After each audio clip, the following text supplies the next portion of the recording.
The Road to Serfdom by Friedrich Hayek. It is seldom that liberty of any kind is lost all at once. David Hume. To the Socialists of all parties. Foreword. Although this book might in some respects have been different if I had written it in the first instance with American readers primarily in mind, it has by now made for itself too definite, if unexpected, a place in this country to make any rewriting advisable. Its republication in a new form, however, more than 10 years after its first appearance, is perhaps an appropriate occasion for explaining its original aim, and for a few comments on the altogether unforeseen, and in many ways curious, success it has had in this country.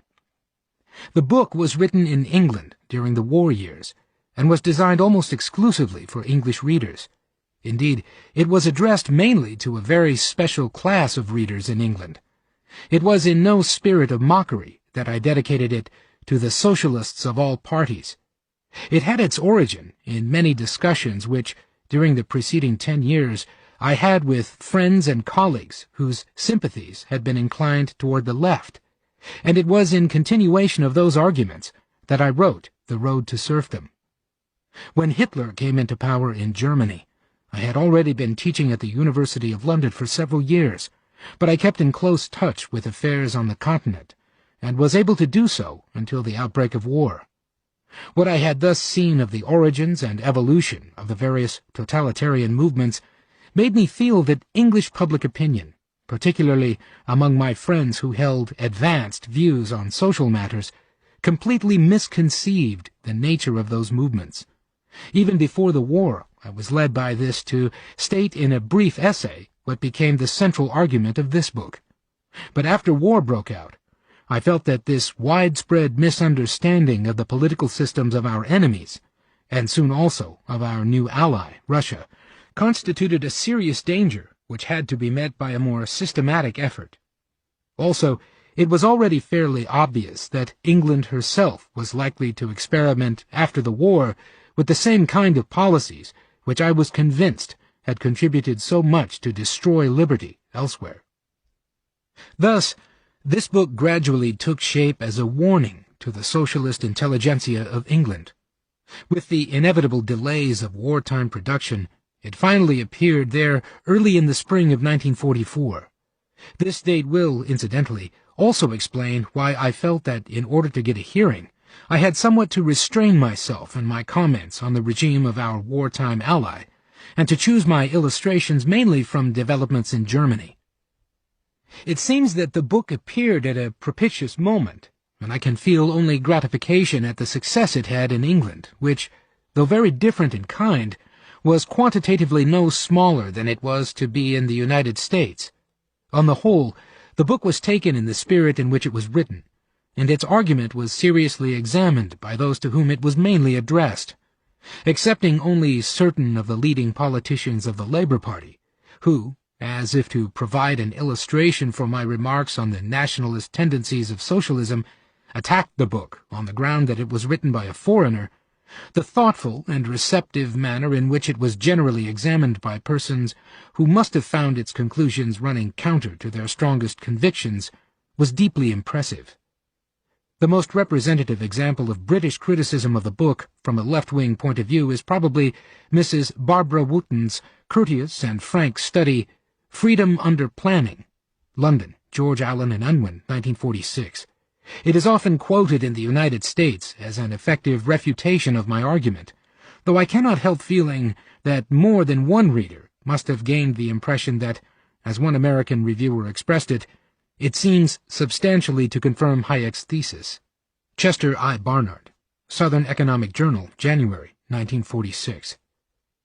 The same applies also to the other European countries where the book eventually appeared, and its particularly cordial reception by the post-Nazi generation of Germany. When copies of the translation published in Switzerland at last reached that country, was one of the unforeseen pleasures I derived from its publication. Rather different was the reception the book had in the United States, when it was published here a few months after its appearance in England. I had given little thought to its possible appeal to American readers when writing it.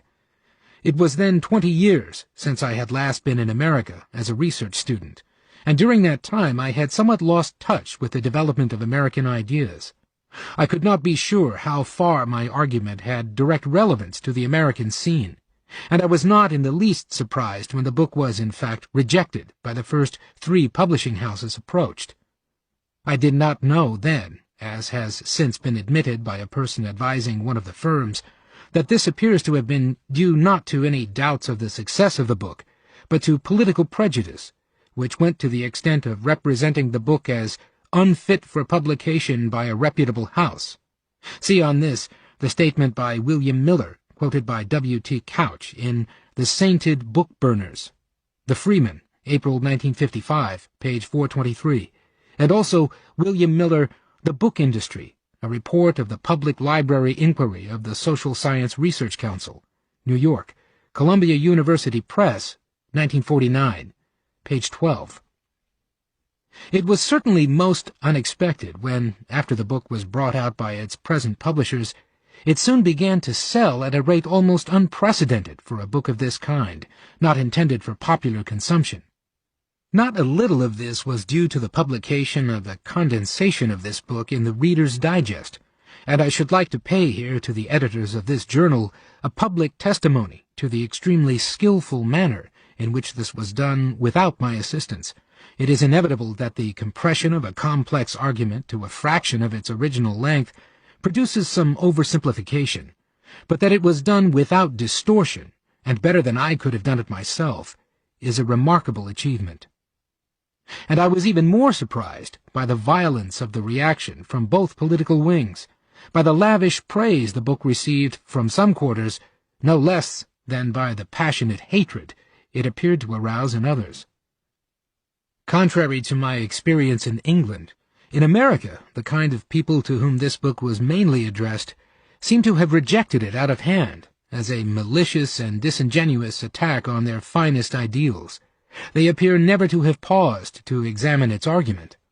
The language used and the emotion shown in some of the more adverse criticism the book received were indeed rather extraordinary. To any reader who would like to see a specimen of abuse and invective, which is probably unique in contemporary academic discussion, I recommend a reading of Professor Herman Feiner's Road to Reaction, Boston, Little Brown and Company, 1945. But scarcely less surprising to me was the enthusiastic welcome accorded to the book by many whom I never expected to read a volume of this type, and from many more of whom I still doubt whether in fact they ever read it. And I must add that occasionally the manner in which it was used vividly brought home to me the truth of Lord Acton's observation that at all times sincere friends of freedom have been rare, and its triumphs have been due to minorities that have prevailed by associating themselves with auxiliaries, whose objects often differed from their own, and this association, which is always dangerous, has sometimes been disastrous. It seems hardly likely that this extraordinary difference in the reception of the book on the 2 sides of the Atlantic is due entirely to a difference in national temperament. I have since become increasingly convinced that the explanation must lie in a difference of intellectual situation at the time when it arrived. In England, and in Europe generally, the problems with which I dealt had long ceased to be abstract questions. The ideals which I examined had long before come down to earth, and even their most enthusiastic adherents had already seen concretely some of the difficulties and unlooked-for results which their application produced. I was thus writing about phenomena of which almost all my European readers had some more or less close experience, and I was merely arguing systematically and consistently what many had already intuitively felt. There was already a disillusionment about these ideals under way, which their critical examination merely made more vocal or explicit. In the United States, on the other hand, these ideals were still fresh and more virulent. It was only 10 or 15 years earlier, not 40 or 50 as in England, that a large part of the intelligentsia had caught the infection, and, in spite of the experimentation of the New Deal, their enthusiasm for the new kind of rationally constructed society was still largely unsoiled by practical experience. What, to most Europeans, had in some measure become vieux jeu was to the American radicals still the glittering hope of a better world, which they had embraced and nourished during the recent years of the Great Depression. Opinion moves fast in the United States, and even now it is difficult to remember how comparatively short a time it was before The Road to Serfdom appeared that the most extreme kind of economic planning had been seriously advocated, and the model of Russia held up for imitation by men who were soon to play an important role in public affairs. It would be easy enough to give chapter and verse for this, but it would be invidious now to single out individuals. Be it enough to mention that in 1934 the newly established National Planning Board devoted a good deal of attention to the example of planning provided by these four countries: Germany, Italy, Russia, and Japan. 10 years later, we had, of course, learned to refer to these same countries as totalitarian, had fought a long war with 3 of them, and were soon to start a Cold War with the 4th. Yet the contention of this book that the political development in those countries had something to do with their economic policies was then still indignantly rejected by the advocates of planning in this country. It suddenly became the fashion to deny that the inspiration of planning had come from Russia, and to contend, as one of my eminent critics put it, that it was a plain fact that Italy, Russia, Japan, and Germany all reached totalitarianism by very different roads. The whole intellectual climate in the United States at the time The Road to Serfdom appeared was thus one in which it was bound either profoundly to shock or greatly to delight the members of sharply divided groups. In consequence, in spite of its apparent success, the book has not had here the kind of effect I should have wished, or which it has had elsewhere. It is true that its main conclusions are today widely accepted. If 12 years ago it seemed to many almost sacrilege to suggest that fascism and communism are merely variants of the same totalitarianism which central control of all economic activity tends to produce, this has become almost a commonplace. It is now even widely recognized that democratic socialism is a very precarious and unstable affair, ridden with internal contradictions, and everywhere producing results most distasteful to many of its advocates. For this sobered mood, the lessons of events and more popular discussions of the problem are certainly more responsible than this book. The most effective of these was undoubtedly George Orwell's 1984. The author had earlier kindly reviewed this book. Nor was my general thesis as such original when it was published. Although similar but earlier warnings may have been largely forgotten, the dangers inherent in the policies which I criticized had been pointed out again and again. Whatever merits this book possesses consist not in the reiteration of this thesis, but in the patient and detailed examination of the reasons why economic planning will produce such unlooked-for results, and of the process by which they come about. It is for this reason that I rather hope that the time may now be more favorable in America for a serious consideration of the true argument of the book than it was when it first appeared. I believe that what is important in it still has to render its service, although I recognize that the hot socialism against which it was mainly directed, that organized movement toward a deliberate organization of economic life by the state as the chief owner of the means of production, is nearly dead in the Western world. The century of socialism, in this sense, probably came to an end around 1948. Many of its illusions have been discarded even by its leaders, and elsewhere, as well as in the United States, the very name has lost much of its attraction. Attempts will no doubt be made to rescue the name for movements which are less dogmatic, less doctrinaire, and less systematic.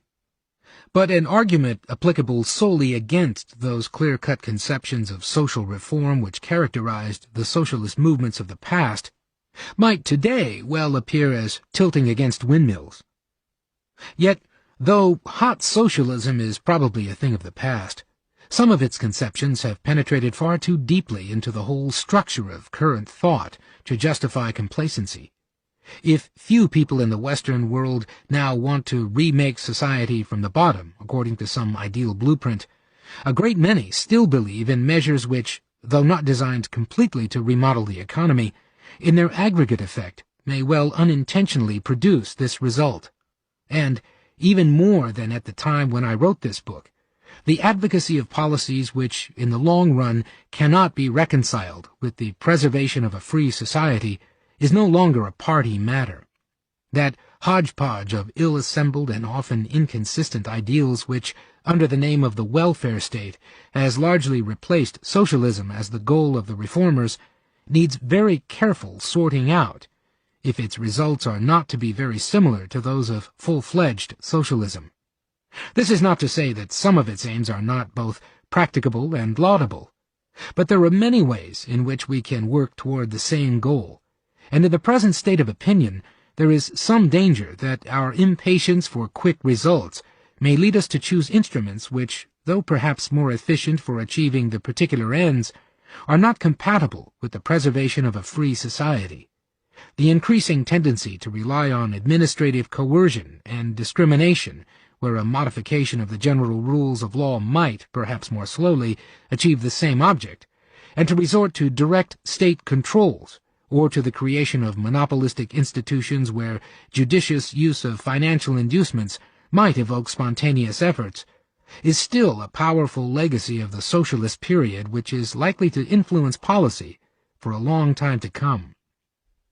Just because in the years ahead of us political ideology is not likely to aim at a clearly defined goal but toward piecemeal change, a full understanding of the process through which certain kinds of measures can destroy the bases of an economy based on the market and gradually smother the creative powers of a free civilization seems now of the greatest importance. Only if we understand why and how certain kinds of economic controls tend to paralyze the driving forces of a free society, and which kinds of measures are particularly dangerous in this respect, can we hope that social experimentation will not lead us into situations none of us want. It is as a contribution to this task that this book is intended. I hope that, at least in the quieter atmosphere of the present, it will be received as what it was meant to be, not as an exhortation to resistance against any improvement or experimentation, but as a warning that we should insist that any modification in our arrangements should pass certain tests described in the central chapter on the rule of law, before we commit ourselves to courses from which withdrawal may be difficult. The fact that this book was originally written with only the British public in mind does not appear to have seriously affected its intelligibility for the American reader. But there is one point of phraseology which I ought to explain here to forestall any misunderstanding. I use throughout the term liberal in the original 19th century sense in which it is still current in Britain. In current American usage, it often means very nearly the opposite of this.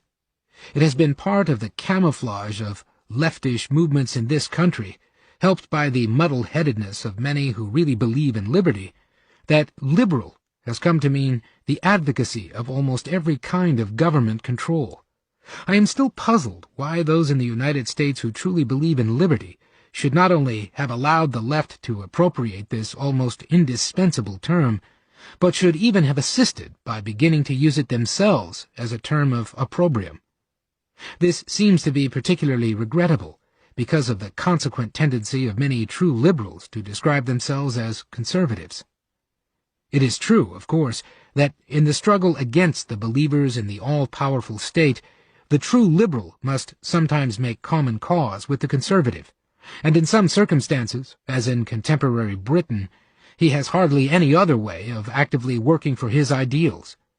But true liberalism is still distinct from conservatism, and there is danger in the two being confused. Conservatism, though a necessary element in any stable society, is not a social program. In its paternalistic, nationalistic, and power-adoring tendencies, It is often closer to socialism than true liberalism, and with its traditionalistic, anti-intellectual, and often mystical propensities, it will never, except in short periods of disillusionment, appeal to the young and all those others who believe that some changes are desirable if this world is to become a better place. A conservative movement, by its very nature, is bound to be a defender of established privilege, and to lean on the power of government for the protection of privilege.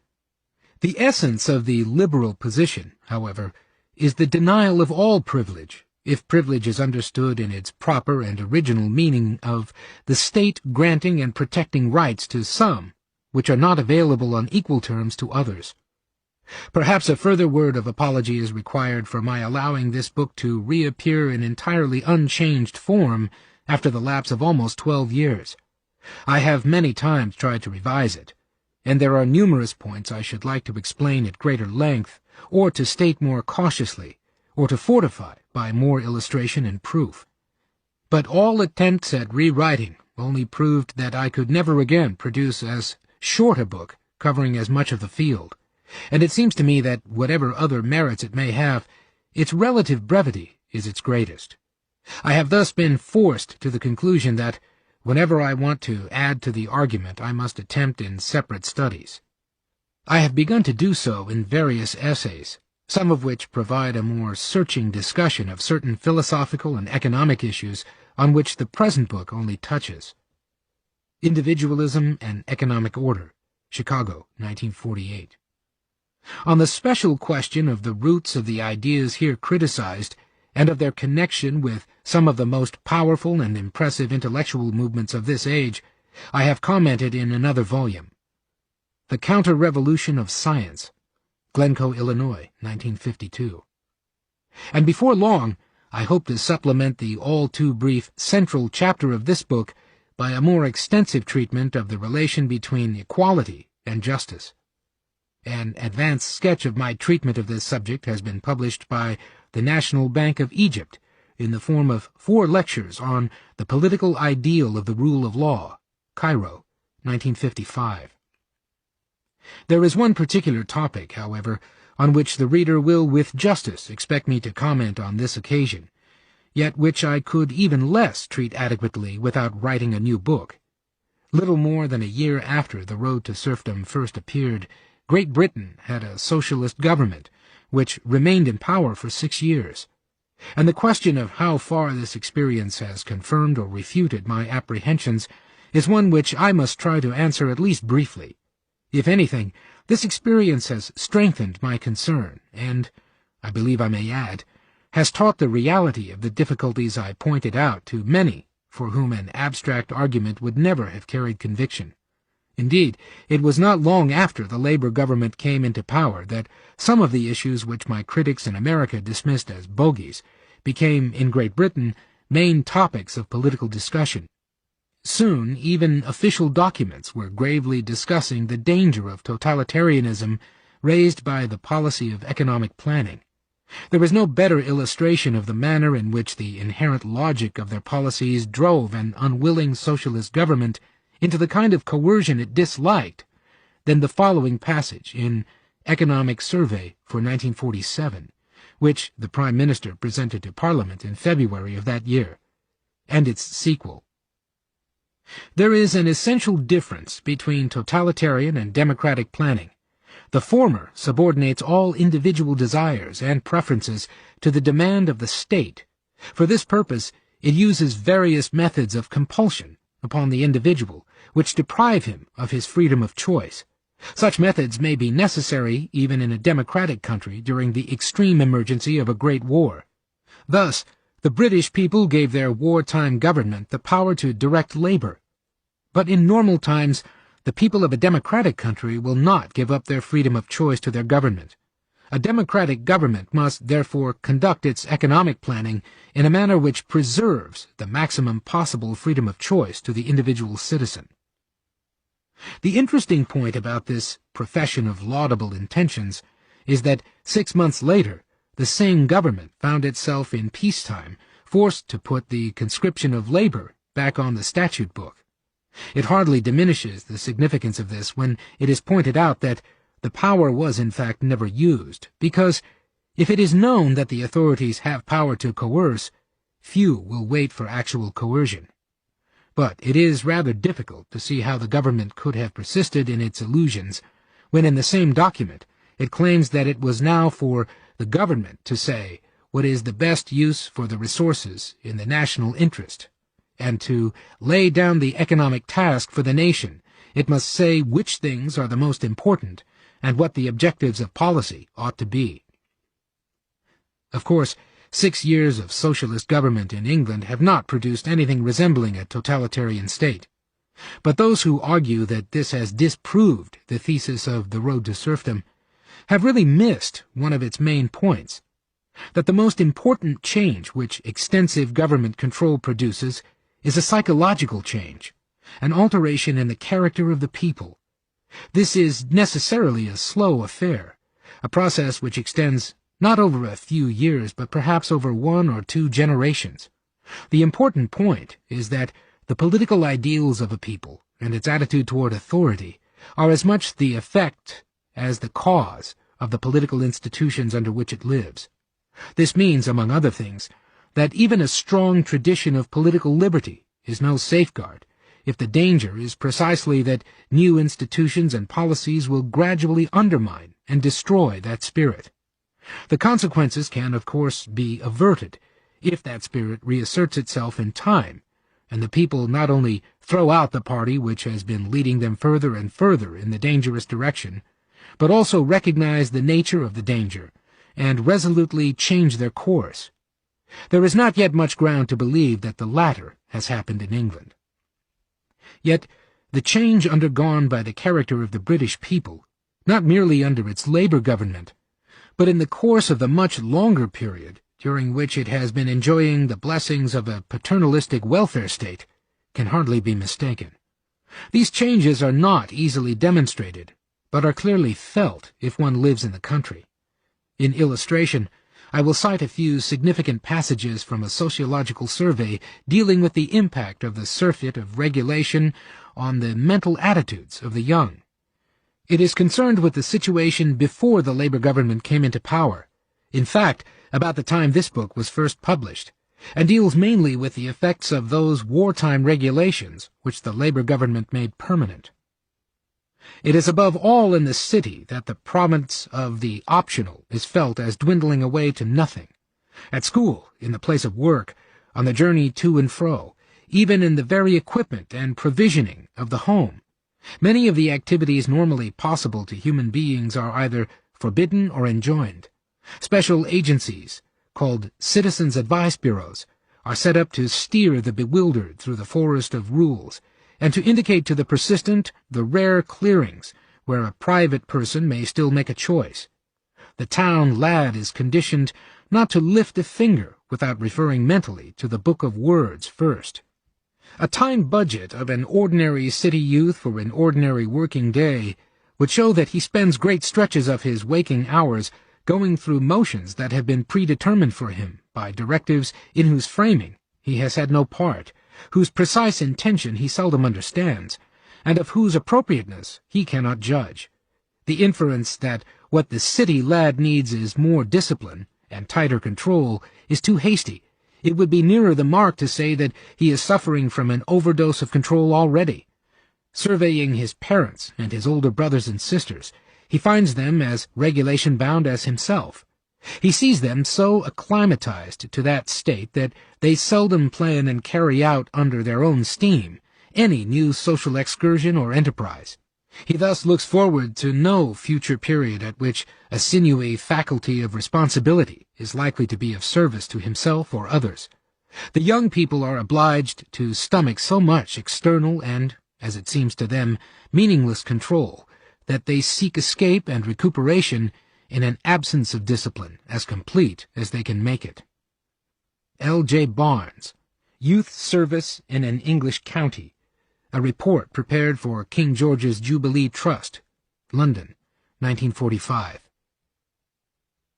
Is it too pessimistic to fear that a generation grown up under these conditions is unlikely to throw off the fetters to which it has grown used? Or does this description not rather fully bear out de Tocqueville's prediction of the new kind of servitude when, after having thus successively taken each member of the community in its powerful grasp, and fashioned him at will, the supreme power then extends its arm over the whole community.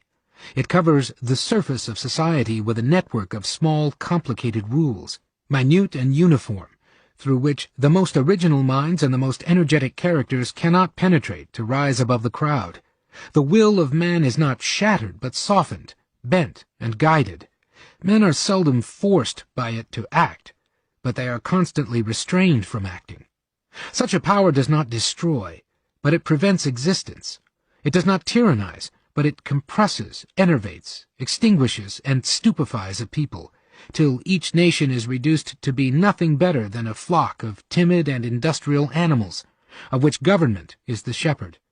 I have always thought that servitude of the regular, quiet, and gentle kind, which I have just described, might be combined more easily than is commonly believed with some of the outward forms of freedom, and that it might even establish itself under the wing of the sovereignty of the people. Alexis de Tocqueville, Democracy in America, Part 2, Book 4, Chapter 6. The whole chapter should be read in order to realize with what acute insight de Tocqueville was able to foresee the psychological effects of the modern welfare state. It was, incidentally, de Tocqueville's frequent reference to the new servitude which suggested the title of the present book. What de Tocqueville did not consider was how long such a government would remain in the hands of benevolent despots, when it would be so much more easy for any group of ruffians to keep itself indefinitely in power by disregarding all the traditional decencies of political life. Perhaps I should also remind the reader that I have never accused the socialist parties of deliberately aiming at a totalitarian regime, or even suspected that the leaders of the old socialist movements might ever show such inclinations. What I have argued in this book, and what the British experience convinces me even more to be true, is that the unforeseen but inevitable consequences of socialist planning create a state of affairs in which, if the policy is to be pursued, totalitarian forces will get the upper hand. I explicitly stress that socialism can be put into practice only by methods of which most socialists disapprove, and even add that, in this, the old socialist parties were inhibited by their democratic ideals, and that they did not possess the ruthlessness required for the performance of their chosen task. I am afraid the impression one gained under the Labour government was that these inhibitions were, if anything, weaker among the British socialists than they had been among their German fellow socialists 25 years earlier.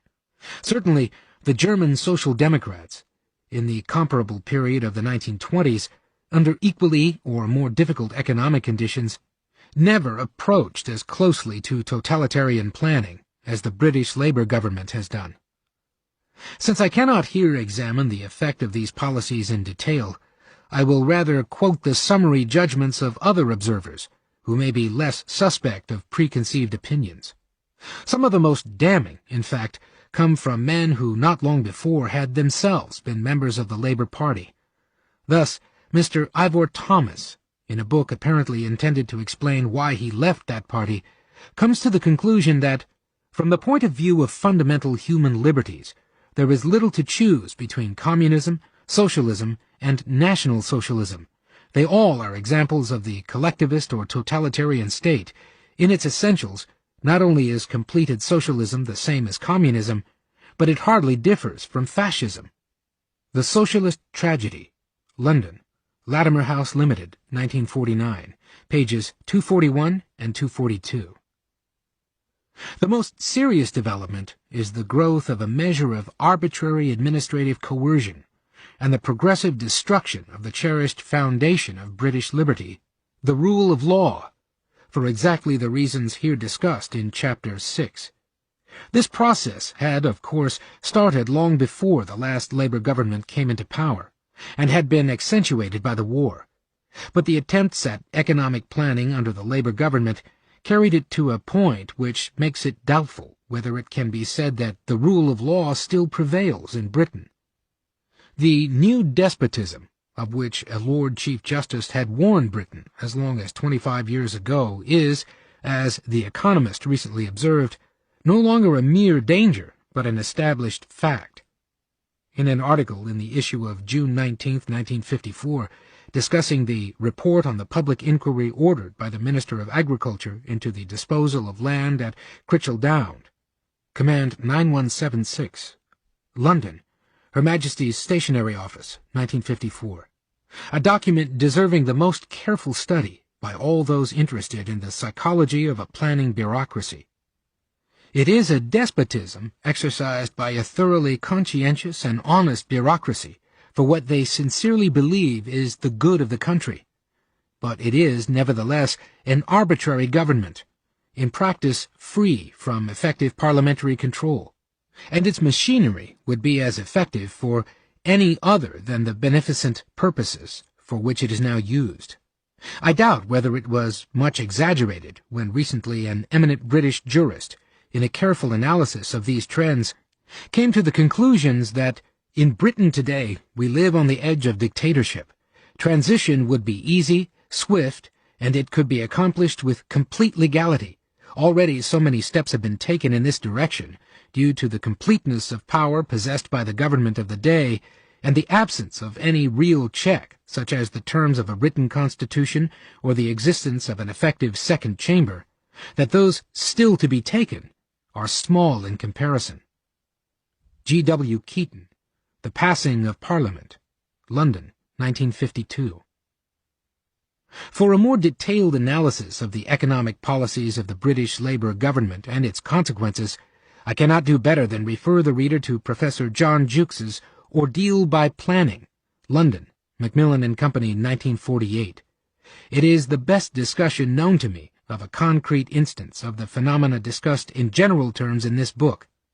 It supplements it better than anything I could add here, and spells out a lesson which is of significance far beyond Great Britain.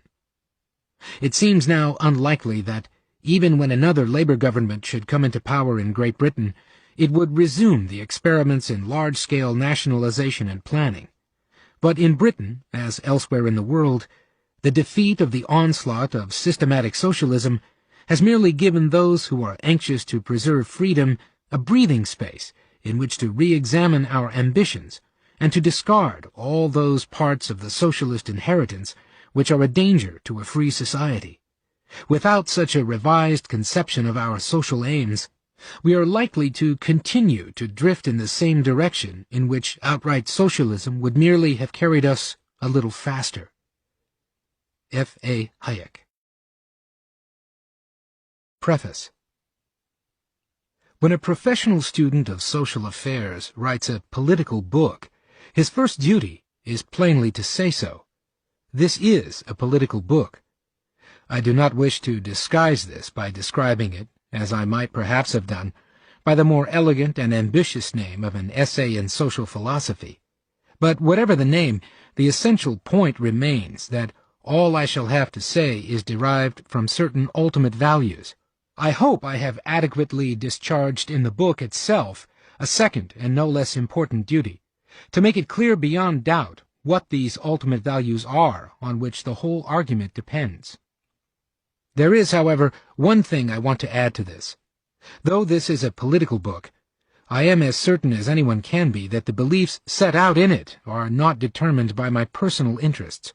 I can discover no reason why the kind of society which seems to me desirable should offer greater advantages to me than to the great majority of the people of my country. In fact, I am always told by my socialist colleagues that, as an economist, I should occupy a much more important position in the kind of society to which I am opposed, provided, of course, that I could bring myself to accept their views. I feel equally certain that my opposition to these views is not due to their being different from those with which I have grown up, since they are the very views which I held as a young man, and which have led me to make the study of economics my profession. For those who, in the current fashion, seek interested motives in every profession of a political opinion, I may, perhaps, be allowed to add that I have every possible reason for not writing or publishing this book. It is certain to offend many people with whom I wish to live on friendly terms, It has forced me to put aside work for which I feel better qualified, and to which I attach greater importance in the long run. And above all, it is certain to prejudice the reception of the results of the more strictly academic work, to which all my inclinations lead me.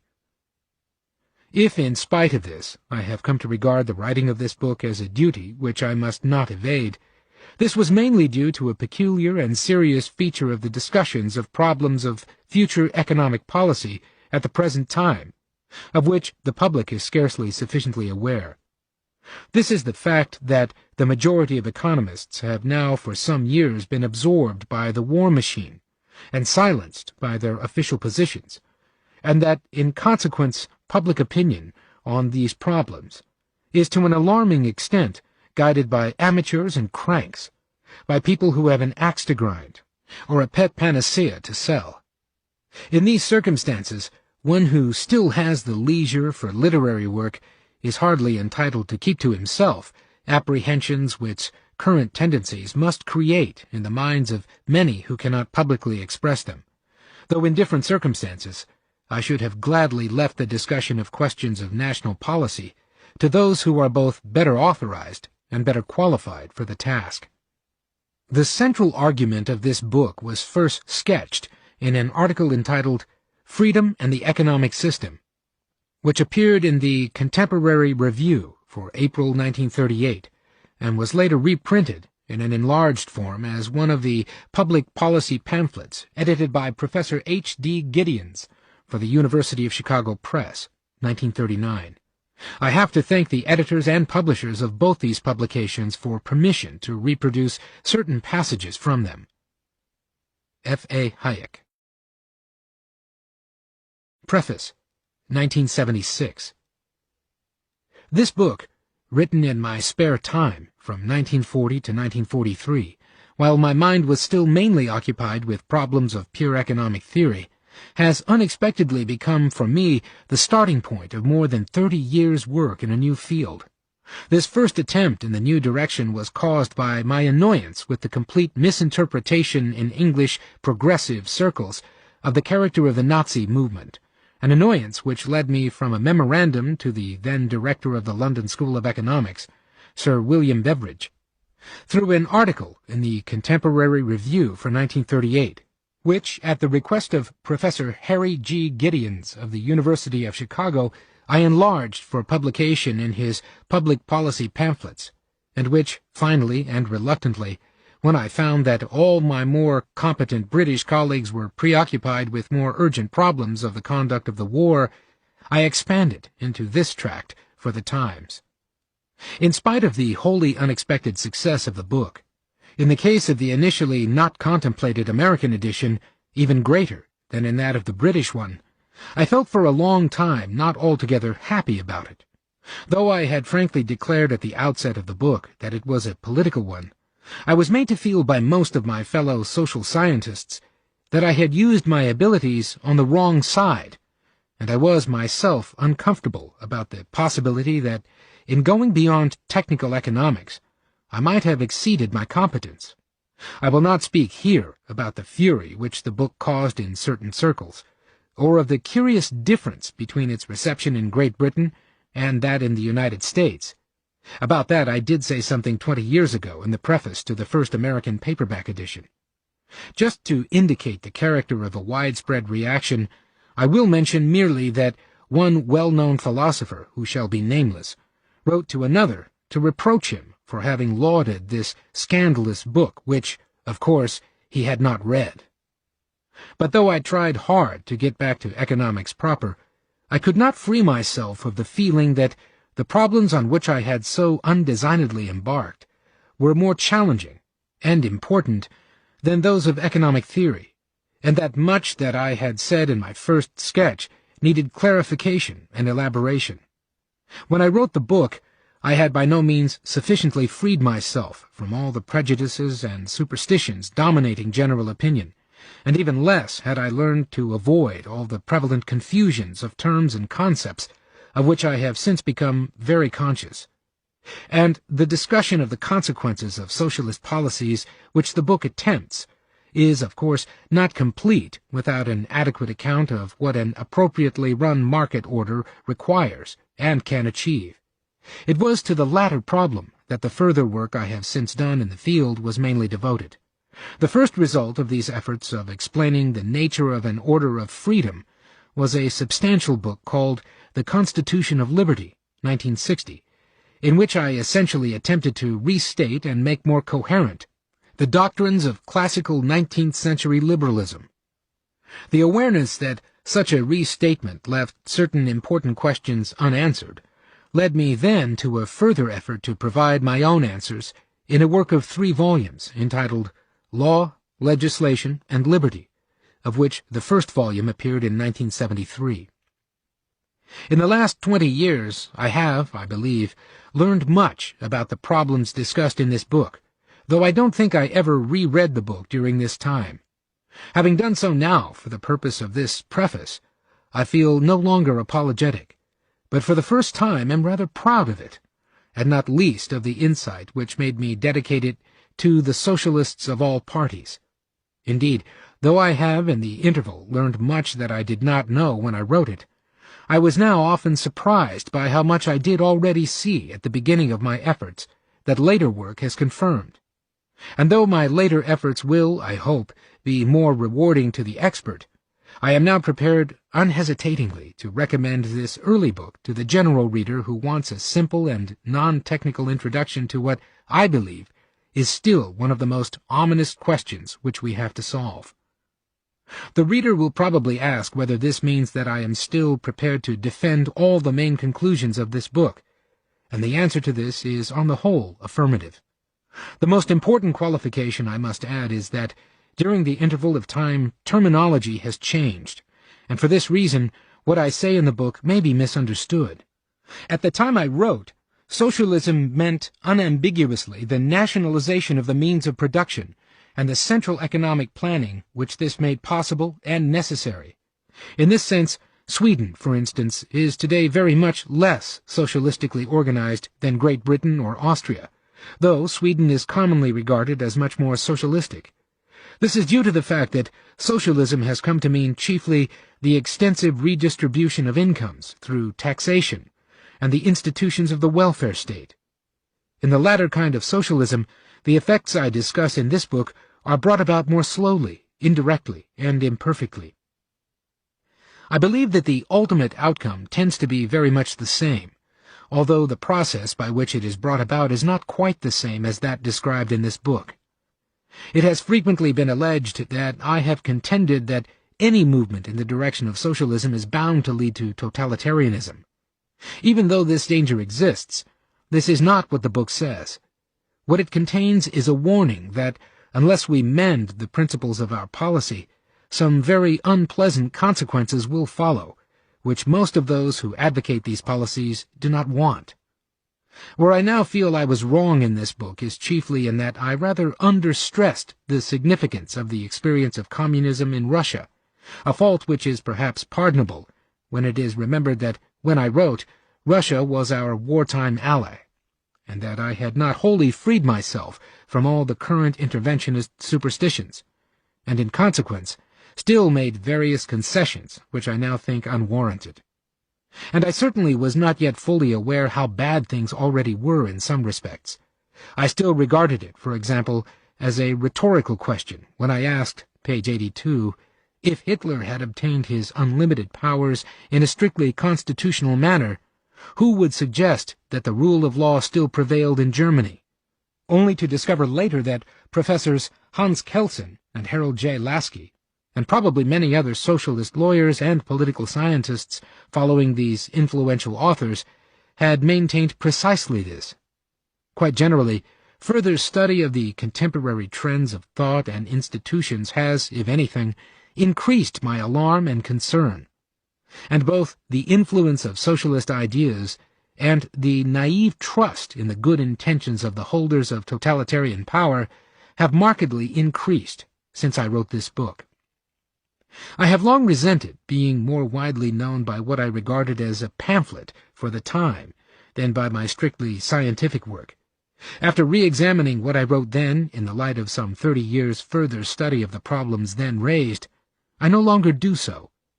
Though the book may contain much that I could not, when I wrote it, have convincingly demonstrated, it was a genuine effort to find the truth which I believe has produced insights that will help even those who disagree with me to avoid grave dangers.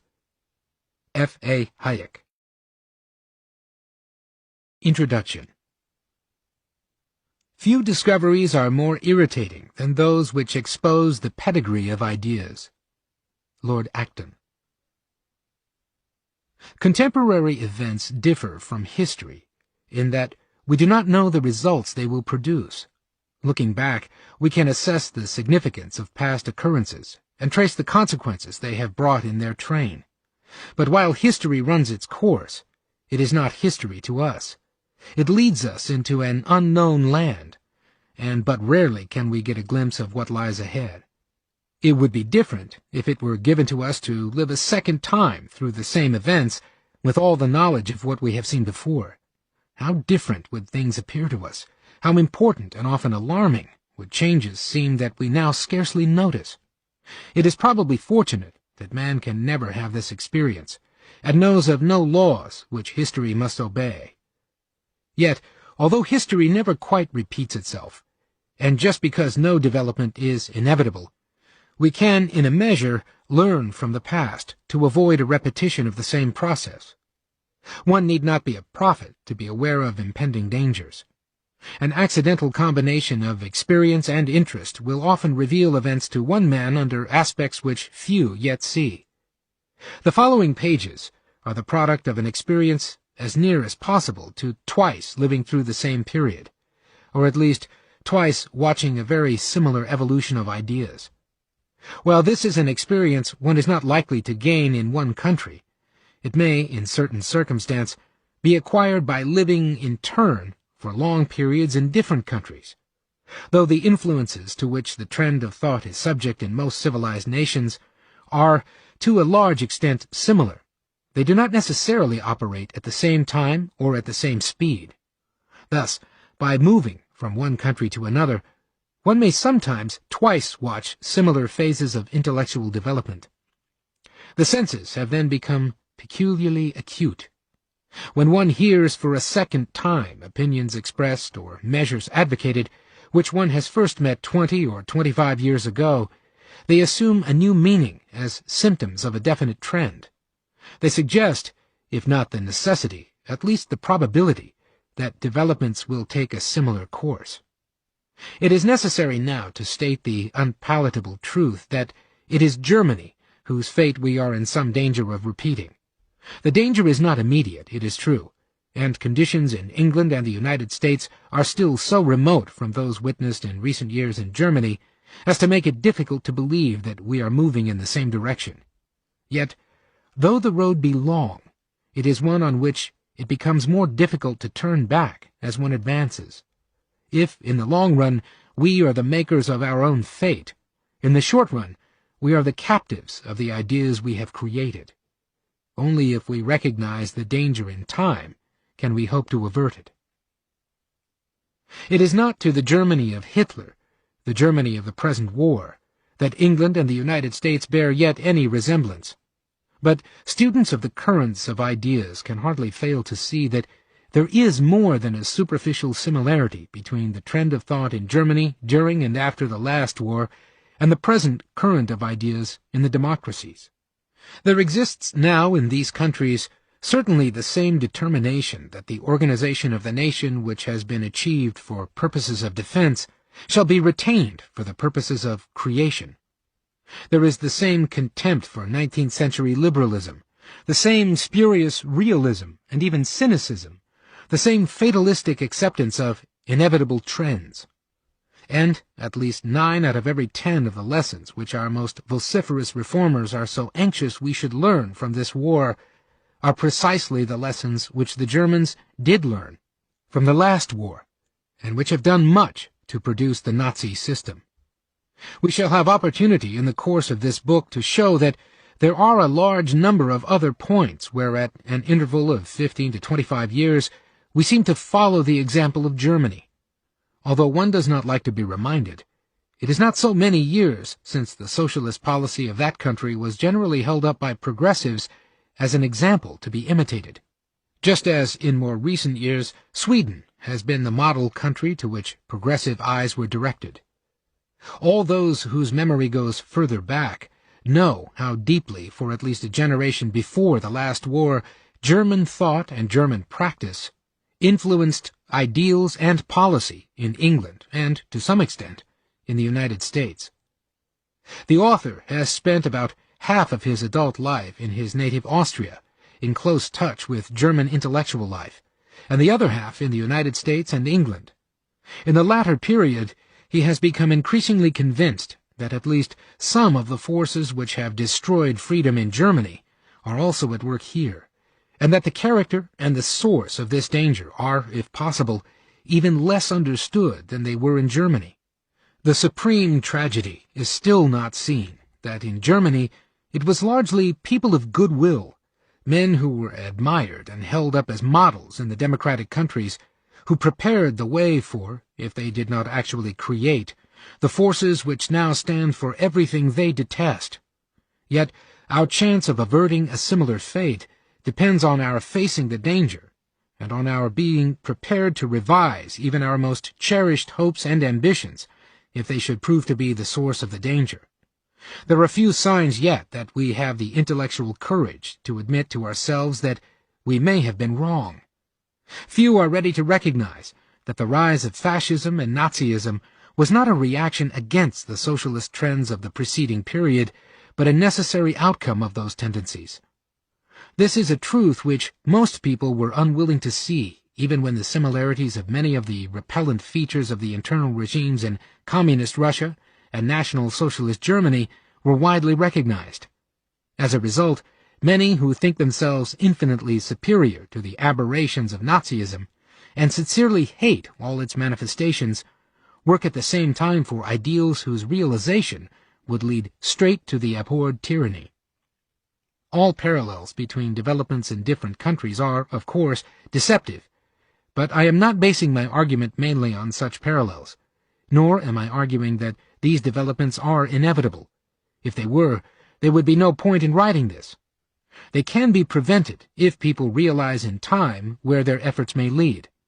But until recently, there was little hope that any attempt to make them see the danger would be successful. It seems, however, as if the time were now ripe for a fuller discussion of the whole issue. Not only is the problem now more widely recognized, there are also special reasons which at this juncture make it imperative that we should face the issues squarely. It will, perhaps, be said that this is not the time to raise an issue on which opinions clash sharply. But the socialism of which we speak is not a party matter, and the questions which we are discussing have little to do with the questions at dispute between political parties. It does not affect our problem that some groups may want less socialism than others, that some want socialism mainly in the interest of one group, and others in that of another. The important point is that, if we take the people whose views influence developments, they are now, in the democracies, in some measure all socialists. If it is no longer fashionable to emphasize that we are all socialists now, this is so merely because the fact is too obvious.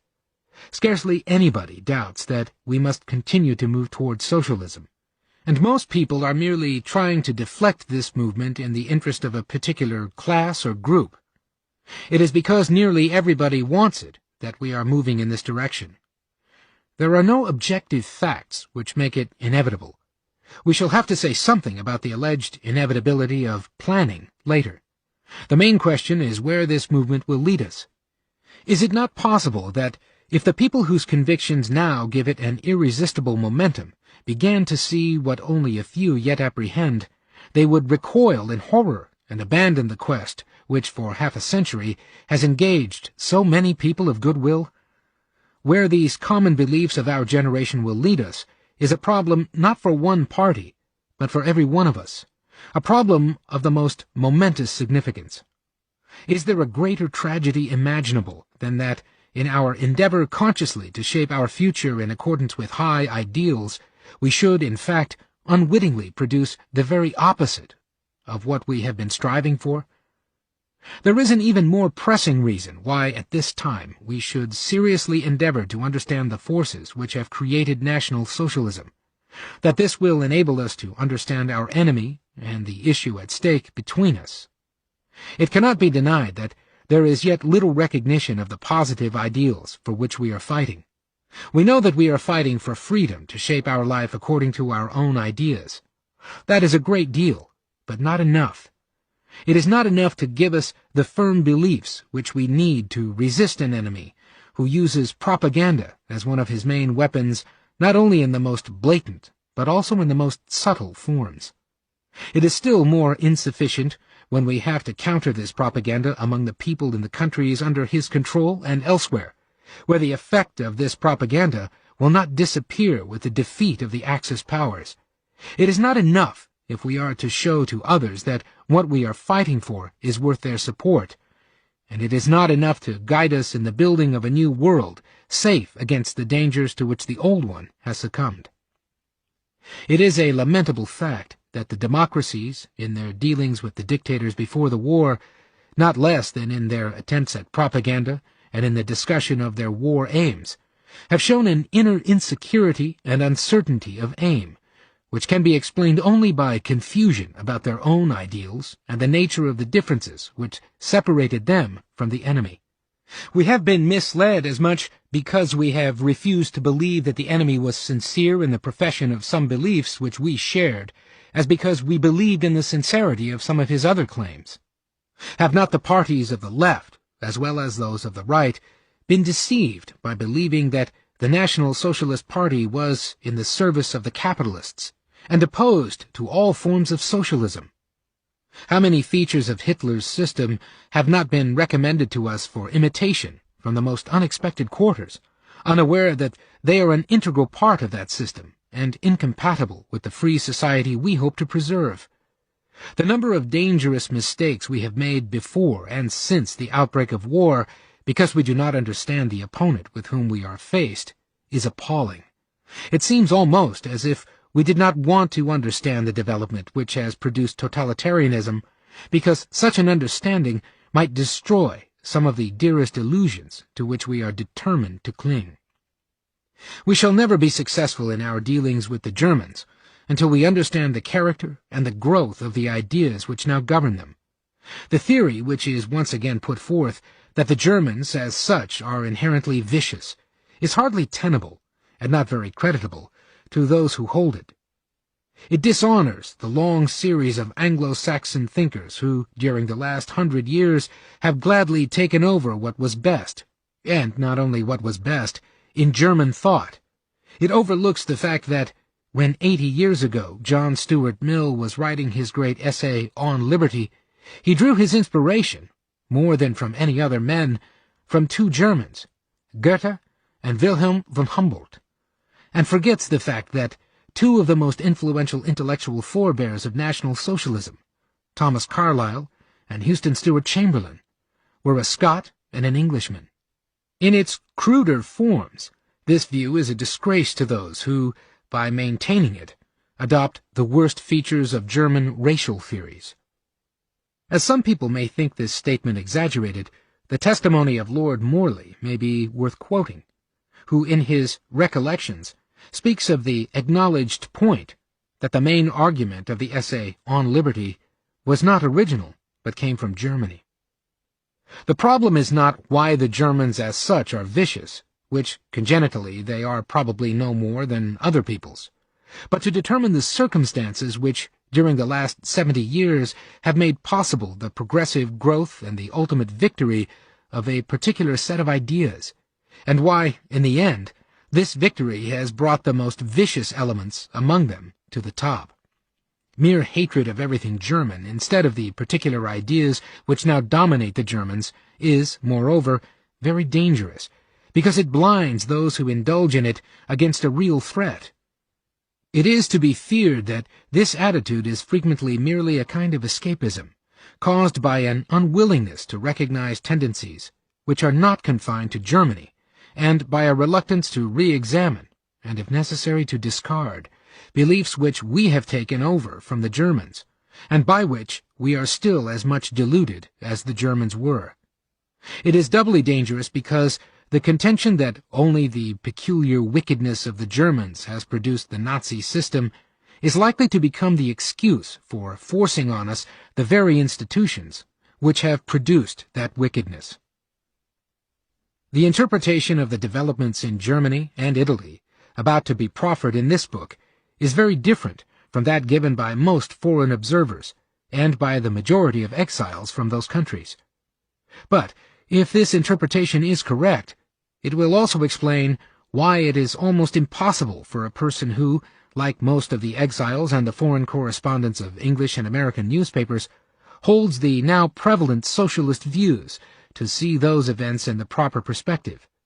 The superficial and misleading view, which sees in National Socialism merely a reaction fomented by those whose privileges or interests were threatened by the advance of socialism, was naturally supported by all those who, although they were at one time active in the movement of ideas that has led to National Socialism, have stopped at some point of that development and, by the conflict into which this brought them with the Nazis, were forced to leave their country.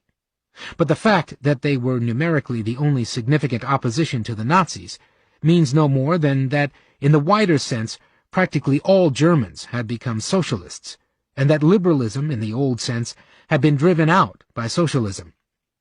As we hope to show, the conflict in existence between the National Socialist right and the left in Germany is the kind of conflict that will always arise between rival socialist factions. If this interpretation is correct, it means, however, that many of those socialist refugees, in clinging to their beliefs, are now, though with the best will in the world, helping to lead their adopted country the way which Germany has gone. I know that many of my Anglo-Saxon friends have sometimes been shocked by the semi-fascist views they would occasionally hear expressed by German refugees, whose genuinely socialist convictions could not be doubted. But while these observers put this down to the others being Germans, the true explanation is that they were socialists, whose experience had carried them several stages beyond that yet reached by socialists in England and America. It is true, of course, that German socialists have found much support in their country from certain features of the Prussian tradition, and this kinship between Prussianism and socialism, in which in Germany both sides gloried, gives additional support to our main contention. That there did exist a certain kinship between socialism and the organization of the Prussian state, consciously organized from the top, as in no other country, is undeniable, and was freely recognized already by the early French socialists.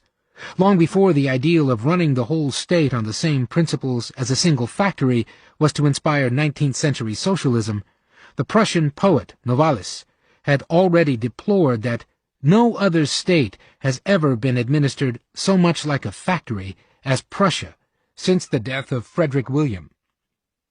Cf. Novalis, Friedrich von Hardenberg, Glauben und Liebe, Oder der König und die Königin, 1798. But it would be a mistake to believe that the specific German, rather than the socialist element, produced totalitarianism. It was the prevalence of socialist views and not Prussianism that Germany had in common with Italy and Russia, and it was from the masses, and not from the classes steeped in the Prussian tradition and favored by it, that National Socialism arose. Chapter 1. The Abandoned Road. A program whose basic thesis is not that the system of free enterprise for profit has failed in this generation, but that it has not yet been tried. F.D. Roosevelt. When the course of civilization takes an unexpected turn, when, instead of the continuous progress which we have come to expect, we find ourselves threatened by evils associated by us with past ages of barbarism, we naturally blame anything but ourselves. Have we not all striven according to our best lights, and have not many of our finest minds incessantly worked to make this a better world? Have not all our efforts and hopes been directed toward greater freedom, justice, and prosperity?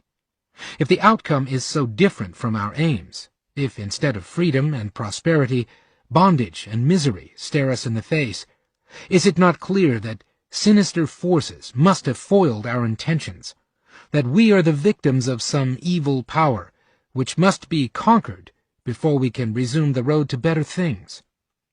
However much we may differ when we name the culprit, whether it is the wicked capitalist or the vicious spirit of a particular nation, the stupidity of our elders, or a social system not yet, although we have struggled against it for half a century, fully overthrown, we all are, or at least were until recently, certain of one thing, that the leading ideas which during the last generation have become common to most people of good will and have determined the major changes in our social life cannot have been wrong.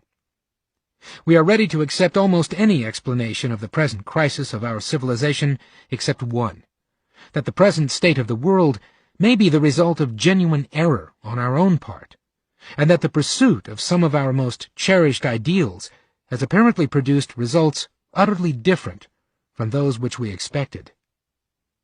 While all our energies are directed to bring this war to a victorious conclusion, it is sometimes difficult to remember that even before the war, the values for which we are now fighting were threatened here and destroyed elsewhere.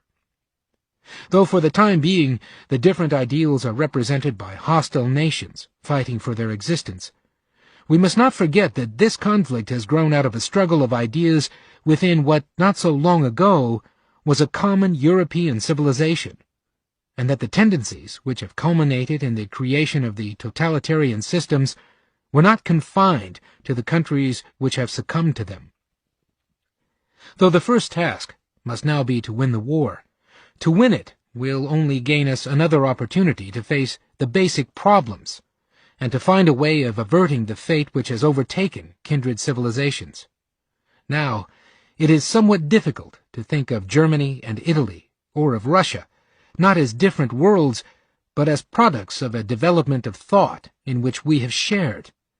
It is, at least so far as our enemies are concerned, easier and more comforting to think that they are entirely different from us, and that what happened there cannot happen here. Yet the history of these countries in the years before the rise of the totalitarian system showed few features with which we are not familiar. The external conflict is a result of a transformation of European thought, in which others have moved so much faster as to bring them into irreconcilable conflict with our ideals, but which has not left us unaffected. That a change of ideas and the force of human will have made the world what it is now, though men did not foresee the results, and that no spontaneous change in the facts obliged us thus to adapt our thought as perhaps particularly difficult for the Anglo-Saxon nations to see, just because in this development they have, fortunately for them, lagged behind most of the European peoples. We still think of the ideals which guide us, and have guided us for the past generation, as ideals only to be realized in the future, and are not aware how far in the last 25 years they have already transformed not only the world, but also our own countries. We still believe that, until quite recently, we were governed by what are vaguely called 19th century ideas, or the principle of laissez-faire. Compared with some other countries, and from the point of view of those impatient to speed up the change, there may be some justification for such belief. But although until 1931 England and America had followed only slowly on the path on which others had led, even by then they had moved so far that only those whose memory goes back to the years before the last war know what a liberal world has been like. Even in that year, the Macmillan Report could already speak of the change of outlook of the government of this country in recent times, its growing preoccupation, irrespective of party, with the management of the like of the people, and add that Parliament finds itself increasingly engaged in legislation which has for its conscious aim the regulation of the day-to-day affairs of the community, and now intervenes in matters formerly thought to be entirely outside its scope. This could be said before, later in the same year, England finally took the headlong plunge, and, in the short space of the inglorious years 1931 to 1939, transformed its economic system beyond recognition. The crucial point of which our people are still so little aware is, however, not merely the magnitude of the changes which have taken place during the last generation, but the fact that they mean a complete change in the direction of the evolution of our ideas and social order. For at least 25 years before the specter of totalitarianism became a real threat, we had progressively been moving away from the basic ideas on which Western civilization has been built. That this movement on which we have entered with such high hopes and ambitions should have brought us face to face with the totalitarian horror has come as a profound shock to this generation, which still refuses to connect the two facts. Yet this development merely confirms the warnings of the fathers of the liberal philosophy which we still profess. We have progressively abandoned that freedom in economic affairs without which personal and political freedom has never existed in the past. Although we had been warned by some of the greatest political thinkers of the 19th century, by de Tocqueville and Lord Acton, that socialism means slavery, we have steadily moved in the direction of socialism. And now that we have seen a new form of slavery arise before our eyes, we have so completely forgotten the warning that it scarcely occurs to us that the two things may be connected. Even much more recent warnings, which have proved dreadfully true, have been almost entirely forgotten. It is not yet 30 years since Hilaire Belloc, in a book which explains more of what has happened since in Germany than most works written after the event, explained that the effect of socialist doctrine on capitalist society is to produce a third thing different from either of its two begetters, to wit, the servile state. The Servile State, 1913, 3rd edition, 1927, page XIV. How sharp a break, not only with the recent past, but with the whole evolution of Western civilization, the modern trend toward socialism means, becomes clear if we consider it not merely against the background of the 19th century, but in a longer historical perspective.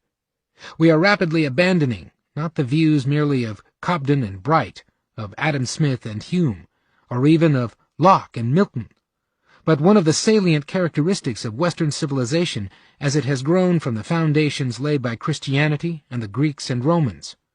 Not merely 19th and 18th century liberalism, but the basic individualism inherited by us from Erasmus and Montaigne, from Cicero and Tacitus, Pericles and Thucydides, is progressively relinquished.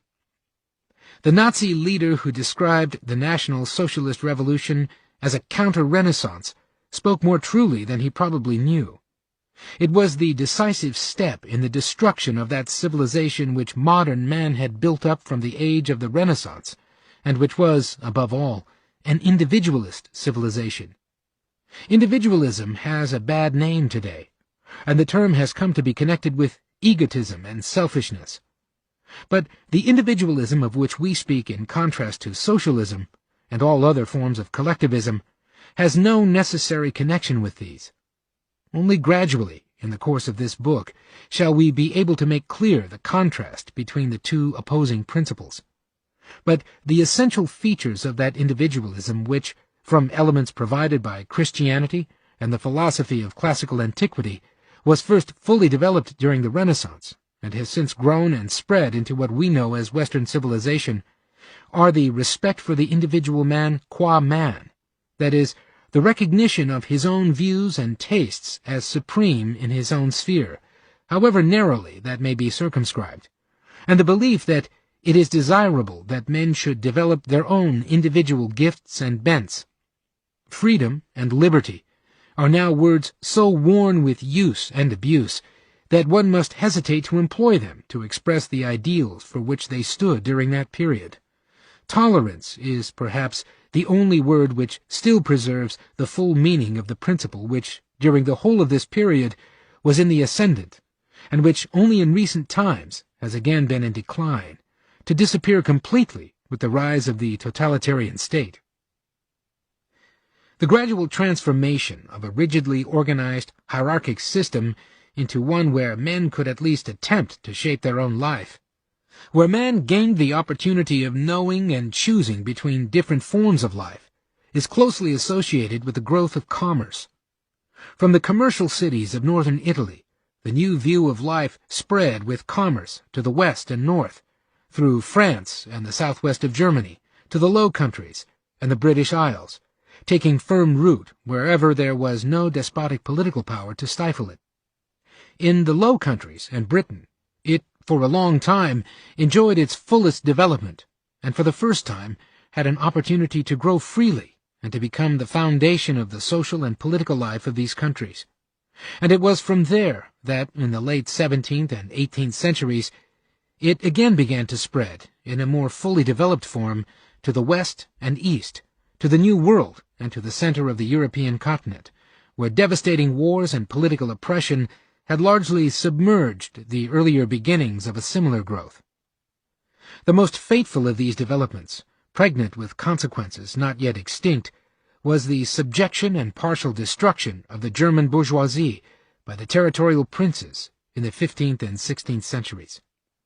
During the whole of this modern period of European history, the general direction of social development was one of freeing the individual from the ties which had bound him to the customary or prescribed ways in the pursuit of his ordinary activities.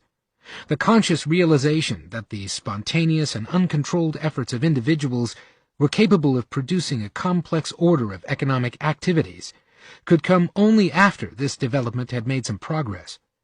The subsequent elaboration of a consistent argument in favor of economic freedom was the outcome of a free growth of economic activity, which had been the undesigned and unforeseen byproduct of political freedom. Perhaps the greatest result of the unchaining of individual energies was the marvelous growth of science which followed the march of individual liberty from Italy to England and beyond. That the inventive faculty of man had been no less in earlier periods is shown by the many highly ingenious automatic toys and other mechanical contrivances constructed while industrial technique still remained stationary, and by the development in some industries which, like mining or watchmaking, were not subject to restrictive controls. But the few attempts toward a more extended industrial use of mechanical inventions, some extraordinarily advanced, were promptly suppressed, and the desire for knowledge was stifled, so long as the dominant views were held to be binding for all.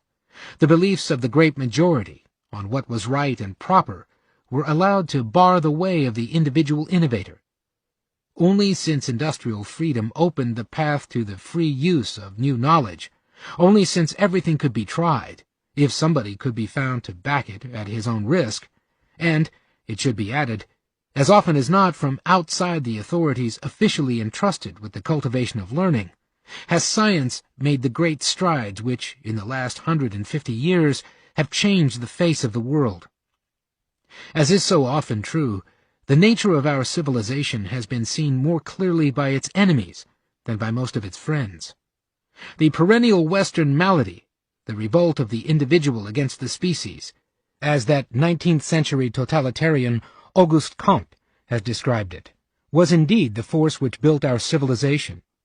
What the 19th century added to the individualism of the preceding period was merely to make all classes conscious of freedom, to develop systematically and continuously what had grown in a haphazard and patchy manner, and to spread it from England and Holland over most of the European continent. The result of this growth surpassed all expectations. Wherever the barriers to the free exercise of human ingenuity were removed, man became rapidly able to satisfy ever-widening ranges of desire, and while the rising standard soon led to the discovery of very dark spots in society, spots which men were no longer willing to tolerate, there was probably no class that did not substantially benefit from the general advance.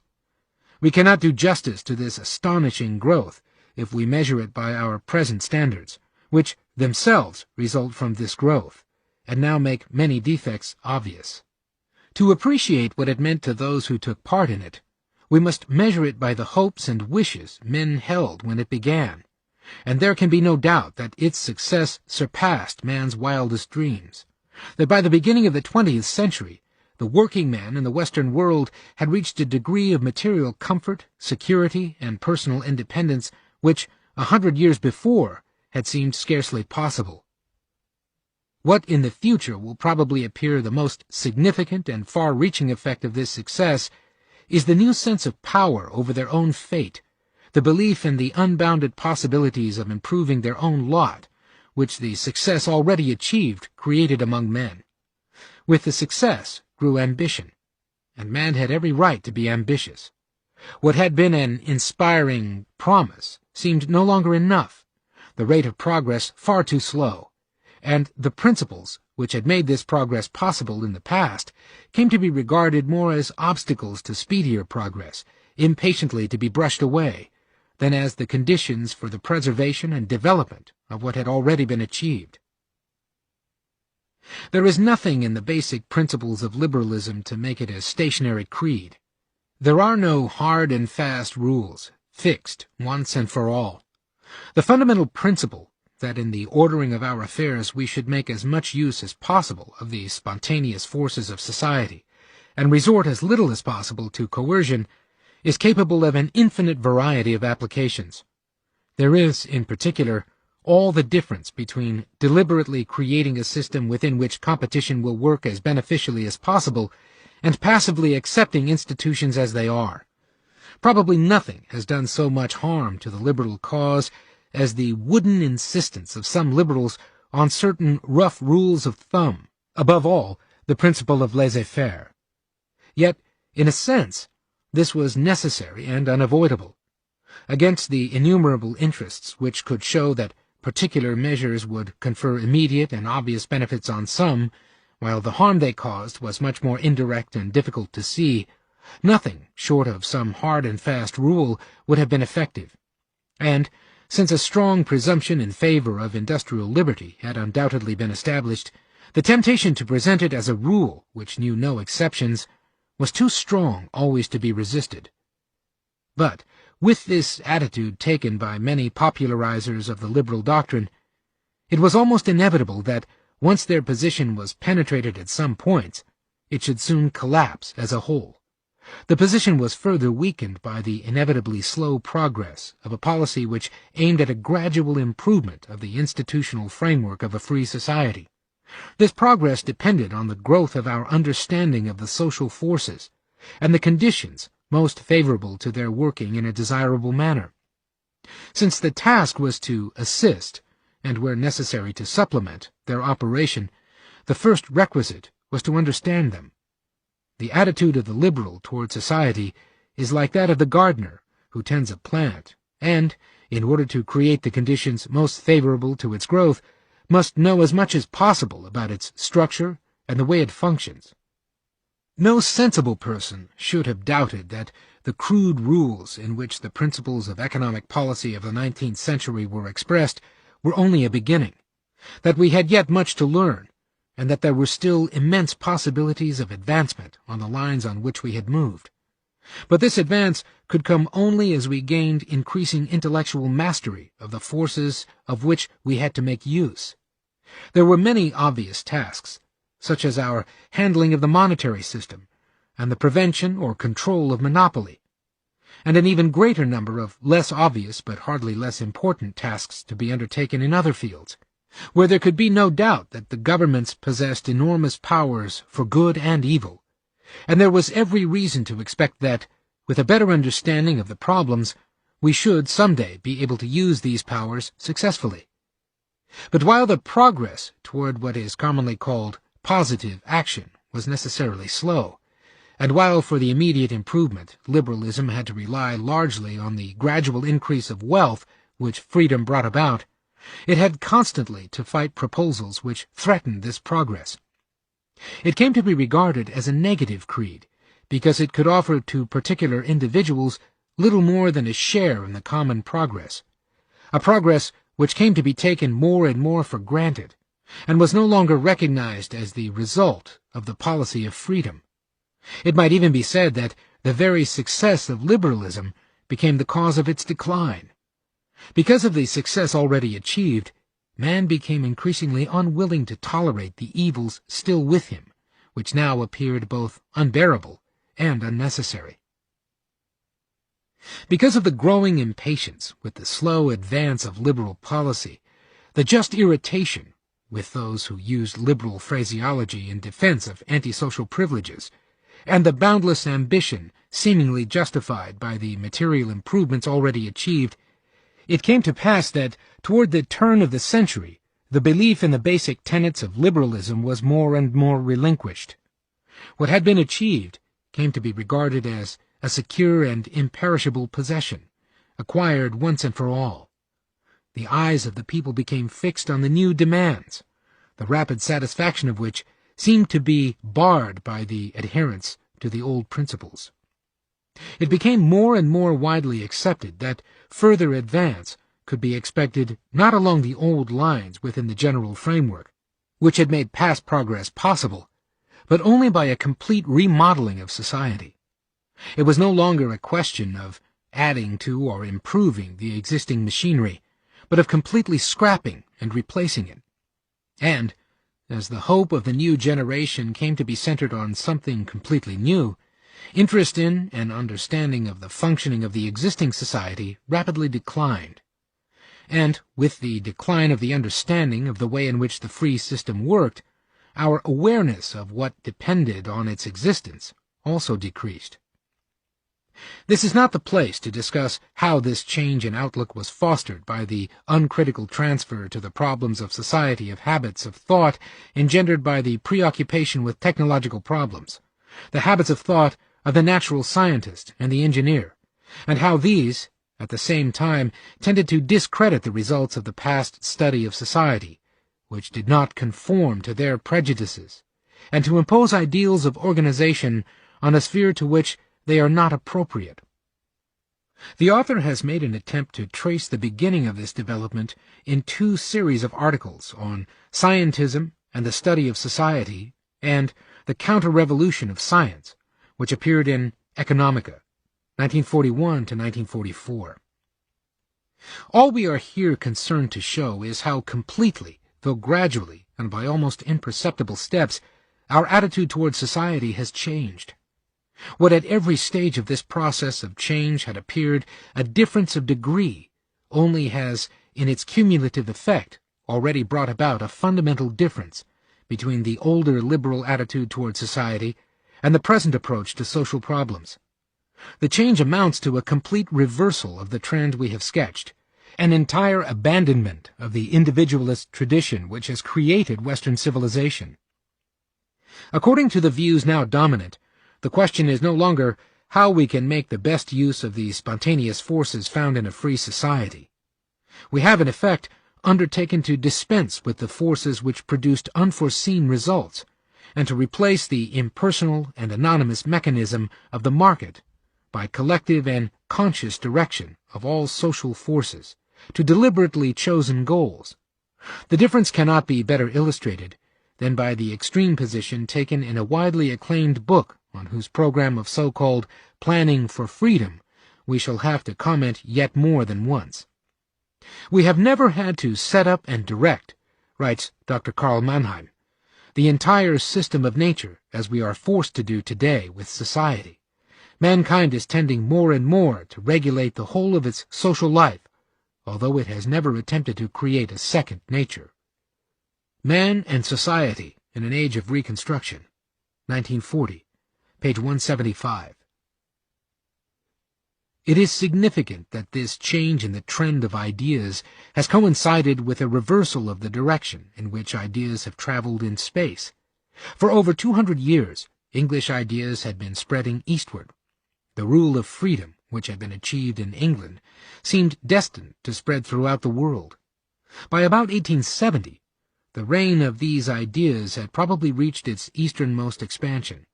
From then onward, it began to retreat, and a different set of ideas, not really new but very old, began to advance from the east. England lost her intellectual leadership in the political and social sphere, and became an importer of ideas.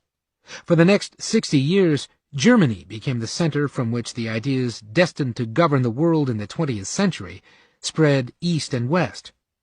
Whether it was Hegel or Marx, List or Schmoller, Sombart or Mannheim, whether it was socialism in its more radical form or merely organization or planning of a less radical kind, German ideas were everywhere readily imported, and German institutions imitated. Although most of the new ideas, and particularly socialism, did not originate in Germany, it was in Germany that they were perfected, and during the last quarter of the 19th and the first quarter of the 20th century that they reached their fullest development.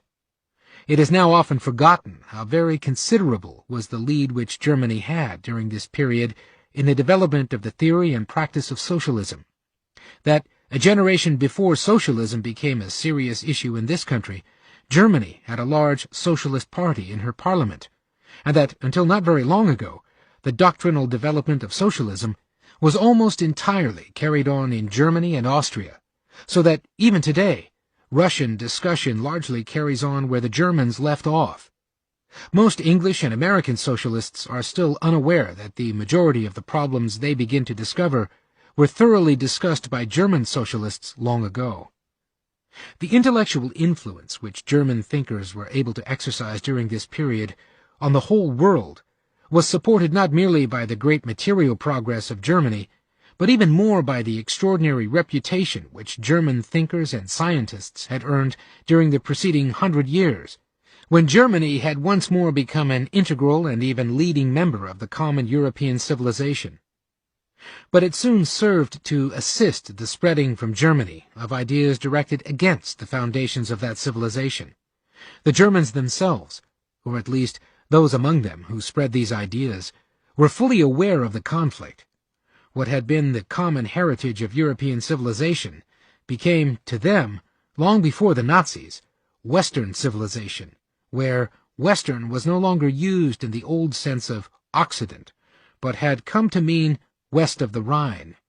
Western, in this sense, was liberalism and democracy, capitalism and individualism, free trade, and any form of internationalism or love of peace. But in spite of the ill-concealed contempt of an ever-increasing number of Germans for those shallow Western ideals, or perhaps because of it, the people of the West continued to import German ideas, and were even induced to believe that their own former convictions had merely been rationalizations of selfish interests, that free trade was a doctrine invented to further British interests, and that the political ideals of England and America were hopelessly outmoded, and a thing to be ashamed of. Chapter 2. The Great Utopia. What has always made the state a hell on earth has been precisely that man has tried to make it his heaven. F. Hölderlin. That socialism has displaced liberalism as the doctrine held by the great majority of progressives does not simply mean that people had forgotten the warnings of the great liberal thinkers of the past about the consequences of collectivism. It has happened because they were persuaded of the very opposite of what these men had predicted. The extraordinary thing is that the same socialism that was not only early recognized as the gravest threat to freedom, but quite openly began as a reaction against the liberalism of the French Revolution, gained general acceptance under the flag of liberty. It is rarely remembered now that socialism, in its beginnings, was frankly authoritarian.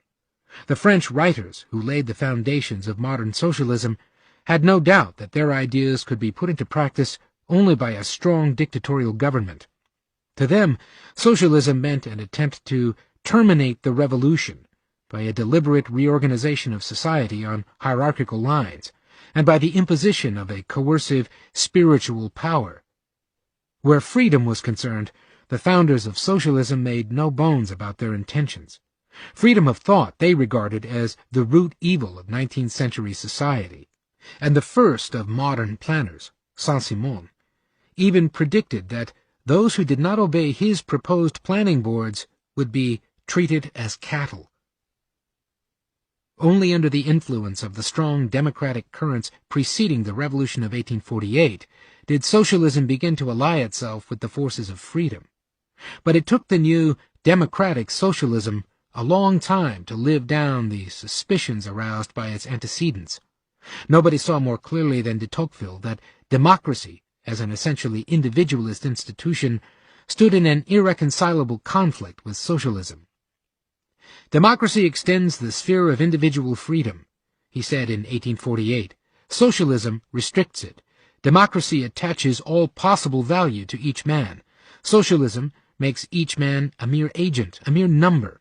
Democracy and socialism have nothing in common but one word, equality. But notice the difference. While democracy seeks equality in liberty, socialism seeks equality in restraint and servitude. To allay these suspicions, and to harness to its cart the strongest of all political motives, the craving for freedom, socialism began increasingly to make use of the promise of a new freedom. The coming of socialism was to be the leap from the realm of necessity to the realm of freedom. It was to bring economic freedom, without which the political freedom already gained was not worth having. Only socialism was capable of effecting the consummation of the age-long struggle for freedom, in which the attainment of political freedom was but a first step.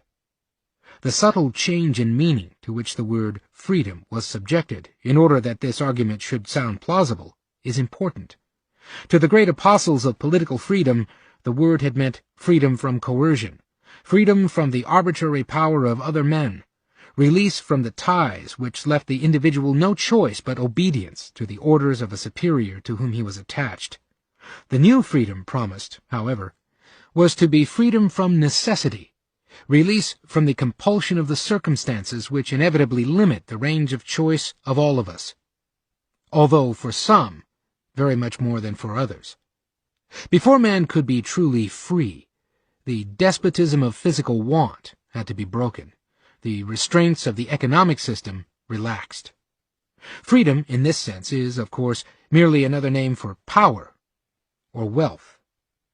The characteristic confusion of freedom with power, which we shall meet again and again throughout this discussion, is too big a subject to be thoroughly examined here. As old as socialism itself, it is so closely allied with it that almost 70 years ago, a French scholar, discussing its Saint-Simonian origins, was led to say that this theory of liberty est à issue tout le socialisme, Paul Janet, Saint-Simon et le Saint-Simonisme, 1878, page 26, note. The most explicit defender of this confusion is, significantly, the leading philosopher of American left-wingism, John Dewey, according to whom liberty is the effective power to do specific things, so that the demand for liberty is demand for power. Liberty and Social Control. Social Frontier, November 1935, page 41. Yet, although the promises of this new freedom were often coupled with irresponsible promises of a great increase in material wealth in a socialist society, it was not from such an absolute conquest of the niggardliness of nature that economic freedom was expected. What the promise really amounted to was that the great existing disparities in the range of choice of different people were to disappear. The demand for the new freedom was thus only another name for the old demand for an equal distribution of wealth. But the new name gave the socialists another word in common with the liberals, and they exploited it to the full. And, although the word was used in a different sense by the two groups, few people noticed this, and still fewer asked themselves whether the two kinds of freedom promised could really be combined. There can be no doubt that the promise of greater freedom has become one of the most effective weapons of socialist propaganda, and that the belief that socialism would bring freedom is genuine and sincere. But this would only heighten the tragedy if it should prove that what was promised to us as the road to freedom was in fact the high road to servitude. Unquestionably, the promise of more freedom was responsible for luring more and more liberals along the socialist road, for blinding them to the conflict which exists between the basic principles of socialism and liberalism, and for often enabling socialists to usurp the very name of the old party of freedom. Socialism was embraced by the greater part of the intelligentsia as the apparent heir of the liberal tradition. Therefore, it is not surprising that, to them, the idea of socialisms leading to the opposite of liberty should appear inconceivable. In recent years, however, the old apprehensions of the unforeseen consequences of socialism have once more been strongly voiced from the most unexpected quarters. Observer after observer, in spite of the contrary expectation with which he approached his subject, has been impressed with the extraordinary similarity, in many respects, of the conditions under fascism and communism. While progressives in England and elsewhere were still deluding themselves that communism and fascism represented opposite poles, more and more people began to ask themselves whether these new tyrannies were not the outcome of the same tendencies.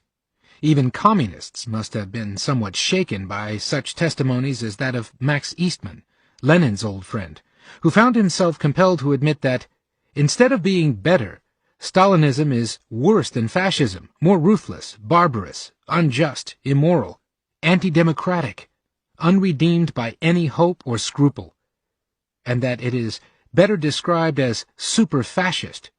And when we find the same author recognizing that Stalinism is socialism, in the sense of being an inevitable, although unforeseen political accompaniment of the nationalization and collectivization which he had relied upon as part of his plan for erecting a classless society, his conclusion clearly achieves wider significance. Stalin's Russia and the Crisis of Socialism, 1940, page 82.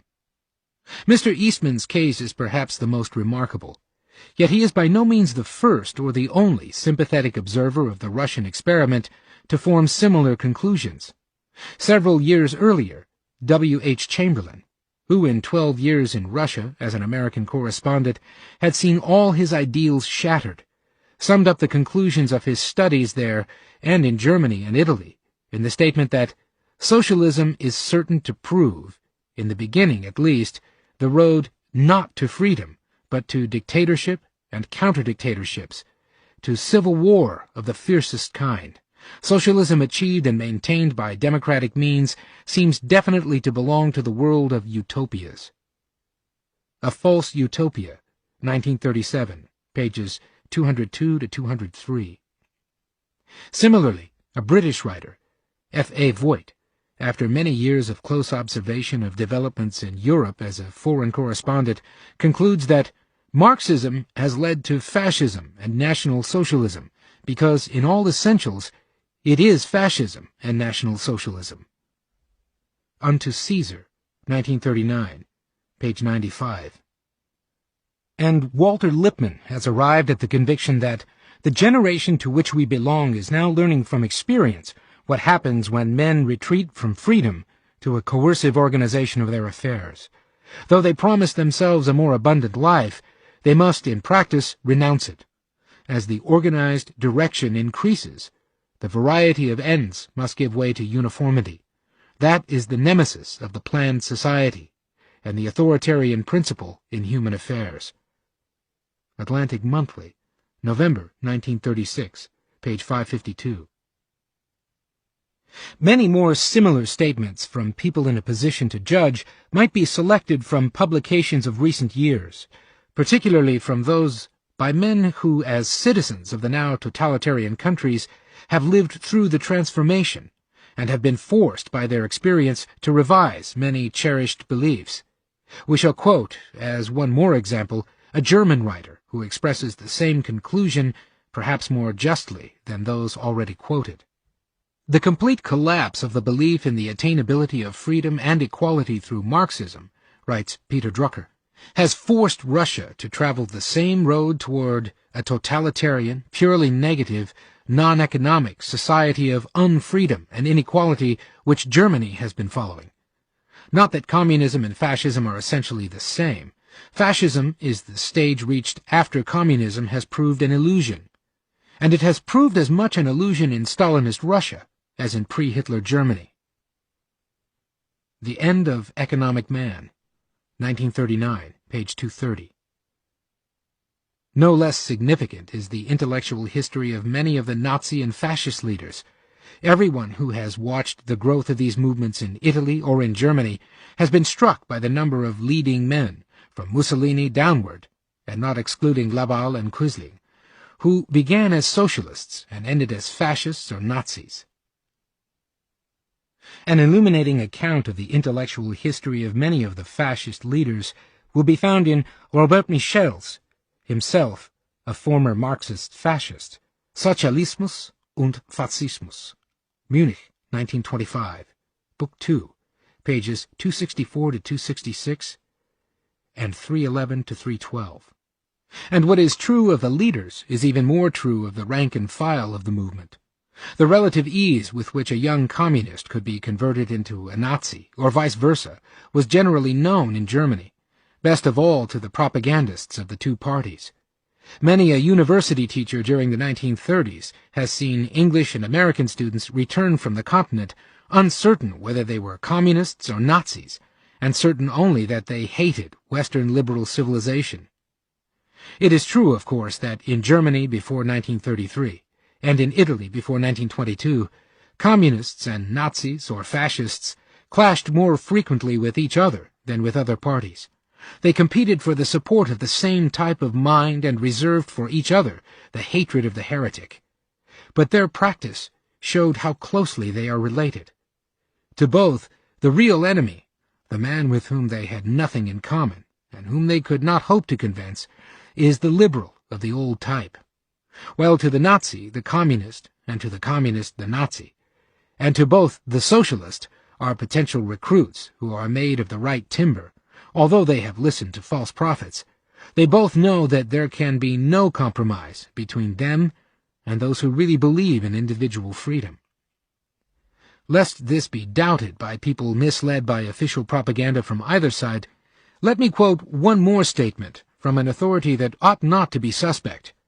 In an article under the significant title of The Rediscovery of Liberalism, Professor Eduard Heimann, one of the leaders of German religious socialism, writes, Hitlerism proclaims itself as both true democracy and true socialism, and the terrible truth is that there is a grain of truth for such claims, an infinitesimal grain to be sure, but at any rate enough to serve as a basis for such fantastic distortions.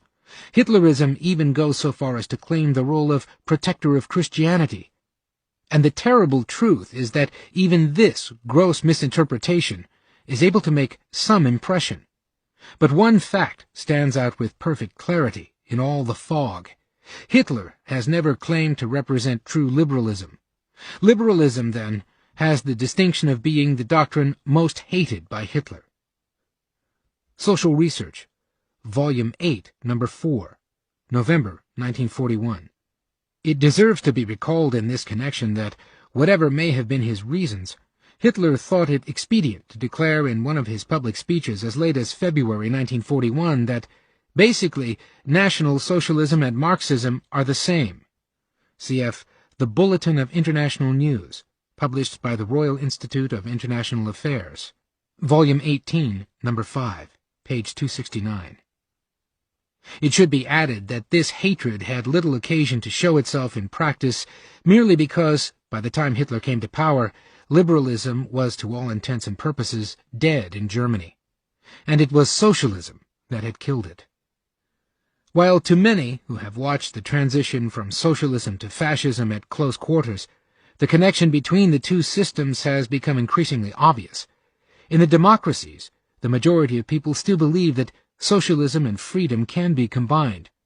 There can be no doubt that most socialists here still believe profoundly in the liberal ideal of freedom, and that they would recoil if they became convinced that the realization of their program would mean the destruction of freedom.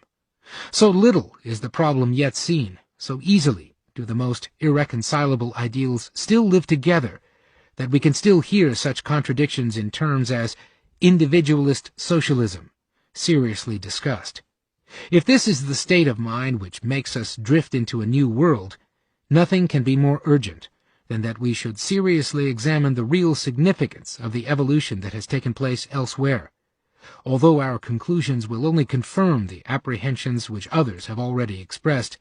The reasons why this development cannot be regarded as accidental will not appear without a rather full examination of the main aspects of this transformation of social life.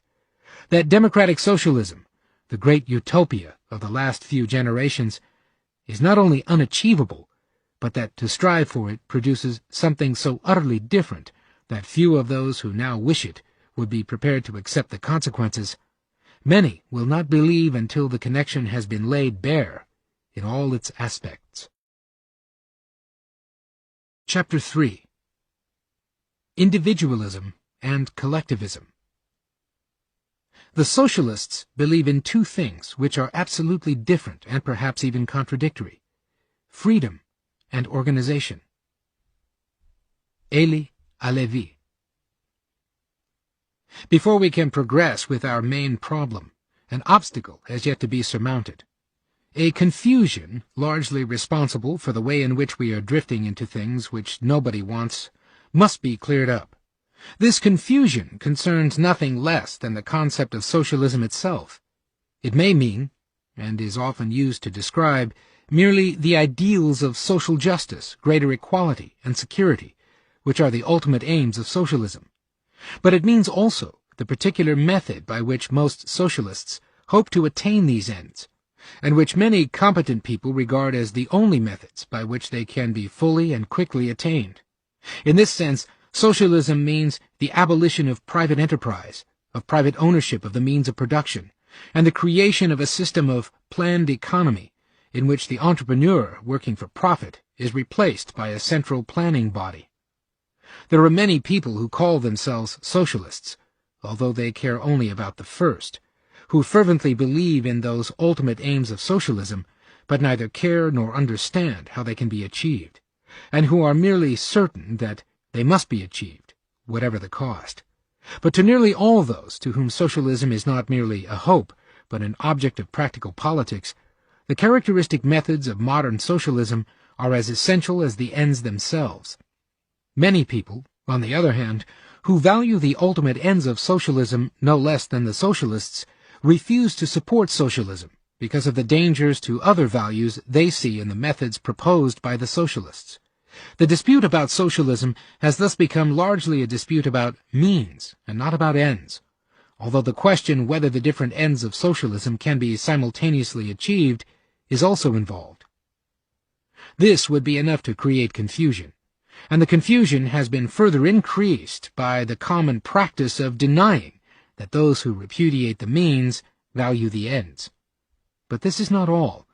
The situation is still more complicated by the fact that the same means, the economic planning, which is the prime instrument of socialist reform, can be used for many other purposes. We must centrally direct economic activity if we want to make the distribution of income conform to current ideas of social justice.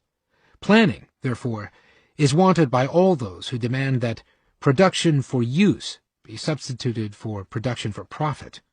But such planning is no less indispensable if the distribution of incomes is to be regulated in a way which to us appears to be the opposite of just. Whether we should wish that more of the good things of this world should go to some racial elite, the Nordic men, or the members of a party or an aristocracy, the methods which we shall have to employ are the same as those which could ensure an equalitarian distribution. It may, perhaps, seem unfair to use the term socialism to describe its methods rather than its aims, to use for a particular method a term which for many people stands for an ultimate ideal.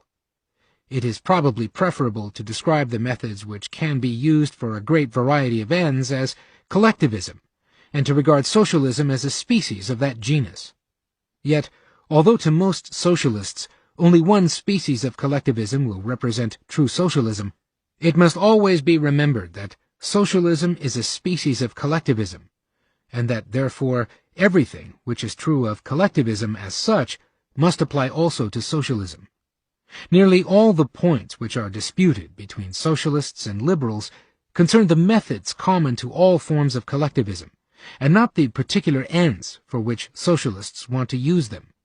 And all the consequences with which we shall be concerned in this book follow from the methods of collectivism irrespective of the ends for which they are used. It must also not be forgotten that socialism is not only by far the most important species of collectivism or planning, but that it is socialism which has persuaded liberal-minded people to submit once more to that regimentation of economic life which they had overthrown because, in the words of Adam Smith, it puts governments in a position where, to support themselves, they are obliged to be oppressive and tyrannical. Quoted in Dugald Stewart's Memoir of Adam Smith, from a memorandum written by Smith in 1755. The difficulties caused by the ambiguities of the common political terms are not yet over if we agree to use the term collectivism so as to include all types of planned economy, whatever the end of planning. The meaning of this term becomes somewhat more definite if we make it clear that we mean that sort of planning which is necessary to realize any given distributive ideals. But, as the idea of central economic planning owes its appeal largely to this very vagueness of its meaning, it is essential that we should agree on its precise sense before we discuss its consequences. Planning owes its popularity largely to the fact that everybody desires, of course, that we should handle our common problems as rationally as possible, and that, in so doing, we should use as much foresight as we can command. In this sense, everybody who is not a complete fatalist is a planner. Every political act is, or ought to be, an act of planning, and there can be differences only between good and bad, between wise and foresighted and foolish and short-sighted planning. An economist, whose whole task is the study of how men actually do, and how they might, plan their affairs, is the last person who could object to planning in this general sense. But it is not in this sense that our enthusiasts for a planned society now employ this term, nor merely in this sense that we must plan if we want the distribution of income or wealth to conform to some particular standard. According to the modern planners, and for their purposes, it is not sufficient to design the most rational permanent framework within which the various activities would be conducted by different persons according to their individual plans. This liberal plan, according to them, is no plan, and it is, indeed, not a plan designed to satisfy particular views about who should have what. What our planners demand is a central direction of all economic activity according to a single plan, laying down how the resources of society should be consciously directed to serve particular ends in a definite way. The dispute between the modern planners and their opponents is, therefore, not a dispute on whether we ought to choose intelligently between the various possible organizations of society. It is not a dispute on whether we ought to employ foresight and systematic thinking in planning our common affairs. It is a dispute about what is the best way of so doing.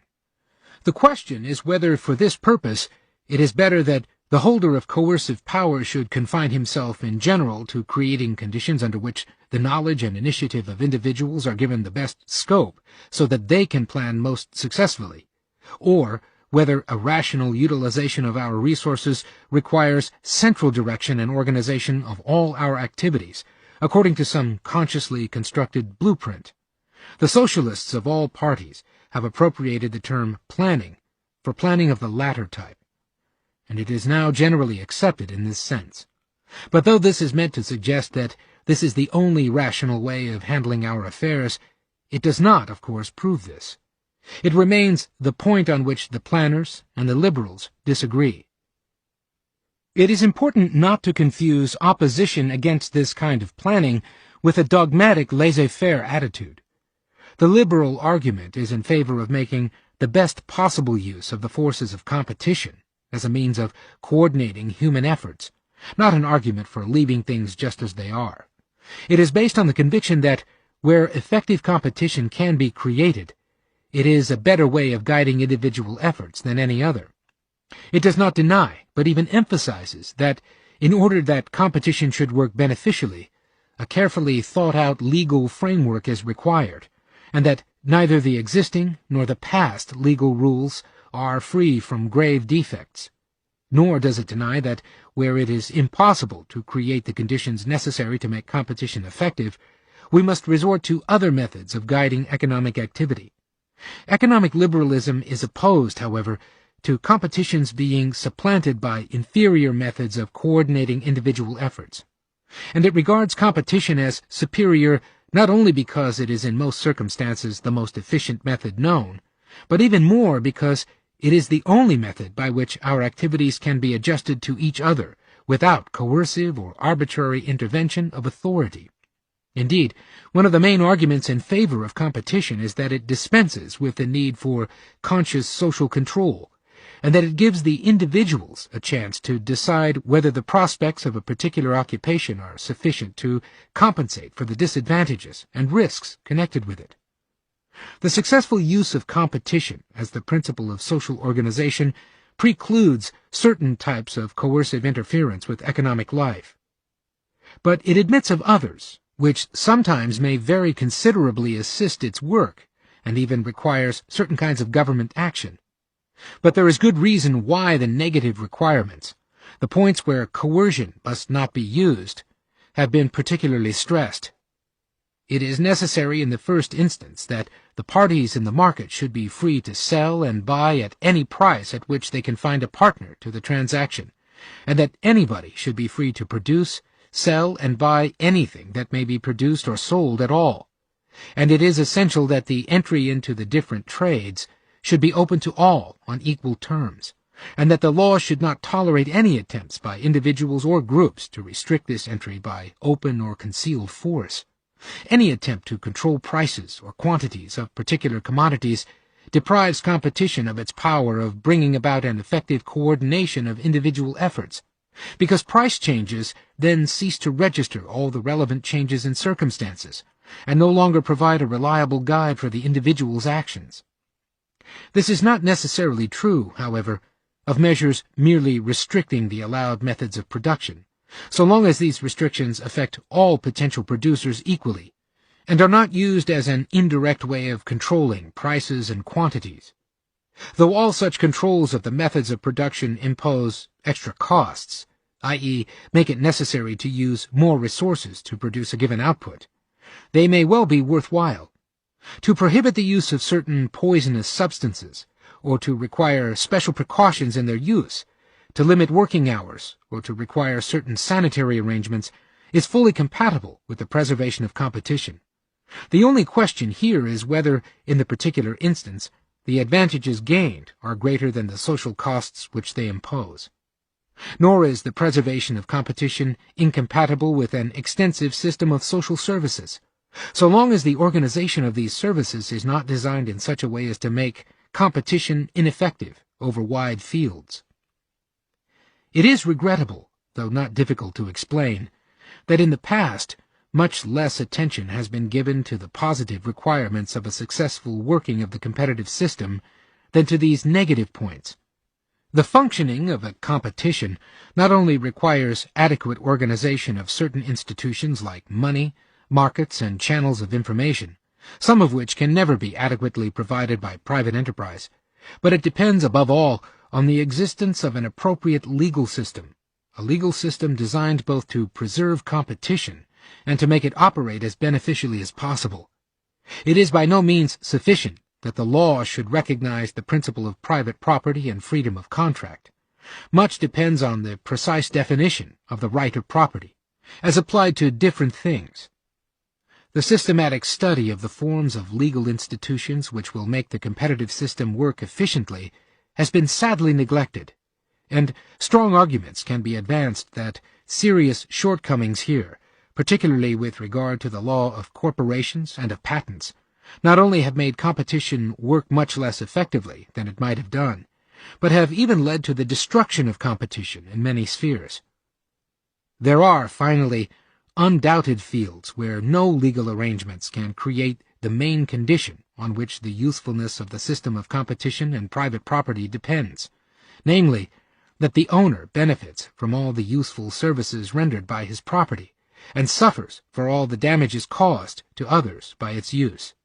Where, for example, it is impracticable to make the enjoyment of certain services dependent on the payment of a price, competition will not produce the services, and the price system becomes similarly ineffective when the damage caused to others by certain uses of property cannot be effectively charged to the owner of that property. In all these instances, there is a divergence between the items which enter into private calculation and those which affect social welfare, and whenever this divergence becomes important, some method other than competition may have to be found to supply the services in question. Thus, neither the provision of signposts on the roads nor, in most circumstances, that of the roads themselves can be paid for by every individual user, nor can certain harmful effects of deforestation, of some methods of farming, or of the smoke and noise of factories be confined to the owner of the property in question, or to those who are willing to submit to the damage for an agreed compensation. In such instances, we must find some substitute for the regulation by the price mechanism. But the fact that we have to resort to the substitution of direct regulation by authority where the conditions for the proper working of competition cannot be created does not prove that we should suppress competition where it can be made to function. To create conditions in which competition will be as effective as possible, to supplement it where it cannot be made effective, to provide the services which, in the words of Adam Smith, though they may be in the highest degree advantageous to a great society, are, however, of such nature that the profit could never repay the expense to any individual or small number of individuals. These tasks provide, indeed, a wide and unquestioned field for state activity. In no system that could be rationally defended would the state just do nothing. An effective competitive system needs an intelligently designed and continuously adjusted legal framework as much as any other. Even the most essential prerequisite of its proper functioning, the prevention of fraud and deception, including exploitation of ignorance, provides a great, and by no means yet fully accomplished, object of legislative activity. The task of creating a suitable framework for the beneficial working of competition had, however, not yet been carried very far when states everywhere turned from it to that of supplanting competition by a different and irreconcilable principle. The question was no longer one of making competition work and of supplementing it, but of displacing it altogether. It is important to be quite clear about this. The modern movement for planning is a movement against competition as such, a new flag under which all the old enemies of competition have rallied. And although all sorts of interests are now trying to re-establish under this flag privileges which the liberal era swept away, it is socialist propaganda for planning which has restored to respectability among liberal-minded people opposition to competition, and which has effectively lulled the healthy suspicion which any attempt to smother competition used to arouse. Of late, it is true, some academic socialists, under the spur of criticism and animated by the same fear of the extinction of freedom in a centrally planned society, have devised a new kind of competitive socialism, which they hope will avoid the difficulties and dangers of central planning and combine the abolition of private property with the full retention of individual freedom. Although some discussion of this new kind of socialism has taken place in learned journals, it is hardly likely to recommend itself to practical politicians. If it ever did, it would not be difficult to show, as the author has attempted elsewhere, see Economica, 1940, that these plans rest on a delusion and suffer from an inherent contradiction. It is impossible to assume control over all the productive resources without also deciding for whom and by whom they are to be used. Although, under this so-called competitive socialism, the planning by the central authority would take somewhat more roundabout forms, its effects would not be fundamentally different, and the element of competition would be little more than a sham. What in effect unites the socialists of the left and the right is this common hostility to competition and their common desire to replace it by a directed economy. Though the terms capitalism and socialism are still generally used to describe the past and the future forms of society, they conceal rather than elucidate the nature of the transition through which we are passing. Yet, though all the changes we are observing tend in the direction of a comprehensive, central direction of economic activity, the universal struggle against competition promises to produce, in the first instance, something in many respects even worse, a state of affairs which can satisfy neither planners nor liberals. A sort of syndicalist or corporative organization of industry, in which competition is more or less suppressed, but planning is left in the hands of the independent monopolies of the separate industries. This is the inevitable first result of a situation in which the people are united in their hostility to competition, but agree on little else.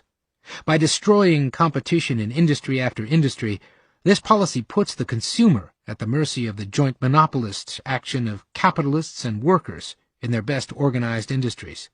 Yet, although this is a state of affairs which in wide fields has already existed for some time, and although much of the muddled, and most of the interested, agitation for planning aims at it, it is not a state which is likely to persist or can be rationally justified. Such independent planning by industrial monopolies would, in fact, produce effects opposite to those at which the argument for planning aims. Once this stage is reached, the only alternative to a return to competition is the control of the monopolies by the state, a control which, if it is to be made effective, must become progressively more complete and more detailed. It is this stage we are rapidly approaching. When, shortly before the war, a weekly magazine pointed out that there were many signs that British leaders, at least, were growing accustomed to thinking in terms of national development by controlled monopolies, this was probably a true estimate of the position as it then existed. Since then, this process has been greatly accelerated by the war, and its grave defects and dangers will become increasingly obvious as time goes on. The idea of complete centralization of the direction of economic activity still appalls most people, not only because of the stupendous difficulty of the task, but even more because of the horror inspired by the idea of everything being directed from a single center. If we are, nevertheless, rapidly moving toward such a state, this is largely because most people still believe that it must be possible to find some middle way between atomistic competition and central direction. Nothing, indeed, seems at first more plausible, or is more likely to appeal to reasonable people, than the idea that our goal must be neither the extreme decentralization of free competition, nor the complete centralization of a single plan, but some judicious mixture of the two methods. Yet mere common sense proves a treacherous guide in this field. Although competition can bear some admixture of regulation, it cannot be combined with planning to any extent we like without ceasing to operate as an effective guide to production.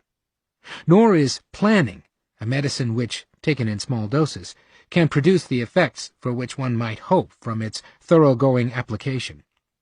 Both competition and central direction become poor and inefficient tools if they are incomplete. They are alternative principles used to solve the same problem, and a mixture of the two means that neither will really work, and that the result will be worse than if either system had been consistently relied upon. Or, to express it differently, planning and competition can be combined only by planning for competition, but not by planning against competition. It is of the utmost importance to the argument of this book for the reader to keep in mind that the planning against which all our criticism is directed is solely the planning against competition, the planning which is to be substituted for competition. This is the more important, as we cannot, within the scope of this book, enter into a discussion of the very necessary planning which is required to make competition as effective and beneficial as possible. But as in current usage, planning has become almost synonymous with the former kind of planning, it will sometimes be inevitable, for the sake of brevity, to refer to it simply as planning, even though this means leaving to our opponents a very good word meriting a better fate. Chapter 4. The Inevitability of Planning. We were the first to assert that the more complicated the forms assumed by civilization, the more restricted the freedom of the individual must become. Benito Mussolini. It is a revealing fact that few planners are content to say that central planning is desirable. Most of them affirm that we can no longer choose, but are compelled by circumstances beyond our control to substitute planning for competition. The myth is deliberately cultivated that we are embarking on the new course not out of free will, but because competition is spontaneously eliminated by technological changes which we neither can reverse nor should wish to prevent. This argument is rarely developed at any length. It is one of the assertions taken over by one writer from another until, by mere iteration, it has come to be accepted as an established fact. It is, nevertheless, devoid of foundation. The tendency toward monopoly and planning is not the result of any objective facts beyond our control, but the product of opinions fostered and propagated for half a century, until they have come to dominate all our policy.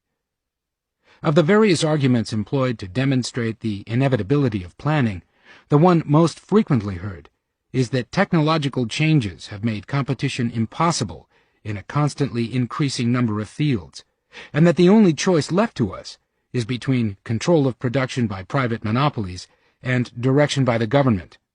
This belief derives mainly from the Marxist doctrine of the concentration of industry, although, like so many Marxist ideas, it is now found in many circles which have received it at third or fourth hand and do not know whence it derives.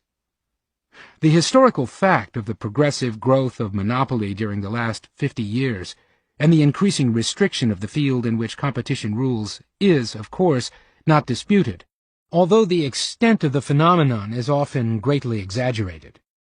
For a fuller discussion of these problems, see Professor Lionel Robbins' essay, The Inevitability of Monopoly, The Economic Basis of Class Conflict, 1939, pages 45 to 80. The important question is whether this development is a necessary consequence of the advance of technology, or whether it is simply the result of the policies pursued in most countries. We shall presently see that the actual history of this development strongly suggests the latter. But we must first consider in how far modern technological developments are of such a kind as to make the growth of monopolies in wide fields inevitable. The alleged technological cause of the growth of monopoly is the superiority of the large firm over the small, owing to the greater efficiency of modern methods of mass production. Modern methods, it is asserted, have created conditions in the majority of industries where the production of the large firm can be increased at decreasing costs per unit, with the result that the large firms are everywhere underbidding and driving out the small ones. This process must go on until in each industry only one or at most a few giant firms are left. This argument singles out one effect sometimes accompanying technological progress. It disregards others which work in the opposite direction, and it receives little support from a serious study of the facts. We cannot here investigate this question in detail, and must be content to accept the best evidence available.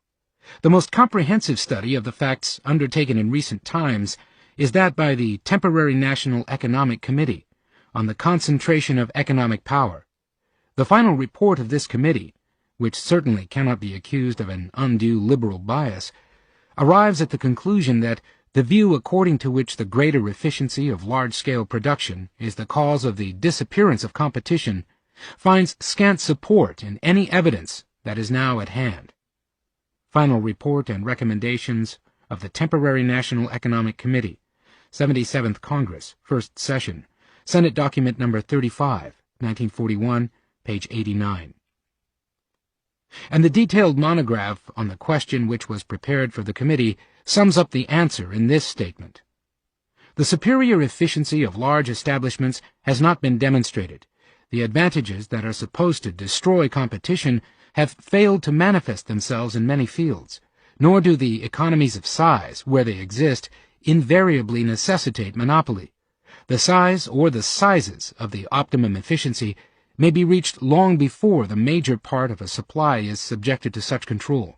The conclusions that the advantage of large-scale production must lead inevitably to the abolition of competition cannot be accepted.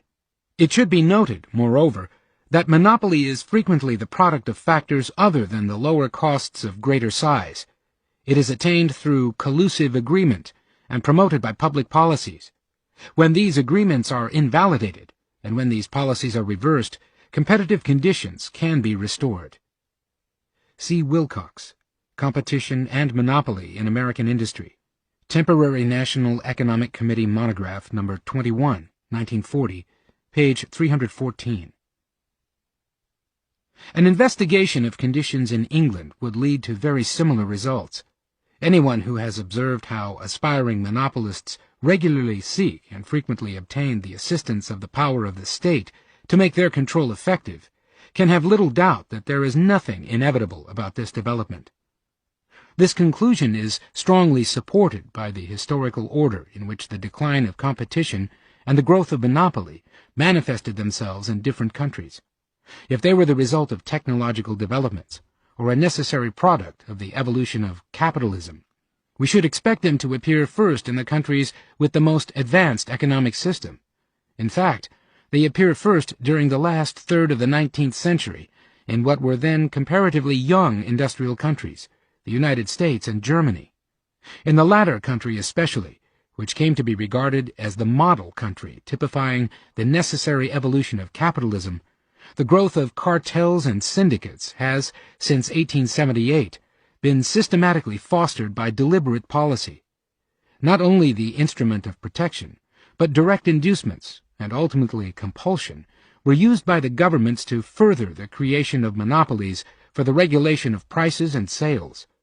It was here that, with the help of the state, the first great experiment in scientific planning and conscious organization of industry led to the creation of giant monopolies, which were represented as inevitable growths 50 years before the same was done in Great Britain.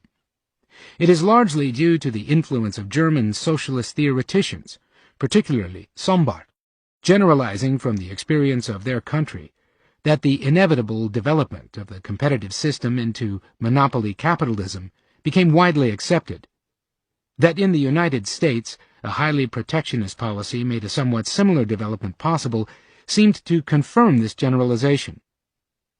The development of Germany, however, more than that of the United States, came to be regarded as representative of a universal tendency, and it became a commonplace to speak, to quote a widely read political essay of recent date, of Germany where all the social and political forces of modern civilization have reached their most advanced form. Reinhold Niebuhr, Moral Man and Immoral Society, 1932. How little there was of inevitability in all this, and how much is the result of deliberate policy, becomes clear when we consider the position in England until 1931, and the developments since that year in which Great Britain also embarked upon a policy of general protection. It is only a dozen years since, except for a few industries which had obtained protection earlier, British industry was on the whole as competitive as perhaps at any time in its history. And although during the 1920s it suffered severely from incompatible policies followed with regard to wages and to money, at least the years up to 1929 compare with regard to employment and general activity not unfavorably with the 1930s. It is only since the transition to protection and the general change in British economic policy accompanying it that the growth of monopolies has proceeded at an amazing rate and has transformed British industry to an extent the public has scarcely yet realized. To argue that this development has anything to do with the technological progress during this period, that technological necessities which in Germany operated in the 1880s and 1890s made themselves felt here in the 1930s, is not much less absurd than the claim, implied in a statement of Mussolini, that Italy had to abolish individual freedom before other European people because its civilization had marched so far in advance of the rest. Insofar as England is concerned, the thesis that the change in opinion and policy merely follows an inexorable change in the facts can be given a certain appearance of truth, just because the nation has followed at a distance the intellectual developments elsewhere. It could thus be argued that monopolistic organization of industry grew up in spite of the fact that public opinion still favored competition, but that outside events frustrated their wishes. The true relation between theory and practice becomes, however, clear as soon as we look to the prototype of this development, Germany. That there the suppression of competition was a matter of deliberate policy, That it was undertaken in the service of the ideal which we now call planning, there can be no doubt. In the progressive advance toward a completely planned society, the Germans, and all the people who are imitating their example, are merely following the course which 19th-century thinkers, particularly Germans, have mapped out for them. The intellectual history of the last 60 or 80 years is indeed a perfect illustration of the truth that, in social evolution, nothing is inevitable, but thinking makes it so. The assertion that modern technological progress makes planning inevitable can also be interpreted in a different manner. It may mean that the complexity of our modern industrial civilization creates new problems with which we cannot hope to deal effectively except by central planning. In a sense, this is true, yet not in the wide sense in which it is claimed. It is, for example, a commonplace that many of the problems created by a modern town, like many other problems caused by close contiguity in space, are not adequately solved by competition. But it is not these problems, like those of the public utilities, etc., which are uppermost in the minds of those who invoke the complexity of modern civilization as an argument for central planning. What they generally suggest is that the increasing difficulty of obtaining a coherent picture of the complete economic process makes it indispensable that things should be coordinated by some central agency, if social life is not to dissolve in chaos. This argument is based on a complete misapprehension of the working of competition.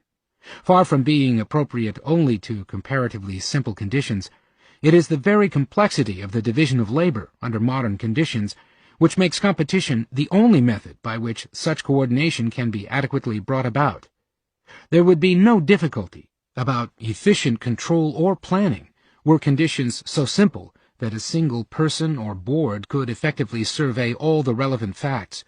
It is only as the factors which have to be taken into account become so numerous that it is impossible to gain a synoptic view of them that decentralization becomes imperative. But once decentralization is necessary, the problem of coordination arises, a coordination which leaves the separate agencies free to adjust their activities to the facts which only they can know, and yet brings about a mutual adjustment of their respective plans.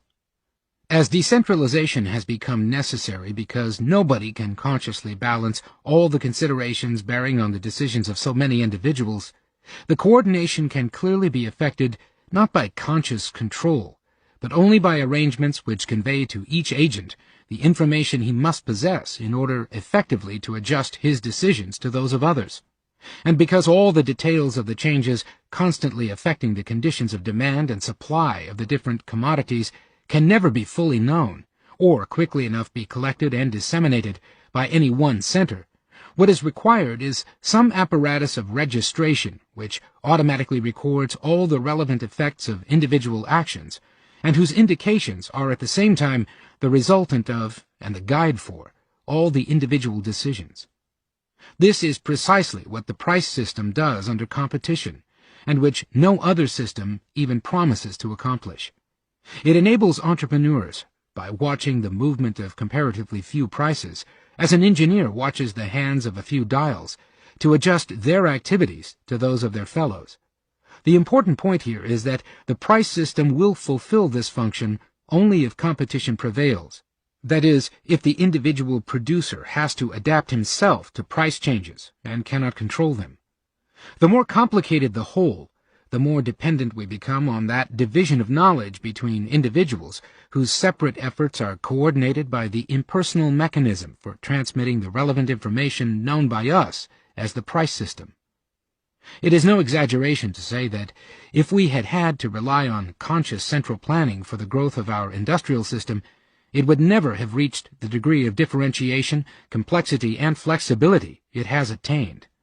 Compared with this method of solving the economic problem by means of decentralization, plus automatic coordination, the more obvious method of central direction is incredibly clumsy, primitive, and limited in scope. That the division of labor has reached the extent which makes modern civilization possible, we owe to the fact that it did not have to be consciously created, but that man tumbled on a method by which the division of labor could be extended far beyond the limits within which it could have been planned. Any further growth of its complexity, therefore, far from making central direction more necessary, makes it more important than ever that we should use a technique which does not depend on conscious control. There is yet another theory which connects the growth of monopolies with technological progress, and which uses arguments almost opposite to those we have just considered. Though not often clearly stated, it has also exercised considerable influence.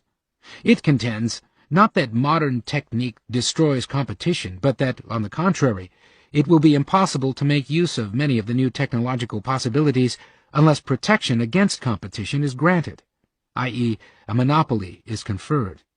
This type of argument is not necessarily fraudulent, as the critical reader will perhaps suspect.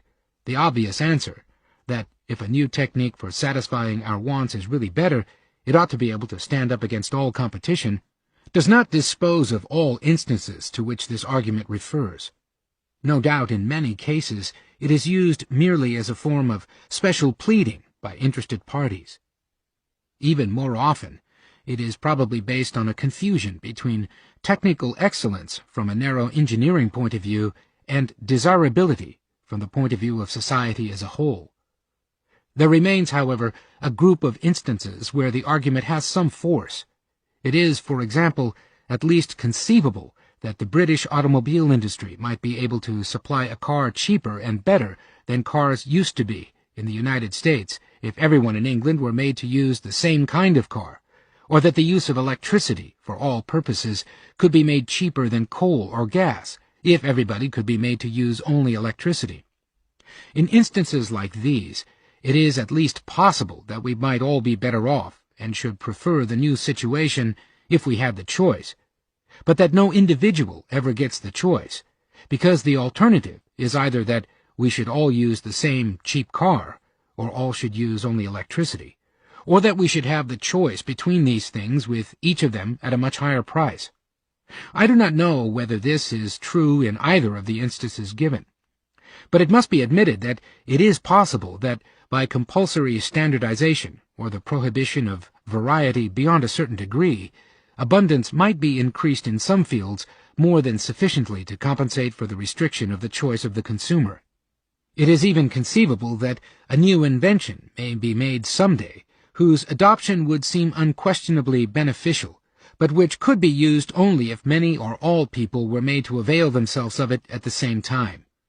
Whether such instances are of any great or lasting importance, they are certainly not instances where it could be legitimately claimed that technical progress makes central direction inevitable. They would merely make it necessary to choose between gaining a particular advantage by compulsion and not obtaining it, or, in most instances, obtaining it a little later, when further technical advance has overcome the particular difficulties. It is true that in such situations we may have to sacrifice a possible immediate gain as the price of our freedom, but we avoid, on the other hand, the necessity of making future developments dependent upon the knowledge which particular people now possess. By sacrificing such possible present advantages, we preserve an important stimulus to further progress. Though in the short run, the price we have to pay for variety and freedom of choice may sometimes be high, in the long run, even material progress will depend on this very variety, because we can never predict from which of the many forms in which a good or service can be provided something better may develop. It cannot, of course, be asserted that the preservation of freedom at the expense of some addition to our present material comfort will be thus rewarded in all instances. But the argument for freedom is precisely that we ought to leave room for the unforeseeable free growth. It applies, therefore, no less when, on the basis of our present knowledge, compulsion would seem to bring only advantages, and although in a particular instance it may actually do no harm. In much of the current discussion on the effects of technological progress, this progress is presented to us as if it were something outside us, which could compel us to use the new knowledge in a particular way. While it is true, of course, that inventions have given us tremendous power, it is absurd to suggest that we must use this power to destroy our most precious inheritance, liberty. It does mean, however, that if we want to preserve it, we must guard it more jealously than ever, and that we must be prepared to make sacrifices for it. While there is nothing in modern technological developments which forces us toward comprehensive economic planning, there is a great deal in them which makes infinitely more dangerous the power a planning authority would possess. While there can thus be little doubt that the movement toward planning is the result of deliberate action, and that there are no external necessities which force us to it, it is worth inquiring why so large a proportion of the technical experts should be found in the front rank of the planners.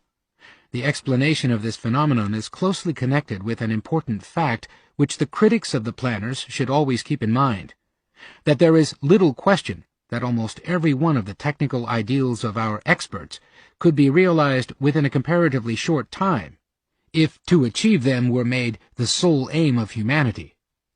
There is an infinite number of good things, which we all agree are highly desirable as well as possible, but of which we cannot hope to achieve more than a few within our lifetime, or which we can hope to achieve only very imperfectly. It is the frustration of his ambitions in his own field which makes the specialist revolt against the existing order. We all find it difficult to bear to see things left undone which everybody must admit are both desirable and possible, that these things cannot all be done at the same time, that any one of them can be achieved only at the sacrifice of others, can be seen only by taking into account factors which fall outside any specialism, which can be appreciated only by a painful intellectual effort, the more painful as it forces us to see against a wider background the objects to which most of our labors are directed, and to balance them against others which lie outside our immediate interest, and for which, for that reason, we care less.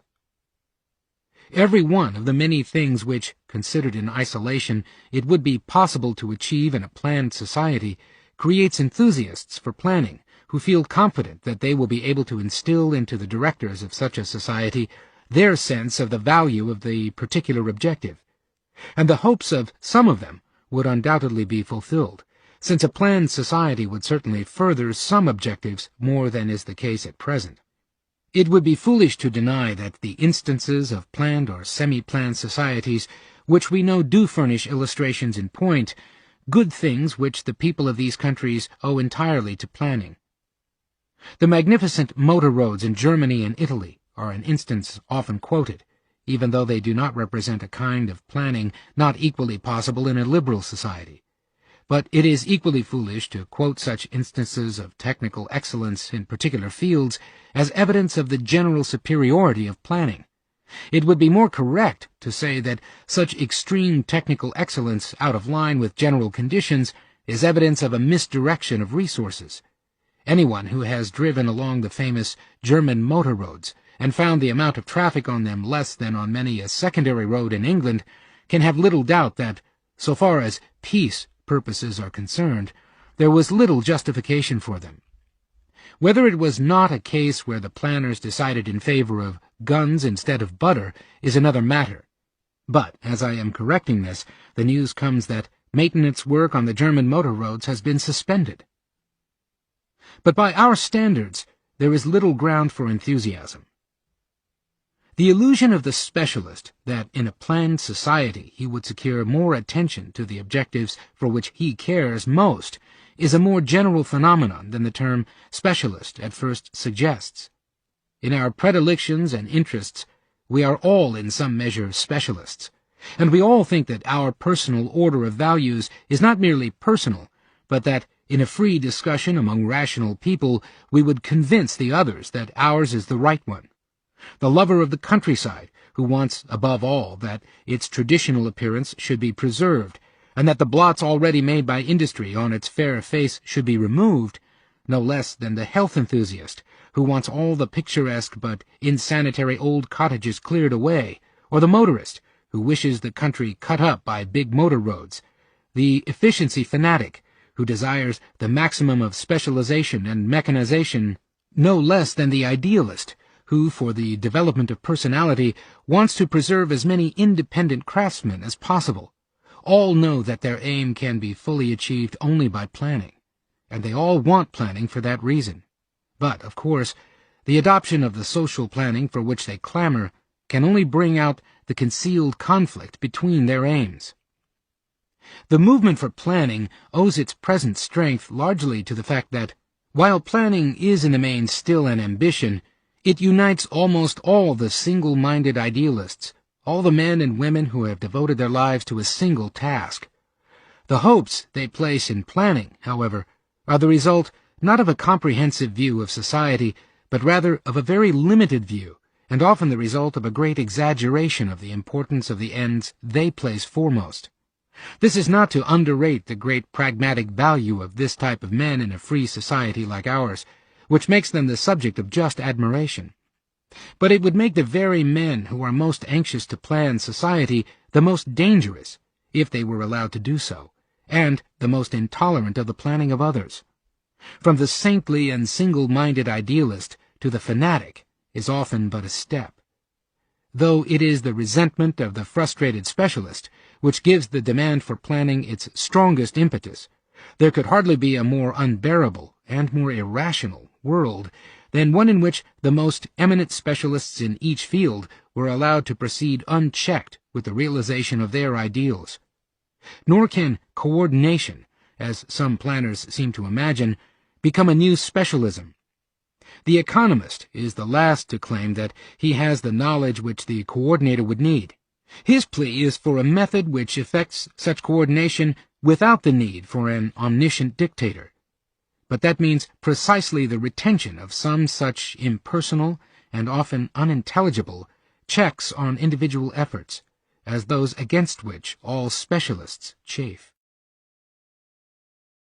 Chapter 5. Planning and Democracy.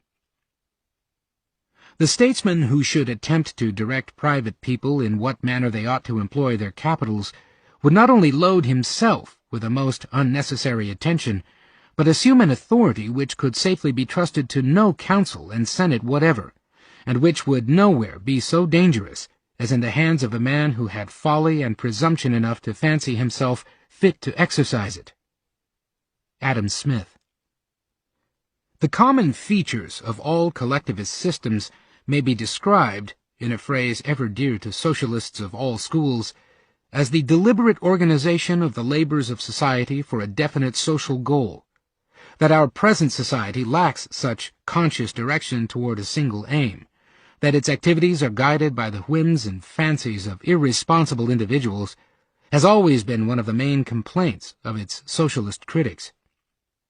In many ways, this puts the basic issue very clearly, and it directs us at once to the point where the conflict arises between individual freedom and collectivism.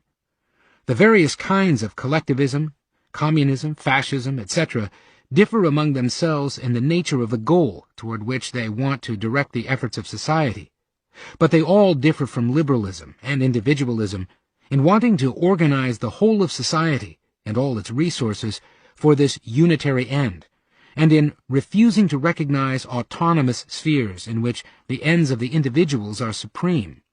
In short, they are totalitarian in the true sense of this new word, which we have adopted to describe the unexpected, but nevertheless inseparable manifestations of what in theory we call collectivism. The social goal or common purpose for which society is to be organized is usually vaguely described as the common good, the general welfare, or the general interest. It does not need much reflection to see that these terms have no sufficiently definite meaning to determine a particular course of action. The welfare and the happiness of millions cannot be measured on a single scale of less and more. The welfare of a people, like the happiness of a man, depends on a great many things that can be provided in an infinite variety of combinations. It cannot be adequately expressed as a single end, but only as a hierarchy of ends, a comprehensive scale of values in which every need of every person is given its place. To direct all our activities according to a single plan presupposes that every one of our needs is given its rank in an order of values which must be complete enough to make it possible to decide among all the different courses which the planner has to choose. It presupposes, in short, the existence of a complete ethical code, in which all the different human values are allotted their due place. The conception of a complete ethical code is unfamiliar, and it requires some effort of imagination to see what it involves. We are not in the habit of thinking of moral codes as more or less complete.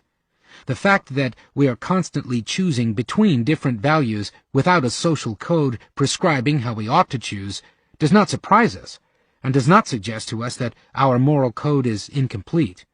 In our society, there is neither occasion nor reason why people should develop common views about what should be done in such situations. But where all the means to be used are the property of society, and are to be used in the name of society according to a unitary plan, a social view about what ought to be done must guide all decisions. In such a world, we should soon find that our moral code is full of gaps. We are not concerned here with the question whether it would be desirable to have such a complete ethical code. It may merely be pointed out that, up to the present, the growth of civilization has been accompanied by a steady diminution of the sphere in which individual actions are bound by fixed rules. The rules of which our common moral code consists have progressively become fewer and more general in character. From the primitive man, who was bound by an elaborate ritual in almost every one of his daily activities, who was limited by innumerable taboos, and who could scarcely conceive of doing things in a way different from his fellows, morals have more and more tended to become merely limits circumscribing the sphere within which the individual could behave as he liked. The adoption of a common ethical code, comprehensive enough to determine a unitary economic plan, would mean a complete reversal of this tendency. The essential point for us is that no such complete ethical code exists. The attempt to direct all economic activity according to a single plan would raise innumerable questions, to which the answer could be provided only by a moral rule, but to which existing morals have no answer, and where there exists no agreed view on what ought to be done. People will have either no definite views or conflicting views on such questions, because in the free society in which we have lived, there has been no occasion to think about them, and still less to form common opinions about them. Not only do we not possess such an all-inclusive scale of values, it would be impossible for any mind to comprehend the infinite variety of different needs of different people which compete for the available resources, and to attach a definite weight to each. For our problem, it is of minor importance whether the ends for which any person cares comprehend only his own individual needs, or whether they include the needs of his closer or even those of his more distant fellows. That is, whether he is egoistic or altruistic, in the ordinary senses of these words. The point which is so important is the basic fact that it is impossible for any man to survey more than a limited field, to be aware of the urgency of more than a limited number of needs. Whether his interests center round his own physical needs, or whether he takes a warm interest in the welfare of every human being he knows, the ends about which he can be concerned will always be only an infinitesimal fraction of the needs of all men. This is the fundamental fact on which the whole philosophy of individualism is based. It does not assume, as is often asserted, that man is egoistic or selfish, or ought to be. It merely starts from the indisputable fact that the limits of our powers of imagination make it impossible to include in our scale of values more than a sector of the needs of the whole society, and that, since, strictly speaking, scales of value can exist only in individual minds, nothing but partial scales of values exist, scales which are inevitably different and often inconsistent with each other. From this, the individualist concludes that the individuals should be allowed, within defined limits, to follow their own values and preferences rather than somebody else's, that within these spheres the individual's system of ends should be supreme and not subject to any dictation by others. It is this recognition of the individual as the ultimate judge of his ends, the belief that, as far as possible, his own views ought to govern his actions, that forms the essence of the individualist position. This view does not, of course, exclude the recognition of social ends, or rather of a coincidence of individual ends which makes it advisable for men to combine for their pursuit. But it limits such common action to the instances where individual views coincide.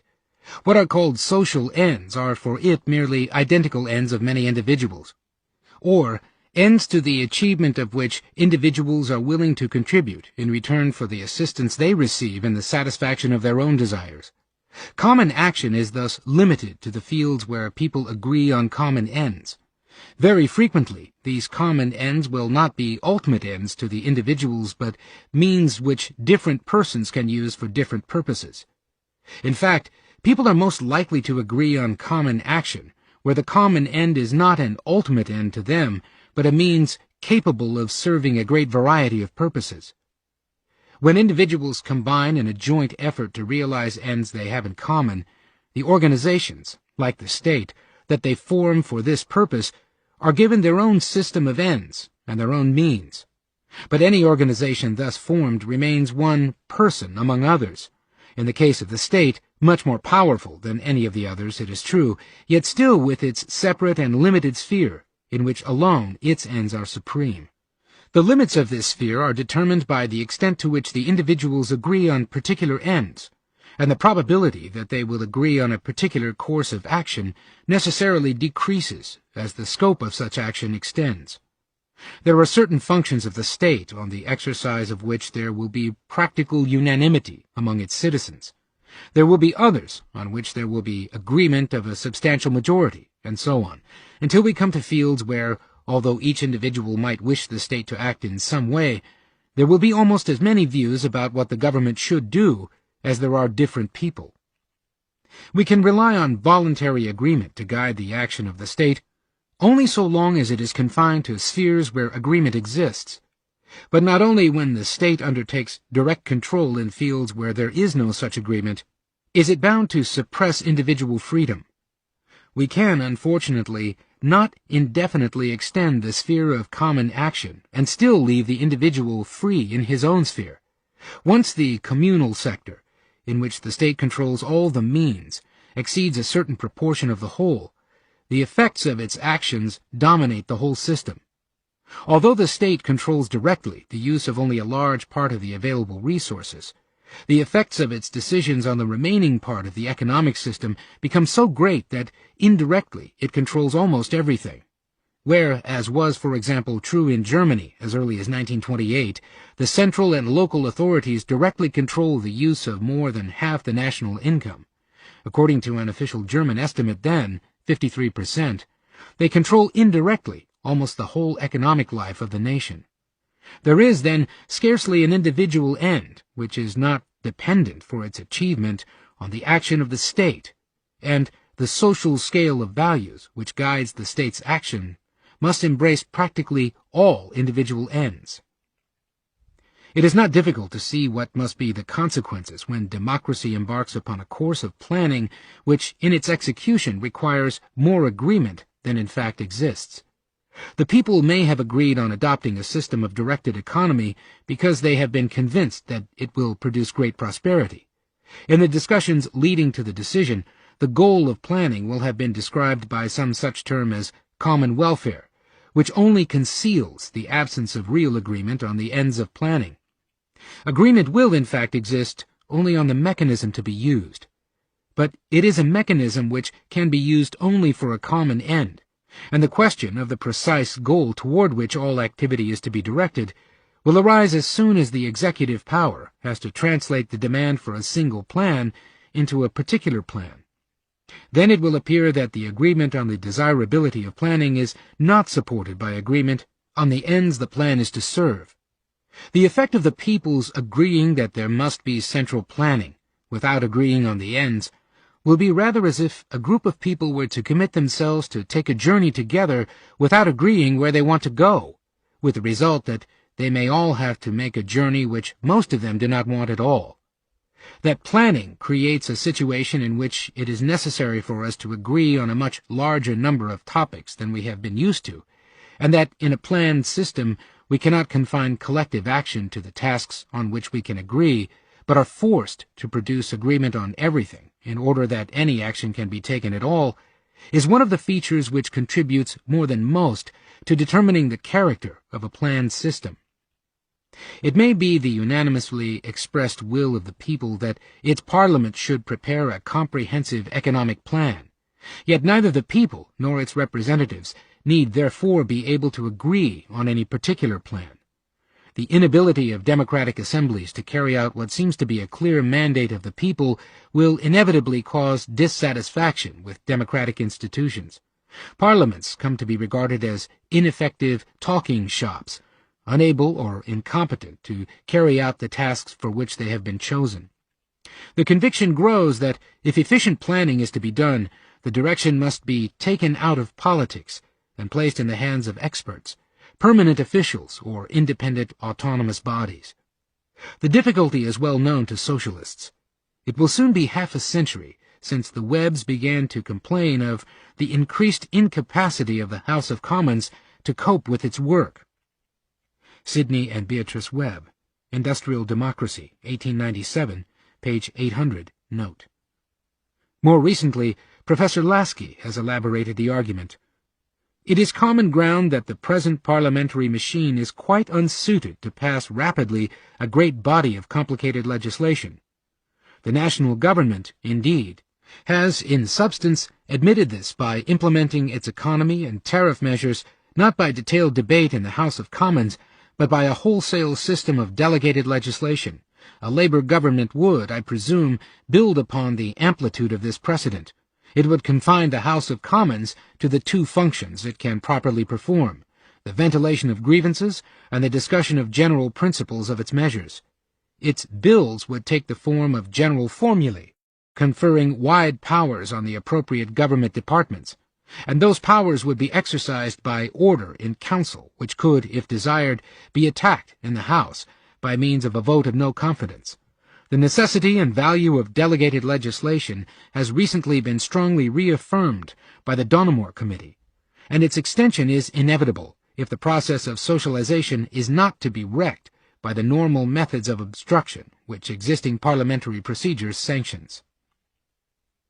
And to make it quite clear that a socialist government must not allow itself to be too much fettered by democratic procedure, Professor Lasky, at the end of the same article, raised the question whether in a period of transition to socialism, a Labour government can risk the overthrow of its measures as a result of the next general election, and left it significantly unanswered.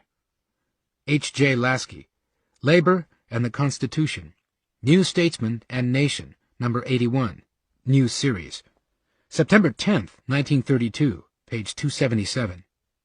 In a book, Democracy in Crisis, 1933, particularly page 87, in which Professor Lasky later elaborated these ideas, his determination that parliamentary democracy must not be allowed to form an obstacle to the realization of socialism is even more plainly expressed. Not only would a socialist government take vast powers and legislate under them by ordinance and decree, and suspend the classic formulae of normal opposition, but the continuance of parliamentary government would depend on its, i.e. the Labour government's, possession of guarantees from the Conservative Party that its work of transformation would not be disrupted by repeal in the event of its defeat at the polls. As Professor Lasky invokes the authority of the Donnemore Committee, it may be worth recalling that Professor Lasky was a member of that committee, and presumably one of the authors of its report. It is important, clearly, to see the causes of this admitted ineffectiveness of parliaments when it comes to a detailed administration of the economic affairs of a nation. The fault is neither with the individual representatives, nor with parliamentary institutions as such, but with the contradictions inherent in the task with which they are charged. They are not asked to act where they can agree, but to produce agreement on everything, the whole direction of the resources of the nation. For such a task, the system of majority decision is, however, not suited. Majorities will be found where it is a choice between limited alternatives, but it is a superstition to believe that there must be a majority view on everything. There is no reason why there should be a majority in favor of any one of the different possible courses of positive action if their number is legion. Every member of the Legislative Assembly might prefer some particular plan for the direction of economic activity to no plan, yet no one plan may appear preferable to a majority to no plan at all. Nor can a coherent plan be achieved by breaking it up into parts and voting on particular issues. A democratic assembly voting and amending a comprehensive economic plan clause by clause as it deliberates on an ordinary bill makes nonsense. An economic plan, to deserve the name, must have a unitary conception. Even if a parliament could, proceeding step by step, agree on some scheme, it would certainly, in the end, satisfy nobody. A complex whole in which all the parts must be most carefully adjusted to each other cannot be achieved through a compromise between conflicting views. To draw up an economic plan in this fashion is even less possible than, for example, successfully to plan a military campaign by democratic procedure. As in strategy, it would become inevitable to delegate the task to the experts. Yet the difference is that, while the general who is put in charge of a campaign is given a single end to which, for the duration of the campaign, all the means under his control have to be exclusively devoted, there can be no such single goal given to the economic planner, and no similar limitation of the means imposed upon him. The general has not got to balance different independent aims against each other. There is, for him, only one supreme goal, but the ends of an economic plan, or of any part of it, cannot be defined apart from the particular plan. It is the essence of the economic problem that the making of an economic plan involves the choice between conflicting or competing ends, different needs of different people. But which ends do so conflict, which will have to be sacrificed if we want to achieve certain others, in short, which are the alternatives between which we must choose, can only be known to those who know all the facts, and only they, the experts, are in a position to decide which of the different ends are to be given preference. It is inevitable that they should impose their scale of preferences on the community for which they plan. This is not always clearly recognized, and delegation is usually justified by the technical character of the task. But this does not mean that only the technical detail is delegated, or even that the inability of parliaments to understand the technical detail is the root of the difficulty. It is instructive in this connection briefly to refer to the government document in which, in recent years, these problems have been discussed. As long as 13 years ago, that is, before England finally abandoned economic liberalism, the process of delegating legislative powers had already been carried to a point where it was felt necessary to appoint a committee to investigate what safeguards are desirable or necessary to secure the sovereignty of law. In its report, the Dunmore Committee, Report of the Lord Chancellor's Committee and Ministers' Powers, Command 4060, 1932, showed that, even at that date, Parliament had resorted to the practice of wholesale and indiscriminate delegation, but regarded this, it was before we had really glanced into the totalitarian abyss, as an inevitably and relatively innocuous development. And it is probably true that delegation as such need not be a danger to freedom. The interesting point is why delegation had become necessary on such a scale. First place among the causes enumerated in the report is given to the fact that Parliament nowadays passes so many laws every year, and that much of the detail is so technical as to be unsuitable for parliamentary discussion. But if this were all, there would be no reason why the details should not be worked out before rather than after Parliament passes a law. What is probably in many cases a much more important reason why, if Parliament were not willing to delegate law-making power, Parliament would be unable to pass the kind and quantity of legislation which public opinion requires, is innocently revealed in the little sentence that many of the laws affect people's lives so closely that elasticity is essential. What does this mean, if not conferment of arbitrary power, power limited by no fixed principles, and which, in the opinion of Parliament, cannot be limited by definite and unambiguous rules? Alterations in the structure of civil law are no less technical and no more difficult to appreciate in all their implications. Yet, nobody has yet seriously suggested that legislation there should be delegated to a body of experts. The fact is that, in these fields, legislation does not go beyond general rules on which true majority agreement can be achieved, While in the direction of economic activity, the interests to be reconciled are so divergent that no true agreement is likely to be reached in a democratic assembly. It should be recognized, however, that it is not the delegation of lawmaking power as such which is so objectionable. To oppose delegation as such is to oppose a symptom instead of the cause, and, as it may be a necessary result of other causes, to weaken the case. So long as the power that is delegated is merely the power to make general rules, there may be very good reasons why such rules should be laid down by local rather than by the central authority.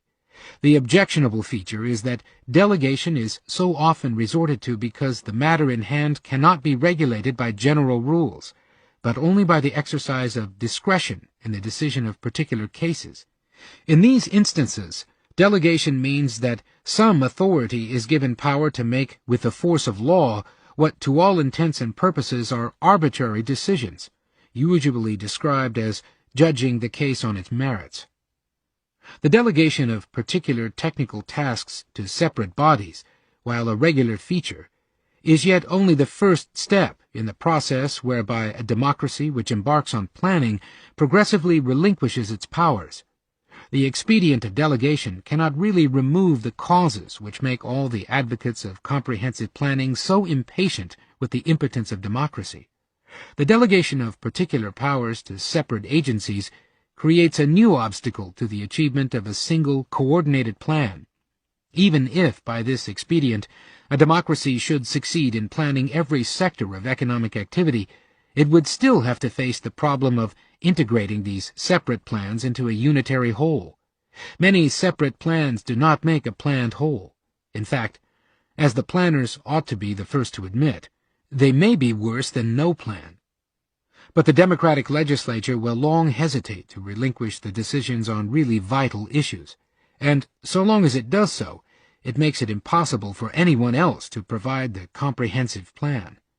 Yet agreement that planning is necessary, together with the inability of democratic assemblies to produce a plan, will evoke stronger and stronger demands that the government or some single individual should be given powers to act on their own responsibility. The belief is becoming more and more widespread that, if things are to get done, the responsible authorities must be freed from the fetters of democratic procedure. The cry for an economic dictator is a characteristic stage in the movement toward planning. It is now several years since one of the most acute of foreign students of England, the late Elie Alevi, suggested that if you take a composite photograph of Lord Eustace Percy, Sir Oswald Mosley, and Sir Stafford Cripps, I think you would find this common feature. You would find them all agreeing to say, "We are living in economic chaos, and we cannot get out of it except under some kind of dictatorial leadership." Socialism and the Problems of Democratic Parliamentarism. International Affairs. Volume 13, page 501. The number of influential public men whose inclusion would not materially alter the features of the composite photograph has since grown considerably.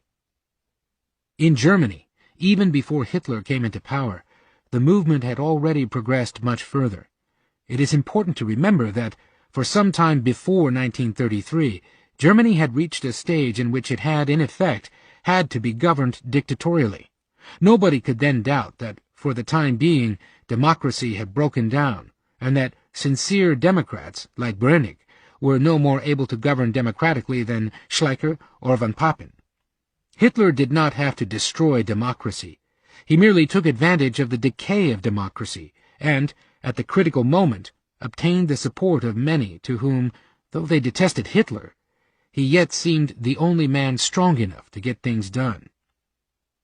The argument by which the planners usually try to reconcile us with this development is that, so long as democracy retains ultimate control, the essentials of democracy are not affected. Thus, Karl Mannheim writes, "The only way in which a planned society differs from that of the 19th century is that more and more spheres of social life, and ultimately each and all of them, are subjected to state control. But if a few controls can be held in check by parliamentary sovereignty, so can many.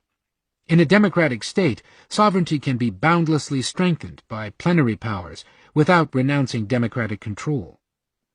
Man and Society in an Age of Reconstruction, 1940, page 340. This belief overlooks a vital distinction. Parliament can, of course, control the execution of tasks where it can give definite directions, where it has first agreed on the aim and merely delegates the working out of the detail. The situation is entirely different when the reason for the delegation is that there is no real agreement on the ends, when the body charged with the planning has to choose between ends of whose conflict Parliament is not even aware, and when the most that can be done is to present to it a plan which has to be accepted or rejected as a whole. There may, and probably will, be criticism, but as no majority can agree on an alternative plan, and the parts objected to can almost always be represented as essential parts of the whole, it will remain quite ineffective. Parliamentary discussion may be retained as a useful safety valve, and even more, as a convenient medium through which the official answers to complaints are disseminated. It may even prevent some flagrant abuses and successfully insist on particular shortcomings being remedied. But it cannot direct. It will, at best, be reduced to choosing the persons who are to have practically absolute power. The whole system will tend toward that plebiscitarian dictatorship in which the head of the government is, from time to time, confirmed in his position by popular vote, but where he has all the powers at his command to make certain that the vote will go in the direction he desires. It is the price of democracy that the possibilities of conscious control are restricted to the fields where true agreement exists, and that, in some fields, things must be left to chance. But in a society which, for its functioning, depends on central planning, this control cannot be made dependent on a majority's being able to agree. It will often be necessary that the will of a small minority be imposed upon the people, because this minority will be the largest group able to agree among themselves on the question at issue. Democratic government has worked successfully where, and so long as, the functions of government were, by a widely accepted creed, restricted to fields where agreement among a majority could be achieved by free discussion. And it is the great merit of the liberal creed that it reduced the range of subjects on which agreement was necessary to one on which it was likely to exist in a society of free men. It is now often said that democracy will not tolerate capitalism. If capitalism means here a competitive system based on free disposal over private property, it is far more important to realize that only within this system is democracy possible. When it becomes dominated by a collectivist creed, democracy will inevitably destroy itself. We have no intention, however, of making a fetish of democracy. It may well be true that our generation talks and thinks too much of democracy, and too little of the values which it serves. It cannot be said of democracy, as Lord Acton truly said of liberty, that it is not a means to a higher political end. It is itself the highest political end. It is not for the sake of a good public administration that it is required, but for the security in the pursuit of the highest objects of civil society and of private life. Democracy is essentially a means, a utilitarian device for safeguarding internal peace and individual freedom. As such, it is by no means infallible or certain. Nor must we forget that there has often been much more cultural and spiritual freedom under an autocratic rule than under some democracies. And it is at least conceivable that under the government of a very homogeneous and doctrinaire majority, democratic government might be as oppressive as the worst dictatorship. Our point, however, is not that dictatorship must inevitably extirpate freedom, but rather that planning leads to dictatorship, because dictatorship is the most effective instrument of coercion and the enforcement of ideals, and, as such, essential if central planning on a large scale is to be possible. The clash between planning and democracy arises simply from the fact that the latter is an obstacle to the suppression of freedom, which the direction of economic activity requires. But insofar as democracy ceases to be a guarantee of individual freedom, it may well persist in some form under a totalitarian regime. A true dictatorship of the proletariat even if democratic in form, if it undertook centrally to direct the economic system, would probably destroy personal freedom as completely as any autocracy has ever done.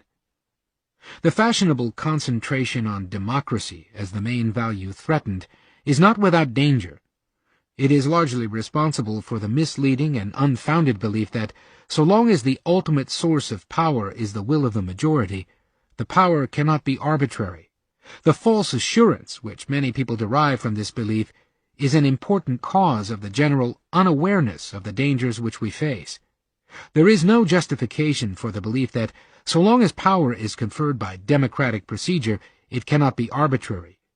The contrast suggested by this statement is altogether false. It is not the source, but the limitation of power which prevents it from being arbitrary.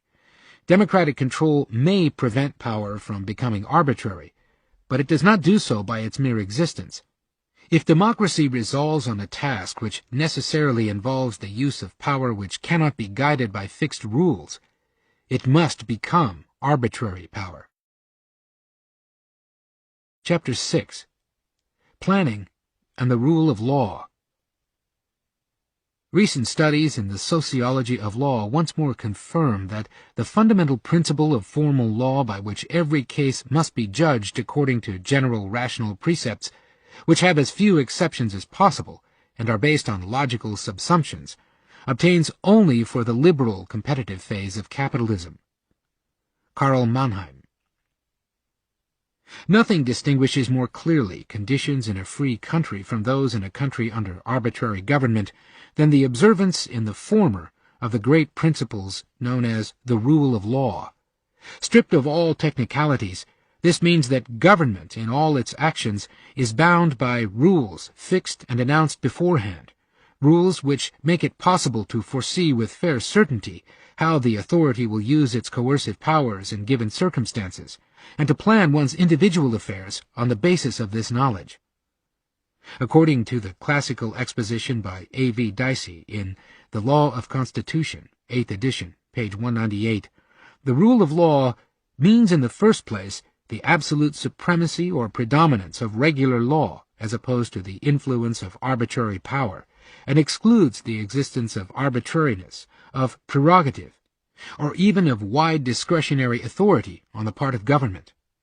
Largely as a result of Dicey's work, the term has, however, in England, acquired a narrower technical meaning, which does not concern us here. The wider and older meaning of the concept of the rule or reign of law, which in England had become an established tradition which was more taken for granted than discussed, has been most fully elaborated, just because it raised what were new problems there, in the early 19th century discussion in Germany about the nature of the Rechtsstaat.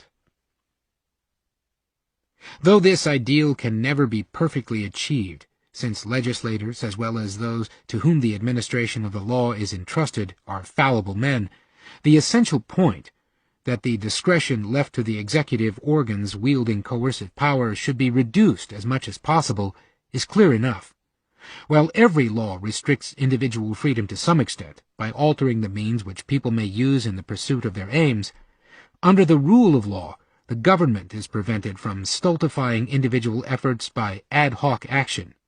Within the known rules of the game, the individual is free to pursue his personal ends and desires, certain that the powers of government will not be used deliberately to frustrate his efforts. The distinction we have drawn before between the creation of a permanent framework of laws within which the productive activity is guided by individual decisions, and the direction of economic activity by a central authority is thus really a particular case of the more general distinction between the rule of law and arbitrary government. Under the first, the government confines itself to fixing rules determining the conditions under which the available resources may be used, leaving to the individuals the decision for what ends they are to be used. Under the second, the government directs the use of the means of production to particular ends. The first type of rules can be made in advance, in the shape of formal rules, which do not aim at the wants and needs of particular people. They are intended to be merely instrumental in the pursuit of people's various individual ends, and they are, or ought to be, intended for such long periods that it is impossible to know whether they will assist particular people more than others. They could almost be described as a kind of instrument of production, helping people to predict the behavior of those with whom they must collaborate, rather than as efforts toward the satisfaction of particular needs. Economic planning of the collectivist kind necessarily involves the very opposite of this. The planning authority cannot confine itself to providing opportunities for unknown people to make whatever use of them they like. It cannot tie itself down in advance to general and formal rules which prevent arbitrariness. It must provide for the actual needs of people as they arise, and then choose deliberately between them. It must constantly decide questions which cannot be answered by formal principles only, and, in making these decisions, it must set up distinctions of merit between the needs of different people. When the government has to decide how many pigs are to be raised, or how many buses are to be run, which coal mines are to operate, or at what prices shoes are to be sold, these decisions cannot be deduced from formal principles or settled for long periods in advance. They depend, inevitably, on the circumstances of the moment, and, in making such decisions, it will always be necessary to balance one against the other the interests of various persons and groups. In the end, somebody's views will have to decide whose interests are more important, and these views must become part of the law of the land, a new distinction of rank which the coercive apparatus of government imposes upon the people. The distinction we have just used between formal law, or justice, and substantive rules is very important, and at the same time most difficult to draw precisely in practice. Yet the general principle involved is simple enough. The difference between the two kinds of rules is the same as that between laying down a rule of the road, as in the highway code, and ordering people where to go, or, better still, between providing signposts and commanding people which road to take. The formal rules tell people in advance what action the state will take in certain types of situation, defined in general terms, without reference to time and place or particular people. They refer to typical situations into which anyone may get, and in which the existence of such rules will be useful for a great variety of individual purposes. The knowledge that, in such situations, the state will act in a definite way, or require people to behave in a certain manner, is provided as a means for people to use in making their own plans.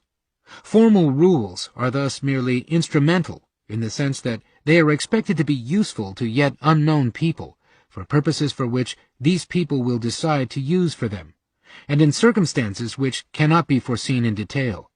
In fact, that we do not know their concrete effect, that we do not know what particular ends these rules will further, or which particular people they will assist, that they are merely given the form most likely, on the whole, to benefit all the people affected by them, is the most important criterion of formal rules, in the sense in which we here use this term. They do not involve a choice between particular ends or particular people, because we just cannot know beforehand by whom and in what way they will be used. In our age, with its passion for conscious control of everything, it may appear paradoxical to claim as a virtue that under one system we shall know less about the particular effect of the measures the state takes than would be true under most other systems, and that a method of social control should be deemed superior because of our ignorance of its precise results. Yet this consideration is, in fact, the rationale of the great liberal principle of the rule of law, and the apparent paradox dissolves rapidly when we follow the argument a little further. This argument is twofold. The first is economic, and can here only briefly be stated. The state should confine itself to establishing rules applying to general types of situations, and should allow the individuals freedom in everything which depends on the circumstances of time and place, because only the individuals concerned in each instance can fully know these circumstances and adapt their actions to them. If the individuals are to be able to use their knowledge effectively in making plans, they must be able to predict actions of the state which may affect these plans. But if the actions of the state are to be predictable, They must be determined by rules fixed independently of the concrete circumstances which can be neither foreseen nor taken into account beforehand, and the particular effects of such actions will be unpredictable. If, on the other hand, the state were to direct the individual's actions so as to achieve particular ends, its action would have to be decided on the basis of the full circumstances of the moment, and would therefore be unpredictable. Hence, the familiar fact that the more the state plans, the more difficult planning becomes for the individual. The second, moral or political argument, is even more directly relevant to the point under discussion. If the state is precisely to foresee the incidence of its actions, it means that it can leave those affected no choice. Wherever the state can exactly foresee the effects on particular people of alternative courses of action, it is also the state which chooses between the different ends. If we want to create new opportunities open to all, to offer chances of which people can make what use they like, the precise results cannot be foreseen. General rules, genuine laws as distinguished from specific orders, must therefore be intended to operate in circumstances which cannot be foreseen in detail, and, therefore, their effect on particular ends or particular people cannot be known beforehand. It is in this sense alone that it is at all possible for the legislator to be impartial. To be impartial means to have no answer to certain questions, to the kind of questions which, if we have to decide them, we decide by tossing a coin. In a world where everything was precisely foreseen, the state could hardly do anything and remain impartial. Where the precise effects of government policy on particular people are known, where the government aims directly at such particular effects, it cannot help knowing these effects, and therefore it cannot be impartial. It must, of necessity, take sides, impose its valuations upon people, and, instead of assisting them in the advancement of their own ends, choose the ends for them. As soon as the particular effects are foreseen at the time a law is made, it ceases to be a mere instrument to be used by the people, and becomes instead an instrument used by the lawgiver upon the people, and for his ends.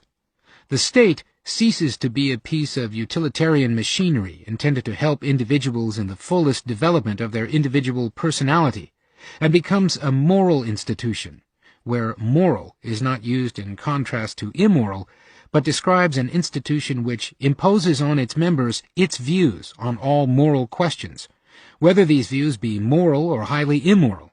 In this sense, the Nazi or any other collectivist state is moral, while the liberal state is not. Perhaps it will be said that all this raises no serious problem, because in the kind of questions which the economic planner would have to decide, he need not and should not be guided by his individual prejudices, but could rely on the general conviction of what is fair and reasonable. This contention usually receives support from those who have experience of planning in a particular industry, and who find that there is no insuperable difficulty about arriving at a decision which all those immediately interested will accept as fair. The reason why this experience proves nothing is, of course, the selection of the interests concerned when planning is confined to a particular industry. Those most immediately interested in a particular issue are not necessarily the best judges of the interests of society as a whole. To take only the most characteristic case, when capital and labor in an industry agree on some policy of restriction, and thus exploit the consumers, there is usually no difficulty about the division of the spoils in proportion to former earnings, or on some similar principle. The loss, which is divided between thousands or millions, is usually either simply disregarded or quite inadequately considered. If we want to test the usefulness of the principle of fairness in deciding the kind of issues which arise in economic planning, we must apply it to some question where the gains and the losses are seen equally clearly. In such instances, it is readily recognized that no general principle such as fairness can provide an answer. When we have to choose between higher wages for nurses or doctors, and more extensive services for the sick, more milk for children, and better wages for agricultural workers, or between employment for the unemployed or better wages for those already employed, Nothing short of a complete system of values, in which every want of every person or group has a definite place, is necessary to provide an answer. In fact, as planning becomes more and more extensive, it becomes regularly necessary to qualify legal provisions increasingly by reference to what is fair or reasonable. This means that it becomes necessary to leave the decision of the concrete case more and more to the discretion of the judge or authority in question. One could write a history of the decline of the rule of law, the disappearance of the Rechtsstaat, in terms of the progressive introduction of these vague formulas into legislation and jurisdiction, and of the increasing arbitrariness and uncertainty of, and the consequent disrespect for, the law and the judicature, which, in these circumstances, could not but become an instrument of policy. It is important to point out once more, in this connection, that this process of the decline of the rule of law had been going on steadily in Germany for some time before Hitler came into power, and that a policy well advanced toward totalitarian planning had already done a great deal of the work which Hitler completed. There can be no doubt that planning necessarily involves deliberate discrimination between particular needs of different people, and allowing one man to do what another must be prevented from doing. It must lay down by a legal rule how well off particular people shall be, and what different people are to be allowed to have and do. It means, in effect, a return to the rule of status, a reversal of the movement of progressive societies, which, in the famous phrase of Sir Henry Maine, has hitherto been a movement from status to contract. Indeed, the rule of law, more than the rule of contract, should probably be regarded as the true opposite of the rule of status. It is the rule of law, in the sense of the rule of formal law, the absence of legal privileges of particular people, designated by authority, which safeguards that equality before the law which is the opposite of arbitrary government. A necessary, and only apparently paradoxical, result of this is that formal equality before the law is in conflict, and in fact incompatible, with any activity of the government deliberately aiming at material or substantive equality of different people, and that any policy aiming directly at a substantive ideal of distributive justice must lead to the destruction of the rule of law. To produce the same result for different people, it is necessary to treat them differently. To give different people the same objective opportunities is not to give them the same subjective chance. It cannot be denied that the rule of law produces economic inequality. All that can be claimed for it is that this inequality is not designed to affect particular people in a particular way. It is very significant and characteristic that socialists and Nazis have always protested against merely formal justice, that they have always objected to a law which had no views on how well off particular people ought to be. It is, therefore, not altogether false when the legal theorist of National Socialism, Carl Schmitt, opposes to the liberal Rechtsstaat, i.e. the rule of law, the National Socialist ideal of the Gerechstaat, the just state, only that the sort of justice which is opposed to formal justice necessarily implies discrimination between persons. And that they have always demanded a socialization of the law, attacked the independence of judges, and at the same time given their support to all such movements as the Freirechtsschule, which undermine the rule of law. It may even be said that for the rule of law to be effective, it is more important that there should be a rule applied always without exceptions than what this rule is. Often the content of the rule is indeed of minor importance, provided the same rule is universally enforced. To revert to a former example, it does not matter whether we all drive on the left or on the right-hand side of the road, so long as we all do the same. The important thing is that the rule enables us to predict other people's behavior correctly, and this requires that it should apply to all cases, even if in a particular instance we feel it to be unjust. The conflict between formal justice and formal equality before the law on the one hand, and the attempts to realize various ideals of substantive justice and equality on the other, also accounts for the widespread confusion about the concept of privilege and its consequent abuse. to mention only the most important instance of this abuse, the application of the term privilege to property as such. It would indeed be privilege if, for example, as has sometimes been the case in the past, landed property were reserved to members of the nobility. And it is privilege if, as is true in our time, the right to produce or sell particular things is reserved to particular people designated by authority. But to call private property as such, which all can acquire under the same rules, a privilege, because only some succeed in acquiring it, is depriving the word privilege of its meaning. The unpredictability of the particular effects, which is the distinguishing characteristic of the formal laws of a liberal system, is also important because it helps us to clear up another confusion about the nature of this system, the belief that its characteristic attitude is inaction of the state. The question whether the state should or should not act or interfere poses an altogether false alternative, and the term laissez-faire is a highly ambiguous and misleading description of the principles on which a liberal policy is based. Of course, every state must act, and every action of the state interferes with something or other. But that is not the point.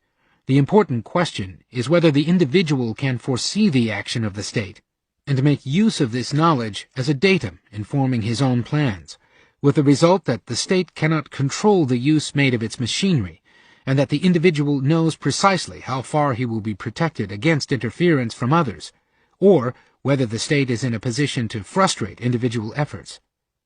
The state controlling weights and measures, or preventing fraud and deception in any other way, is certainly acting, while the state permitting the use of violence, for example, by strike pickets, is inactive.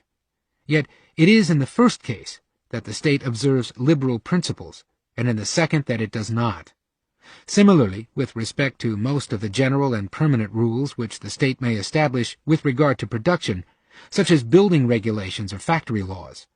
These may be wise or unwise in the particular instance, but they do not conflict with liberal principles so long as they are intended to be permanent and are not used to favor or harm particular people. It is true that in these instances there will, apart from the long-run effects which cannot be predicted, also be short-run effects on particular people which may be clearly known. But with this kind of laws, the short-run effects are in general not, or at least ought not to be, the guiding consideration.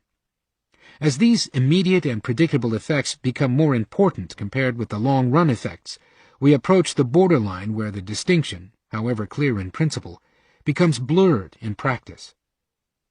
The rule of law was consciously evolved only during the liberal age, and is one of its greatest achievements, not only as a safeguard, but as the legal embodiment of freedom.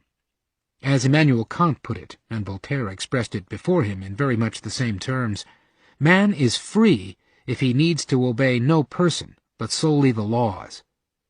As a vague ideal, it has, however, existed at least since Roman times, and during the last few centuries it has never been so seriously threatened as it is today. The idea that there is no limit to the powers of the legislator is in part a result of popular sovereignty and democratic government. It has been strengthened by the belief that, so long as all actions of the state are duly authorized by legislation, the rule of law will be preserved. But this is completely to misconceive the meaning of the rule of law. This rule has little to do with the question whether all actions of government are legal in the juridical sense. They may well be, and yet not conform to the rule of law. The fact that someone has full legal authority to act in the way he does gives no answer to the question whether the law gives him power to act arbitrarily, or whether the law prescribes unequivocally how he has to act.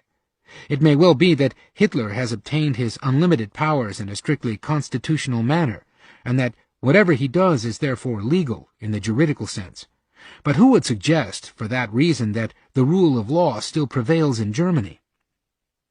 To say that in a planned society the rule of law cannot hold is, therefore, not to say that the actions of the government will not be legal, or that such a society will necessarily be lawless. It means only that the use of the government's coercive powers will no longer be limited and determined by pre-established rules. The law can, and to make a central direction of economic activity possible must, legalize what to all intents and purposes remains arbitrary action. If the law says that such a board or authority may do what it pleases, anything that board or authority does is legal, but its actions are certainly not subject to the rule of law. By giving the government unlimited powers, the most arbitrary rule can be made legal, and in this way a democracy may set up the most complete despotism imaginable. The conflict is thus not, as it has often been misconceived in 19th century discussions, one between liberty and law. As John Locke had already made clear, there can be no liberty without law. The conflict is between different kinds of law so different that it should hardly be called by the same name. One is the law of the rule of law, general principles laid down beforehand, the rules of the game, which enable individuals to foresee how the coercive apparatus of the state will be used, or what he and his fellow citizens will be allowed to do or made to do in stated circumstances.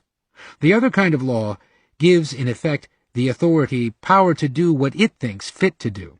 Thus, the rule of law could clearly not be preserved in a democracy that undertook to decide every conflict of interests, not according to rules previously laid down, but on its merits.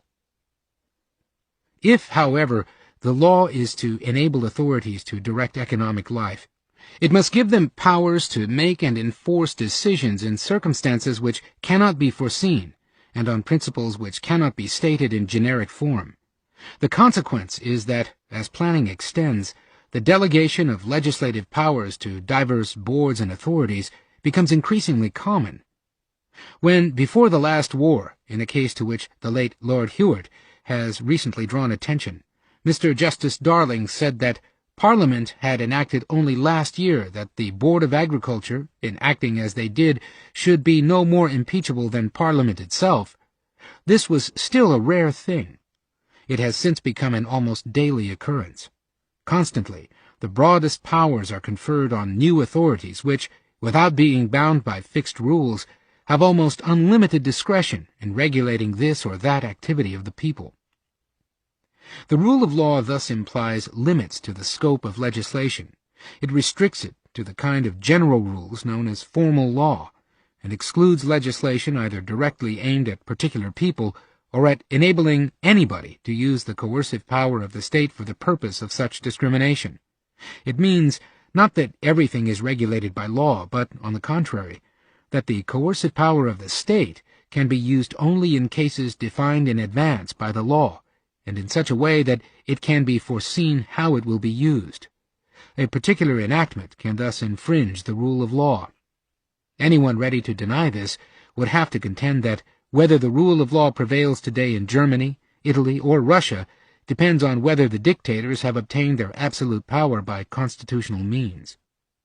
Another illustration of an infringement of the rule of law by legislation is the case of the Bill of Attainder, familiar in the history of England. The form which the rule of law takes in criminal law is usually expressed by the Latin tag nulla poena sine lege, no punishment without a law expressly prescribing it. The essence of this rule is that the law must have existed as a general rule before the individual case arose to which it is to be applied. Nobody would argue that, when in a famous case in Henry VIII's reign, Parliament resolved with respect to the Bishop of Rochester's cook that the said Richard Rose shall be boiled to death without having the advantage of his clergy, this act was performed under the rule of law.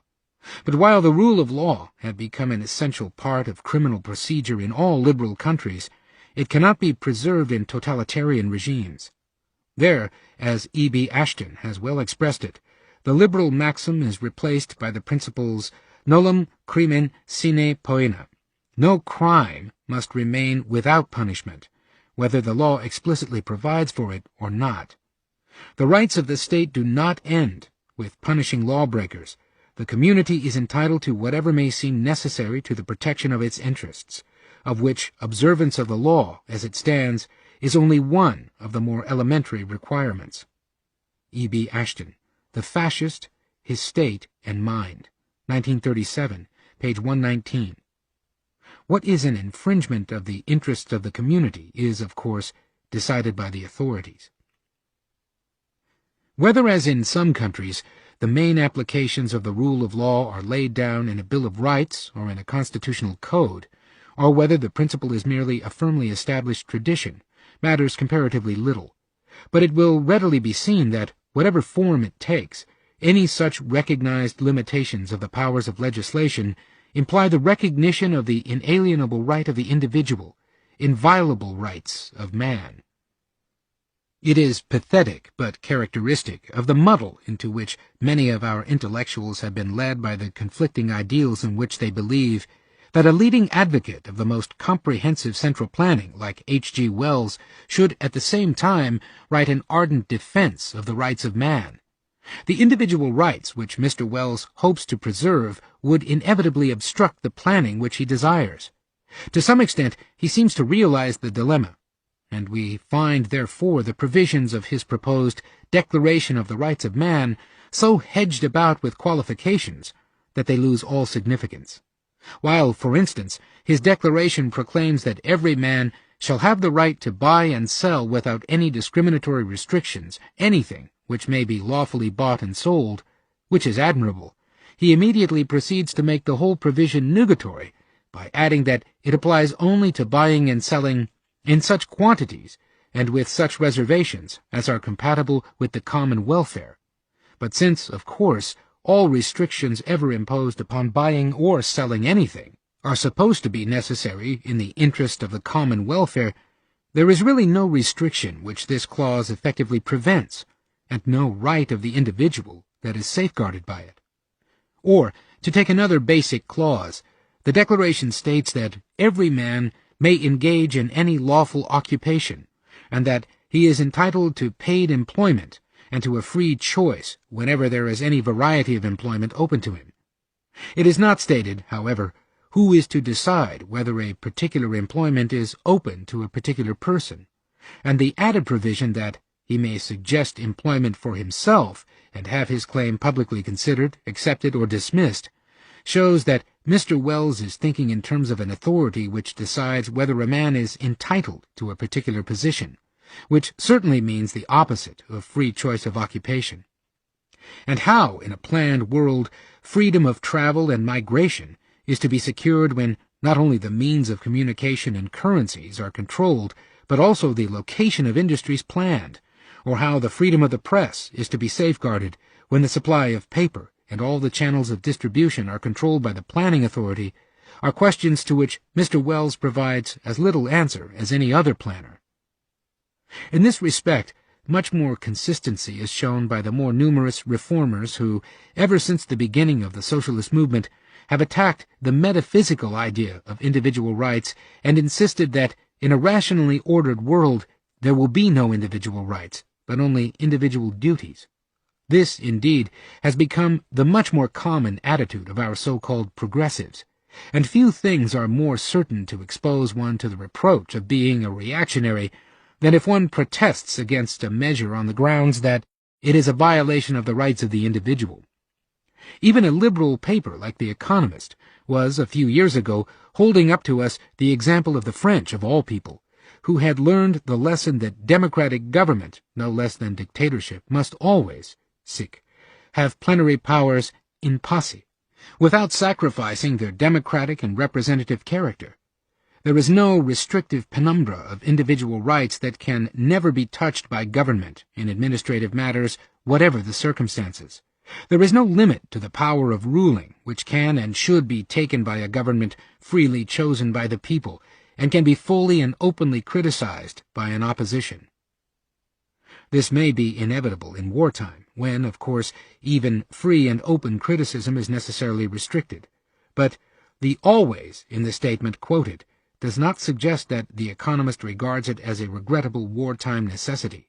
Yet, as a permanent institution, this view is certainly incompatible with the preservation of the rule of law, and it leads straight to the totalitarian state. It is, however, the view which all those who want the government to direct economic life must hold. How even a formal recognition of individual rights, or of the equal rights of minorities, loses all significance in a state which embarks on a complete control of economic life has been amply demonstrated by the experience of the various Central European countries, It has been shown there that it is possible to pursue a policy of ruthless discrimination against national minorities by the use of recognized instruments of economic policy without ever infringing the letter of the statutory protection of minority rights. This oppression by means of economic policy was greatly facilitated by the fact that particular industries or activities were largely in the hands of a national minority, so that many a measure aimed ostensibly against an industry or class was, in fact, aimed at a national minority. But the almost boundless possibilities for a policy of discrimination and oppression provided by such apparently innocuous principles as government control of the development of industries have been amply demonstrated to all those desirous of seeing how the political consequences of planning appear in practice. Chapter 7.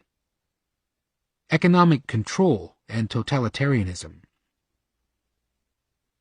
The control of the production of wealth is the control of human life itself. Hilaire Belloc. Most planners who have seriously considered the practical aspects of their task have little doubt that a directed economy must be run on more or less dictatorial lines, that the complex system of interrelated activities, if it is to be consciously directed at all, must be directed by a single staff of experts, and that ultimate responsibility and power must rest in the hands of a commander-in-chief whose actions must not be fettered by democratic procedure, is too obvious a consequence of underlying ideas of central planning not to command fairly general assent. The consolation our planners offer us is that this authoritarian direction will apply only to economic matters.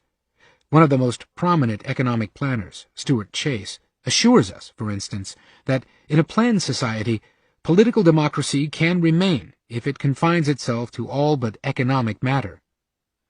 Such assurances are usually accompanied by the suggestion that, by giving up freedom in what are, or ought to be, the less important aspects of our lives, we shall obtain greater freedom in the pursuit of higher values. On this ground, people who abhor the idea of a political dictatorship often clamor for a dictator in the economic field. The arguments used appeal to our best instincts and often attract the finest minds. If planning really did free us from the less important cares, and so made it easier to render our existence one of plain living and high thinking, who would wish to belittle such an ideal? If our economic activities really concerned only the inferior or even more sordid sides of life, of course we ought to endeavor by all means to find a way to relieve ourselves from the excessive care for material ends, and, leaving them, to be cared for by some piece of utilitarian machinery, set our minds free for the higher things of life. Unfortunately, the assurance people derive from this belief that the power which is exercised over economic life is a power over matters of secondary importance only, and which makes them take lightly the threat to the freedom of our economic pursuits, is altogether unwarranted. It is largely a consequence of the erroneous belief that there are purely economic ends, separate from the other ends of life. Yet, apart from the pathological case of the miser, there is no such thing. The ultimate ends of the activities of reasonable beings are never economic. Strictly speaking, there is no economic motive, but only economic factors conditioning our striving for other ends. What in ordinary language is misleadingly called the economic motive means merely the desire for general opportunity, the desire for power to achieve unspecified ends. Cf. Lionel Robbins, The Economic Causes of War, 1939, Appendix. If we strive for money, it is because it offers us the widest choice in enjoying the fruits of our efforts, because in modern society, it is through the limitation of our money incomes that we are made to feel the restrictions which our relative poverty still imposes upon us. Many have come to hate money as the symbol of these restrictions. But this is to mistake for the cause the medium through which a force makes itself felt. It would be much truer to say that money is one of the greatest instruments of freedom ever invented by man. It is money which, in existing society, opens an astounding range of choice to the poor man, a range greater than that which not many generations ago was open to the wealthy. We shall better understand the significance of this service of money if we consider what it would really mean if, as so many socialists characteristically propose, the pecuniary motive were largely displaced by non-economic incentives. If all rewards, instead of being offered in money, were offered in the form of public distinctions or privileges, positions of power over other men, or better housing or better food, opportunities for travel or education, this would merely mean that the recipient would no longer be allowed to choose, and that whoever fixed the reward determined not only its size, but also the particular form in which it should be enjoyed. Once we realize that there is no separate economic motive, and that an economic gain or economic loss is merely a gain or a loss where it is still in our power to decide which of our needs or desires shall be affected, it is also easier to see the important kernel of truth in the general belief that economic matters affect only the less important ends of life, and to understand the contempt in which merely economic considerations are often held. In a sense, this is quite justified in a market economy, but only in such a free economy. So long as we can freely dispose over our income and all our possessions, economic loss will always deprive us only of what we regard as the least important of the desires we were able to satisfy. A merely economic loss is thus one whose effect we can still make fall on our less important needs, while when we say that the value of something we have lost is much greater than its economic value, or that it cannot even be estimated in economic terms, this means that we must bear the loss where it falls. And, similarly with an economic gain. Economic changes, in other words, usually affect only the fringe, the margin of our needs. There are many things which are more important than anything which economic gains or losses are likely to affect, which, for us, stand high above the amenities and even above many of the necessities of life which are affected by the economic ups and downs. Compared with them, the filthy lucre, the question whether we are economically somewhat worse or better off, seems of little importance. This makes many people believe that anything which, like economic planning, affects only our economic interests cannot seriously interfere with the more basic values of life. This, however, is an erroneous conclusion. Economic values are less important to us than many things precisely because in economic matters we are free to decide what to us is more and what less important, or, as we might say, because in the present society it is we who have to solve the economic problems of our lives. To be controlled in our economic pursuits means to be always controlled, unless we declare our specific purpose. Or, since when we declare our specific purpose we shall also have to get it approved, we should really be controlled in everything. The question raised by economic planning is, therefore, not merely whether we shall be able to satisfy what we regard as our more or less important needs in the way we prefer. It is whether it shall be we who decide what is more and what is less important for us, or whether this is to be decided by the planner. Economic planning would not affect merely those of our marginal needs that we have in mind when we speak contemptuously about the merely economic. It would, in effect, mean that we as individuals should no longer be allowed to decide what we regard as marginal.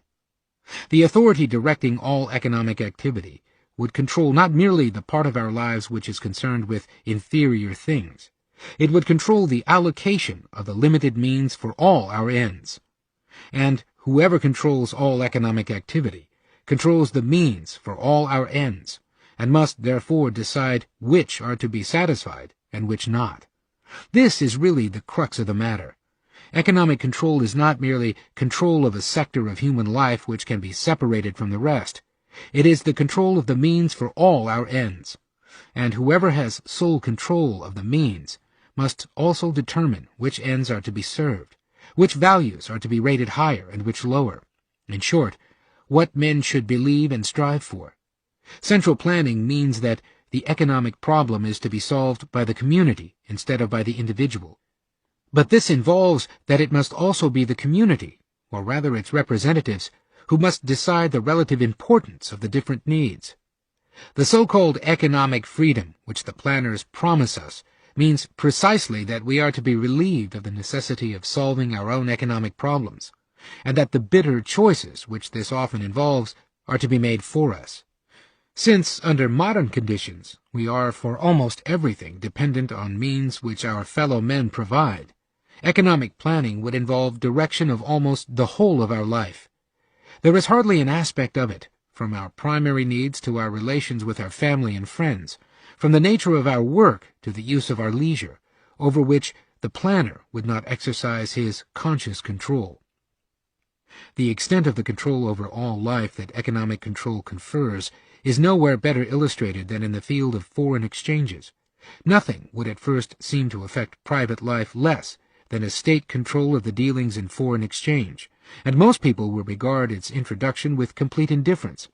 Yet the experience of most continental countries has taught thoughtful people to regard this step as the decisive advance on the path to totalitarianism and the suppression of individual liberty. It is, in fact, the complete delivery of the individual to the tyranny of the state, the final suppression of all means of escape, not merely for the rich, but for everybody. Once the individual is no longer free to travel, no longer free to buy foreign books or journals, once all the means of foreign contact can be restricted to those of whom official opinion approves, or for whom it is regarded as necessary, the effective control of opinion is much greater than that ever exercised by any of the absolutist governments of the 17th and 18th centuries. The power of the planner over our private lives would be no less complete if he chose not to exercise it by direct control of our consumption. Although a planned society would probably to some extent employ rationing and similar devices, the power of the planner over our private lives does not depend on this, and would be hardly less effective if the consumer were nominally free to spend his income as he pleased.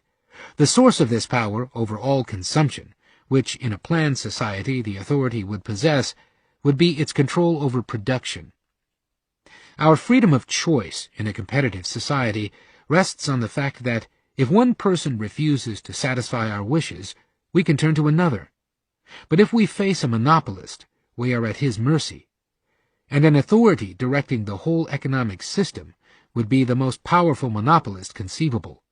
While we need probably not be afraid that such an authority would exploit this power in the manner in which a private monopolist would do so, while its purpose would presumably not be the extortion of maximum financial gain, it would have complete power to decide what we are to be given, and on what terms. It would not only decide what commodities and services were to be available, and in what quantities, it would be able to direct their distribution between districts and groups, and could, if it wished, discriminate between persons to any degree it liked. If we remember why planning is advocated by most people, can there be much doubt that this power would be used for the ends of which the authority approves, and to prevent the pursuits of ends which it disapproves? The power conferred by the control of production and prices is almost unlimited. In a competitive society, the prices we have to pay for a thing, the rate at which we can get one thing for another, depend on the quantities of other things of which, by taking one, we deprive the other members of society. This price is not determined by the conscious will of anybody. And if one way of achieving our ends proves too expensive for us, we are free to try other ways. The obstacles in our path are not due to someone's disapproving of our ends, but to the fact that the same means are also wanted elsewhere. In a directed economy, where the authority watches over the ends pursued, it is certain that it would use its powers to assist some ends and to prevent the realization of others. Not our own view, but somebody else's, of what we ought to like or dislike would determine what we should get. And, since the authority would have the power to thwart any efforts to elude its guidance, it would control what we consume almost as effectively as if it directly told us how to spend our income. Not only in our capacity as consumers, however, and not even mainly in that capacity, would the will of the authority shape and guide our daily lives. It would do so even more in our position as producers. These two aspects of our lives cannot be separated. And as for most of us the time we spend at our work is a large part of our whole lives, and as our job usually also determines the place where and the people among whom we live, some freedom in choosing our work is probably, even more important for our happiness than freedom to spend our income during the hours of leisure. No doubt it is true that even in the best of worlds this freedom will be very limited. Few people ever have an abundance of choice of occupation.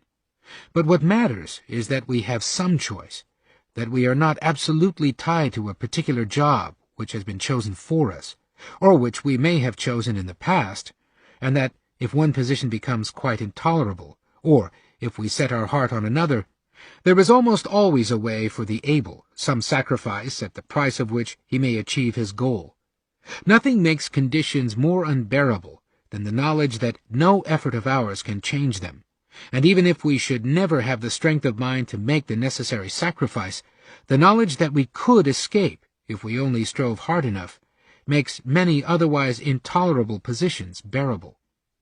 This is not to say that in this respect all is for the best in our present world, or has been so in the most liberal past, and that there is not much that could be done to improve the opportunities of choice open to the people.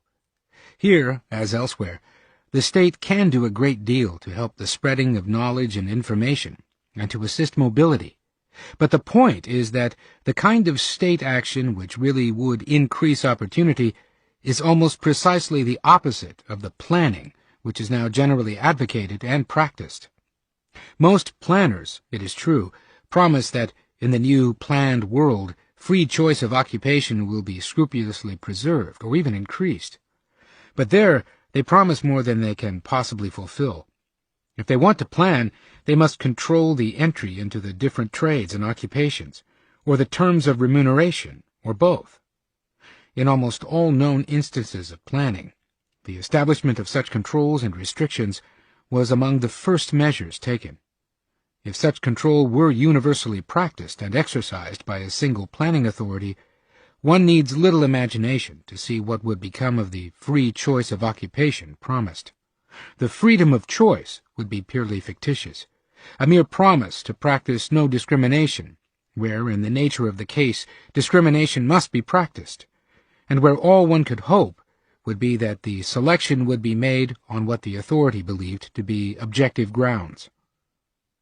There would be little difference if the planning authority confined itself to fixing the terms of employment and tried to regulate numbers by adjusting these terms. By prescribing the remuneration, it would no less effectively bar groups of people from entering many trades than by specifically excluding them.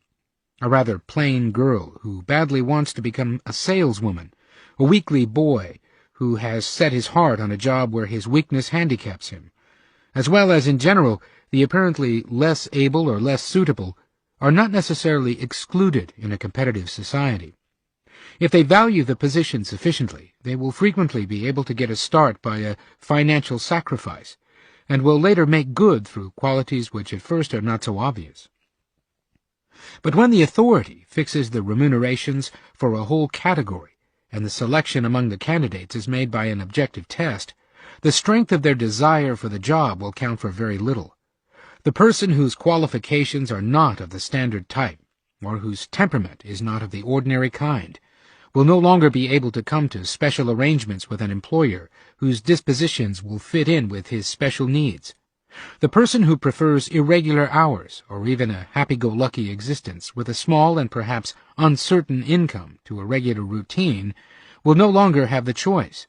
Conditions will be without exception what in some measure they inevitably are in a large organization, or rather worse, because there will be no possibility of escape. We shall no longer be free to be rational or efficient only when and where we think it worthwhile. We shall all have to conform to the standards which the planning authority must fix in order to simplify its task. To make this immense task manageable, it will have to reduce the diversity of human capacities and inclinations to a few categories of readily interchangeable units, and deliberately to disregard minor personal differences. Although the professed aim of planning would be that man should cease to be a mere means, in fact, since it would be impossible to take account of the plan of individual likes and dislikes, the individual would more than ever become a mere means, to be used by the authority in the service of such abstractions as the social welfare or the good of the community. That in a competitive society most things can be had at a price, though it is often a cruelly high price we have to pay, is a fact the importance of which can hardly be overrated. The alternative is not, however, complete freedom of choice, but orders and prohibitions which must be obeyed, and, in the last resort, the favor of the mighty. It is significant of the confusion prevailing on all these subjects that it should have become a cause for reproach that in a competitive society almost everything can be had at a price. If the people who protest against having the higher values of life brought into the cash nexus really mean that we should not be allowed to sacrifice our lesser needs in order to preserve the higher values, and that the choice should be made for us, this demand must be regarded as rather peculiar, and scarcely testifies to great respect for the dignity of the individual. That life and health, beauty and virtue, honor and peace of mind can often be preserved only at considerable material cost, and that somebody must make the choice, is as undeniable as that we all are sometimes not prepared to make the material sacrifices necessary to protect those higher values against all injury. To take only one example, we could, of course, reduce casualties by automobile accidents to zero, if we were willing to bear the cost, if in no other way, by abolishing automobiles. And the same is true of thousands of other instances, in which we are constantly risking life and health and all the fine values of the spirit, of ourselves and of our fellow men, to further what we at the same time contemptuously describe as our material comfort. Nor can it be otherwise, since all our ends compete for the same means, and we could not strive for anything but these absolute values if they were on no account to be endangered. That people should wish to be relieved of the bitter choice which hard facts often impose upon them is not surprising, but few want to be relieved through having the choice made for them by others. People just wish that the choice should not be necessary at all, and they are only too ready to believe that the choice is not really necessary, that it is imposed upon them merely by the particular economic system under which we live. What they resent is, in truth, that there is an economic problem. In their wishful belief that there is really no longer an economic problem, people have been confirmed by irresponsible talk about potential plenty, which, if it were a fact, would indeed mean that there is no economic problem which makes the choice inevitable. But although this snare has served socialist propaganda under various names as long as socialism has existed, it is still as palpably untrue as it was when it was first used over 100 years ago.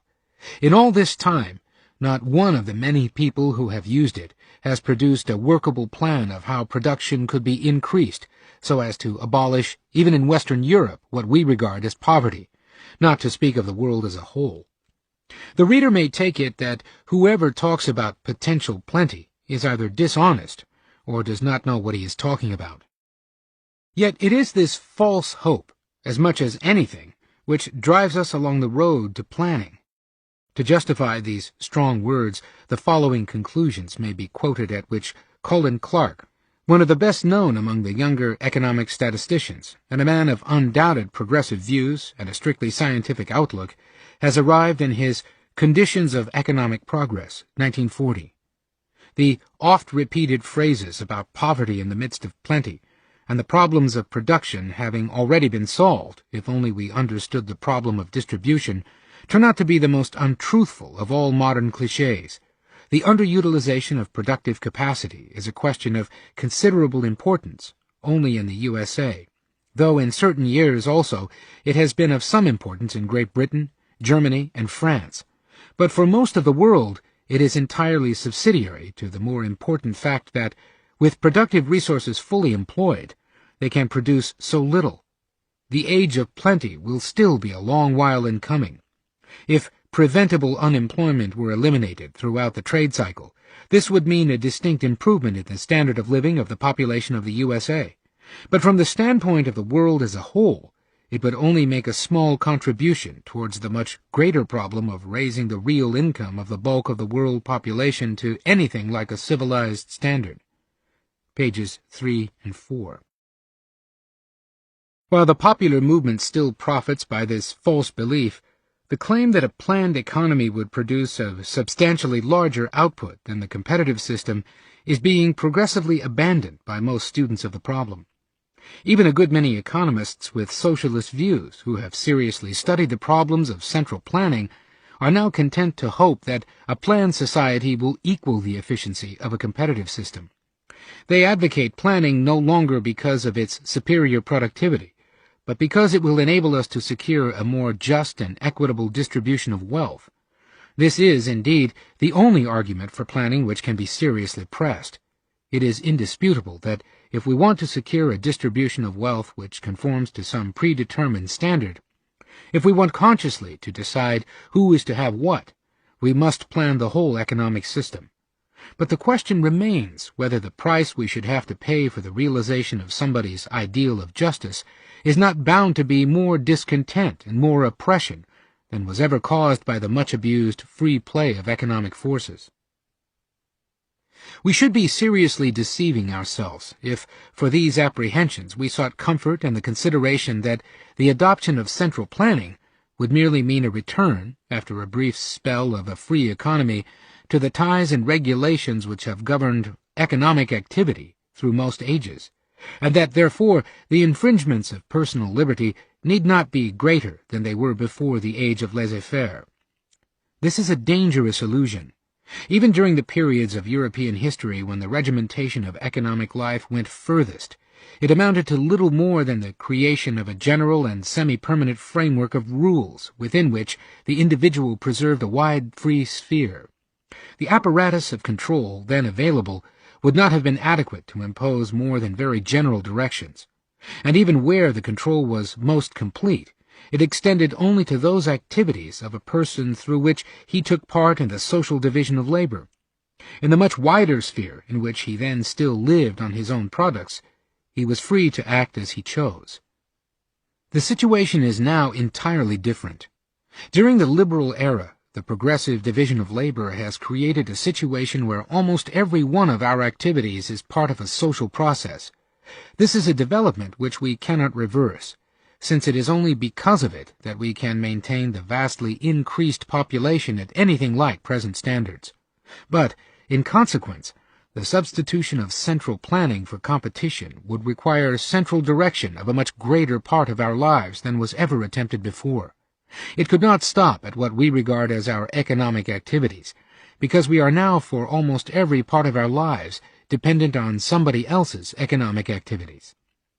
It is no accident that in the totalitarian countries, be it Russia or Germany or Italy, the question of how to organize the people's leisure has become a problem of planning. The Germans have even invented for this problem the horrible and self-contradictory name Freizeitgestaltung, literally, the shaping of the use made of the people's free time, as if it were still free time when it has to be spent in the way ordained by authority. The passion for the collective satisfaction of our needs, with which our socialists have so well prepared the way for totalitarianism, and which wants us to take our pleasures as well as our necessities at the appointed time and in the prescribed form, is, of course, partly intended as a means of political education. But it is also the result of the exigencies of planning, which consists essentially in depriving us of choice in order to give us whatever fits best into the plan, and that at a time determined by the plan. It is often said that political freedom is meaningless without economic freedom. This is true enough, but in a sense almost opposite from that in which the phrase is used by our planners. The economic freedom, which is the prerequisite of any other freedom, cannot be the freedom from economic care which the socialists promise us, and which can be obtained only by relieving the individual at the same time of the necessity and of the power of choice. It must be the freedom of our economic activity which, with the right of choice, inevitably also carries the risk and the responsibility of that right. Chapter 8. Who? Whom? The finest opportunity ever given to the world was thrown away because the passion for equality made vain the hope for freedom. Lord Acton. It is significant that one of the commonest objections to competition is that it is blind. It is not irrelevant to recall that, to the ancients, blindness was an attribute of their deity of justice. Although competition and justice may have little else in common, it is as much a commendation of competition as of justice that it is no respecter of persons, that it is impossible to foretell who will be the lucky ones or whom disaster will strike, that rewards and penalties are not shared out according to somebody's views about the merits or demerits of different people, but depend on their capacity and their luck, is as important as that, in framing legal rules, we should not be able to predict which particular person will gain and which will lose by their application. And this is none the less true, because in competition, chance and good luck are often as important as skill and foresight in determining the fate of different people. The choice open to us is not between a system in which everybody will get what he deserves according to some absolute and universal standard of right, and one where the individual shares are determined partly by accident or good or ill chance, but between a system where it is the will of a few persons that decides who is to get what, and one where it depends at least partly on the ability and enterprise of the people concerned, and partly on unforeseeable circumstances. This is no less relevant because, in a system of free enterprise, chances are not equal, since such a system is necessarily based on private property and, though perhaps not with the same necessity, on inheritance, with the differences in opportunity which these create. There is, indeed, a strong case for reducing this inequality of opportunity as far as congenital differences permit, and as it is possible to do so without destroying the impersonal character of the process by which everybody has to take his chance, and no person's view about what is right and desirable overrules that of others. The fact that the opportunities open to the poor in a competitive society are much more restricted than those open to the rich does not make it less true that in such a society the poor are much more free than a person commanding much greater material comfort in a different type of society.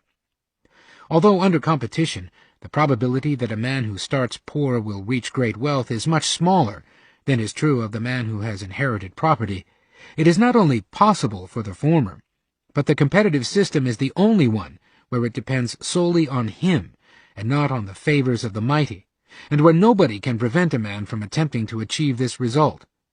It is only because we have forgotten what unfreedom means that we often overlook the patent fact that, in every real sense, a badly paid unskilled worker in this country has more freedom to shape his life than many a small entrepreneur in Germany, or a much better paid engineer or manager in Russia.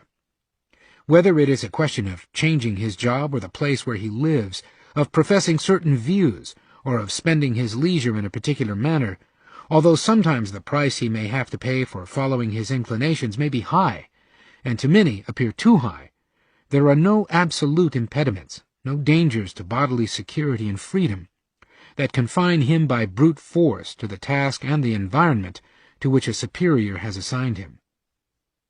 That the ideal of justice of most socialists would be satisfied if merely private income from property were abolished, and the differences between the earned incomes of different people remained what they are now, is true.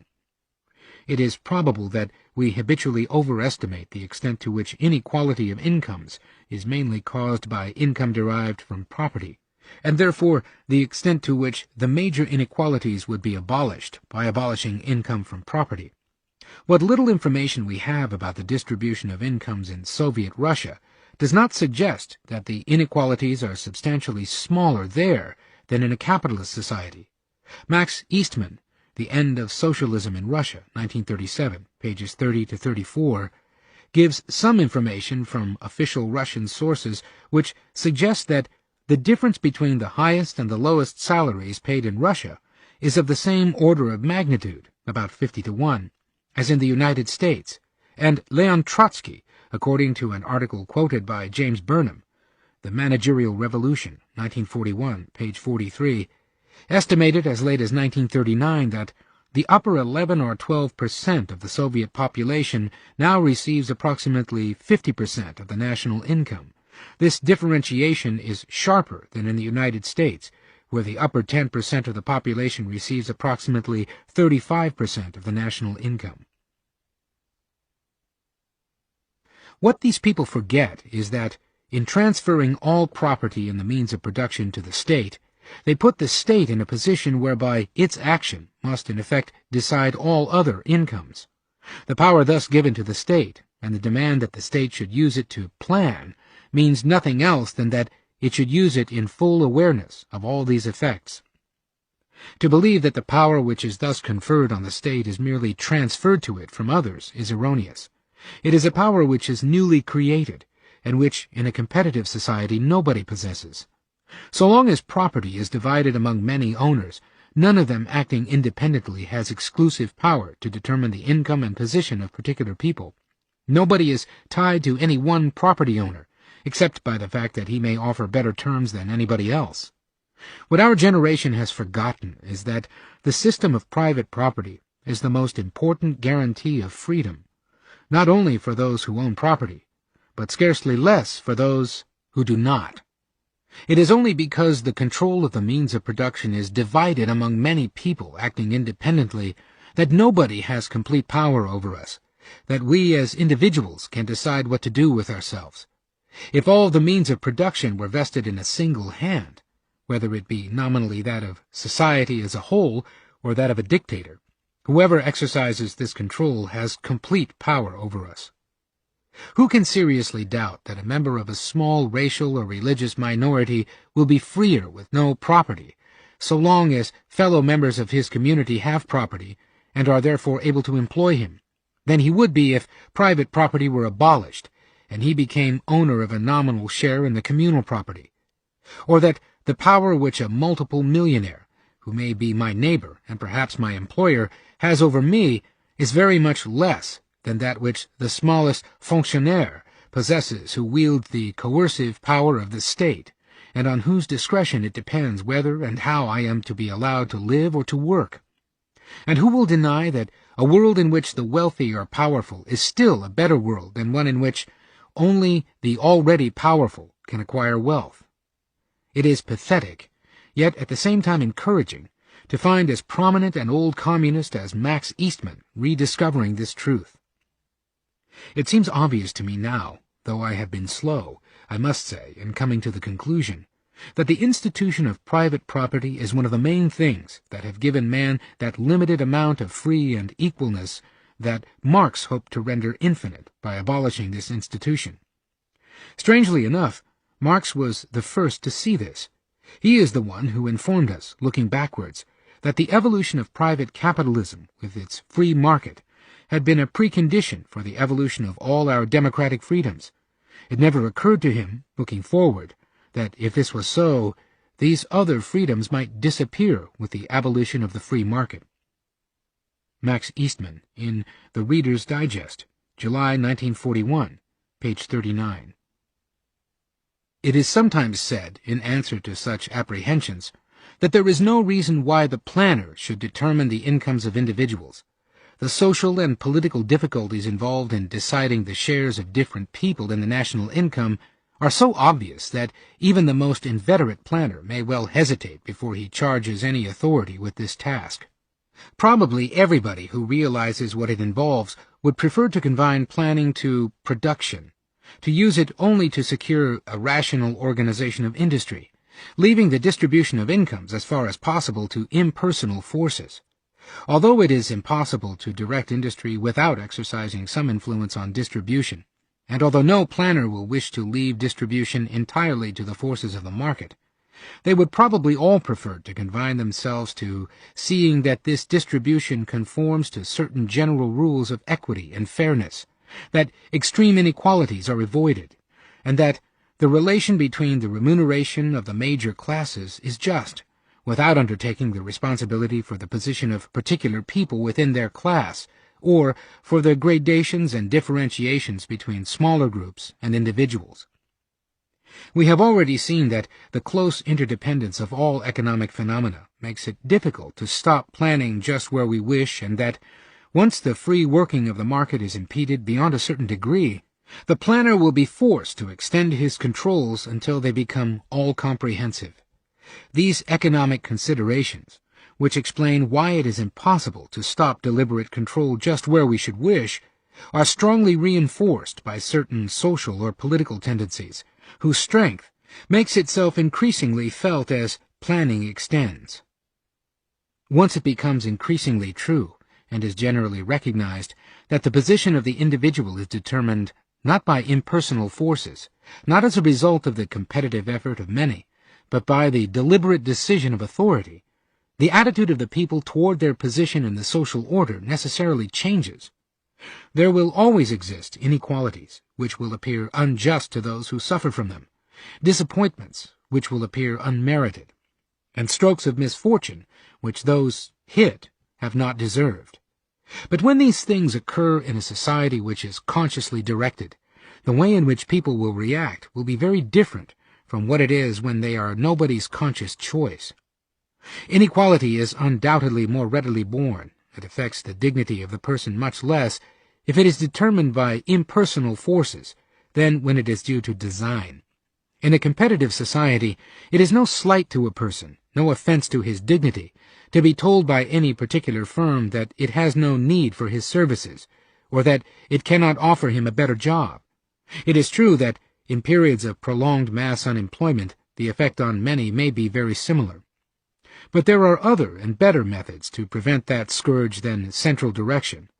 But the unemployment, or the loss of income, which will always affect some in any society, is certainly less degrading if it is the result of misfortune and not deliberately imposed by authority. However bitter the experience, it would be very much worse in a planned society. There, individuals will have to decide not whether a person is needed for a particular job, but whether he is of use for anything, and how useful he is. His position in life must be assigned to him by somebody else. While people will submit to suffering which may hit anyone, they will not so easily submit to suffering which is the result of the decision of authority. It may be bad to be just a cog in an impersonal machine, but it is infinitely worse if we can no longer leave it, if we are tied to our place and to the superiors who have been chosen for us. Dissatisfaction of everybody with his lot will inevitably grow with the consciousness that it is the result of deliberate human decision. Once government has embarked upon planning for the sake of justice, it cannot refuse responsibility for anybody's fate or position. In a planned society, we shall all know that we are better or worse off than others, not because of circumstances which nobody controls, and which it is impossible to foresee with certainty, but because some authority wills it. And all our efforts directed toward improving our position will have to aim not at foreseeing and preparing as well as we can for the circumstances over which we have no control, but at influencing in our favor the authority which has all the power. The nightmare of English 19th-century political thinkers, the state in which no avenue to wealth and honor would exist save through the government, the actual words are those of the young Disraeli, would be realized in a completeness which they never imagined, though familiar enough in some countries which have since passed to totalitarianism. As soon as the state takes upon itself the task of planning the whole economic life, the problem of the due station of the different individuals and groups must indeed inevitably become the central political problem. As the coercive power of the state will alone decide who is to have what, the only power worth having will be a share in the exercise of this directing power. There will be no economic or social questions that would not be political questions, in the sense that their solution will depend exclusively on who wields the coercive power, and whose are the views that will prevail on all occasions. I believe it was Lenin himself who introduced to Russia the famous phrase, who, whom, during the early years of Soviet rule, the byword in which the people summed up the universal problem of a socialist society. Cf. M. Muggeridge, Winter in Moscow, 1934. Arthur Filer, The Experiment of Bolshevism, 1930. Who plans whom? Who directs and dominates whom? Who assigns to other people their station in life? And who is to have his due allotted by others? These become necessarily the central issues to be decided solely by the supreme power. More recently, an American student of politics has enlarged upon Lenin's phrase and asserted that the problem of all government is who gets what, when, and how. In a way, this is not untrue, that all government affects the relative position of different people, and that there is, under any system, scarcely an aspect of our lives which may not be affected by government action is certainly true. Insofar as government does anything at all, its action will always have some effect on who gets what, when, and how. There are, however, two fundamental distinctions to be made. First, particular measures may be taken without the possibility of knowing how they will affect particular individuals, and therefore without aiming at such particular effects. This point we have already discussed. Second, it is the extent of the activities of the government which decides whether everything that any person gets any time depends on the government, or whether its influence is confined to whether some people will get some things in some way at some time. Here lies the whole difference between a free and a totalitarian system. The contrast between a liberal and a totally planned system is characteristically illustrated by the common complaints of Nazis and socialists of the artificial separations of economics and politics, and by their equally common demand for the dominance of politics over economics. These phrases presumably mean not only that economic forces are now allowed to work for ends which are not part of the policy of the government, but also that economic power can be used independently of government direction, and for ends of which the government may not approve. But the alternative is not merely that there should be only one power, but that this single power, the ruling group, should have control over all human ends, and particularly that it should have complete power over the position of each individual in society. That a government which undertakes to direct economic activity will have to use its power to realize somebody's ideal of distributive justice is certain. But how can and how will it use that power? By what principles will it or ought it to be guided? Is there a definite answer to the innumerable questions of relative merits that will arise and that will have to be solved deliberately? Is there a scale of values on which reasonable people can be expected to agree, which would justify a new hierarchical order of society, and is likely to satisfy the demands for justice? There is only one general principle, one simple rule, which would indeed provide a definite answer to all these questions. Equality, complete and absolute equality of all individuals in all those points which are subject to human control. If this were generally regarded as desirable, quite apart from the question whether it would be practicable, i.e., whether it would provide adequate incentives, it would give the vague idea of distributive justice a clear meaning, and would give the planner definite guidance. But nothing is further from the truth than that people in general regard mechanical equality of this kind as desirable. No socialist movement which aimed at complete equality has ever gained substantial support. What socialism promised was not an absolutely equal, but a more just and more equal distribution. Not equality in the absolute sense, but greater equality is the only goal which is seriously aimed at. Though these two ideals sound very similar, they are as different as possible as far as our problem is concerned.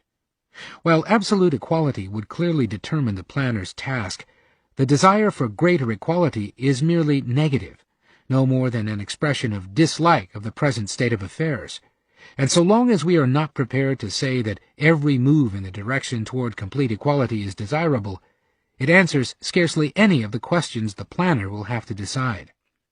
This is not a quibble about words. We face here a crucial issue, which the similarity of the terms used is likely to conceal.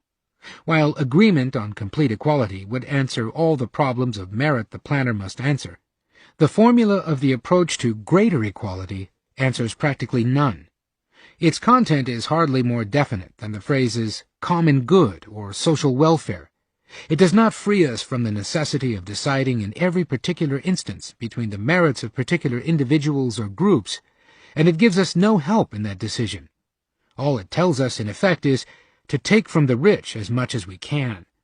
But when it comes to the distribution of the spoils, the problem is the same as if the formula of greater equality had never been conceived.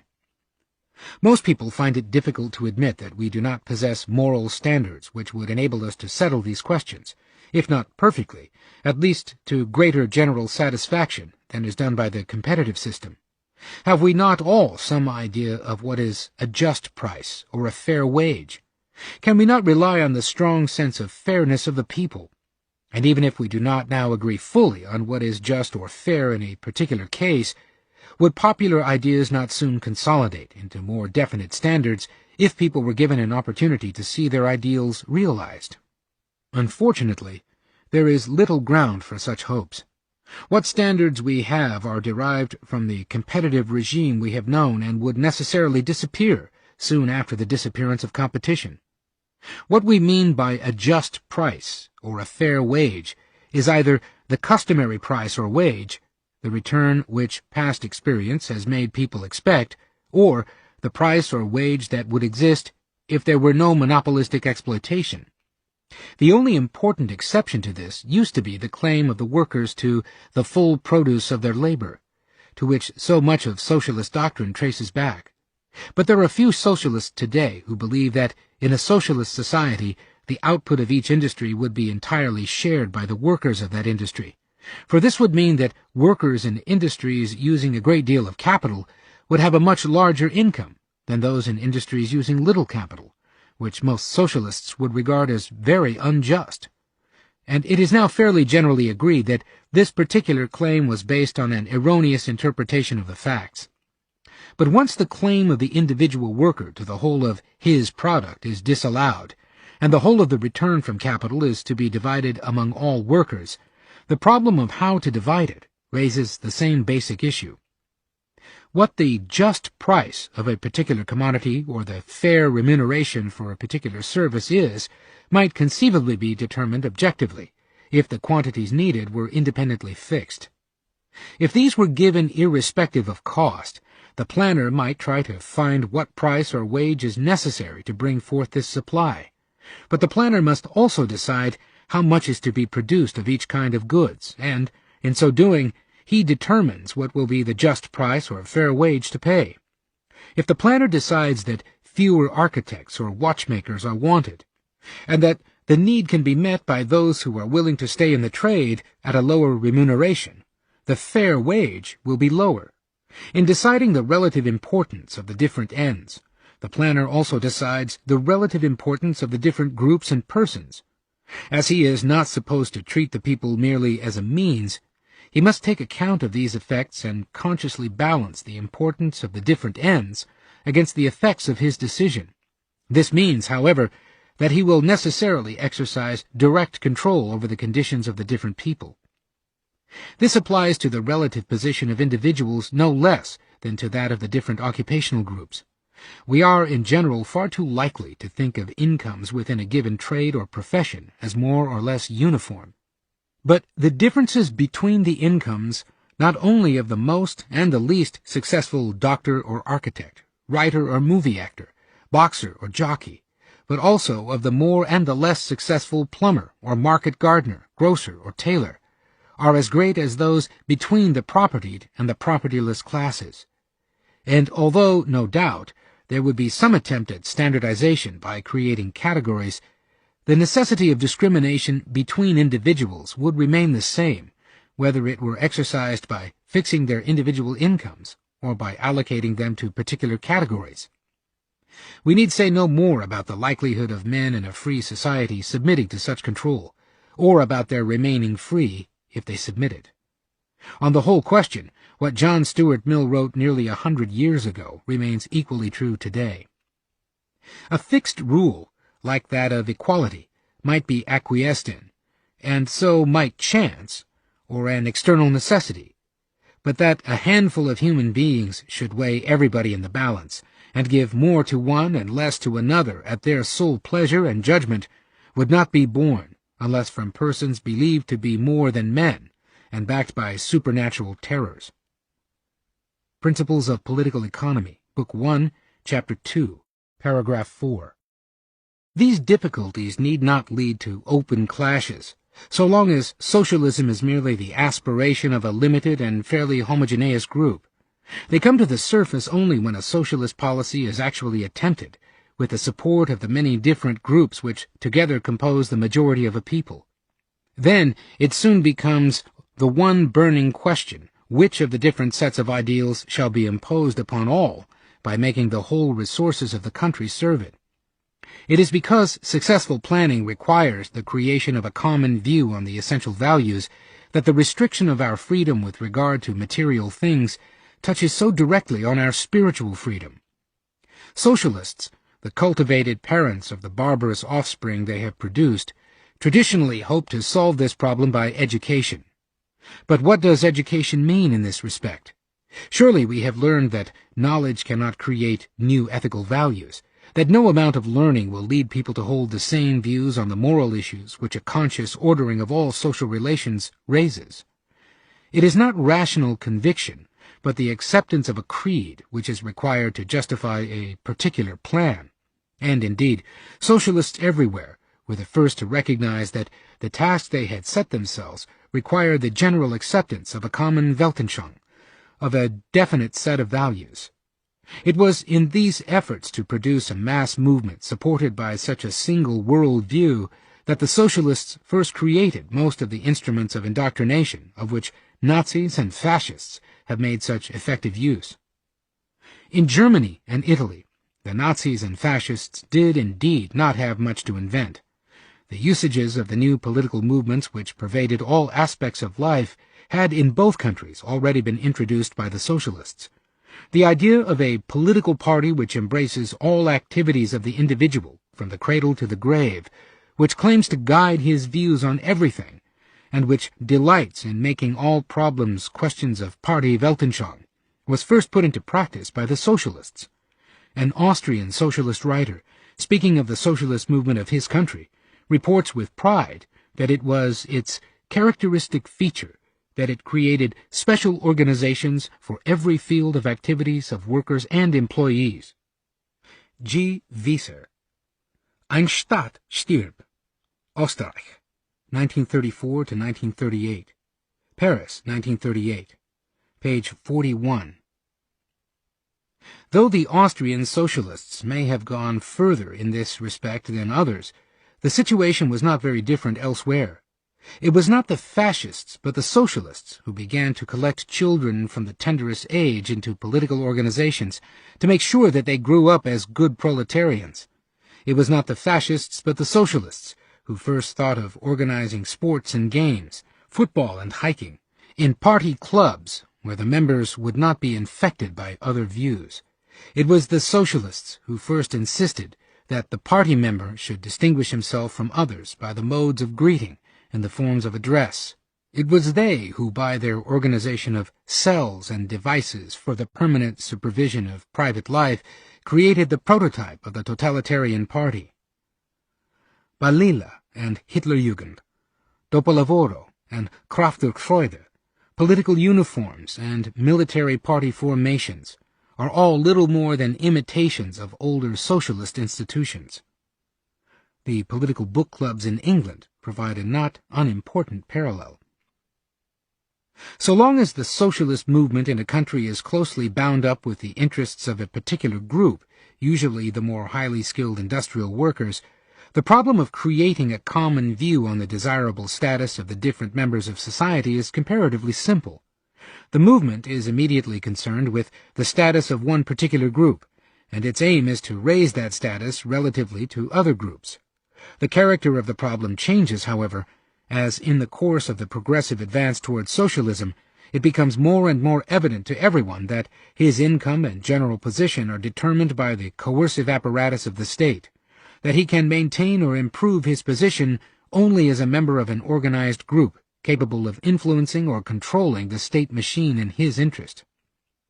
In the tug of war between the various pressure groups which arises at this stage, it is by no means necessary that the interests of the poorest and most numerous groups should prevail, nor is it necessarily an advantage for the older socialist parties, who avowedly represented the interests of a particular group, to have been the first in the field, and to have designed their whole ideology to appeal to the manual workers in industry.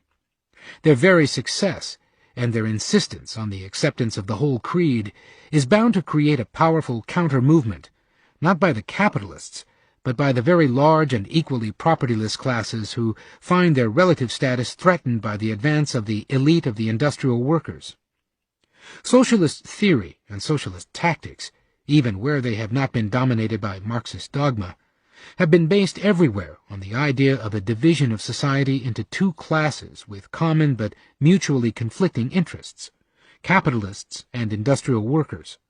Socialism counted on a rapid disappearance of the old middle class, and completely disregarded the rise of a new middle class, the countless army of clerks and typists, administrative workers and school teachers, tradesmen and small officials, and the lower ranks of the professions.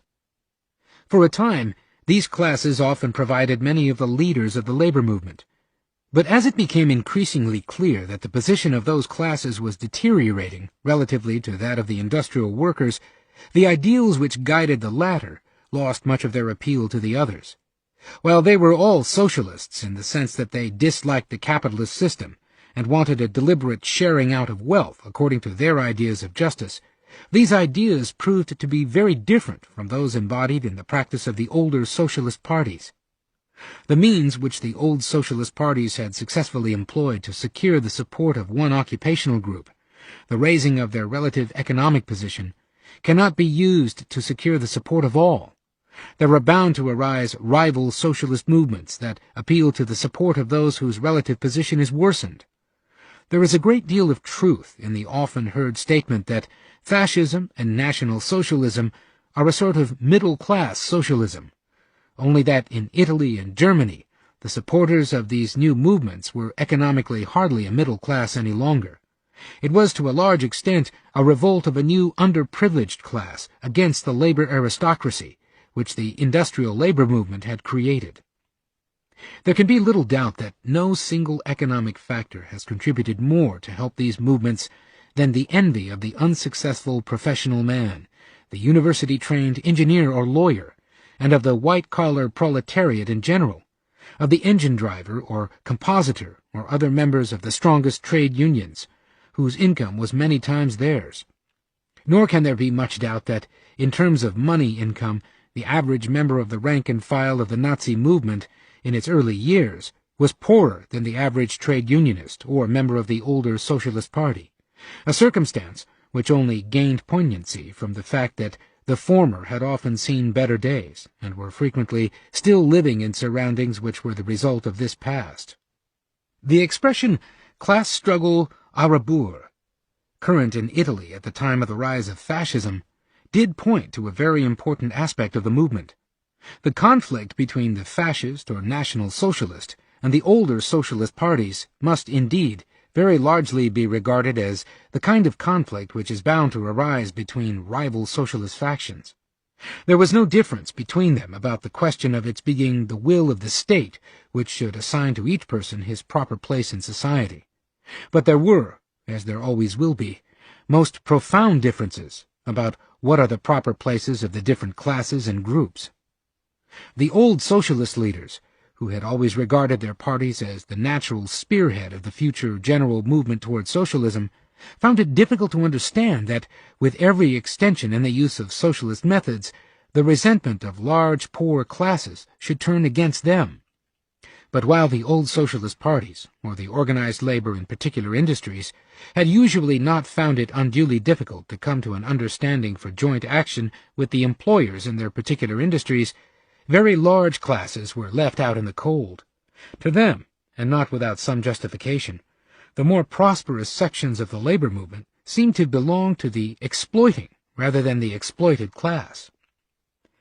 It is now 12 years since one of the leading European socialist intellectuals, Hendrik de Man, who has since consistently developed further and made his peace with the Nazis, observed that, for the first time since the beginning of socialism, anti-capitalist resentments are turning against the socialist movement. Sozialismus und Nationalfaschismus, Potsdam, 1931, page 6. The resentment of the lower middle class, from which fascism and National Socialism recruited so large a proportion of their supporters, was intensified by the fact that their education and training had in many instances made them aspire to directing positions, and that they regarded themselves as entitled to be members of the directing class. While the younger generation, out of that contempt for profit-making fostered by socialist teaching, spurned independent positions which involved risk and flocked in ever-increasing numbers into salaried positions which promised security, they demanded a place yielding them the income and power to which, in their opinion, their training entitled them. While they believed in an organized society, they expected a place in that society very different from that which society ruled by labor seemed to offer. They were quite ready to take over the methods of the older socialism, but intended to employ them in the service of a different class. The movement was able to attract all those who, while they agreed on the desirability of the state controlling all economic activity, disagreed with the ends for which the aristocracy of the industrial workers used their political strength. The new socialist movement started with several tactical advantages. Labor socialism had grown in a democratic and liberal world, adapting its tactics to it and taking over many of the ideals of liberalism. Its protagonists still believed that the creation of socialism as such would solve all problems. Fascism and National Socialism, on the other hand, grew out of the experience of an increasingly regulated society's awakening to the fact that democratic and international socialism was aiming at incompatible ideals. Their tactics were developed in a world already dominated by socialist policy and the problems it creates. They had no illusions about the possibility of a democratic solution of problems which require more agreement among people than can reasonably be expected. They had no illusions about the capacity of reason to decide all the questions of the relative importance of the wants of different men or groups which planning inevitably raises, or about the formula of equality providing an answer. They knew that the strongest group which rallied enough supporters in favor of a new hierarchical order of society, and which, frankly, promised privileges to the classes to which it appealed, was likely to obtain the support of all those who were disappointed because they had been promised equality, but found that they had merely furthered the interest of a particular class. Above all, they were successful because they offered a theory, or Weltanschauung, which seemed to justify the privileges they promised to their supporters. Chapter 9. Security and Freedom. The whole of society will have become a single office and a single factory, with equality of work and equality of pay. Nikolai Lenin, 1917. In a country where the sole employer is the state, opposition means death by slow starvation. The old principle, who does not work shall not eat, has been replaced by a new one, who does not obey shall not eat. Leon Trotsky, 1937. Like the spurious economic freedom, and with more justice, economic security is often represented as an indispensable condition of real liberty. In a sense, this is both true and important. Independence of mind, or strength of character, is rarely found among those who cannot be confident that they will make their way by their own effort. Yet the idea of economic security is no less vague and ambiguous than most other terms in this field. And because of this, the general approval given to the demand for security may become a danger to liberty. Indeed, when security is understood in too absolute a sense, the general striving for it, far from increasing the chances of freedom, becomes the gravest threat to it. It will be well to contrast at the outset the two kinds of security, the limited one, which can be achieved for all, and which is therefore no privilege but a legitimate object of desire, and absolute security, which in a free society cannot be achieved for all, and which ought not to be given as a privilege, except in a few special instances, such as that of the judges, where complete independence is of paramount importance. These two kinds of security are, first, security against severe physical privation, the certainty of a given minimum of sustenance for all, and second, the security of a given standard of life, or of the relative position which one person or group enjoys compared with others, or, as we may put it briefly, the security of a minimum income, and the security of the particular income a person is thought to deserve. We shall presently see that this distinction largely coincides with the distinction between the security which can be provided for all outside of and supplementary to the market system, and the security which can be provided only for some, and only by controlling or abolishing the market. There is no reason why, in a society which has reached the general level of wealth which ours has attained, the first kind of security should not be guaranteed to all, without endangering general freedom. There are difficult questions about the precise standard which should thus be assured. There is particularly the important question whether those who thus rely on the community should indefinitely enjoy all the same liberties as the rest. There are also serious problems of international relations which arise if mere citizenship of a country confers the right to a standard of living higher than elsewhere, and which ought not to be dismissed too lightly. An incautious handling of these questions might well cause serious and perhaps even dangerous political problems, but there can be no doubt that some minimum of food, shelter, and clothing, sufficient to preserve health and the capacity to work, can be assured to everybody. Indeed, for a considerable part of the population of England, this sort of security has long been achieved. Nor is there any reason why the state should not assist the individuals in providing for those common hazards of life against which, because of their uncertainty, few individuals can make adequate provision. Where, as in the case of sickness and accident, neither the desire to avoid such calamities nor the efforts to overcome their consequences are, as a rule, weakened by the provision of assistance, where, in short, we deal with genuinely insurable risks. The case for the states helping to organize a comprehensive system of social insurance is very strong.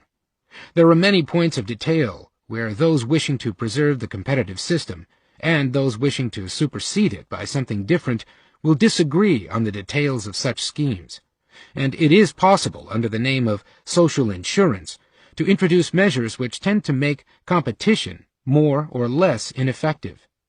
But there is no incompatibility in principle between the states providing greater security in this way and the preservation of individual freedom. To the same category belongs also the increase of security through the states rendering assistance to the victims of such acts of God as earthquakes and floods. Wherever communal action can mitigate disasters against which the individual can neither attempt to guard himself nor make provision for the consequences, such communal action should undoubtedly be taken.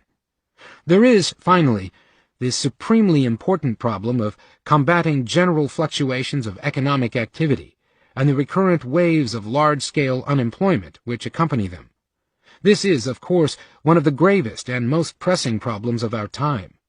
But, though its solution will require much planning in the good sense, it does not, or at least need not, require that special kind of planning which, according to its advocates, is to replace the market. Many economists hope, indeed, that the ultimate remedy may be found in the field of monetary policy, which would involve nothing incompatible even with 19th-century liberalism. Others, it is true, believe that real success can be expected only from the skillful timing of public works undertaken on a very large scale. This might lead to much more serious restrictions of the competitive sphere, and, in experimenting in this direction, we shall have carefully to watch our step if we are to avoid making all economic activity progressively more dependent on the direction and volume of government expenditure. But this is neither the only, nor, in my opinion, the most promising way of meeting the gravest threat to economic security.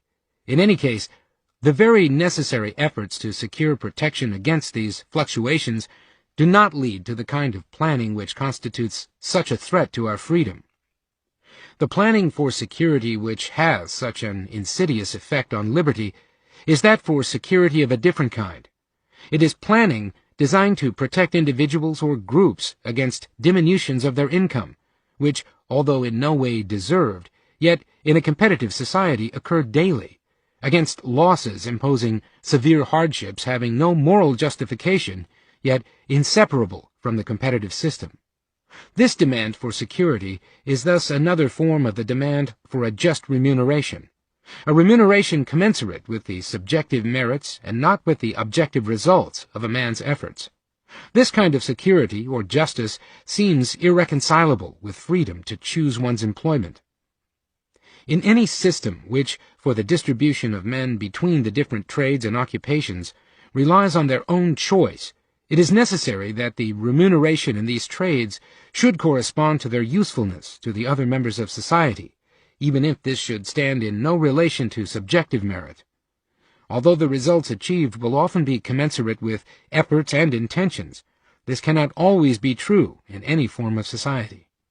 It will particularly not be true in the many instances where the usefulness of some trade or special skill is changed by circumstances which could not be foreseen.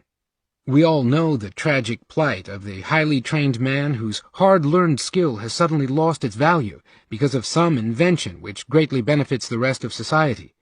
The history of the last 100 years is full of instances of this kind, some of them affecting hundreds of thousands of people at a time. That anyone should suffer a great diminution of his income and bitter disappointment of all his hopes through no fault of his own, and despite hard work and exceptional skill, undoubtedly offends our sense of justice. The demands of those who suffer in this way, for state interference on their behalf to safeguard their legitimate expectations, are certain to receive popular sympathy and support. The general approval of these demands has had the effect that governments everywhere have taken action, not merely to protect the people so threatened from severe hardship and privation, but to secure to them the continued receipt of their former income, and to shelter them from the vicissitudes of the market. Very interesting suggestions of how these hardships might be mitigated within a liberal society have been put forward by Professor W. H. Hutt in a book which will repay careful study, Plan for Reconstruction, 1942. Certainty of a given income can, however, not be given to all if any freedom in the choice of one's occupation is to be allowed, and, if it is provided for some, it becomes a privilege at the expense of others, whose security is thereby necessarily diminished. That security of an invariable income can be provided for all only by the abolition of all freedom in the choice of one's employment is easily shown. Yet, although such a general guarantee of legitimate expectation is often regarded as the ideal to be aimed at, it is not a thing which is seriously attempted. What is constantly being done is to grant this kind of security piecemeal, to this group and to that, with the result that, for those who are left out in the cold, the insecurity constantly increases.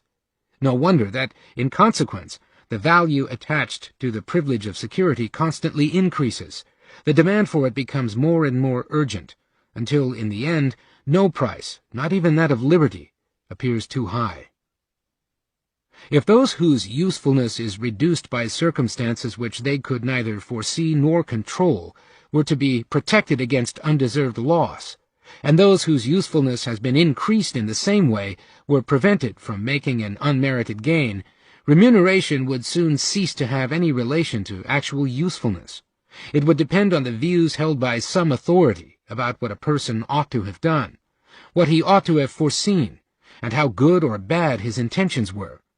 Such decisions could not but be, to a large extent, arbitrary. The application of this principle would necessarily bring it about that people doing the same work would receive different remuneration. The differences in remuneration would then no longer present an adequate inducement to people to make the changes which are socially desirable, and it would not even be possible for the individuals affected to judge whether a particular change is worth the trouble it causes. But if the changes in the distribution of men between different employments, which are constantly necessary in any society, can no longer be brought about by pecuniary rewards and penalties, which have no necessary connection with subjective merit, they must be brought about by direct orders. When a person's income is guaranteed, he can neither be allowed to stay in his job merely because he likes it, nor to choose what other work he would like to do. As it is not he who makes the gain or suffers the loss dependent on his moving or not moving, the choice must be made for him by those who control the distribution of the available income. The problem of adequate incentives which arises here is commonly discussed as if it were a problem mainly of the willingness of people to do their best, But this, although important, is not the whole, nor even the most important, aspect of the problem. It is not merely that if we want people to give their best, we must make it worthwhile for them. What is more important is that if we want to leave them the choice, if they are to be able to judge what they ought to do, they must be given some readily intelligible yardstick by which to measure the social importance of the different occupations. Even with the best will in the world, it would be impossible for anyone intelligently to choose between various alternatives if the advantages they offered him stood in no relation to their usefulness to society. To know whether, as the result of a change, a man ought to leave a trade and an environment which he has come to like and exchange it for another, it is necessary that the changed relative value of these occupations to society should find expression in the remunerations they offer. The problem is, of course, even more important because, in the world as it is, men are, in fact, not likely to give their best for long periods, unless their own interests are directly involved. At least for great numbers, some external pressure is needed if they are to give their best. The problem of incentives, in this sense, is a very real one, both in the sphere of ordinary labor and in those of the managerial activities. The application of the engineering technique to a whole nation, and this is what planning means, raises problems of discipline which are hard to solve, as has been well described by an American engineer with great experience in government planning, who has clearly seen the problem. In order to do an engineering job, he explains, there ought to be surrounding the work a comparatively large area of unplanned economic action. There should be a place from which workers can be drawn. And when a worker is fired, he should vanish from the job and from the payroll. In the absence of such a free reservoir, discipline cannot be maintained without corporal punishment, as with slave labor. D.C. Coyle, The Twilight of National Planning, Harper's Magazine, October 1935, page 558. In the sphere of executive work, the problem of sanctions for negligence arises in a different but no less serious form. It has been well said that, while the last resort of a competitive economy is the bailiff, the ultimate sanction of a planned economy is the hangman. W. Rupke, Die Gesellschaftskrise der Gegenwart, Zurich, 1942, page 172. The powers the manager of any plant will have to be given will still be considerable. But no more than in the case of the worker can the manager's position and income in a planned system be made to depend merely on the success or failure of the work under his direction.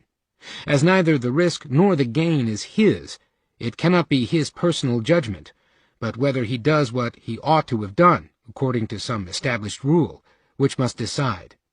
A mistake he ought to have avoided is not his own affair. It is a crime against the community, and must be treated as such. While so long as he keeps to the safe path of objectively ascertainable duty, he may be surer of his income than the capitalist entrepreneur, the danger which threatens him in case of real failure is worse than bankruptcy.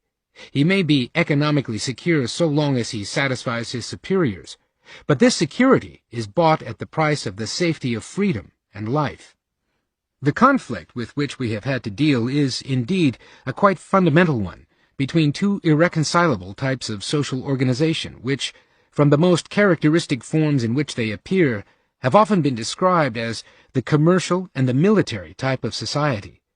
The terms were, perhaps, unfortunate, because they direct attention to unessentials, and make it difficult to see that we face a real alternative, and that there is no third possibility.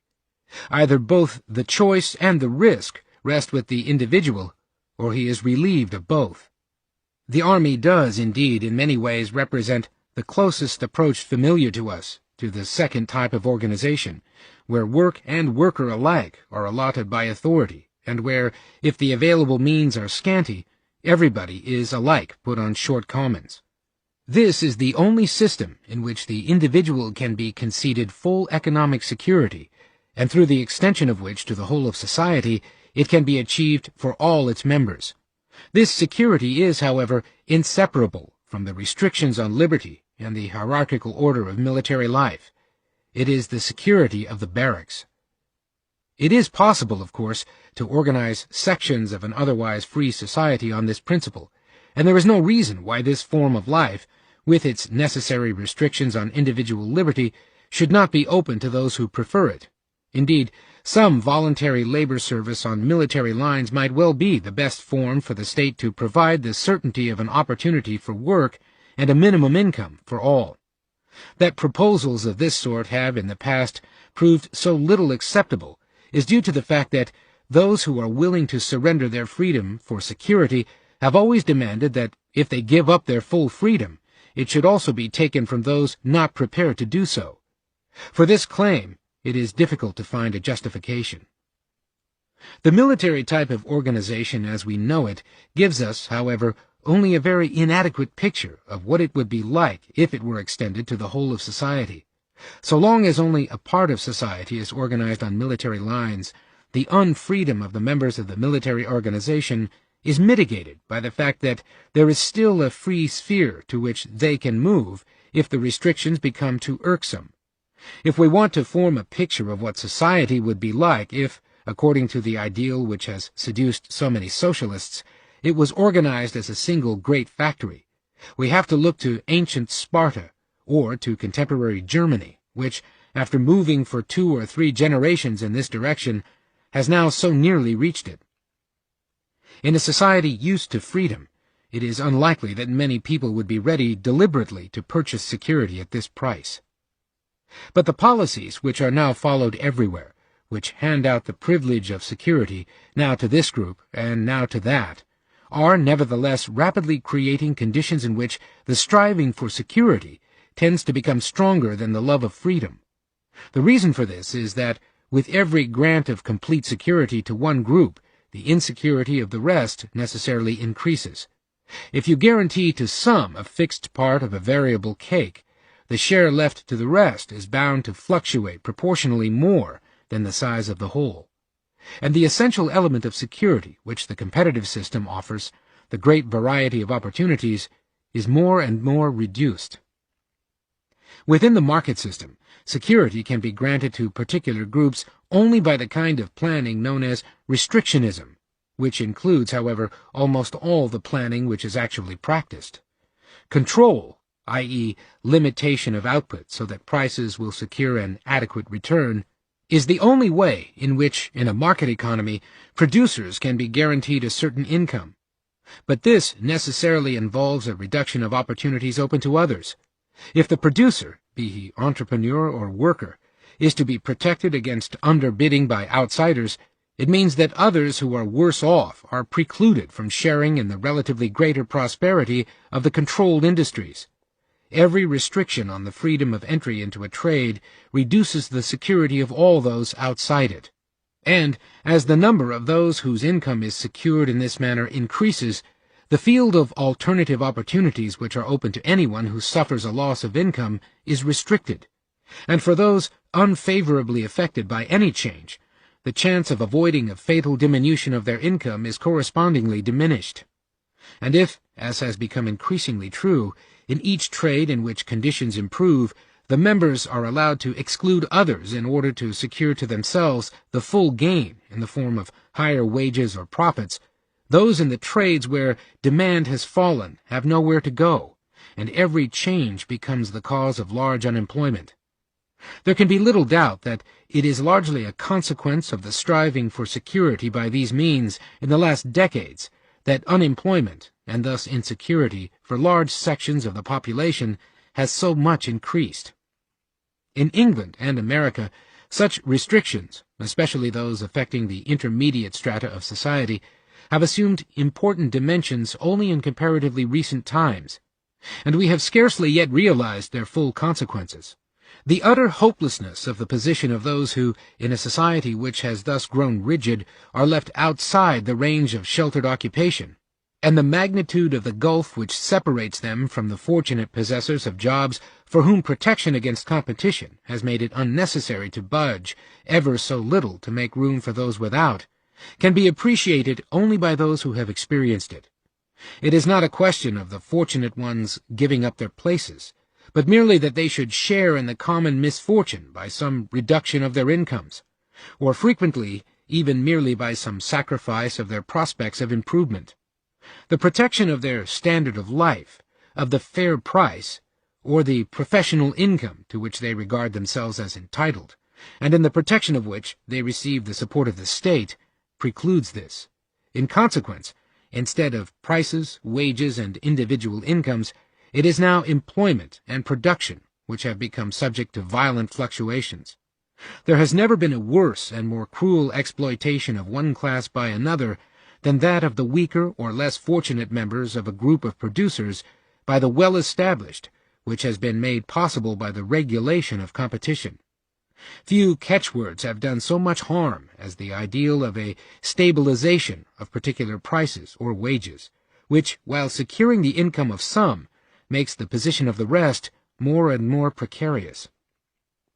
Thus, the more we try to provide full security by interfering with the market system, the greater the insecurity becomes, and, what is worse, the greater becomes the contrast between the security of those to whom it is granted as a privilege and the ever-increasing insecurity of the underprivileged.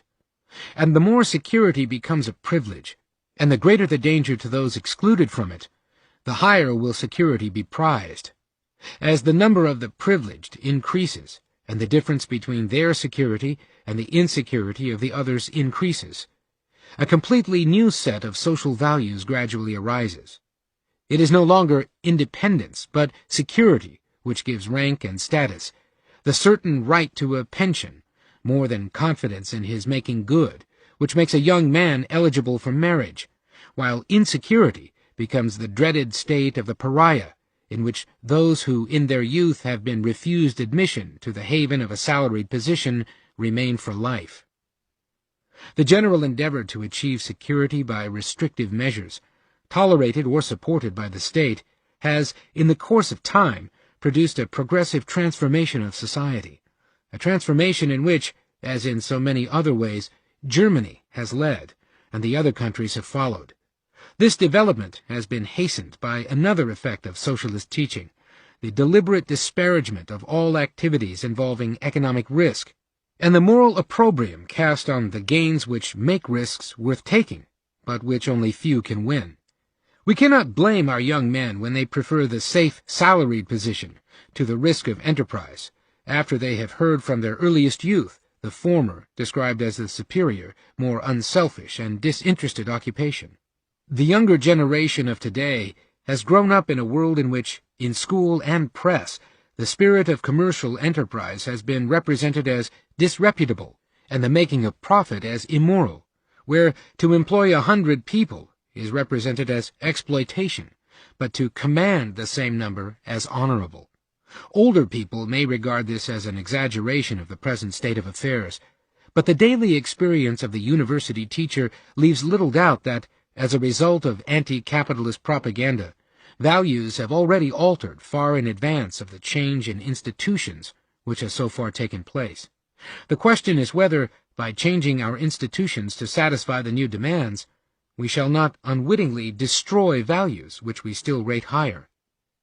The change in the structure of society involved in the victory of the ideal of security over that of independence cannot be better illustrated than by a comparison of what 10 or 20 years ago could still be regarded as the English and the German type of society. However great the influence of the army may have been in the latter country, it is a grave mistake to ascribe what the Englishmen regarded as the military character of German society mainly to that influence. The difference went much deeper than could be explained on that ground, and the peculiar attributes of German society existed no less in circles in which the properly military influence was negligible than in those in which it was strong. It was not so much that at almost all times a larger part of the German people was organized for war than was true in other countries, but that the same type of organization was employed for so many other purposes, which gave German society its peculiar character. It was that a larger part of the civil life of Germany than of any other country was deliberately organized from the top, that so large a proportion of her people did not regard themselves as independent, but as appointed functionaries, which gave her social structure its peculiar character. Germany had, as the Germans themselves boasted, for long been a Beamtenstaat, in which not only in the civil service proper, but in almost all spheres of life, income and status were assigned and guaranteed by some authority.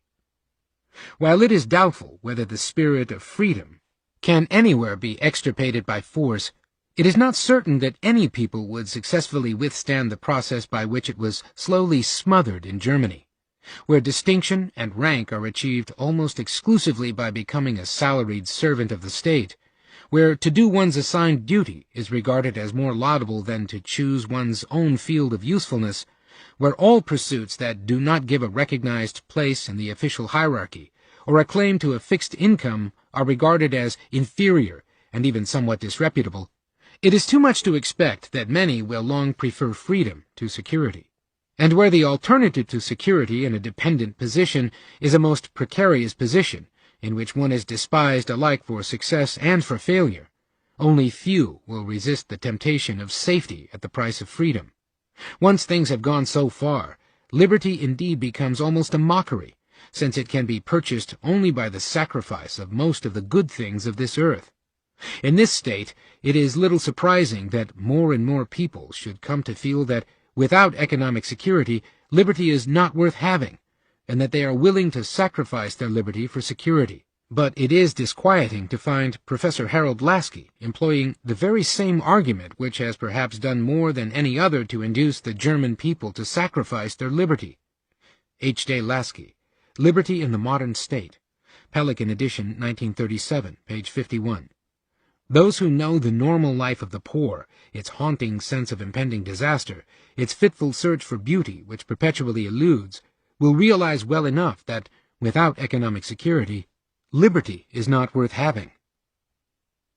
There can be no question that adequate security against severe privation, and the reduction of the avoidable causes of misdirected effort and consequent disappointment, will have to be one of the main goals of policy. But if these endeavors are to be successful, and are not to destroy individual freedom, security must be provided outside the market, and competition be left to function unobstructed. Some security is essential if freedom is to be preserved, because most men are willing to bear the risk which freedom inevitably involves, only so long as that risk is not too great.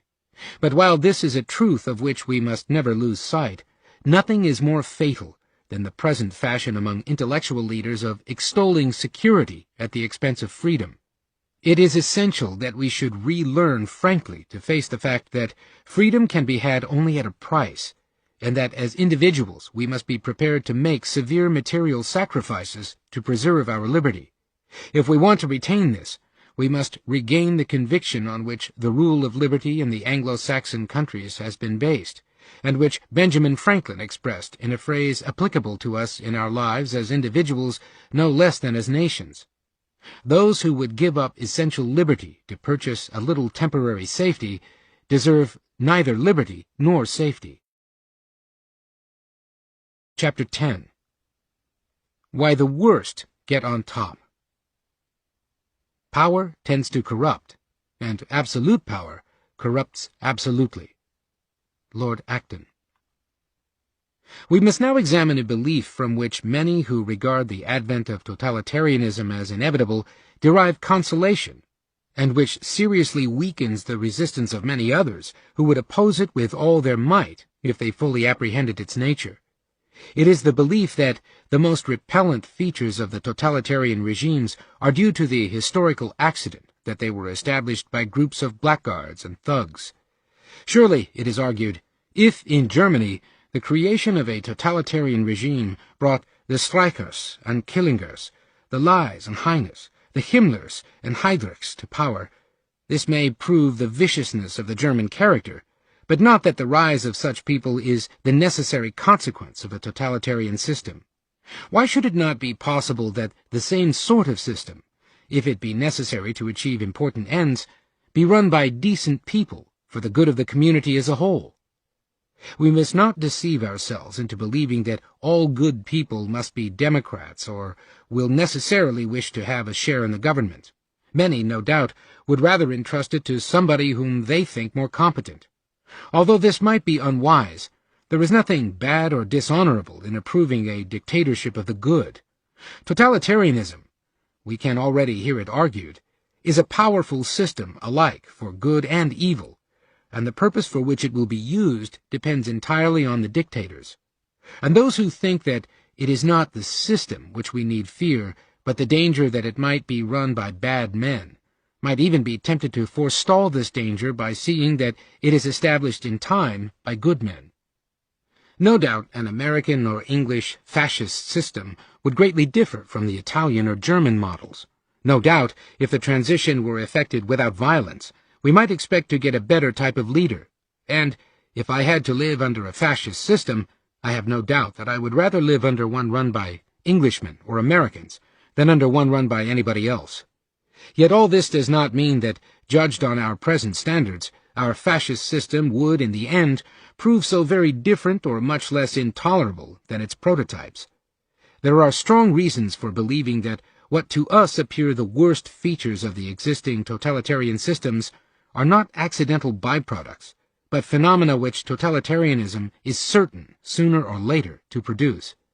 Just as the democratic statesman who sets out to plan economic life will soon be confronted with the alternative of either assuming dictatorial powers or abandoning his plans, so the totalitarian dictator would soon have to choose between disregard of ordinary morals and failure.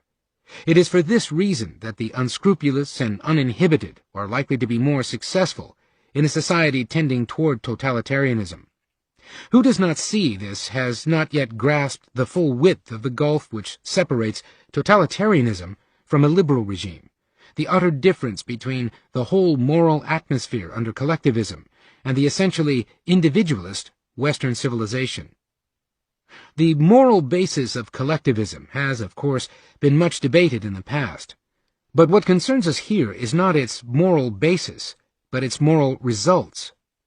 The usual discussions of the ethical aspects of collectivism refer to the question whether collectivism is demanded by existing moral convictions, or what moral convictions would be required if collectivism is to produce the hoped-for results.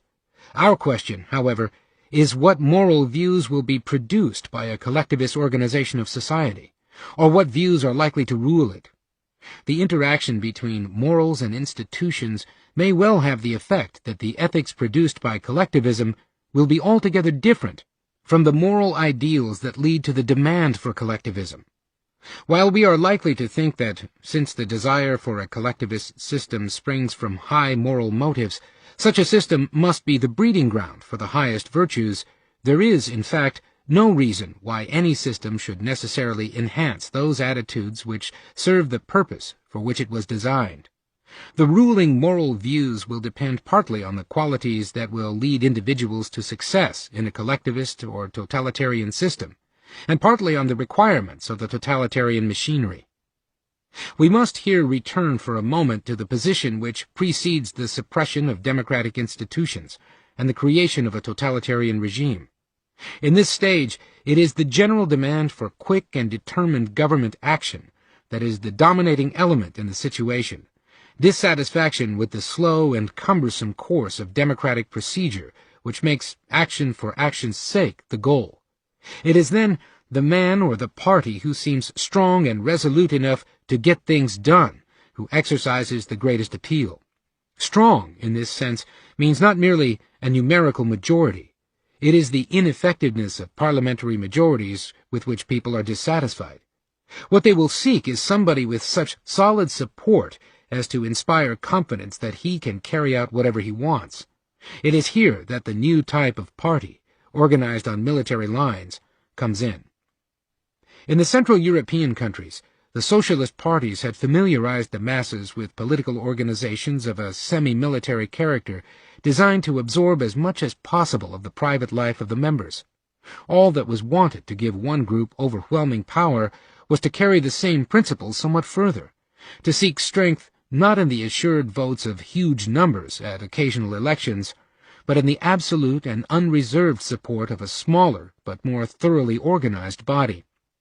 The chance of imposing a totalitarian regime on a whole people depends on the leaders first collecting round him a group which is prepared voluntarily to submit to that totalitarian discipline which they are to impose by force upon the rest. Although the socialist parties had the strength to get anything if they had cared to use force, they were reluctant to do so. They had, without knowing it, set themselves a task which only the ruthless, ready to disregard the barriers of accepted morals, can execute. That socialism can be put into practice only by methods which most socialists disapprove is, of course, a lesson learned by many social reformers in the past. The old socialist parties were inhibited by their democratic ideals. They did not possess the ruthlessness required for the performance of their chosen task.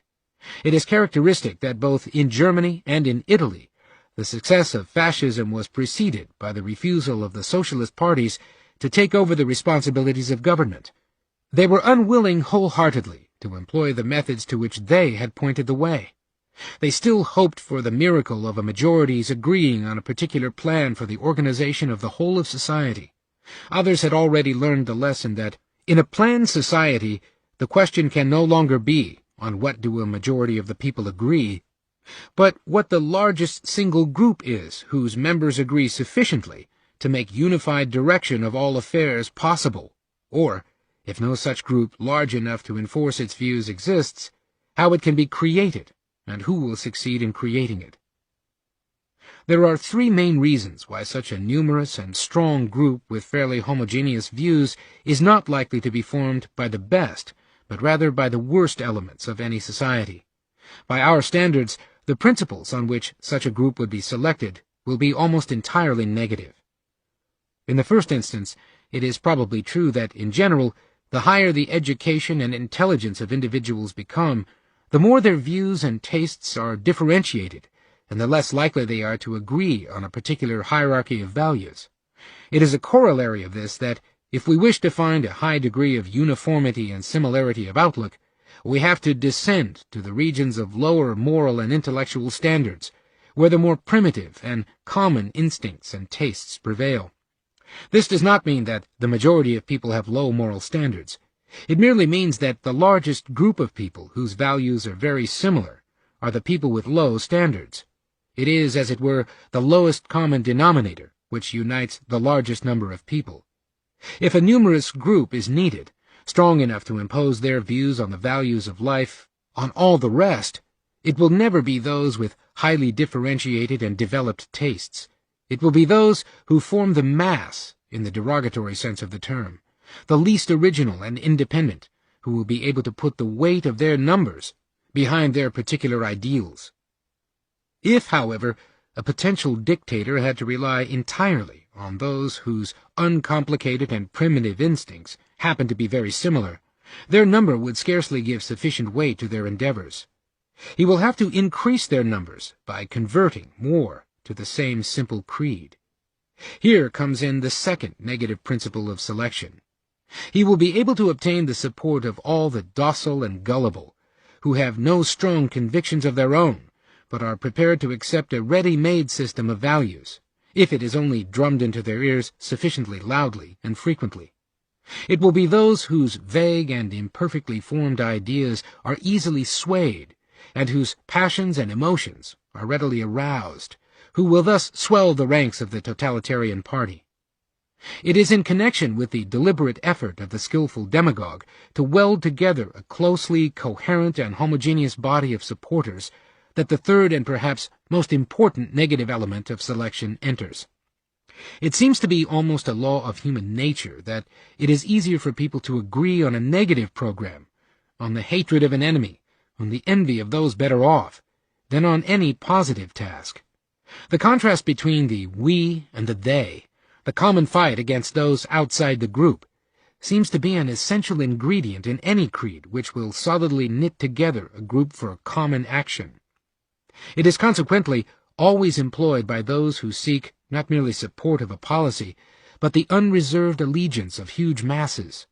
From their point of view, it has the great advantage of leaving them greater freedom of action than almost any positive program. The enemy, whether he be internal, like the Jew or the kulak, or external, seems to be an indispensable requisite in the armory of a totalitarian leader. That in Germany it was the Jew who became the enemy, until his place was taken by the plutocracies, was no less a result of the anti-capitalist resentment on which the whole movement was based than the selection of the kulak in Russia. In Germany and Austria, the Jew had come to be regarded as the representative of capitalism, because a traditional dislike of large classes of the population for commercial pursuits had left these more readily accessible to a group that was practically excluded from the more highly esteemed occupations. It is the old story of the alien races being admitted only to the less respected trades, and then being hated still more for practicing them. The fact that German anti-Semitism and anti-capitalism spring from the same root is of great importance for the understanding of what has happened there, but this is rarely grasped by foreign observers. To treat the universal tendency of collectivist policy to become nationalistic as due entirely to the necessity for securing unhesitating support would be to neglect another and no less important factor. It may indeed be questioned whether anyone can realistically conceive of a collectivist program other than in the service of a limited group, whether collectivism can exist in any form other than that of some kind of particularism, be it nationalism, racialism, or classism. The belief in the community of aims and interests with fellow men seems to presuppose a greater degree of similarity of outlook and thought than exists between men merely as human beings.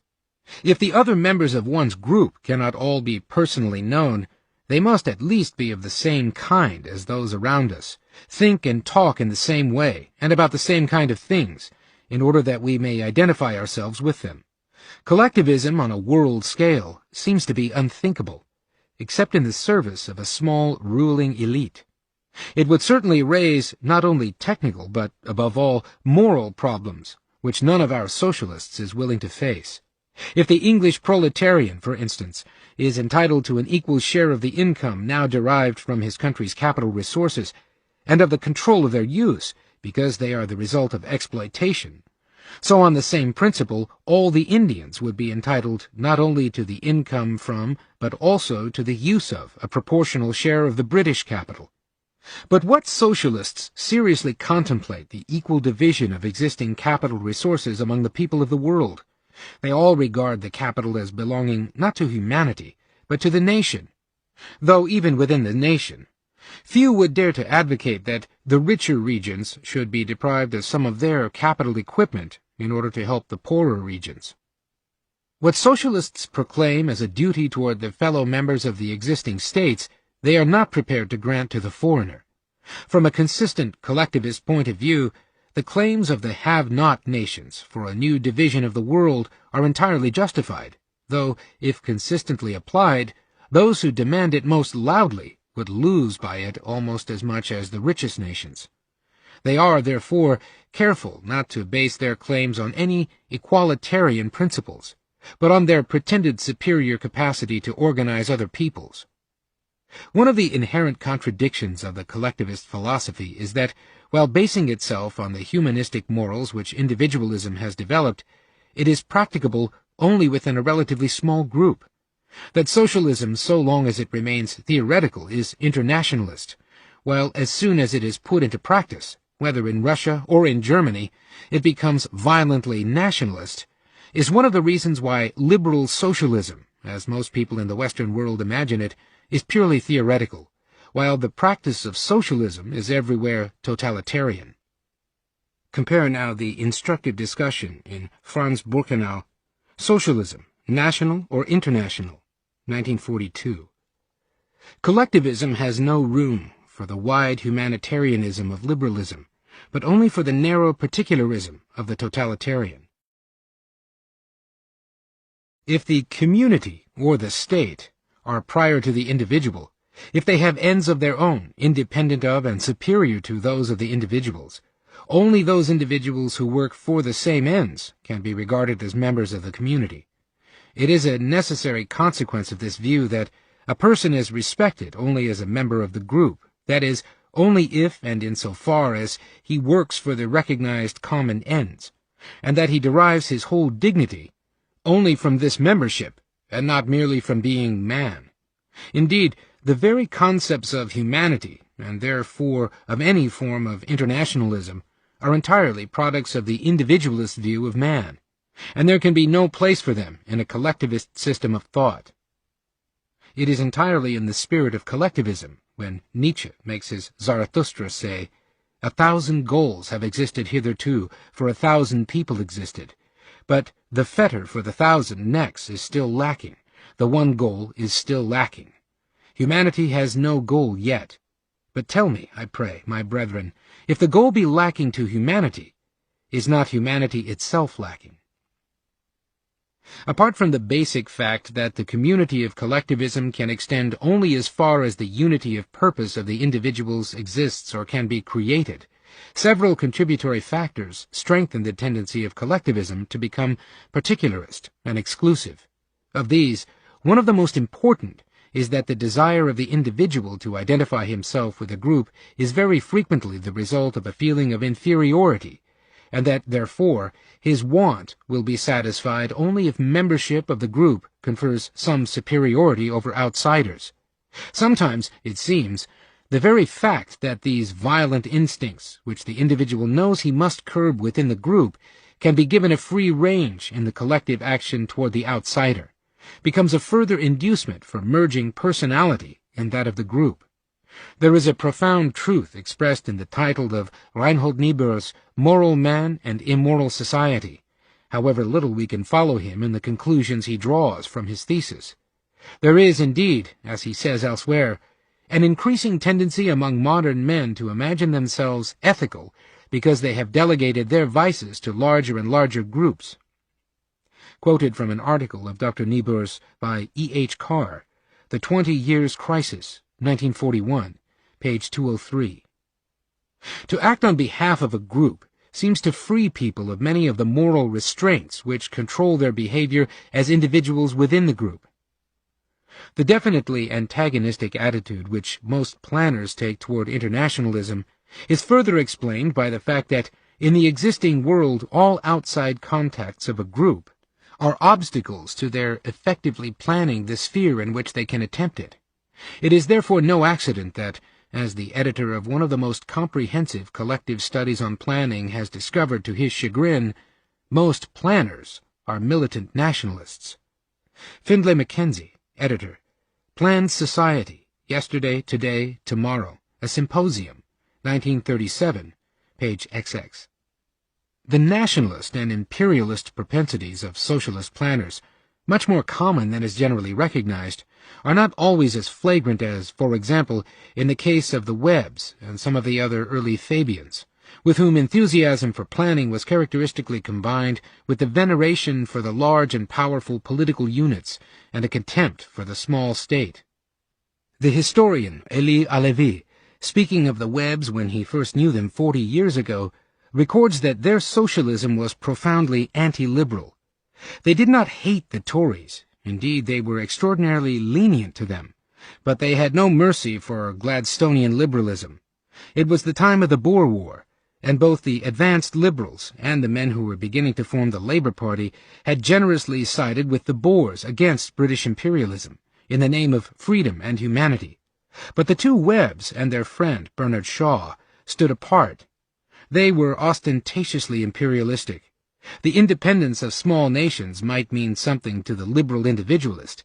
It meant nothing to collectivists like themselves. I can still hear Sidney Webb explaining to me that the future belonged to the great administrative nations, where the officials govern and the police keep order. And elsewhere, Alevi quotes George Bernard Shaw arguing about the same time that the world is to the big and powerful states by necessity, and the little ones must come within their border or be crushed out of existence. Elie Alevi, L'ère des tyrannies, Paris, 1938, page 217, and History of the English People, Epilogue, 1, 105 to 106. I have quoted at length these passages, which would not surprise one in a description of the German ancestors of National Socialism, because they provide so characteristic an example of that glorification of power which easily leads from socialism to nationalism, and which profoundly affects the ethical views of all collectivists. So far as the rights of small nations are concerned, Marx and Engels were little better than most other consistent collectivists. and the views occasionally expressed about Czechs or Poles resemble those of contemporary National Socialists. Compare Karl Marx, Revolution and Counter-Revolution, and Engels' Letter to Marx, May 23, 1851. While to the great individualist social philosophers of the 19th century, to a Lord Acton, or a Jakob Burckhardt, down to contemporary socialists like Bertrand Russell, who have inherited the liberal tradition, power itself has always appeared the arch-evil. To the strict collectivists, it is a goal in itself.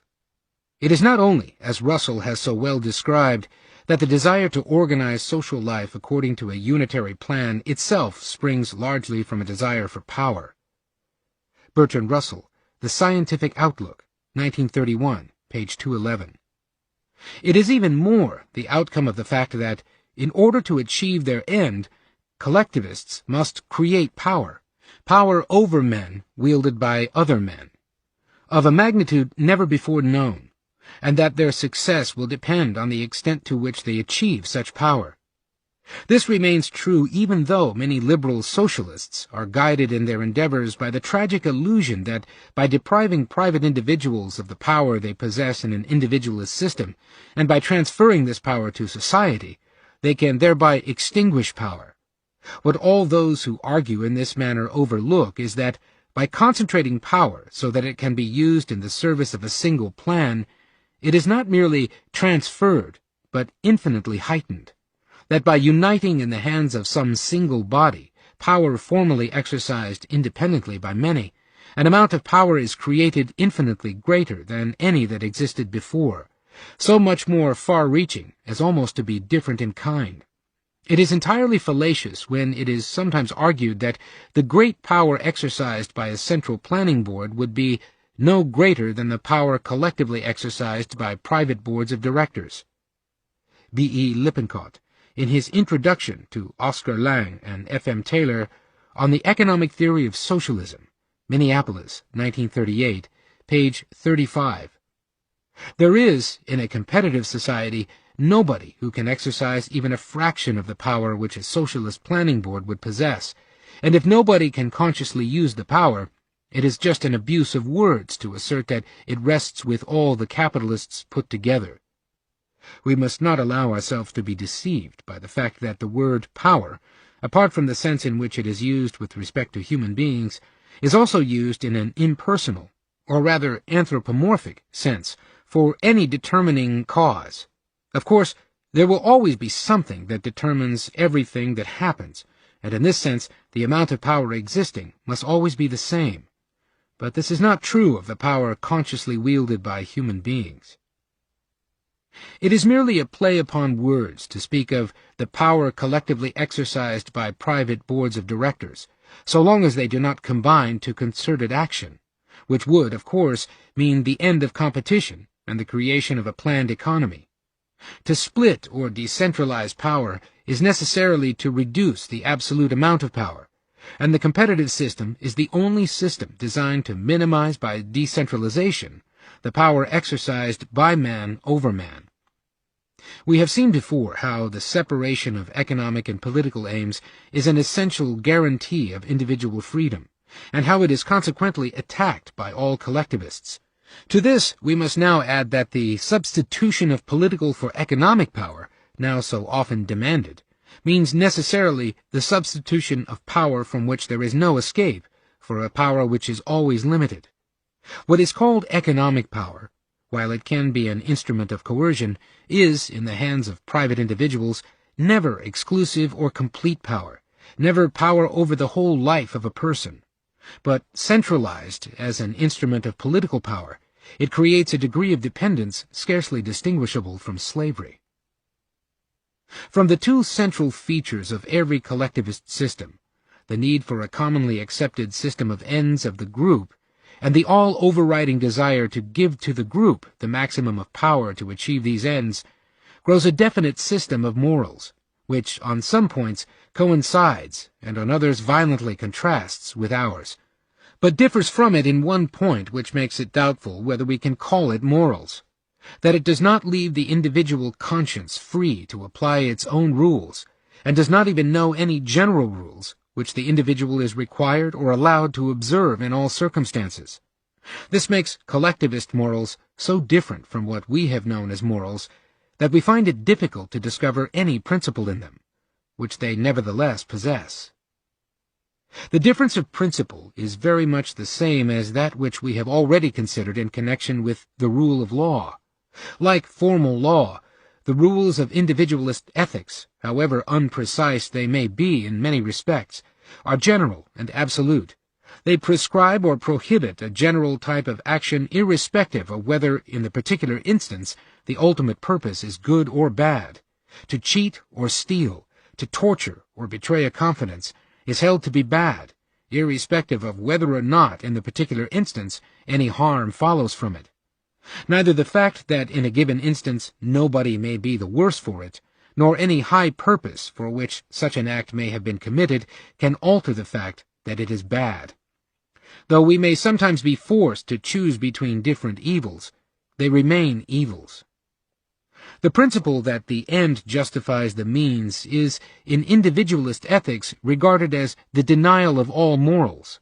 In collectivist ethics, it becomes necessarily the supreme rule.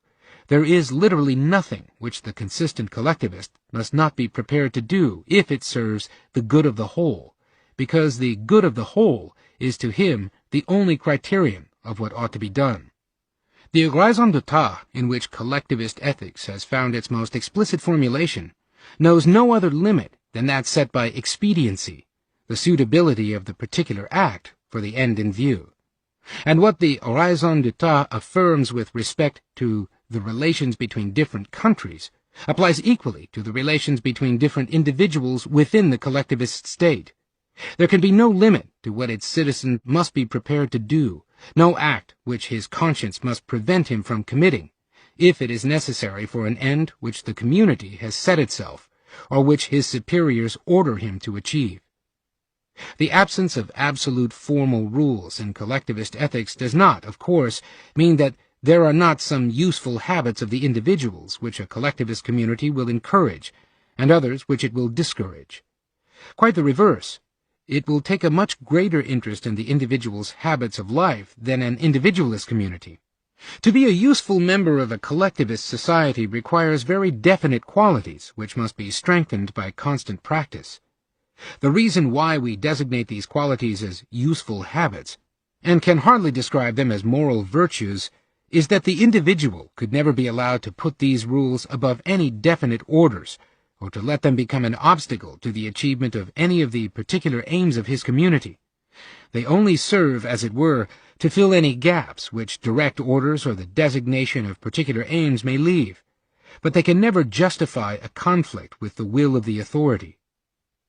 The differences between the virtues which will continue to be esteemed under a collectivist system and those which will disappear is well illustrated by a comparison of the virtues which even their worst enemies admit the Germans, or rather the typical Prussian, to possess, and those of which they are commonly thought lacking, and in which the English people, with some justification, used to pride themselves as excelling.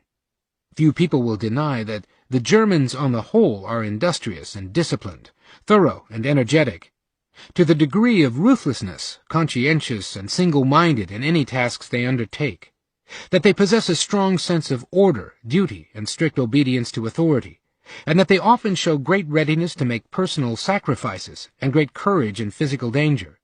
All these make the German an efficient instrument in carrying out an assigned task, and they have accordingly been carefully nurtured in the old Prussian state and the new Prussian-dominated Reich. What the typical German is often thought to lack are the individualist virtues of tolerance and respect for other individuals and their opinions, of independence of mind, and that uprightness of character and readiness to defend one's own convictions against a superior, which the Germans themselves, usually conscious that they lack it, call Zivilcourage, of consideration for the weak and infirm, and of that healthy contempt and dislike of power which only an old tradition of personal liberty creates. Deficient they seem also in most of those little yet so important qualities which facilitate the intercourse between men in a free society, kindliness and a sense of humor, personal modesty, and respect for the privacy and belief in the good intentions of one's neighbor. After what we have already said, it will not cause surprise that these individualist virtues are at the same time eminently social virtues, virtues which smooth social contacts and make control from above less necessary and at the same time more difficult. They are virtues which flourish wherever the individualist or commercial type of society has prevailed, and which are missing according as the collectivist or military type of society predominates, a difference which is, or was, as noticeable between the various regions of Germany as it has now become of the views which rule in Germany and those characteristic of the West. Until recently, at least, in those parts of Germany which have been longest exposed to the civilizing forces of commerce, the old commercial towns of the South and West, and the Hanse towns, the general moral concepts were probably much more akin to those of the Western people than to those which have now become dominant all over Germany. It would, however, be highly unjust to regard the masses of the totalitarian people as devoid of moral fervor because they give unstinted support to a system which, to us, seems a denial of most moral values. For the great majority of them, the opposite is probably true. The intensity of the moral emotions behind a movement like that of National Socialism or Communism can probably be compared only to those of the great religious movements of history. Once you admit that the individual is merely a means to serve the ends of the higher entity, called society or the nation, most of those features of totalitarian regimes which horrify us follow of necessity. From the collectivist standpoint, intolerance and brutal suppression of dissent, the complete disregard of the life and happiness of the individual are essential and unavoidable consequences of this basic premise, and the collectivist can admit this, and at the same time claim that his system is superior to one in which the selfish interests of the individual are allowed to obstruct the full realization of the ends the community pursues. When German philosophers again and again represent the striving for personal happiness as itself immoral, and only the fulfillment of an imposed duty as praiseworthy, they are perfectly sincere, however difficult this may be to understand for those who have been brought up in a different tradition. Where there is one common, all-overriding end, there is no room for any general morals or rules. To a limited extent, we ourselves experience this in wartime. But even war, and the greatest peril, had led in the democratic countries only to a very moderate approach to totalitarianism, very little setting aside of all other values in the service of a single purpose. But where a few specific ends dominate the whole of society, it is inevitable that occasionally cruelty may become a duty, that acts which revolt all our feeling, such as the shooting of hostages or the killing of the old or sick, should be treated as mere matters of expediency, that the compulsory uprooting and transportation of hundreds of thousands should become an instrument of policy approved by almost everybody except the victims, or that suggestions like that of a conscription of women for breeding purposes can be seriously contemplated. There is always, in the eyes of the collectivist, a greater goal which these acts serve, and which, to him, justifies them, because the pursuit of the common end of society can know no limits in any rights or values of any individual. But while for the mass of the citizens of the totalitarian state it is often unselfish devotion to an ideal, although one that is repellent to us, which makes them approve and even perform such deeds, this cannot be pleaded for those who guide its policy. To be a useful assistant in the running of a totalitarian state, it is not enough that a man should be prepared to accept specious justification of vile deeds. He must himself be prepared actively to break every moral rule he has ever known, if this seems necessary to achieve the end set for him. Since it is the supreme leader who alone determines the ends, his instruments must have no moral convictions of their own. They must, above all, be unreservedly committed to the person of the leader. But next to this, the most important thing is that they should be completely unprincipled and literally capable of everything. They must have no ideals of their own which they want to realize, no ideas about right or wrong which might interfere with the intentions of the leader. There is thus, in the positions of power, little to attract those who hold moral beliefs of the kind which, in the past, have guided the European peoples, little which could compensate for the distastefulness of many of the particular tasks, and little opportunity to gratify any more idealistic desires, to recompense for the undeniable risk the sacrifice of most of the pleasures of private life and of personal independence which the posts of great responsibility involve. The only tastes which are satisfied are the taste for power as such, and the pleasure of being obeyed, and of being part of a well-functioning and immensely powerful machine, to which everything else must give way. Yet while there is little that is likely to induce men who are good by our standards to aspire to leading positions in the totalitarian machine, and much to deter them, there will be special opportunities for the ruthless and unscrupulous. There will be jobs to be done about the badness of which, taken by themselves, nobody has any doubt, but which have to be done in the service of some higher end, and which have to be executed with the same expertness and efficiency as any others. And as there will be need for actions which are bad in themselves, and which all those still influenced by traditional morals will be reluctant to perform, the readiness to do bad things becomes a path to promotion and power. The positions in a totalitarian society in which it is necessary to practice cruelty and intimidation, deliberate deception and spying, are numerous. Neither the Gestapo, nor the administration of a concentration camp, neither the Ministry of Propaganda, nor the SA or SS, or their Italian or Russian counterparts, are suitable places for the exercise of humanitarian feelings. Yet it is through positions like these that the road to the highest positions in the totalitarian state leads.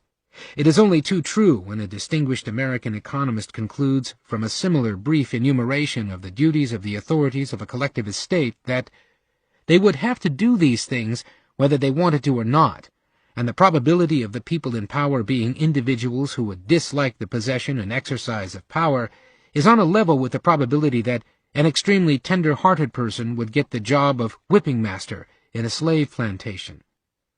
Professor Frank H. Knight, in The Journal of Political Economy, December 1938, page 869. We cannot, however, exhaust this subject here. The problem of the selection of the leaders is closely bound up with the wide problem of selection according to the opinions held, or rather, according to the readiness with which a person conforms to an ever-changing set of doctrines. And this leads us to one of the most characteristic moral features of totalitarianism, its relation to and its effect on all the virtues falling under the general heading of truthfulness. This is so big a subject that it requires a separate chapter. Chapter 11. The End of Truth. It is significant that the nationalization of thought has proceeded everywhere, pari passu, with the nationalization of industry. E. H. Carr. The most effective way of making everybody serve the single system of ends toward which the social plan is directed is to make everybody believe in those ends. To make a totalitarian system function efficiently, it is not enough that everybody should be forced to work for the same ends. It is essential that the people should come to regard them as their own ends. Although the beliefs must be chosen for the people and imposed upon them, they must become their beliefs, a generally accepted creed, which makes the individuals, as far as possible, act spontaneously in the way the planner wants. If the feeling of oppression in totalitarian countries is, in general, much less acute than most people in liberal countries imagine, this is because the totalitarian governments succeed to a high degree in making people think as they want them to. This is, of course, brought about by the various forms of propaganda. Its technique is now so familiar that we need say little about it. The only point that needs to be stressed is that neither propaganda in itself, nor that techniques employed are peculiar to totalitarianism, and that what so completely changes its nature and effect in a totalitarian state is that all propaganda serves the same goal, that all the instruments of propaganda are coordinated to influence the individuals in the same direction, and to produce the characteristic Gleichschaltung of all minds. As a result, the effect of propaganda in totalitarian countries is different not only in magnitude, but in kind, from that of the propaganda made for different ends by independent and competing agencies. If all the sources of current information are effectively under one single control, it is no longer a question of merely persuading the people of this or that.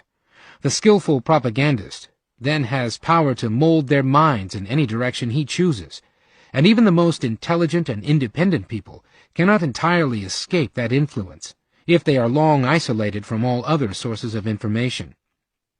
While in the totalitarian states this status of propaganda gives it a unique power over the minds of the people, the peculiar moral effects arise not from the technique, but from the object and scope of totalitarian propaganda.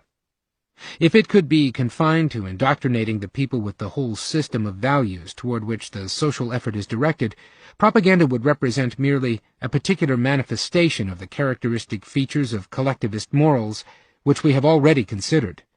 If its object were merely to teach the people a definite and comprehensive moral code, the problem would be solely whether this moral code is good or bad. We have seen that the moral code of a totalitarian society is not likely to appeal to us, that even the striving for equality by means of a directed economy can result only in an officially enforced inequality, an authoritarian determination of the status of each individual in the new hierarchical order, and that most of the humanitarian elements of our morals, the respect for human life, for the weak, and for the individual generally, will disappear. However repellent this may be to most people, and though it involves a change in moral standards, it is not necessarily entirely anti-moral. Some features of such a system may even appeal to the sternest moralists of a conservative tint, and seem to them preferable to the softer standards of a liberal society. The moral consequences of totalitarian propaganda which we must now consider are, however, of an even more profound kind. They are destructive of all morals, because they undermine one of the foundations of all morals, the sense of and the respect for truth. From the nature of its task, totalitarian propaganda cannot confine itself to values, to questions of opinion and moral convictions, in which the individual always will conform more or less to the views ruling his community, but must extend to questions of fact, where human intelligence is involved in a different way. This is so, first, because, in order to induce people to accept the official values, these must be justified, or shown to be connected with the values already held by the people, which usually will involve assertions about causal connections between means and ends. And, second, because the distinction between ends and means, between the goal aimed at and the measures taken to achieve it, is in fact never so clear-cut and definite as any general discussion of these problems is likely to suggest, and because, therefore, people must be brought to agree not only with the ultimate aims, but also with the views about the facts and possibilities on which the particular measures are based. We have seen that agreement on that complete ethical code, that all-comprehensive system of values which is implicit in an economic plan, does not exist in a free society, but would have to be created. But we must not assume that the planner will approach his task aware of that need, or that, even if he were aware of it, it would be possible to create such a comprehensive code in advance. He only finds out about the conflicts between different needs as he goes along, and he has to make his decisions as the necessity arises. The code of values guiding his decisions does not exist in abstracto, before the decisions have to be made. It has to be created with the particular decisions. We have also seen how this inability to separate the general problem of values from the particular decisions makes it impossible that a democratic body, while unable to decide the technical details of a plan, should yet determine the values guiding it.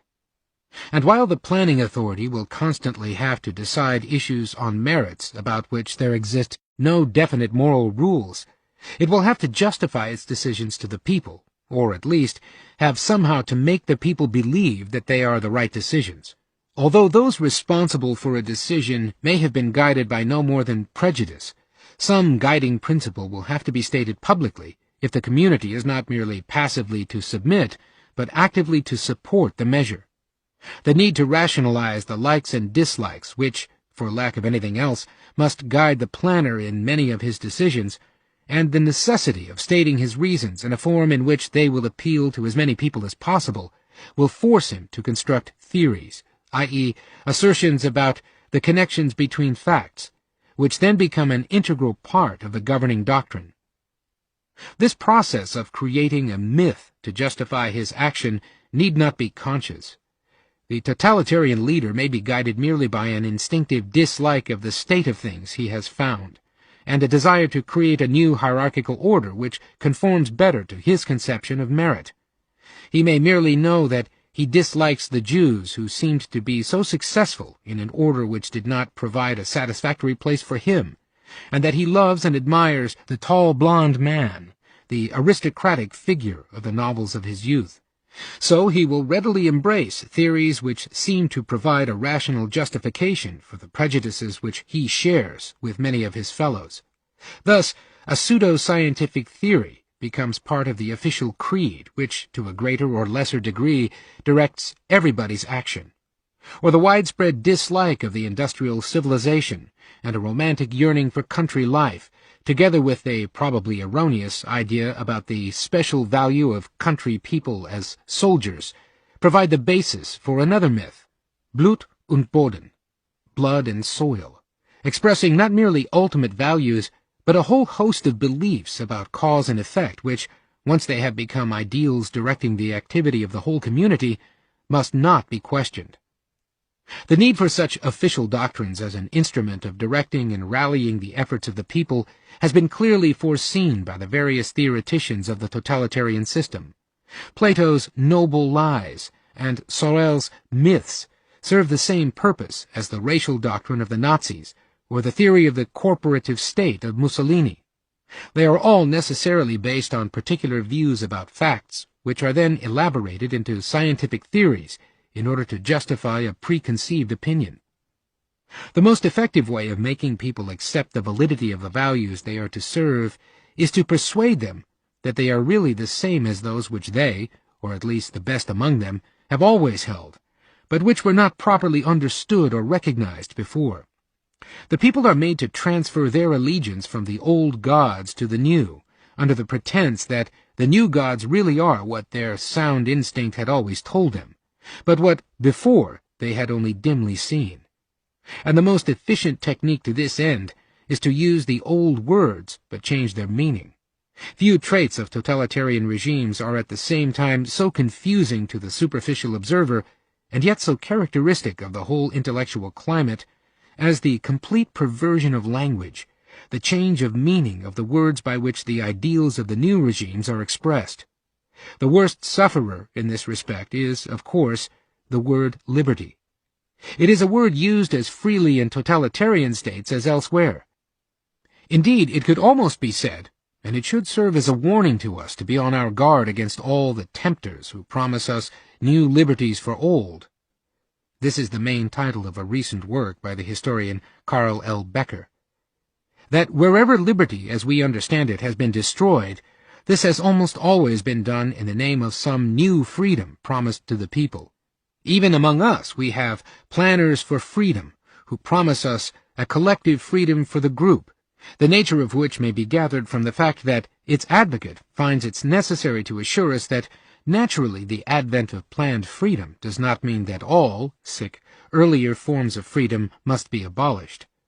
Dr. Karl Mannheim, from whose work, Man and Society in an Age of Reconstruction, page 377, these sentences are taken, at least warns us that a conception of freedom modeled on the preceding age is an obstacle to any real understanding of the problem. But his use of the word freedom is as misleading as it is in the mouth of totalitarian politicians.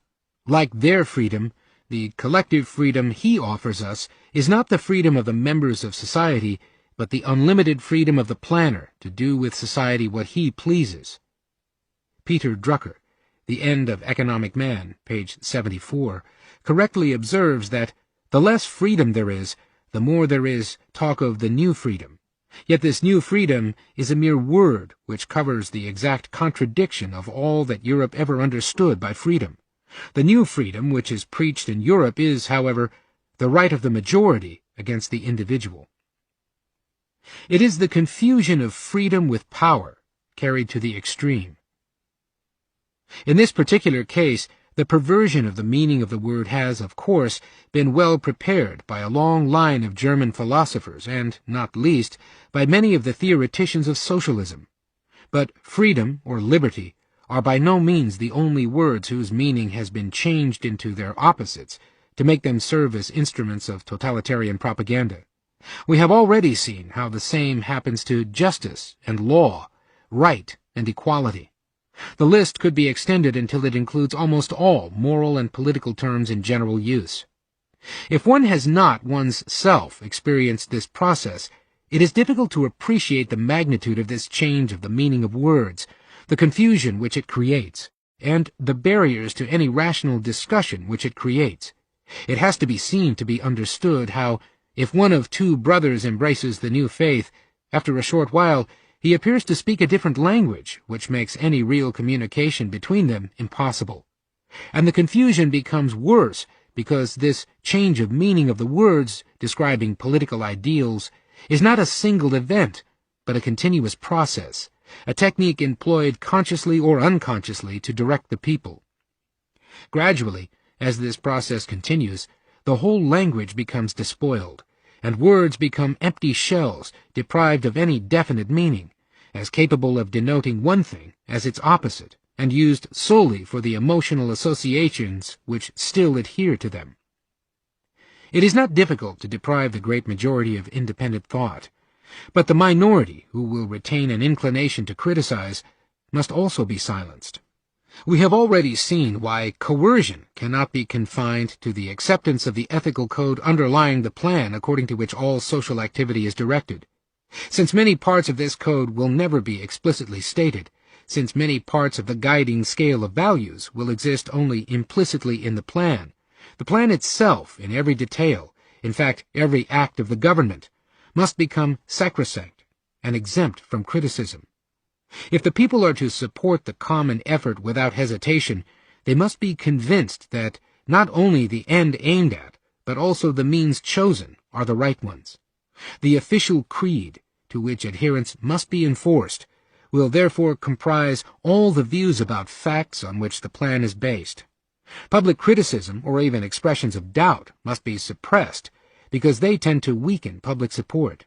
As the Webb's report of the position in every Russian enterprise, whilst the work is in progress, any public expression of doubt, or even fear that the plan will not be successful, is an act of disloyalty, and even of treachery, because of its possible effects on the will and on the efforts of the rest of the staff. Sidney and Beatrice Webb, Soviet Communism, page 1038. When the doubt or fear expressed concerns not the success of a particular enterprise, but of the whole social plan, it must be treated even more as sabotage. Facts and theories must thus become no less the object of an official doctrine than views about values, and the whole apparatus for spreading knowledge, the schools and the press, radio and motion picture, will be used exclusively to spread those views which, whether true or false, will strengthen the belief in the rightness of the decisions taken by the authority, and all information that might cause doubt or hesitation will be withheld. The probable effect on the people's loyalty to the system becomes the only criterion for deciding whether a particular piece of information is to be published or suppressed. The situation in a totalitarian state is permanently, and in all fields, the same that it is elsewhere in some fields in wartime. Everything which might cause doubt about the wisdom of the government or create discontent will be kept from the people. The basis of unfavorable comparisons with conditions elsewhere, the knowledge of possible alternatives to the course actually taken, information which might suggest failure on the part of the government to live up to its promises or to take advantage of opportunities to improve conditions, all will be suppressed. There is consequently no field where the systematic control of information will not be practiced and uniformity of views not enforced. This applies even to fields apparently most remote from any political interests, and particularly to all the sciences, even the most abstract. that in the disciplines dealing directly with human affairs, and therefore most immediately affecting political views, such as history, law, or economics, the disinterested search for truth cannot be allowed in a totalitarian system, and the vindication of the official views becomes the sole object, is easily seen, and has been amply confirmed by experience.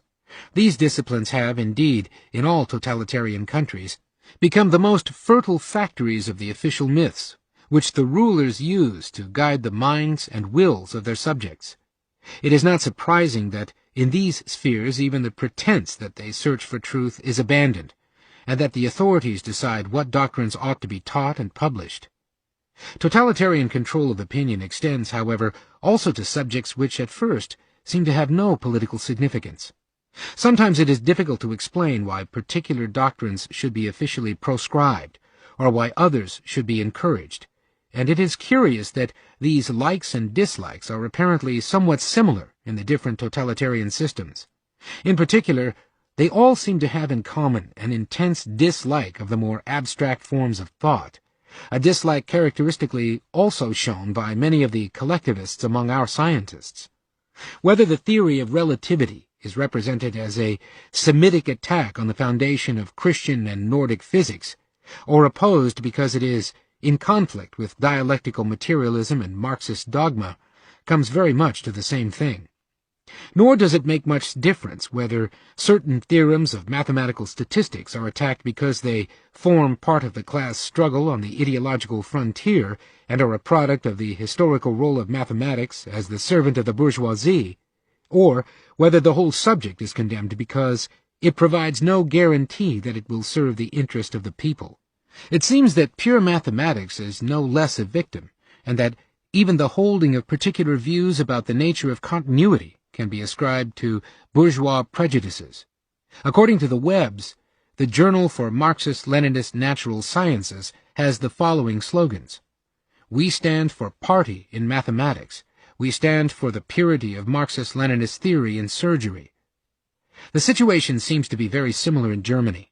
The Journal of the National Socialist Association of Mathematicians is full of party in mathematics, and one of the best-known German physicists, the Nobel Prizeman Lennart, has summed up his life work under the title German Physics in 4 volumes. It is entirely in keeping with the whole spirit of totalitarianism that it condemns any human activity done for its own sake and without ulterior purpose. Science for science's sake, art for art's sake, are equally abhorrent to the Nazis, our socialist intellectuals, and the communists. Every activity must derive its justification from a conscious social purpose. There must be no spontaneous, unguided activity, because it might produce results which cannot be foreseen, and for which the plan does not provide. It might produce something new, undreamed of in the philosophy of the planner. The principle extends even to games and amusements.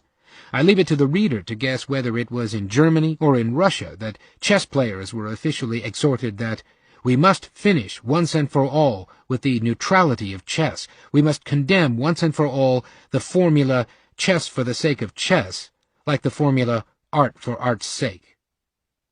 Incredible as some of these aberrations may appear, we must yet be on our guard not to dismiss them as mere accidental byproducts, which have nothing to do with the essential character of a planned or totalitarian system. They are not. They are a direct result of that same desire to see everything directed by a unitary conception of the whole, of the need to uphold at all costs the views in the service of which people are asked to make constant sacrifices, and of the general idea that the knowledge and beliefs of the people are an instrument to be used for a single purpose. Once science has to serve not truth, but the interests of a class, a community, or a state, the sole task of argument and discussion is to vindicate and to spread still further the beliefs by which the whole life of the community is directed. As the Nazi Minister of Justice has explained, the question which every new scientific theory must ask itself is, do I serve National Socialism for the greatest benefit of all? The word truth itself ceases to have its old meaning. It describes no longer something to be found, with the individual conscience as the sole arbiter of whether, in any particular instance, the evidence, or the standing of those proclaiming it, warrants a belief. It becomes something to be laid down by authority, something which has to be believed in the interest of the unity of the organized effort, and which may have to be altered as the exigencies of this organized effort require it. The general intellectual climate which this produces, the spirit of complete cynicism as regards truth which it engenders, the loss of the sense of even the meaning of truth, the disappearance of the spirit of independent inquiry, and of the belief in the power of rational conviction, the way in which differences of opinion in every branch of knowledge become political issues to be decided by authority, are all things which one must personally experience. No short description can convey their extent. Perhaps the most alarming fact is that contempt for intellectual liberty is not a thing which arises only once the totalitarian system is established, but one which can be found everywhere among intellectuals who have embraced a collectivist faith, and who are acclaimed as intellectual leaders even in countries still under a liberal regime. Not only is even the worst oppression condoned if it is committed in the name of socialism, and the creation of a totalitarian system openly advocated by people who pretend to speak for the scientists of liberal countries, intolerance, too, is openly extolled. Have we not recently seen a British scientific writer defend even inquisition because, in his opinion, it is beneficial to science when it protects a rising class?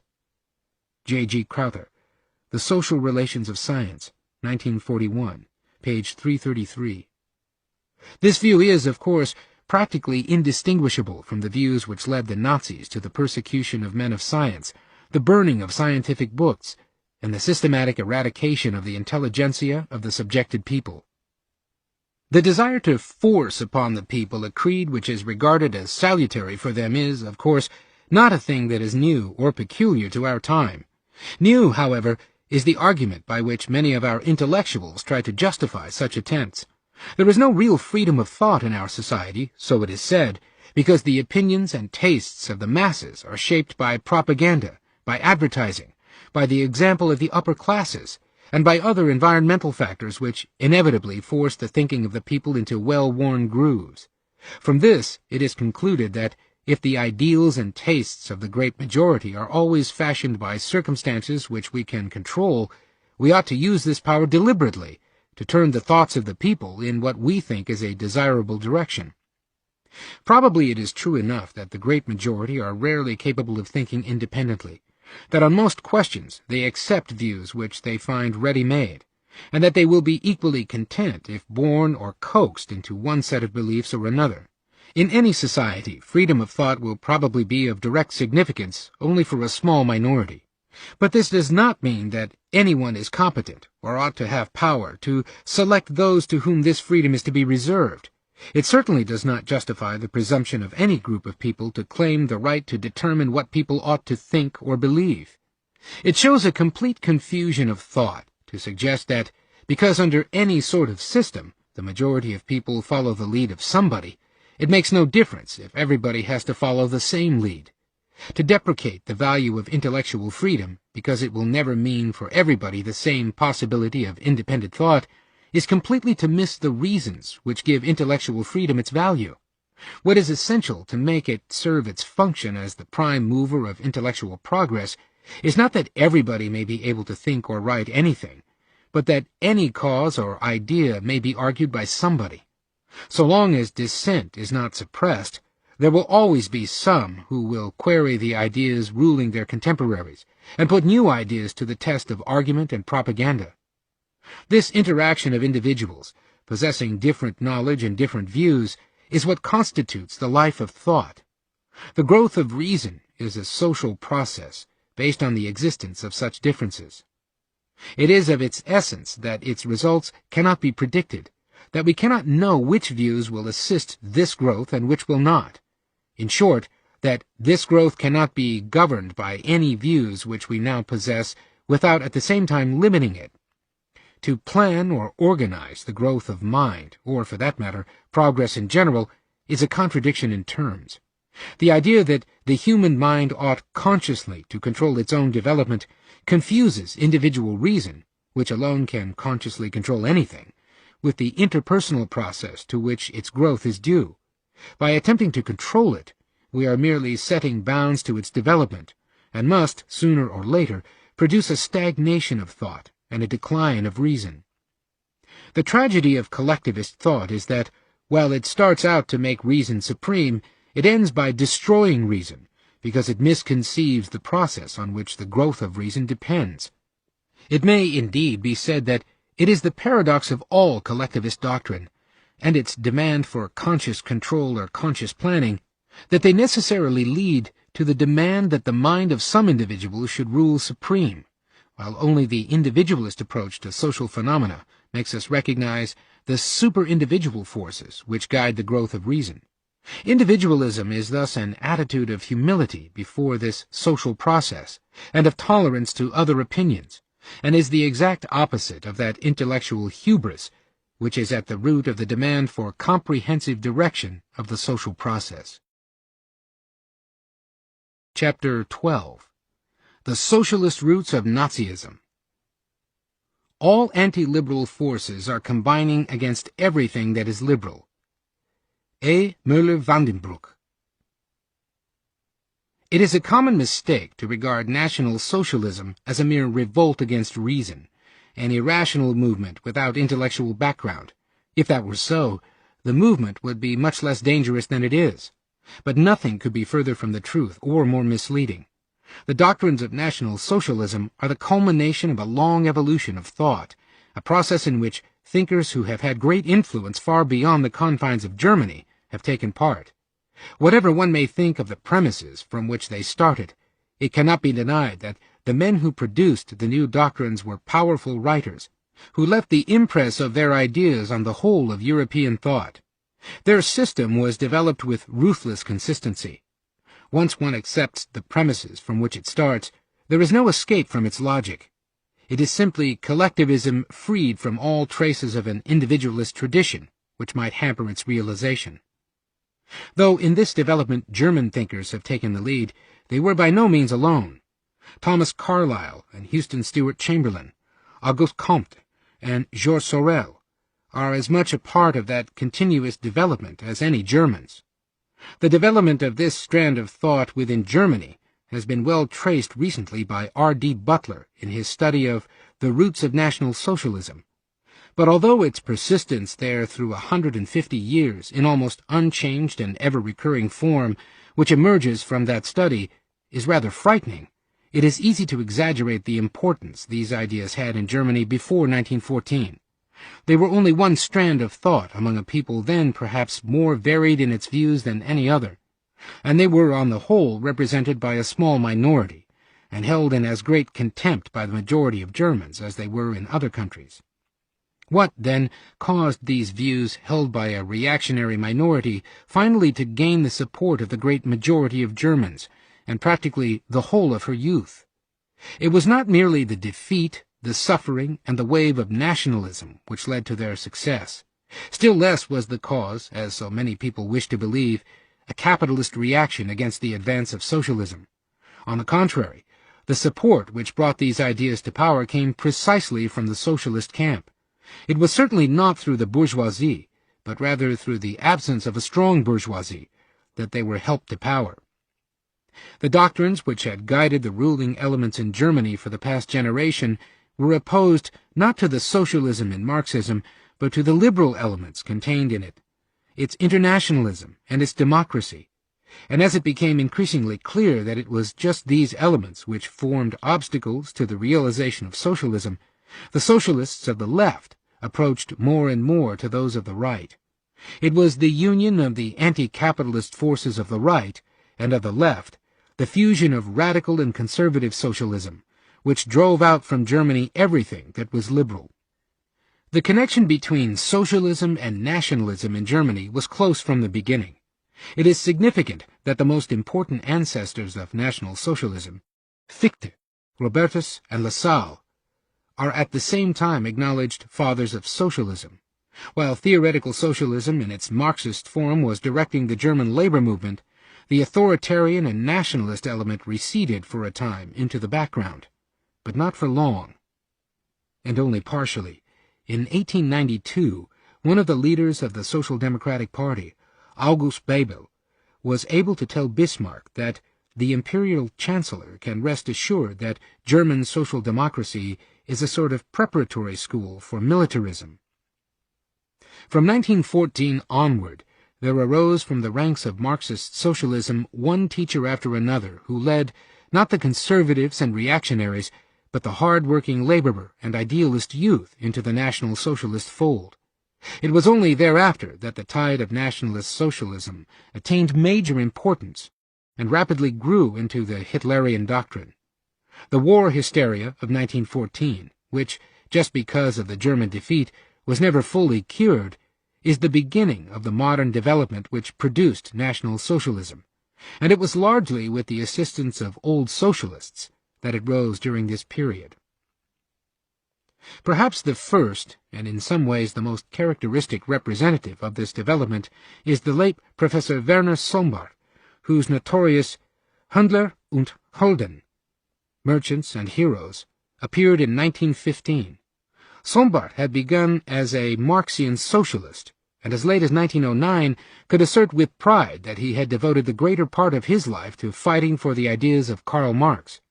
He had done as much as any man to spread socialist ideas and anti-capitalist resentment of varying shades throughout Germany, and if German thought became penetrated with Marxian elements in a way that was true of no other country until the Russian Revolution, this was in a large measure due to Sombart.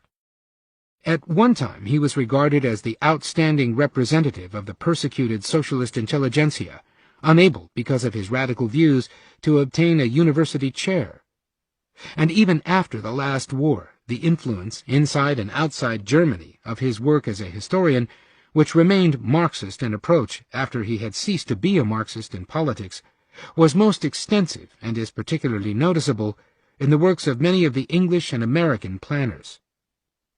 In his war book, this old socialist welcomed the German war as the inevitable conflict between the commercial civilization of England and the heroic culture of Germany. His contempt for the commercial views of the English people, who had lost all warlike instincts, is unlimited. Nothing is more contemptible in his eyes than the universal striving after the happiness of the individual, and what he describes as the leading maxim of English morals, "Be just that it may be well with thee, and that thou mayest prolong thy days upon the land," is, to him, the most infamous maxim which has ever been pronounced by a commercial mind. The German idea of the state, as formulated by Fichte, Lassalle, and Robertus, is that the state is neither founded nor formed by individuals, nor an aggregate of individuals, nor is its purpose to serve any interest of individuals. It is a Volksgemeinschaft, in which the individual has no rights, but only duties. Claims of the individual are always an outcome of the commercial spirit. The ideas of 1789, liberty, equality, fraternity, are characteristically commercial ideas, which have no other purpose but to secure certain advantages to individuals. Before 1914, all the true German ideals of a heroic life were in deadly danger before the continuous advance of English commercial ideals, English comfort, and English sport. The English people had not only themselves become completely corrupted, every trade unionist being sunk in the morass of comfort, but they had begun to infect all other peoples. Only the war had helped the Germans to remember that they were really a people of warriors, a people among whom all activities, and particularly all economic activities, were subordinated to military ends. Sombart knew that the Germans were held in contempt by other people because they regard war as sacred, but he glories in it. To regard war as inhuman and senseless is a product of commercial views. There is a life higher than the individual life, the life of the people and the life of the state, and it is the purpose of the individual to sacrifice himself for that higher life.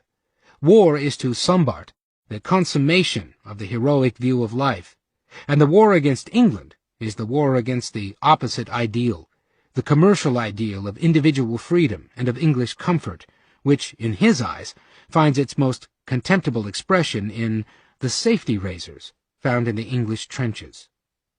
If Sombart's outburst was at the time too much even for most Germans, Another German professor arrived at essentially the same ideas in a more moderate and more scholarly, but for that reason even more effective form. Professor Johann Plange was as great an authority on Marx as Sombart. His book on Marx und Hegel marks the beginning of the modern Hegel Renaissance among Marxian scholars, and there can be no doubt about the genuinely socialist nature of the convictions with which he started. Among his numerous war publications, the most important is a small but at the time widely discussed book with the significant title 1789 and 1914, The Symbolic Years in the History of the Political Mind. It is devoted to the conflict between the ideas of 1789, the ideal of freedom, and the ideas of 1914, the ideal of organization.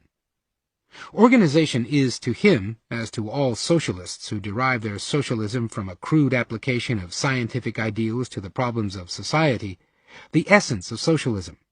It was, as he rightly emphasizes, the root of the socialist movement at its inception in early 19th century France. Marx and Marxism have betrayed this basic idea of socialism by their fanatic but utopian adherence to the abstract idea of freedom. Only now was the idea of organization again coming into its own elsewhere, as witnessed by the work of H.G. Wells, by whose Future in America Professor Plange was profoundly influenced, and whom he describes as one of the outstanding figures of modern socialism. But particularly in Germany, where it is best understood and most fully realized. The war between England and Germany is therefore really a conflict between two opposite principles. The economic world war is the third great epoch of spiritual struggle in modern history. It is of equal importance with the Reformation and the bourgeois revolution of liberty. It is the struggle for the victory of the new forces born out of the advanced economic life of the 19th century, socialism and organization. Because in the sphere of ideas Germany was the most convinced exponent of all socialist dreams, and in the sphere of reality she was the most powerful architect of the most highly organized economic system. In us is the 20th century. However the war may end, we are the exemplary people. Our ideas will determine the aims of the life of humanity. World history experiences at present the colossal spectacle that with us a new great ideal of life penetrates to final victory, while at the same time in England one of the world historical principles finally collapses. The war economy created in Germany in 1914 is the first realization of a socialist society, and its spirit the first active, and not merely demanding, appearance of a socialist spirit. The needs of the war have established the socialist idea in German economic life, and thus the defense of our nation produced for humanity the idea of 1914, the idea of German organization, the people's community, Volksgemeinschaft, of National Socialism. Without our really noticing it, the whole of our political life in state and industry has risen to a higher stage. State and economic life form a new unity. The feeling of economic responsibility which characterizes the work of the civil servant pervades all private activity.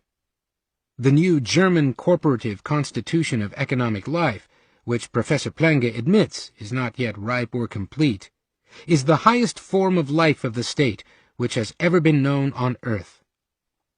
At first, Professor Plange still hoped to reconcile the ideal of liberty and the ideal of organization, although largely through the complete but voluntary submission of the individual to the whole.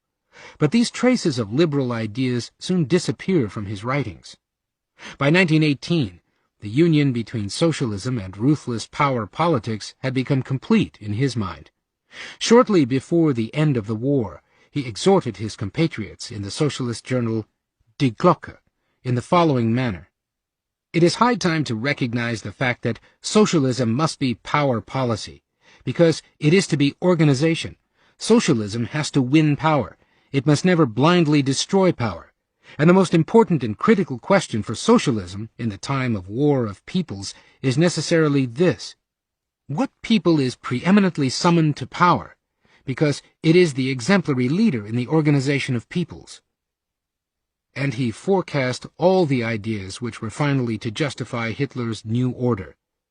Just from the point of view of socialism, which is organization, is not an absolute right of self-determination of the peoples the right of individualistic economic anarchy?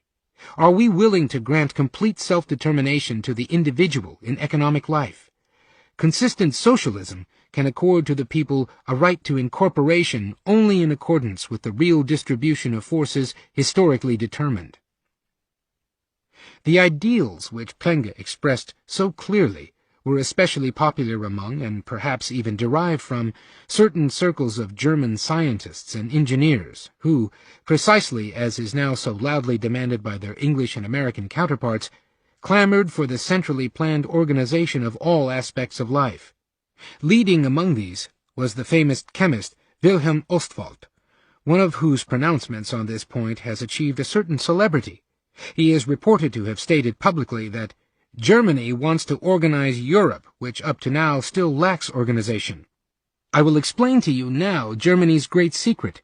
We, or perhaps the German race, have discovered the significance of organization. While the other nations still live under the regime of individualism, we have already achieved that of organization. Ideas very similar to these were current in the offices of the German raw material dictator, Walter Rathenau, who, although he would have shuddered had he realized the consequences of his totalitarian economics, yet deserves a considerable place in any fuller history of the growth of Nazi ideas. Through his writings he has probably, more than any other man, determined the economic views of the generation which grew up in Germany during and immediately after the last war, and some of his closest collaborators were later to form the backbone of the staff of Göring's 5-year plan administration. Very similar also was much of the teaching of another former Marxist, Friedrich Naumann, whose Mitteleuropa reached probably the greatest circulation of any war book in Germany. A good summary of Naumann's views, as characteristic of the German combination of socialism and imperialism as any we quote in the text, will be found in R.D. Butler, The Roots of National Socialism, 1941, pages 203 to 209. But it was left to an active socialist politician, a member of the left wing of the Social Democratic Party in the Reichstag, to develop these ideas most fully and to spread them far and wide. Paul Lensch had already, in earlier books, described the war as the flight of the English bourgeoisie before the advance of socialism, and explained how different were the socialist ideal of freedom and the English conception. But only in his third and most successful war book, his 3 Years of World Revolution, were his characteristic ideas, under the influence of Plenge, to achieve full development. Paul Lensch, 3 Years of World Revolution, with a preface by J.E.M., London, 1918. The English translation of this work was made available, still during the last war, by some far-seeing person. Lensch bases his argument on an interesting and in many respects accurate historical account of how the adoption of protection by Bismarck had made possible in Germany a development toward that industrial concentration and cartelization which, from his Marxist standpoint, represented a higher state of industrial development. The result of Bismarck's decision of the year 1879 was that Germany took on the role of the revolutionary, that is to say, of a state whose position in relation to the rest of the world is that of a representative of a higher and more advanced economic system. Having realized this, we should perceive that, in the present world revolution, Germany represents the revolutionary, and her greatest antagonist, England, the counter-revolutionary side. This fact proves how little the constitution of a country, whether it be liberal and republican, or monarchic and autocratic, affects the question whether, from the point of view of historical development, that country is to be regarded as liberal or not. Or, to put it more plainly, our conceptions of liberalism, democracy, and so forth are derived from the ideas of English individualism, according to which a state with a weak government is a liberal state, and every restriction upon the freedom of the individual is conceived as the product of autocracy and militarism. In Germany, the historically appointed representative of this higher form of economic life, the struggle for socialism has been extraordinarily simplified, since all the prerequisite conditions of socialism had already become established there, and hence it was necessarily a vital concern of any socialist party that Germany should triumphantly hold her own against her enemies, and thereby be able to fulfill her historic mission of revolutionizing the world. Hence, the War of the Entente against Germany resembled the attempt of the lower bourgeoisie of the pre-capitalistic age to prevent the decline of their own class. That organization of capital, Lensch continues, which began unconsciously before the war, and which during the war has been continued consciously, will be systematically continued after the war. Not through any desire for any arts of organization, nor yet because socialism has been recognized as a higher principle of social development. The classes who are today the practical pioneers of socialism are, in theory, its avowed opponents, or at any rate, were so up to a short time ago. Socialism is coming, and in fact has to some extent already arrived, since we can no longer live without it. The only people who still oppose this tendency are the liberals. This class of people, who unconsciously reason from English standards, comprises the whole educated German bourgeoisie.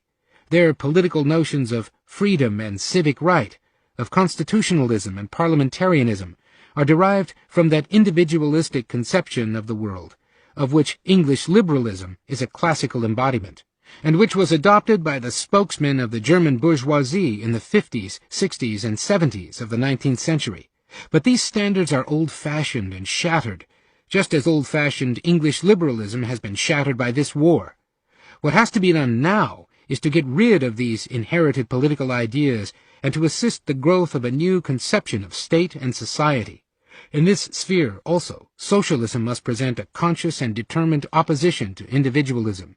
In this connection, it is an astonishing fact that, in the so-called reactionary Germany, the working classes have won for themselves a much more solid and powerful position in the life of the state than is the case either in England or in France. Lensch follows this up with a consideration which, again, contains much truth and which deserves to be pondered. Since the Social Democrats, by the aid of this universal suffrage, occupied every post which they could obtain in the Reichstag, the state parliament, the municipal councils, the courts for the settlement of trade disputes, the sick funds, and so forth, they penetrated very deeply into the organism of the state, but the price which they had to pay for this was that the state, in its turn, exercised a profound influence upon the working classes. To be sure, as the result of strenuous socialistic labors for 50 years, the state is no longer the same as it was in the year 1867, when universal suffrage first came into operation. But then, social democracy, in its turn, is no longer the same as it was at the time. The state has undergone a process of socialization, and social democracy has undergone a process of nationalization. Plenge and Lensch, in turn, have provided the leading ideas for the immediate masters of National Socialism, particularly Oswald Spengler and Arthur Müller-Vandenbrouck, to mention only the two best-known names. The same applies to many others of the intellectual leaders of the generation which has produced Nazism, such as Ottmar Spahn, Hans Freyer, Carl Schmitt, and Ernst Jünger. On these, compare the interesting study by Aurel Kolnay, The War Against the West, 1938, which suffers, however, from the defect that, by confining itself to the post-war period when these ideals had already been taken over by the nationalists, it overlooks their socialist creators. Opinions may differ in how far the former, Spengler, can be regarded as a socialist, but that in his tract on Prussianism and socialism, which appeared in 1920, he merely gave expression to ideas widely held by German socialists will now be evident. A few specimens of his argument will suffice. Old Prussian spirit and socialist conviction, which today hate each other with the hatred of brothers, are one and the same. The representatives of Western civilization in Germany, the German liberals, are the invisible English army which, after the Battle of Jena, Napoleon left behind on German soil. To Spengler, men like Hardenberg and Humboldt and all the other liberal reformers were English.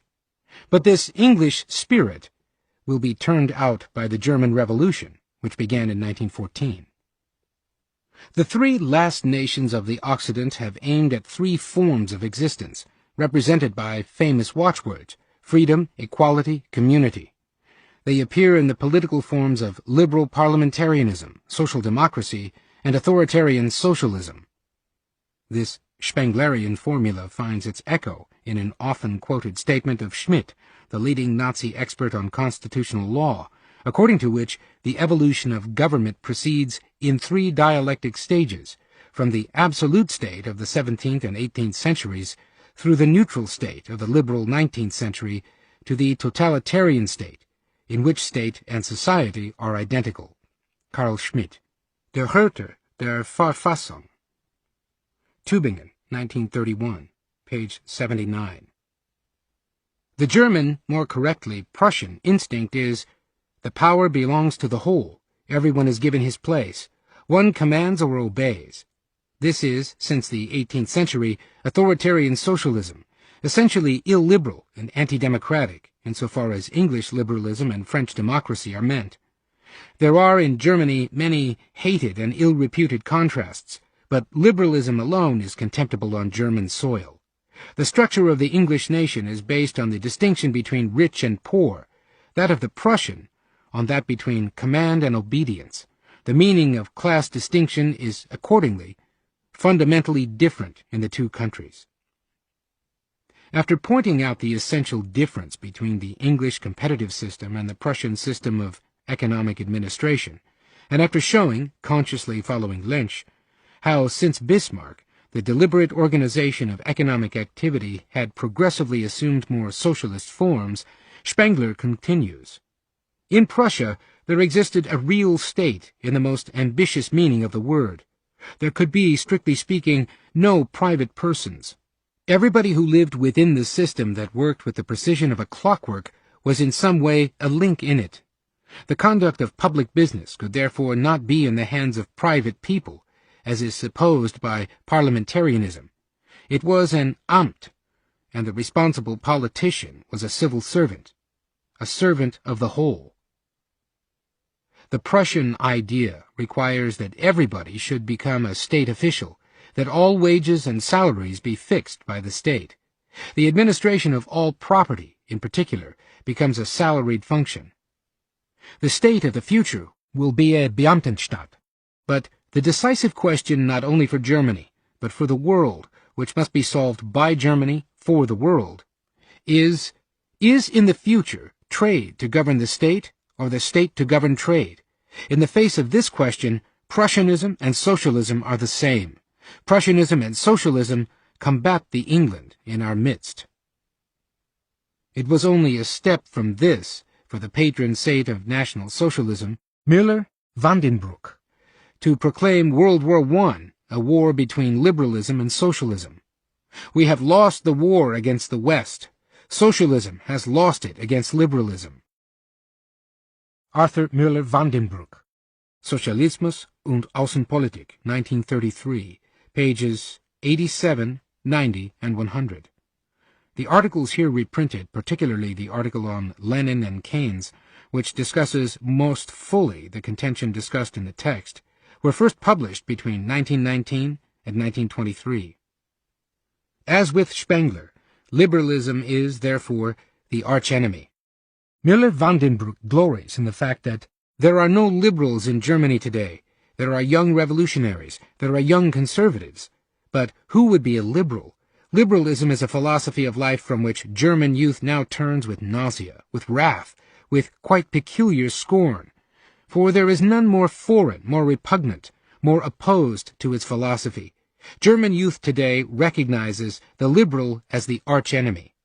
Müller Vandenbroek's Third Reich was intended to give the Germans a socialism adapted to their nature and undefiled by Western liberal ideas. And so it did. These writers were by no means isolated phenomena. As early as 1922, a detached observer could speak of a peculiar and, on a first glance, surprising phenomenon then to be observed in Germany. The fight against the capitalistic order, according to this view, is a continuation of the war against the Entente, with the weapons of the spirit and of economic organization, the way which leads to practical socialism, a return of the German people to their best and noblest traditions. K. Pribram, Deutscher Nationalismus und Deutscher Sozialismus, Archive für Sozialwissenschaft und Sozialpolitik, Volume 49, 1922, pages 298 and 299. The writer mentions as further examples the philosopher Max Scheler, preaching the socialist world mission of Germany, and the Marxist K. Korsch, writing on the spirit of the new Volksgemeinschaft, as arguing in the same vein. Fight against liberalism in all its forms, liberalism that had defeated Germany, was the common idea which united socialists and conservatives in one common front. At first, it was mainly in the German youth movement, almost entirely socialist in inspiration and outlook, where these ideas were most readily accepted and the fusion of socialism and nationalism completed. In the later 20s, and until the advent to power of Hitler, a circle of young men gathered round the journal Die Tat, and, led by Ferdinand Fried, became the chief exponent of this tradition in the intellectual sphere. Fried's Ende des Kapitalismus is perhaps the most characteristic product of this group of Edelnazis, as they were known in Germany, and is particularly disquieting because of its resemblance to so much of the literature which we see in England and the United States today, where we can watch the same drawing together of the socialists of the left and the right, and nearly the same contempt of all that is liberal in the old sense. Conservative socialism, and, in other circles, religious socialism, was the slogan under which a large number of writers prepared the atmosphere in which National Socialism succeeded. It is conservative socialism which is the dominant trend among us now. Had the war against the Western powers, with the weapons of the spirit and of economic organization, not almost succeeded before the real war began? Chapter 13. The Totalitarians in Our Midst. When authority presents itself in the guise of organization, it develops charms fascinating enough to convert communities of free people into totalitarian states. The Times, London. Probably it is true that the very magnitude of the outrages committed by the totalitarian governments, instead of increasing the fear that such a system might one day arise in more enlightened countries, has rather strengthened the assurance that it cannot happen here. When we look to Nazi Germany, the gulf which separates us seems so immense that nothing that happens there can possess relevance for any possible development here. And the fact that the difference has steadily become greater seems to refute any suggestion that we may be moving in a similar direction. But let us not forget that 15 years ago the possibility of such a thing's happening in Germany would have appeared just as fantastic, not only to 9/10 of the Germans themselves, but also to the most hostile foreign observers, however wise they may now pretend to have been. As suggested earlier in these pages, however, it is not the present Germany, but the Germany of 20 or 30 years ago to which conditions in the democracies show an ever-increasing resemblance. There are many features which were then regarded as typically German, and which are now equally familiar in England, for instance, and many symptoms that point to a further development in the same direction. We have already mentioned the most significant, the increasing similarity between the economic views of the right and left, and their common opposition to the liberalism that used to be the common basis of most English politics. We have the authority of Mr. Harold Nicolson for the statement that, during the last Conservative government, among the backbenchers of the Conservative Party, the most gifted were all socialists at heart. Spectator, April 12, 1940. Page 523. And there can be little question that, as in the days of the Fabians, many socialists have more sympathy with the conservatives than with the liberals.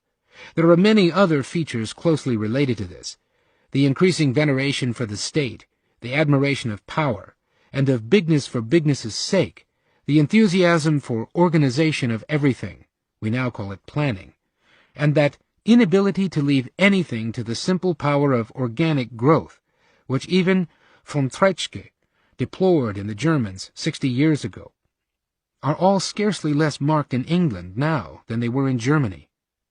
How far in the last 20 years England has traveled on the German path is brought home to one with extraordinary vividness if one now reads some of the more serious discussions of the differences between British and German views on political and moral issues, which appeared in England during the last war.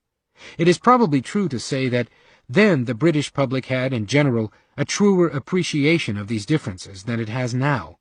But while the people of England were then proud of their distinctive tradition, there are few of the political views, then regarded as characteristically English, of which the majority of her people do not now seem half ashamed, if they do not positively repudiate them. It is scarcely an exaggeration to say that the more typically English a writer on political or social problems then appeared to the world, the more is he today forgotten in his own country. Men like Lord Morley, or Henry Sidgwick, Lord Acton, or A.V. Dicey, who were then admired in the world at large as outstanding examples of the political wisdom of liberal England, are to the present generation largely obsolete Victorians. Perhaps nothing shows this change more clearly than that, while there is no lack of sympathetic treatment of Bismarck in contemporary English literature, the name of Gladstone is rarely mentioned by the younger generation without a sneer over his Victorian morality and naive utopianism. I wish I could, in a few paragraphs, adequately convey the alarming impression gained from the perusal of a few of the English works on the ideas dominating the Germany of the last war, where almost every word could be applied to the views most conspicuous in current English literature. I shall merely quote one brief passage by Lord Keynes, describing in 1915 the nightmare which he found expounded in a typical German work of that period. He describes how, according to a German author, even in peace, industrial life must remain mobilized. This is what he means by speaking of the militarization of our industrial life, the title of the work reviewed. Individualism must come to an end absolutely. A system of regulations must be set up, the object of which is not the greater happiness of the individual. Professor Hafe is not ashamed to say this in so many words, but the strengthening of the organized unity of the state for the object of attaining the maximum degree of efficiency, Leistungsfähigkeit, the influence of which on individual advantage is only indirect. This hideous doctrine is enshrined in a sort of idealism. The nation will grow into a closed unity and will become, in fact, what Plato declared it should be, der Mensch im Großen. In particular, the coming peace will bring with it a strengthening of the idea of state action in industry, foreign investment, emigration, the industrial policy, which in recent years had regarded the whole world as a market, are too dangerous. The old order of industry, which is dying today, is based on profit, and the new Germany of the 20th century, power without consideration of profit, is to make an end of that system of capitalism, which came over from England 100 years ago. Economic Journal, 1915, page 450.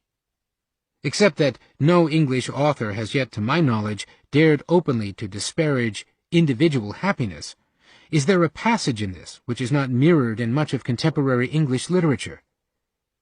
And undoubtedly, not merely the ideas which in Germany and elsewhere prepared totalitarianism, but also many of the principles of totalitarianism itself are what exercises an increasing fascination in many other countries.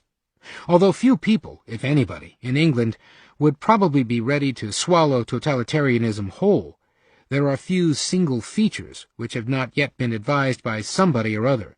Indeed, there is scarcely a leaf out of Hitler's book which somebody or other in England or America has not recommended us to take and use for our own purposes. This applies particularly to many people who are undoubtedly Hitler's mortal enemies because of one special feature of his system. We should never forget that the anti-Semitism of Hitler, as driven from his country or turned into his enemies, many people who in every respect are confirmed totalitarians of the German type. Especially when we consider the proportion of former socialists who have become Nazis, it is important to remember that the true significance of this ratio is seen only if we compare it, not with the total number of former socialists, but with the number of those whose conversion would not in any case have been prevented by their ancestry. In fact, one of the surprising features of the political emigration from Germany is the comparatively small number of refugees from the left who are not Jews in the German sense of the term. How often do we not hear eulogies of the German system, prefaced by some statement such as the following, with which, at a recent conference, an enumeration of the features of the totalitarian technique of economic mobilization, which are worth thinking about, was introduced. Herr Hitler is not my ideal, far from it. There are very pressing personal reasons why Herr Hitler should not be my ideal. But no description in general terms can give an adequate idea of the similarity of much of current English political literature to the works which destroyed the belief in Western civilization in Germany and created the state of mind in which Nazism could become successful. The similarity is even more one of the temper with which the problems are approached than of the specific arguments used. A similar readiness to break all cultural ties with the past and to stake everything on the success of a particular experiment. As was also true in Germany, most of the works which are preparing the way for a totalitarian course in the democracies are the product of sincere idealists, and often of men of considerable intellectual distinction. So, although it is invidious to single out particular persons as illustrations where similar views are advocated by hundreds of others, I see no other way of demonstrating effectively how far this development has actually advanced. I shall deliberately choose as illustrations authors whose sincerity and disinterestedness are above suspicion. But though I hope in this way to show how the views from which totalitarianism springs are now rapidly spreading here, I stand little chance of conveying successfully the equally important similarity in the emotional atmosphere. An extensive investigation into all the subtle changes in thought and language would be necessary to make explicit what one readily enough recognizes as symptoms of a familiar development. Through meeting the kind of people who talk about the necessity of opposing big ideas to small ones, and of replacing the old static or partial thinking by the new dynamic or global way, one learns to recognize that what at first appears sheer nonsense is a sign of the same intellectual attitude with whose manifestations we can alone concern ourselves here. My first examples are two works by a gifted scholar which, in the past few years, have attracted much attention. There are perhaps few other instances in contemporary English literature where the influence of the specific German ideas with which we are concerned is so marked as in Professor E.H. Carr's books on the 20 Years' Crisis and the Conditions of Peace. In the first of these two books, Professor Carr frankly confessed himself an adherent of the historical school of realists, which had its home in Germany, and whose development can be traced through the great names of Hegel and Marx. A realist, he explains, is one who makes morality a function of politics, and who cannot logically accept any standard of value save that of fact. This realism is contrasted, in truly German fashion, with the utopian thought dating from the 18th century, which was essentially individualist in that it made the human conscience the final court of appeal. But the old morals, with their abstract general principles, must disappear because the empiricist treats the concrete case on its individual merits. In other words, nothing but expediency matters, and we are even assured that the rule pacta sunt servanda is not a moral principle, that without abstract general principles merit becomes solely a matter of arbitrary opinion, and that international treaties, if they are not morally binding, have no meaning whatever, does not seem to worry Professor Carr. According to Professor Carr, indeed, although he does not explicitly say so, it appears that England fought the last war on the wrong side. Anyone who rereads now the statements of British war aims of 25 years ago and compares them with Professor Carr's present views will readily see that what were then believed to be the German views are now those of Professor Carr, who would presumably argue that the different views then professed in this country were merely a product of British hypocrisy.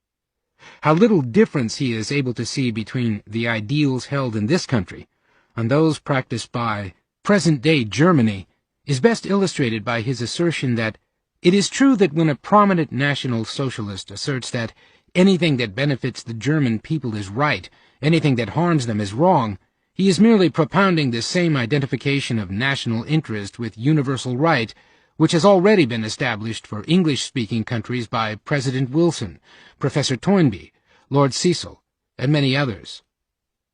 Since Professor Carr's books are devoted to international problems, it is mainly in that field that their characteristic tendency becomes apparent. But from the glimpses one gets of the character of the future society which he contemplates, it appears also to be quite on the totalitarian model. Sometimes one even wonders whether the resemblance is accidental or deliberate.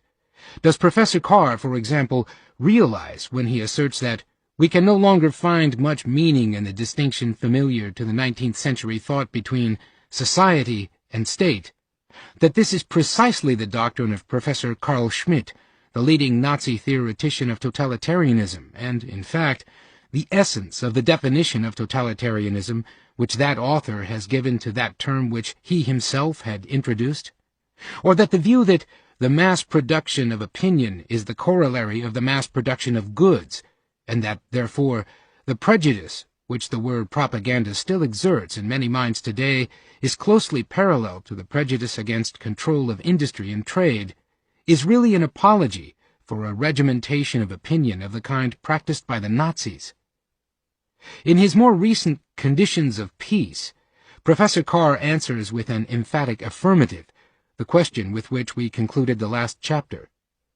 The victors lost the peace, and Soviet Russia and Germany won it, because the former continued to preach, and in part to apply, the once valid but now disruptive ideals of the rights of nations and laissez-faire capitalism, whereas the latter, consciously or unconsciously borne forward on the tide of the 20th century, were striving to build up the world in larger units under centralized planning and control.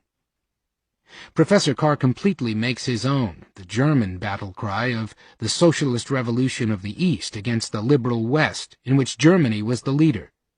The revolution which began in the last war, which has been the driving force of every significant political movement in the last 20 years, a revolution against the predominant ideas of the 19th century, liberal democracy, national self-determination, and laissez-faire economics. As he himself rightly says, it was almost inevitable that this challenge to 19th century beliefs, which she had never really shared, should find in Germany one of its strongest protagonists. With all the fatalistic belief of every pseudo-historian since Hegel and Marx, this development is represented as inevitable. We know the direction in which the world is moving, and we must bow to it or perish. The conviction that this trend is inevitable is characteristically based on familiar economic fallacies, the presumed necessity of the general growth of monopolies in consequence of technological developments, the alleged potential plenty, and all the other popular catchwords which appear in works of this kind. Professor Carr is not an economist, and his economic argument generally will not bear serious examination.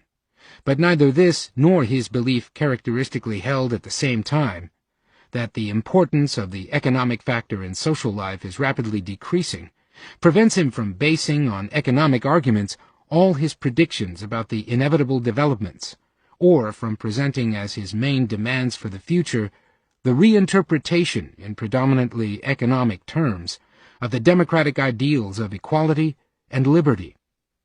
Professor Carr's contempt for all the ideas of liberal economists, which he insists on calling 19th century ideas, though he knows that Germany had never really shared them, and had already, in the 19th century, practiced most of the principles he now advocates, is as profound as that of any of the German writers quoted in the last chapter. He even takes over the German thesis, originated by Friedrich List, that free trade was a policy dictated solely by, and appropriate only to, the special interests of England in the 19th century. Now, however, the artificial production of some degree of autarky is a necessary condition of orderly social existence. To bring about a return to a more dispersed and generalized world trade by a removal of trade barriers or by a resuscitation of the laissez-faire principles of the 19th century is unthinkable. The future belongs to Großraumwirtschaft of the German kind. The result which we desire can be won only by a deliberate reorganization of European life such as Hitler has undertaken.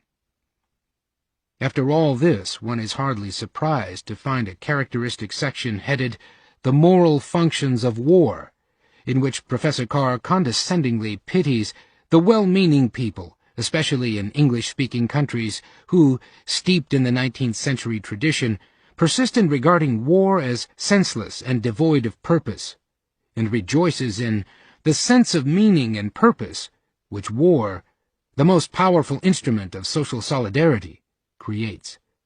This is all very familiar, but it was not in the works of English scholars that one expected to find these views.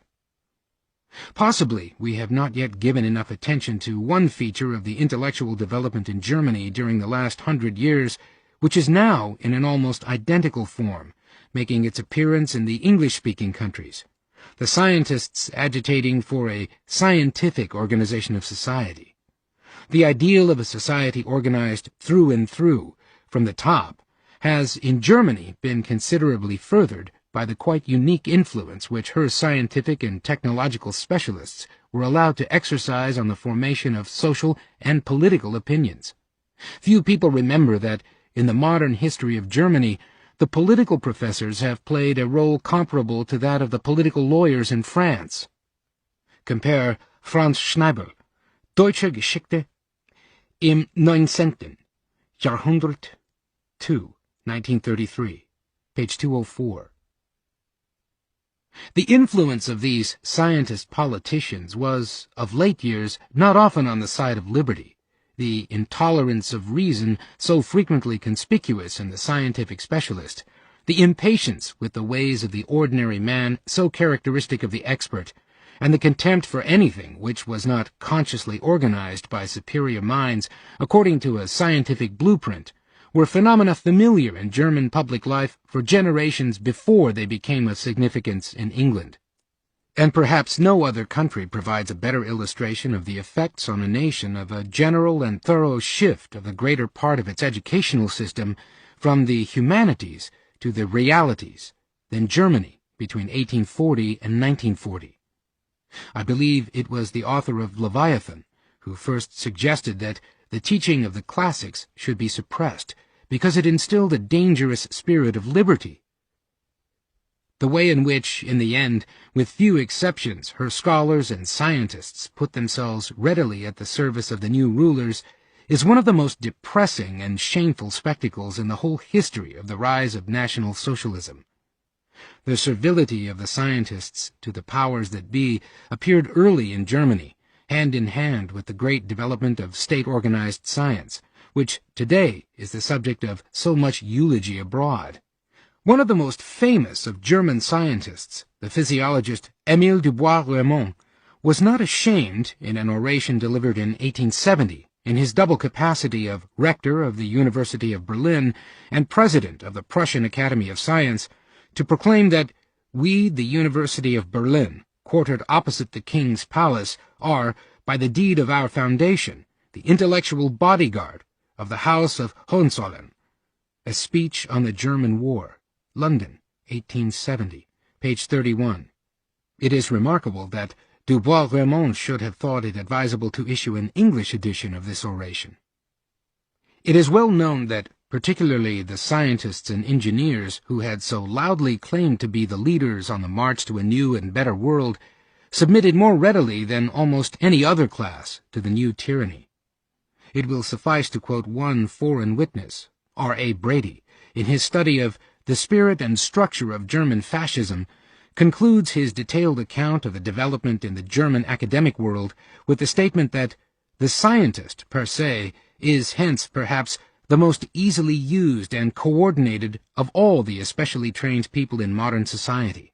The Nazis, to be true, fired a good many university professors, and dismissed a good many scientists from research laboratories, but the professors were primarily among the social sciences, where there was more common awareness of, and a more persistent criticism of the Nazi programs, and not among the natural sciences, where thinking is supposed to be most rigorous. Those dismissed in this latter field were primarily Jewish, or exceptions to the generalizations made above, because of the equally uncritical acceptance of beliefs running contrary to Nazi views. Consequently, the Nazis were able to coordinate scholars and scientists with relative ease, and hence to throw behind their elaborate propaganda the seeming weight of the bulk of German learned opinion and support. The role which the intellectuals played in the totalitarian transformation of society was prophetically foreseen in another country by Julian Benda, whose Trahison des Clercs assumes new significance when one now rereads it 15 years after it has been written. There is particularly one passage in that work which deserves to be well pondered and kept in mind when we come to consider certain examples of the excursions of British scientists into politics. It is the passage in which Mr. Benda speaks of the superstition of science held to be competent in all domains, including that of morality, a superstition which, I repeat, is an acquisition of the 19th century. It remains to discover whether those who brandish this doctrine believe in it, or whether they simply want to give the prestige of a scientific appearance to passions of their hearts, which they perfectly know are nothing but passions. It is to be noted that the dogma that history is obedient to scientific laws is preached especially by partisans of arbitrary authority. This is quite natural, since it eliminates the two realities they most hate, i.e., human liberty, and the historical action of the individual. We have already had occasion to mention one English product of this kind, a work in which, on a Marxist background, all the characteristic idiosyncrasies of the totalitarian intellectual, a hatred of almost everything which distinguishes Western civilization since the Renaissance, is combined with an approval of the methods of inquisition. We do not wish to consider here such an extreme case, and shall take a work which is more representative and which has achieved considerable publicity. C. H. Waddington's little book under the characteristic title The Scientific Attitude is as good an example as any of a class of literature which is actively sponsored by the influential British weekly Nature, and which combines claims for greater political power for the scientists with an ardent advocacy of wholesale planning. Though not quite so outspoken in his contempt for freedom as Mr. Crowther, Dr. Waddington is hardly more reassuring.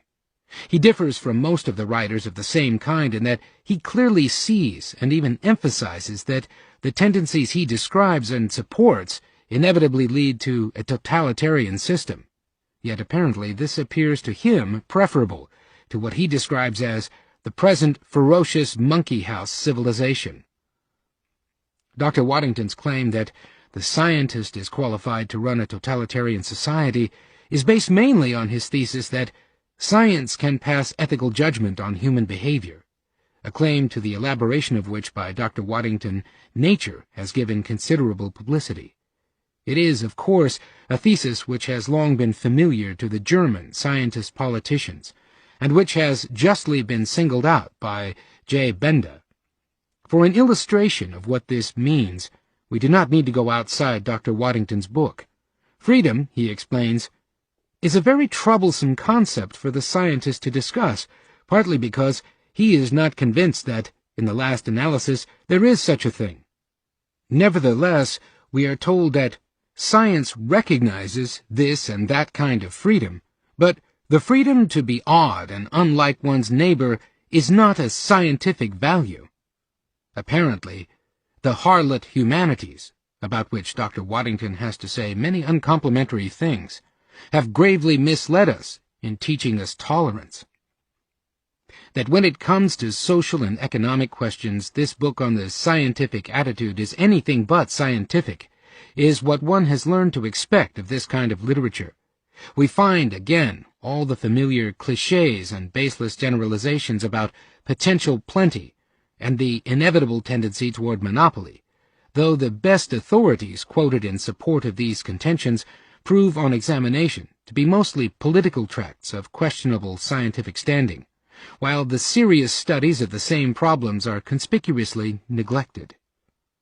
As in almost all works of this type, Dr. Waddington's convictions are largely determined by his belief in inevitable historical tendencies, which science is presumed to have discovered, and which he derives from the profound scientific philosophy of Marxism, whose basic notions are almost, if not quite, identical with those underlying the scientific approach to nature, and which his competence to judge, tells Dr. Waddington, are an advance on anything which has gone before.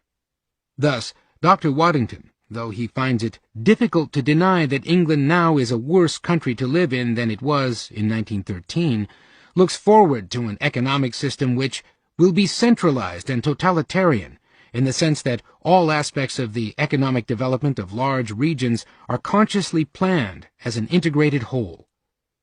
And for his facile optimism that in this totalitarian system freedom of thought will be preserved, his scientific attitude has no better counsel than the conviction that there must be very valuable evidence about questions which one does not need to be an expert to understand, such as, for example, whether it is possible to combine totalitarianism with freedom of thought. A fuller survey of the various tendencies toward totalitarianism in England would have to give considerable attention to the various attempts to create some kind of middle-class socialism, bearing, no doubt unknown to their authors, an alarming resemblance to similar developments in pre-Hitler Germany.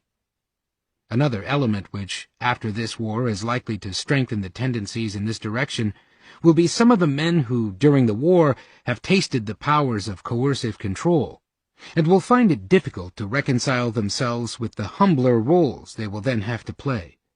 Though after the last war men of this kind were not so numerous as they will probably be in the future, they exercised even then a not inconsiderable influence on the economic policy of this country. It was in the company of some of these men that, as long as 10 or 12 years ago, I first experienced in this country the then still unusual sensation of being suddenly transported into what I had learned to regard as a thoroughly German intellectual atmosphere. If we were concerned here with political movements proper, we should have to consider such new organizations as the Forward March or Commonwealth movement of Sir Richard Ackland, the author of Unser Kampf, or the activities of the 1941 Committee of Mr. J.B. Priestley, at one time associated with the former. But though it would be unwise to disregard the symptomatic significance of such phenomena as these, they can hardly yet be counted as important political forces. Apart from the intellectual influences which we have illustrated by two instances, the impetus of the movement toward totalitarianism comes mainly from the two great vested interests, organized capital and organized labor. Probably the greatest menace of all is the fact that the policies of these two most powerful groups point in the same direction. They do this through their common and often concerted support of the monopolistic organization of industry, and it is this tendency which is the great immediate danger. While there is no reason to believe that this movement is inevitable, there can be little doubt that if we continue on the path we have been treading, it will lead us to totalitarianism. This movement is, of course, deliberately planned mainly by the capitalist organizers of monopolies, and they are thus one of the main sources of this danger.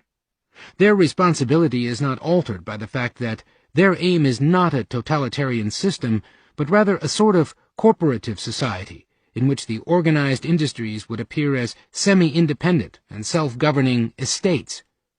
But they are as short-sighted as were their German colleagues in believing that they will be allowed not only to create, but also for any length of time to run such a system.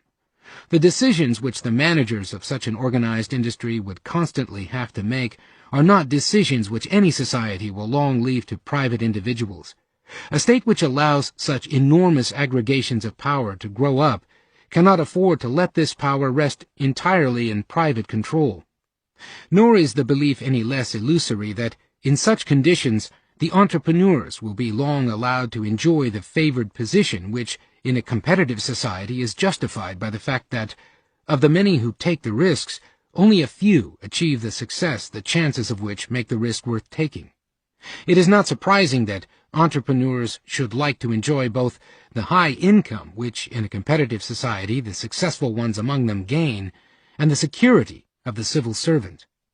So long as a large sector of private industry exists side by side with the government-run industry, great industrial talent is likely to command high salaries, even in fairly secure positions. But while the entrepreneurs may well see their expectations borne out during a transition stage, it will not be long before they will find, as their German colleagues did, that they are no longer masters, but will in every respect have to be satisfied with whatever power and emoluments the government will concede them. Unless the argument of this book has been completely misunderstood, the author will not be suspected of any tenderness toward the capitalists if he stresses here that it would nevertheless be a mistake to put the blame for the modern movement toward monopoly exclusively or mainly on that class. Their propensity in this direction is neither new, nor would it by itself be likely to become a formidable power. The fatal development was that they have succeeded in enlisting the support of an ever-increasing number of other groups and, with their help, in obtaining the support of the state.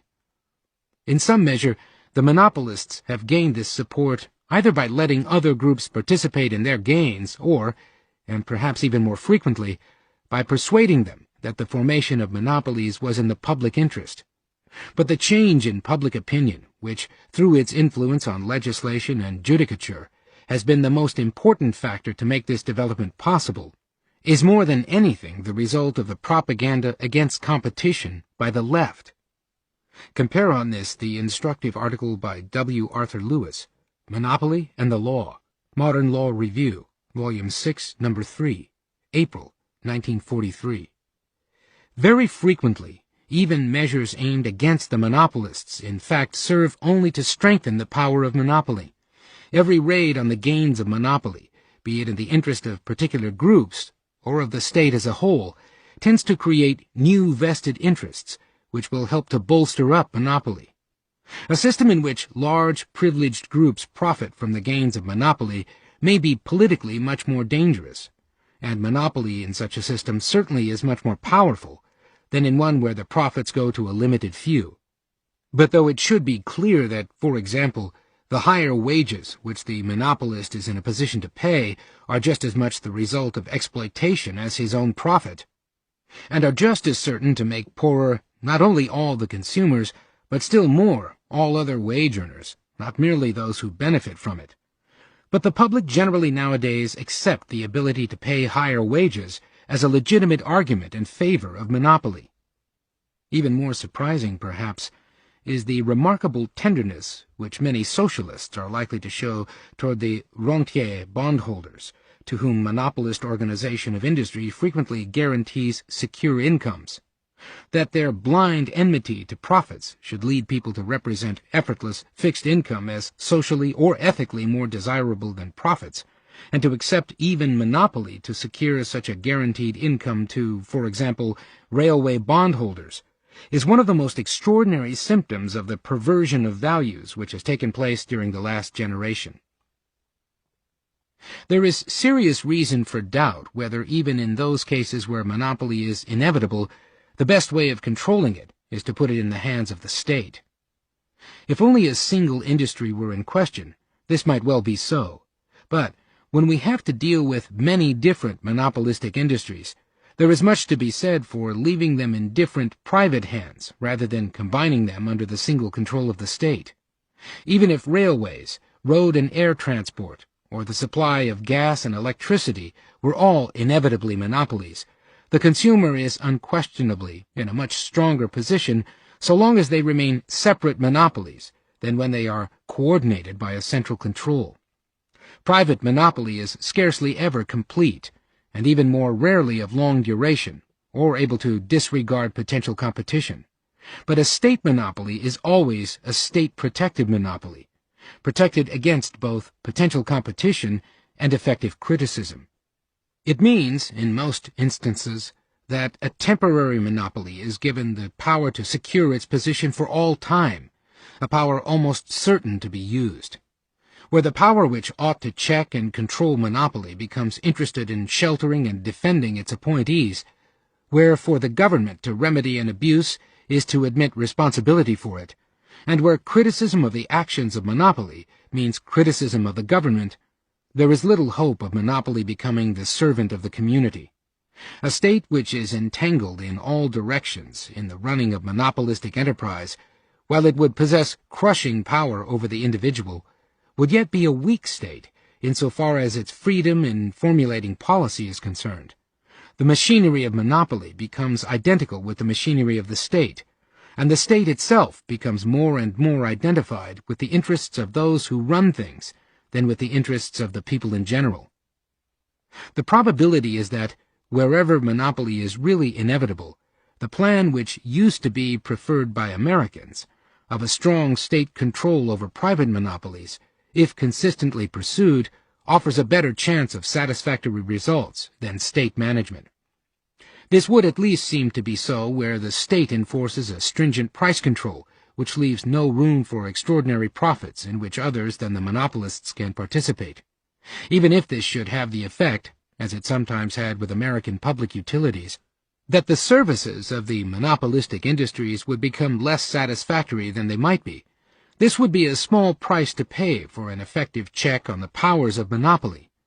Personally, I should much prefer to have to put up with some such inefficiency than have organized monopoly control my ways of life.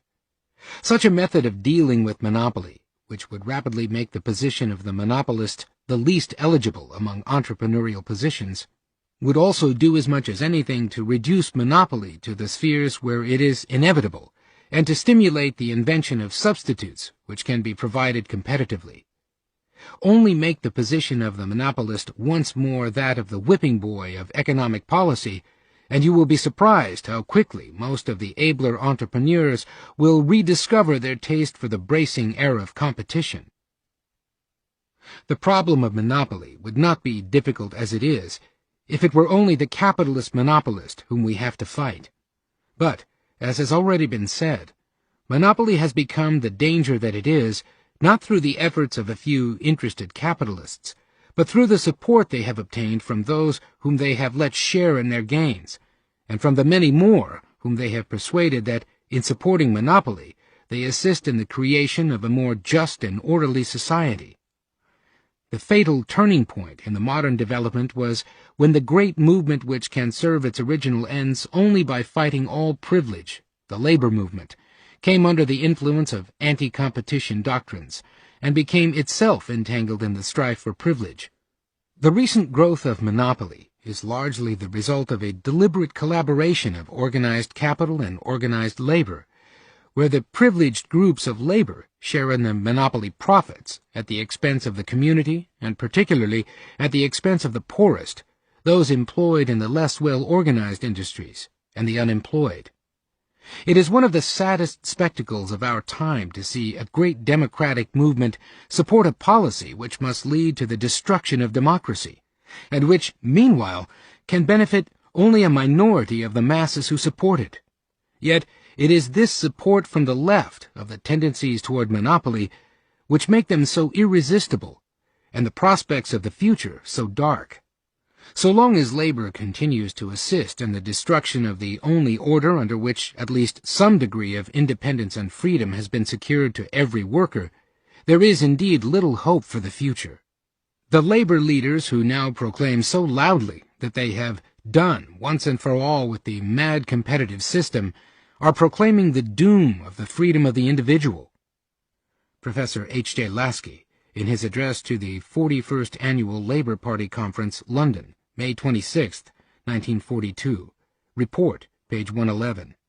It deserves to be noted that, according to Professor Lasky, it is this mad competitive system which spells poverty for all peoples, and war as outcome of that poverty. A curious reading of the history of the last 150 years. There is no other possibility than either the order governed by the impersonal discipline of the market, or that directed by the will of a few individuals, and those who are out to destroy the first are wittingly or unwittingly helping to create the second. Even though some workmen will perhaps be better fed, and all will no doubt be more uniformly dressed in that new order, it is permissible to doubt whether the majority of English workmen will, in the end, thank the intellectuals among their leaders who have presented them with a socialist doctrine which endangers their personal freedom. To anyone who is familiar with the history of the major continental countries in the last 25 years, the study of the recent program of the Labour Party in England, now committed to the creation of a planned society, is a most depressing experience. To any attempt to restore traditional Britain, there is opposed a scheme which, not only in general outline, but also in detail and even wording, is indistinguishable from the socialist dreams which dominated German discussion 25 years ago. Not only demands like those of the resolution adopted on Professor Lasky's motion, which requires the retention in peacetime of the measures of government control needed for mobilizing the national resources in war, but all the characteristic catchwords, such as the balanced economy, which Professor Lasky now demands for Great Britain, or the community consumption toward which production is to be centrally directed, are bodily taken over from the German ideology. 25 years ago there was perhaps still some excuse for holding the naive belief that a planned society can be a far more free society than the competitive laissez-faire order it has come to replace. The Old World and the New Society, an interim report of the National Executive of the British Labour Party on the problems of Reconstruction, pages 12 and 16. But to find it once more held after 25 years of experience, and the re-examination of the old beliefs to which this experience has led, and at a time when we are fighting the results of those very doctrines, is tragic beyond words. That the great party which, in Parliament and public opinion, has largely taken the place of the progressive parties of the past, should have ranged itself with what, in the light of all past development, must be regarded as a reactionary movement, is the decisive change which has taken place in our time, and the source of the mortal danger to everything a liberal must value.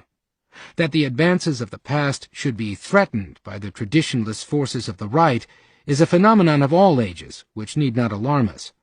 But if the place of the opposition, in public discussion as well as in Parliament, should become lastingly the monopoly of a second reactionary party, there would, indeed, be no hope left.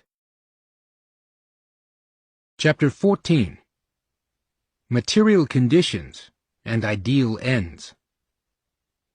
Is it just or reasonable that most voices against the main end of government should enslave the less number that would be free? More just it is, doubtless, if it come to force, that a less number compel a greater to retain, which can be no wrong to them, their liberty, than that a greater number, for the pleasure of their baseness, compel a less most injuriously to be their fellow slaves. They who seek nothing but their own just liberty have always the right to win it, whenever they have the power, be the voices never so numerous that oppose it. John Milton.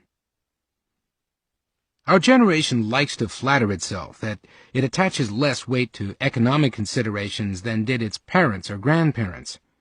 The end of economic man bids fair to become one of the governing myths of our age. Before we accept this claim, or treat the change as praiseworthy, we must inquire a little further how far it is true. When we consider the claims for social reconstruction which are most strongly pressed, it appears that they are almost all economic in character. We have seen already that the reinterpretation in economic terms of the political ideals of the past, of liberty, equality, and security, is one of the main demands of people who at the same time proclaim the end of economic man. Nor can there be much doubt that in their beliefs and aspirations men are today more than ever before governed by economic doctrines, by the carefully fostered belief in the irrationality of our economic system, by the false assertions about potential plenty, pseudo-theories about the inevitable trend toward monopoly, and the impression created by certain much-advertised occurrences, such as the destruction of stocks of raw materials or the suppression of inventions, for which competition is blamed, though they are precisely the sort of thing which could not happen under competition, and which are made possible only by monopoly, and usually by government-aided monopoly. The frequent use that is made of the occasional destruction of wheat, coffee, etc., as an argument against competition is a good illustration of the intellectual dishonesty of much of this argument, since a little reflection will show that in a competitive market no owner of such stocks can gain by their destruction. The case of the alleged suppression of useful patents is more complicated, and cannot be adequately discussed in a note, but the conditions in which it would be profitable to put into cold storage a patent which in the social interest ought to be used are so exceptional that it is more than doubtful whether this has happened in any important instance. In a different sense, however, it is no doubt true that our generation is less willing to listen to economic considerations than was true of its predecessors. It is most decidedly unwilling to sacrifice any of its demands to what are called economic arguments. It is impatient and intolerant of all restraints on their immediate ambitions, and unwilling to bow to economic necessities. It is not any contempt for material welfare, or even any diminished desire for it, but, on the contrary, a refusal to recognize any obstacles, any conflict with other aims which might impede the fulfillment of their own desires, which distinguishes our generation. Economophobia would be a more correct description of this attitude than the doubly misleading end of economic man, which suggests a change from a state of affairs which has never existed in a direction in which we are not moving. Man has come to hate and to revolt against the impersonal forces to which in the past he submitted, even though they have often frustrated his individual efforts. This revolt is an instance of a much more general phenomenon, a new unwillingness to submit to any rule or necessity the rationale of which man does not understand. It makes itself felt in many fields of life, particularly in that of morals, and it is often a commendable attitude. But there are fields where this craving for intelligibility cannot be fully satisfied, and where, at the same time, a refusal to submit to anything we cannot understand must lead to the destruction of our civilization. Though it is natural that, as the world around us becomes more complex, our resistance grows against the forces which, without our understanding them, constantly interfere with individual hopes and plans, it is just in these circumstances that it becomes less and less possible for anyone fully to understand these forces. A complex civilization like ours is necessarily based on the individual's adjusting himself to changes whose cause and nature he cannot understand. Why he should have more or less, why he should have to move to another occupation, why some things he wants should become more difficult to get than others, will always be connected with such a multitude of circumstances that no single mind will be able to grasp them, or, even worse, those affected will put all the blame on an obvious, immediate, and avoidable cause, while the more complex interrelationships which determine the change remain inevitably hidden to them. Even the director of a completely planned society, if he wanted to give an adequate explanation to anyone why he has to be directed to a different job, or why his remuneration has to be changed, could not fully do so without explaining and vindicating his whole plan, which means, of course, that it could not be explained to more than a few. It was men's submission to the impersonal forces of the market that, in the past, has made possible the growth of a civilization which, without this, could not have developed. It is by thus submitting that we are every day helping to build something that is greater than any one of us can fully comprehend.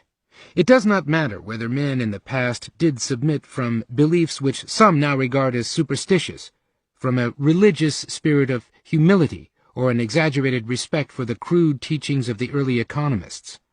The crucial point is that it is infinitely more difficult rationally to comprehend the necessity of submitting to forces whose operation we cannot follow in detail, than to do so out of the humble awe which religion, or even the respect for the doctrines of economics, did inspire.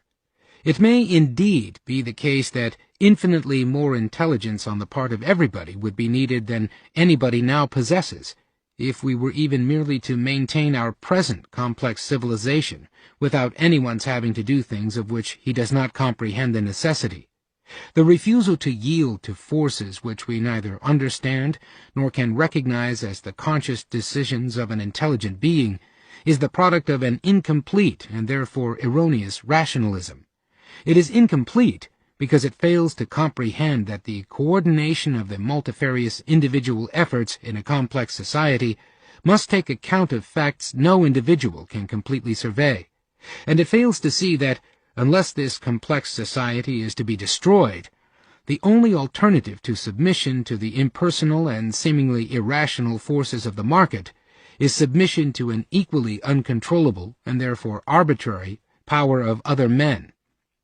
In his anxiety to escape the irksome restraints which he now feels, man does not realize that the new authoritarian restraints, which will have to be deliberately imposed in their stead, will be even more painful.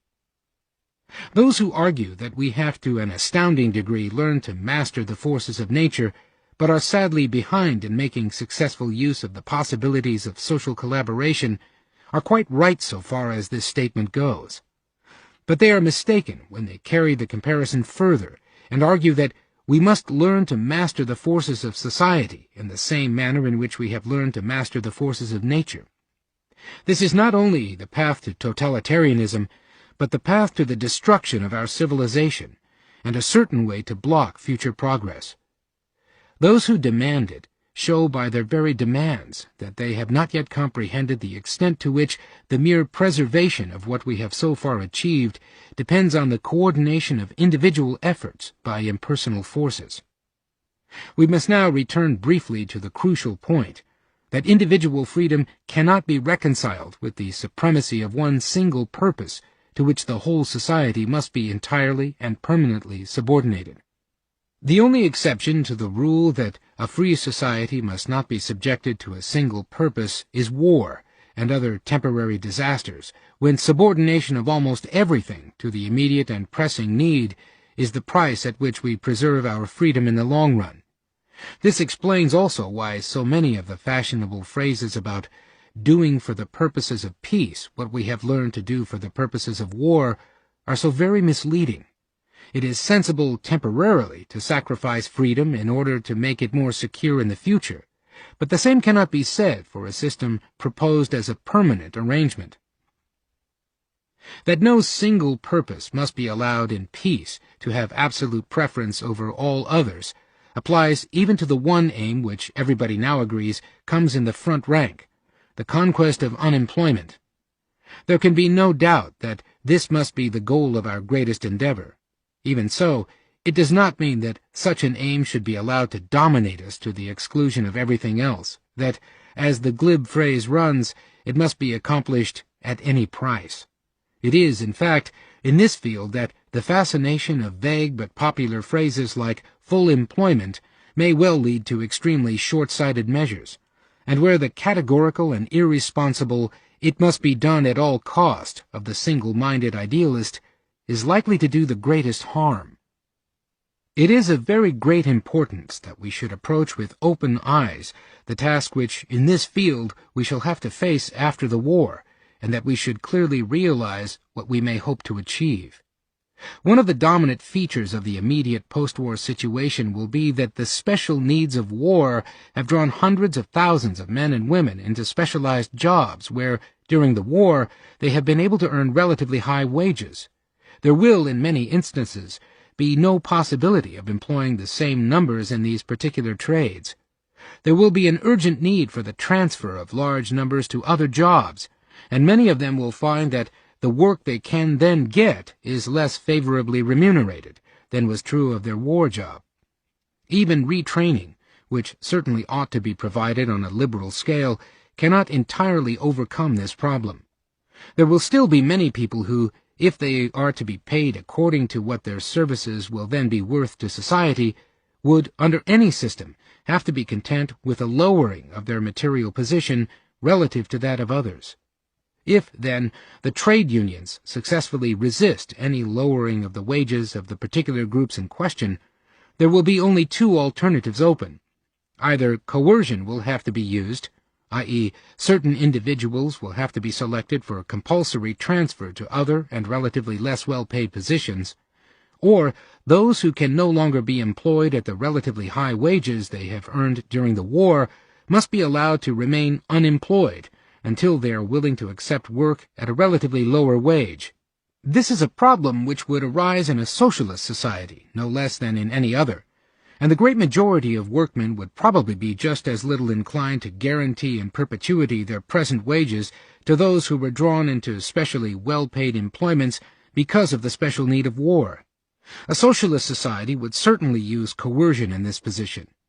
The point that is relevant for us is that if we are determined not to allow unemployment at any price, and are not willing to use coercion, we shall be driven to all sorts of desperate expedients, none of which can bring any lasting relief, and all of which will seriously interfere with the most productive use of our resources.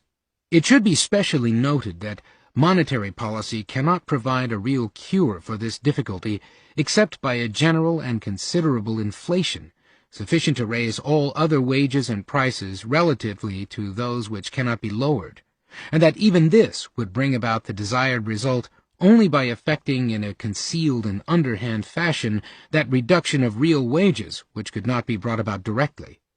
Yet to raise all other wages and incomes to an extent sufficient to adjust the position of the group in question would involve an inflationary expansion on such a scale that the disturbances, hardships, and injustices caused would be much greater than those to be cured. This problem, which will arise in a particularly acute form after the war, is one which will always be with us so long as the economic system has to adapt itself to continuous changes. There will always be a possible maximum of employment in the short run, which can be achieved by giving all people employment where they happen to be, and which can be achieved by monetary expansion. But not only can this maximum be maintained solely by progressive inflationary expansion, and with the effect of holding up those redistributions of labor between industries made necessary by the changed circumstances, and which, so long as workmen are free to choose their jobs, will always come about only with some delays, and thereby cause some unemployment. To aim always at the maximum of employment achievable by monetary means is a policy which is certain in the end to defeat its own purposes. It tends to lower the productivity of labor, and thereby constantly increases the proportion of the working population which can be kept employed at present wages only by artificial means. There is little doubt that after the war, wisdom in the management of our economic affairs will be even more important than before, and that the fate of our civilization will ultimately depend on how we solve the economic problems we shall then face. The British, at least, will at first be poor, very poor indeed, and the problem of regaining and improving former standards may in fact prove for Great Britain more difficult than for many other countries. If they act wisely, there is little question that by hard work and by devoting a considerable part of their efforts to overhauling and renewing their industrial apparatus and organization, they will, in the course of a few years, be able to return to and even surpass the level they had reached. But this presupposes that they will be satisfied to consume currently no more than is possible without impairing the task of reconstruction, that no exaggerated hopes create irresistible claims for more than this, and that they regard it as more important to use their resources in the best manner and for the purposes which contribute most to well-being, than that we should use all their resources somehow.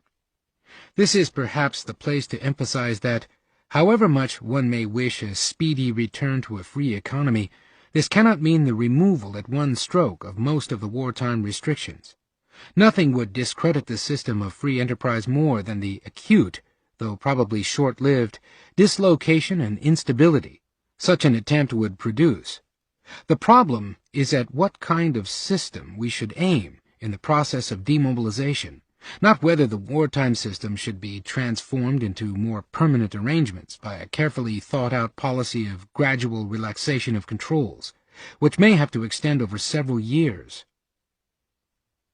Perhaps no less important is that they should not, by short-sighted attempts to cure poverty by a redistribution instead of by an increase in our income, so depress large classes as to turn them into determined enemies of the existing political order. It should never be forgotten that the one decisive factor in the rise of totalitarianism on the continent, which is yet absent in England and America, is the existence of a large, recently dispossessed middle class. Our hopes of avoiding the fate which threatens must indeed to a large extent rest on the prospect that we can resume rapid economic progress, which, however low we may have to start, will continue to carry us upward.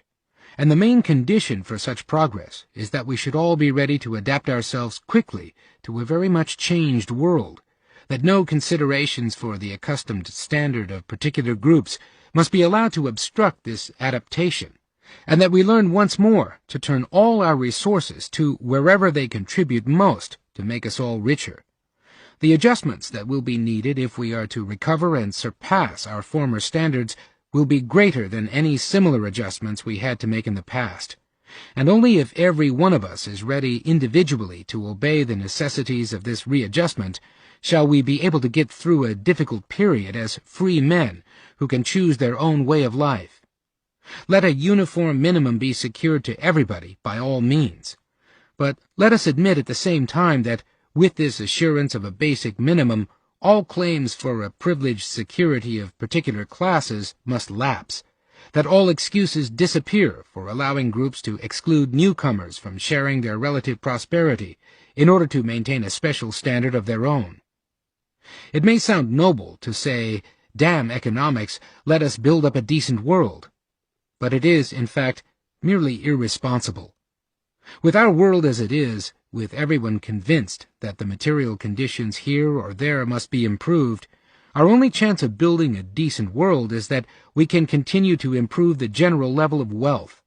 The one thing modern democracy will not bear without cracking is the necessity of a substantial lowering of the standards of living in peacetime, or even prolonged stationariness of its economic conditions. People who admit that present political trends constitute a serious threat to our economic prospects, and through their economic effects endanger much higher values, are yet likely to deceive themselves that we are making material sacrifices to gain ideal ends. It is, however, more than doubtful whether a 50 years' approach toward collectivism has raised our moral standards, or whether the change has not rather been in the opposite direction.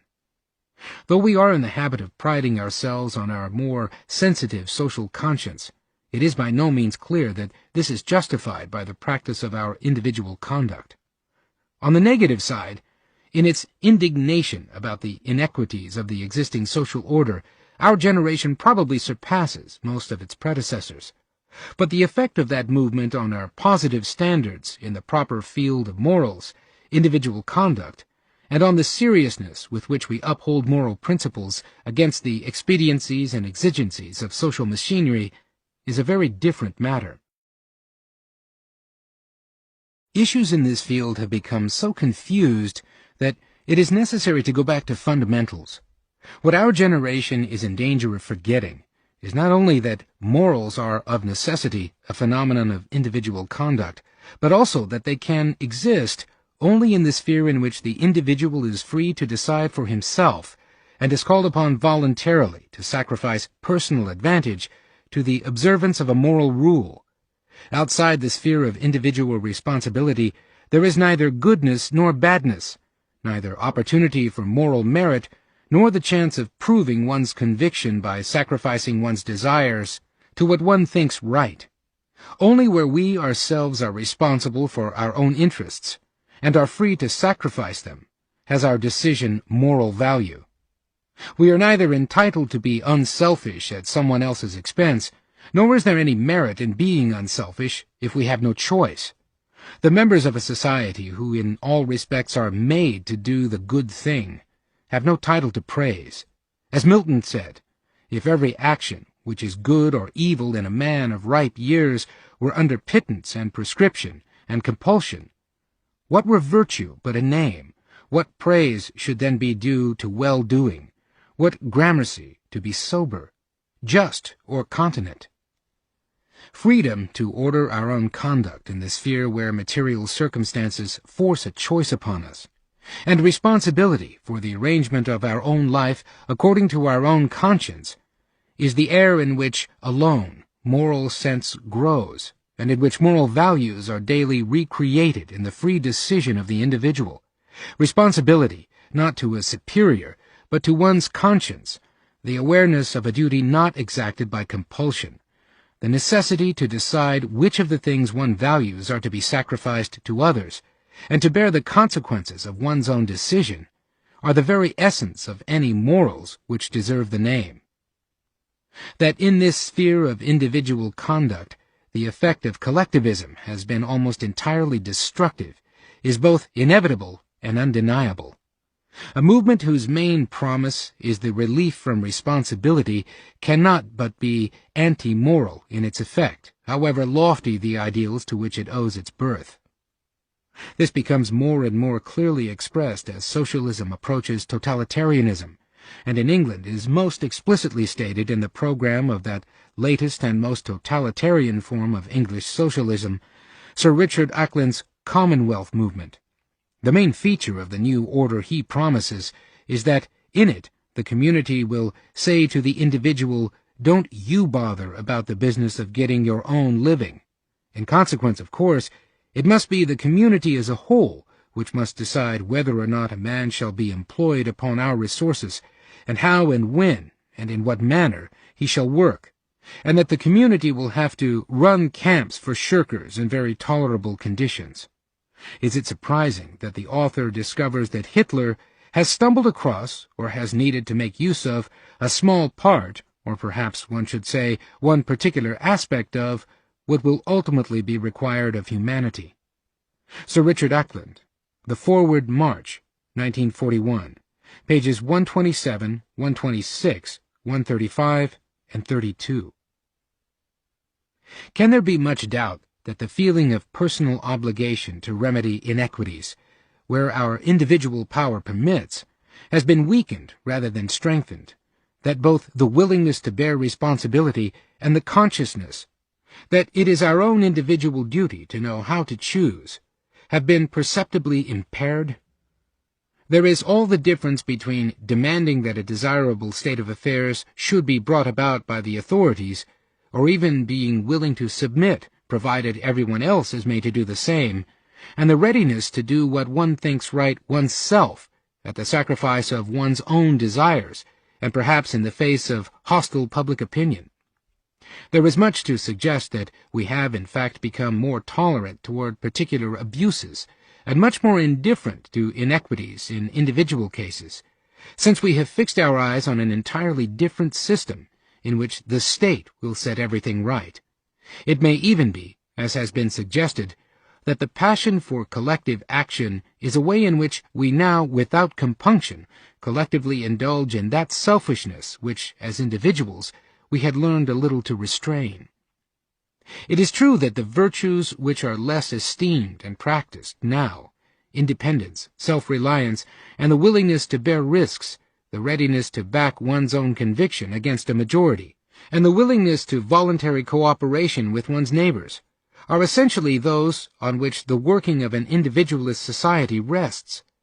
Collectivism has nothing to put in their place, and insofar as it already has destroyed them, it has left a void filled by nothing but the demand for obedience, and the compulsion of the individual to do what is collectively decided to be good. The periodical election of representatives, to which the moral choice of the individual tends to be more and more reduced, is not an occasion on which his moral values are tested, or where he has constantly to reassert and prove the order of his values, and to testify to the sincerity of his profession by the sacrifice of those of his values he rates lower to those he puts higher. As the rules of conduct evolved by individuals are the source from which collective political action derives what moral standards it possesses, it would indeed be surprising if the relaxation of the standards of individual conduct were accompanied by a raising of the standards of social action. That there have been great changes is clear. Every generation, of course, puts some values higher and some lower than its predecessors. Which, however, are the aims which take a lower place now? Which are the values which we are now warned may have to give way if they come into conflict with others? Which kind of values figure less prominently in the picture of the future held out to us by the popular writers and speakers than they did in the dreams and hopes of our fathers? It is certainly not material comfort, certainly not a rise in our standard of living, or the assurance of a certain status in society which ranks lower. Is there a popular writer or speaker who dares to suggest to the masses that they might have to make sacrifices of their material prospects for the enhancement of an ideal end? Is it not, in fact, entirely the other way round? Are not the things which we are more and more frequently taught to regard as 19th-century illusions all moral values? Liberty and independence, truth and intellectual honesty, peace and democracy, and the respect for the individual qua man, instead of merely as the member of an organized group? What are the fixed poles, now, which are regarded as sacrosanct, which no reformer dare touch, since they are treated as the immutable boundaries which must be respected in any plan for the future? They are no longer the liberty of the individual, his freedom of movement, and scarcely that of speech. They are the protected standards of this or that group, their right to exclude others from providing their fellow men with what they need. Discrimination between members and non-members of closed groups, not to speak of nationals of different countries, is accepted more and more as a matter of course.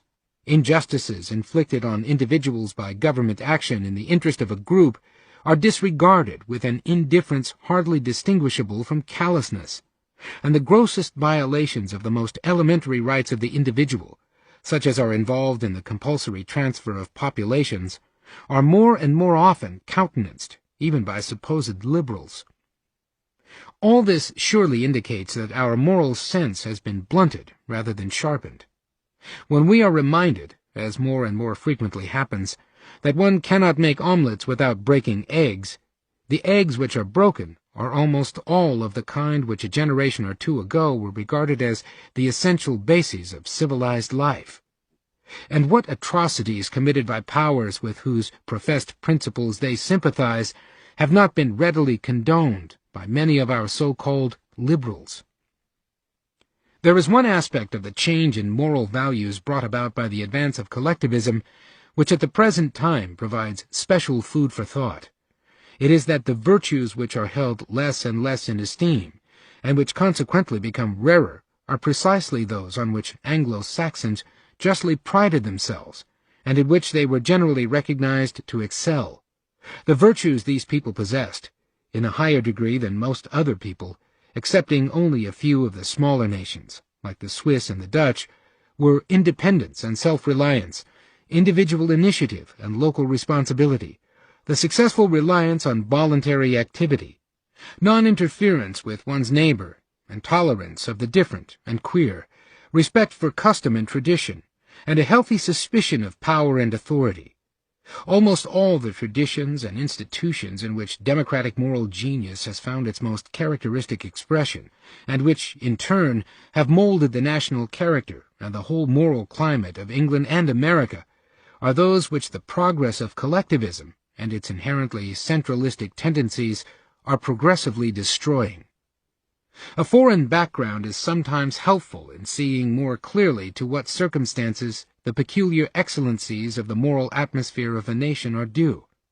And if one who, whatever the law may say, must forever remain a foreigner, may be allowed to say so, it is one of the most disheartening spectacles of our time to see to what extent some of the most precious things which England, for example, has given to the world are now held in contempt in England herself.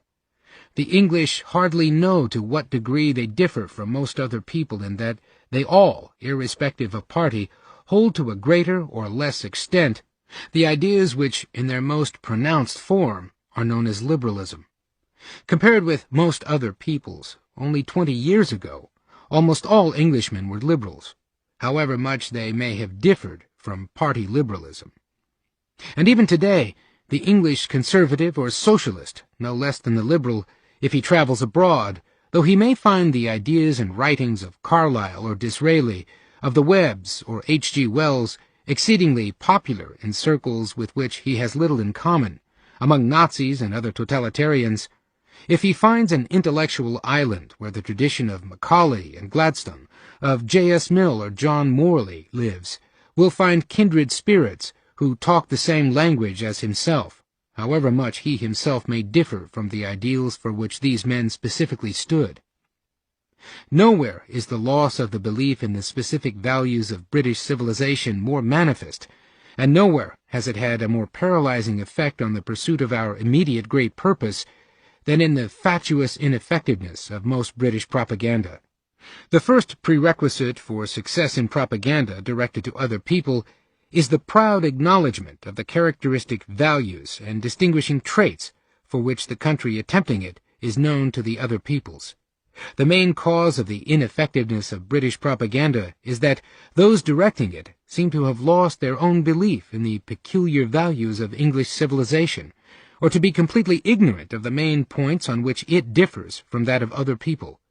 The left intelligentsia, indeed, have so long worshipped foreign gods that they seem to have become almost incapable of seeing any good in the characteristic English institutions and traditions.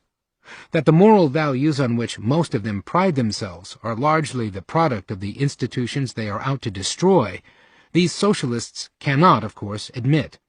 And this attitude is unfortunately not confined to avowed socialists.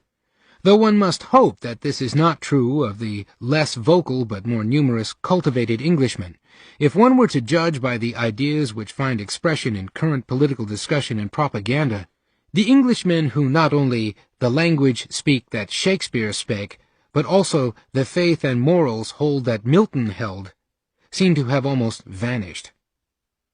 Though the subject of this chapter has already invited more than one reference to Milton, it is difficult to resist the temptation to add here one more quotation, a very familiar one, though one, it seems, which nowadays nobody but a foreigner would dare to cite.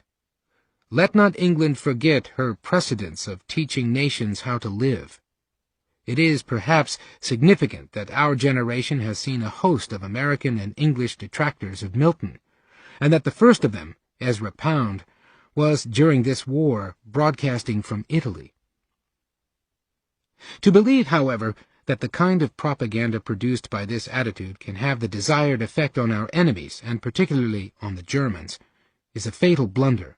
The Germans know England and America, not well perhaps, yet sufficiently to know what are the characteristic traditional values of democratic life, and what, for the last 2 or 3 generations, has increasingly separated the minds of the countries. If we wish to convince them, not only of our sincerity, but also that we have to offer a real alternative to the way they have gone, it will not be by concessions to their system of thought. We shall not delude them with a stale reproduction of the ideas of their fathers, which we have borrowed from them, be it state socialism, realpolitik, scientific planning, or corporativism. We shall not persuade them by following them half the way which leads to totalitarianism. If the democracies themselves abandon the supreme ideal of the freedom and happiness of the individual, if they implicitly admit that their civilization is not worth preserving, and that they know nothing better than to follow the path along which the Germans have led, they have indeed nothing to offer. To the Germans, all these are merely belated admissions that the liberals have been wrong all the way through, and that they themselves are leading the way to a new and better world, however appalling the period of transition may be. The Germans know that what they still regard as the British and American traditions, and their own new ideals, are fundamentally opposed and irreconcilable views of life.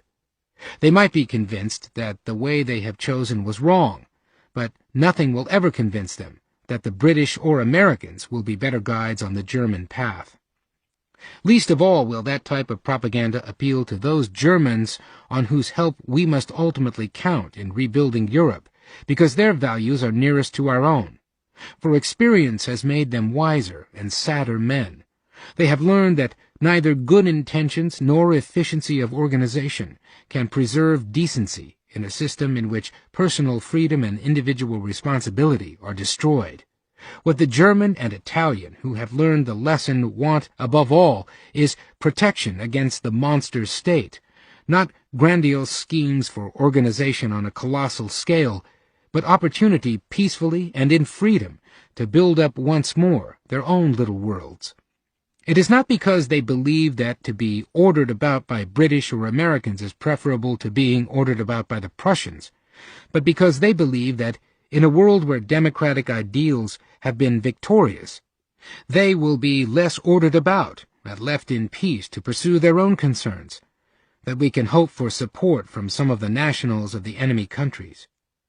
If we are to succeed in the war of ideologies and to win over the decent elements in the enemy countries, we must, first of all, regain the belief in the traditional values for which we have stood in the past, and must have the moral courage stoutly to defend the ideals which our enemies attack, not by shamefaced apologies and by assurances that we are rapidly reforming, not by explaining that we are seeking some compromise between the traditional liberal values and the new totalitarian ideas, shall we win confidence and support. Not the latest improvements we may have effected in our social institutions, which count but little compared with the basic differences of two opposed ways of life, but our unwavering faith in those traditions which have made England and America countries of free and upright, tolerant and independent people, is the thing that counts. Chapter 15. The Prospects of International Order. Of all checks on democracy, federation has been the most efficacious and the most congenial. The federal system limits and restrains the sovereign power by dividing it and by assigning to government only certain defined rights. It is the only method of curbing not only the majority, but the power of the whole people. Lord Acton. In no other field has the world yet paid so dearly for the abandonment of 19th-century liberalism as in the field where the retreat began, in international relations. Yet only a small part of the lesson which experience ought to have taught us has been learned. Perhaps even more than elsewhere, current notions of what is desirable and practicable are here still of a kind which may well produce the opposite of what they promise.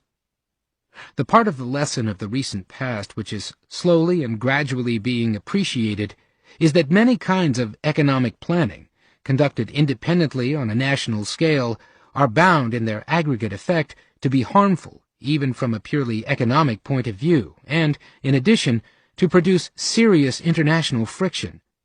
That there is little hope of international order or lasting peace so long as every country is free to employ whatever measures it thinks desirable in its own immediate interest, however damaging they may be to others, needs little emphasis now. Many kinds of economic planning are indeed practicable only if the planning authority can effectively shut out all extraneous influences. The result of such planning is, therefore, inevitably the piling up of restrictions on the movements of men and goods. Less obvious, but by no means less real, are the dangers to peace arising out of the artificially fostered economic solidarity of all the inhabitants of any one country, and from the new blocks of opposed interests created by planning on a national scale. It is neither necessary nor desirable that national boundaries should mark sharp differences in standards of living, that membership of a national group should entitle to a share in a cake altogether different from that in which members of other groups share. If the resources of different nations are treated as exclusive properties of these nations as wholes, if international economic relations, instead of being relations between individuals, become increasingly relations between whole nations organized as trading bodies, they inevitably become the source of friction and envy between whole nations. It is one of the most fatal illusions that, by substituting negotiations between states or organized groups for a competition for markets or for raw materials, international friction would be reduced.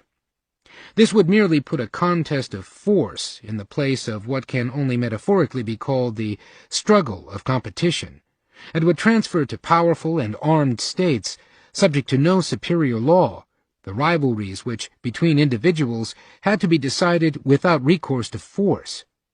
Economic transactions between national bodies who are at the same time the supreme judges of their own behavior, who bow to no superior law, and whose representatives cannot be bound by any considerations but the immediate interest of their respective nations, must end in clashes of power.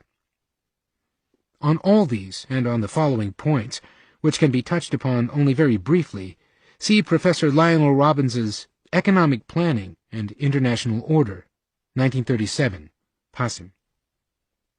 If we were to make no better use of victory than to countenance existing trends in this direction, only too visible before 1939, we might indeed find that we have defeated National Socialism merely to create a world of many National Socialisms, differing in detail, but all equally totalitarian, nationalistic, and in recurrent conflict with each other. The Germans would appear as the disturbers of peace, as they already do to some people, merely because they were the first to take the path along which all the others were ultimately to follow. See particularly the significant book by James Burnham, The Managerial Revolution, 1941. Those who at least partly realize these dangers usually draw the conclusion that economic planning must be done internationally, i.e., by some supranational authority. But though this would avert some of the obvious dangers raised by planning on a national scale, it seems that those who advocate such ambitious schemes have little conception of the even greater difficulties and dangers which their proposals create. The problems raised by a conscious direction of economic affairs on a national scale inevitably assume even greater dimensions when the same is attempted internationally. The conflict between planning and freedom cannot but become more serious as the similarity of standards and values among those submitted to a unitary plan diminishes. There need be little difficulty in planning the economic life of a family, comparatively little in a small community. But as the scale increases, the amount of agreement on the order of ends decreases, and the necessity to rely on force and compulsion grows. In a small community, common views on the relative importance of the main tasks, agreed standards of value, will exist on a great many subjects, but their number will become less and less the wider we throw the net, and, as there is less community of views, the necessity to rely on force and coercion increases. The people of any one country may easily be persuaded to make a sacrifice in order to assist what they regard as their iron industry or their agriculture, or in order that in their country nobody should sink below a certain level. So long as it is a question of helping people whose habits of life and ways of thinking are familiar to us, of correcting the distribution of incomes among, or the working conditions of, people we can well imagine, and whose views on their appropriate status are fundamentally similar to ours, we are usually ready to make some sacrifices.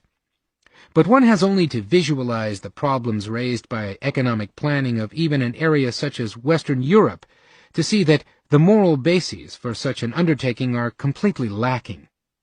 Who imagines that there exist any common ideals of distributive justice, such as will make the Norwegian fisherman consent to forego the prospect of economic improvement in order to help his Portuguese fellow, or the Dutch worker to pay more for his bicycle to help the Coventry mechanic, or the French peasant to pay more taxes to assist the industrialization of Italy? If most people are not willing to see the difficulty, this is mainly because, consciously or unconsciously, they assume that it will be they who will settle these questions for the others, and because they are convinced of their own capacity to do this justly and equitably. The English people, for instance, perhaps even more than others, begin to realize what such schemes mean only when it is presented to them that they might be a minority in the planning authority, and that the main lines of the future economic development of Great Britain might be determined by a non-British majority. How many people in England would be prepared to submit to the decision of an international authority, however democratically constituted, which had power to decree that the development of the Spanish iron industry must have precedence over similar development in South Wales, that the optical industry had better be concentrated in Germany to the exclusion of Great Britain, or that only fully refined gasoline should be imported to Great Britain, and all the industries connected with refining reserved for the producer countries? To imagine that the economic life of a vast area comprising many different people can be directed or planned by democratic procedure betrays a complete lack of awareness of the problems such planning would raise. Planning on an international scale, even more than is true on a national scale, cannot be anything but a naked rule of force, an imposition by a small group on all the rest of that sort of standard and employment which the planners think suitable for the rest. If anything is certain, it is that Grossraumwirtschaft, of the kind at which the Germans have been aiming, can be successfully realized only by a master race, a Herrenvolk, ruthlessly imposing its aims and ideas on the rest. It is a mistake to regard the brutality and the disregard of all the wishes and ideals of the smaller people shown by the Germans simply as a sign of their special wickedness. It is the nature of the task they have assumed which makes these things inevitable. To undertake the direction of the economic life of people with widely divergent ideals and values is to assume responsibilities which commit one to the use of force. It is to assume a position where the best intentions cannot prevent one from being forced to act in a way which to some of those affected must appear highly immoral. The experience in the colonial sphere, of Great Britain as much as of any other, has amply shown that even the mild forms of planning which Englishmen know as colonial development involve, whether they wish it or not, the imposition of certain values and ideals on those whom they try to assist. It is, indeed, this experience which has made even the most internationally minded of colonial experts so very skeptical of the practicability of an international administration of colonies. This is true even if we assume the dominant power to be as idealistic and unselfish as we can possibly conceive. But how small is the likelihood that it will be unselfish, and how great are the temptations! I believe the standards of decency and fairness, particularly with regard to international affairs, to be as high, if not higher, in England than in any other country.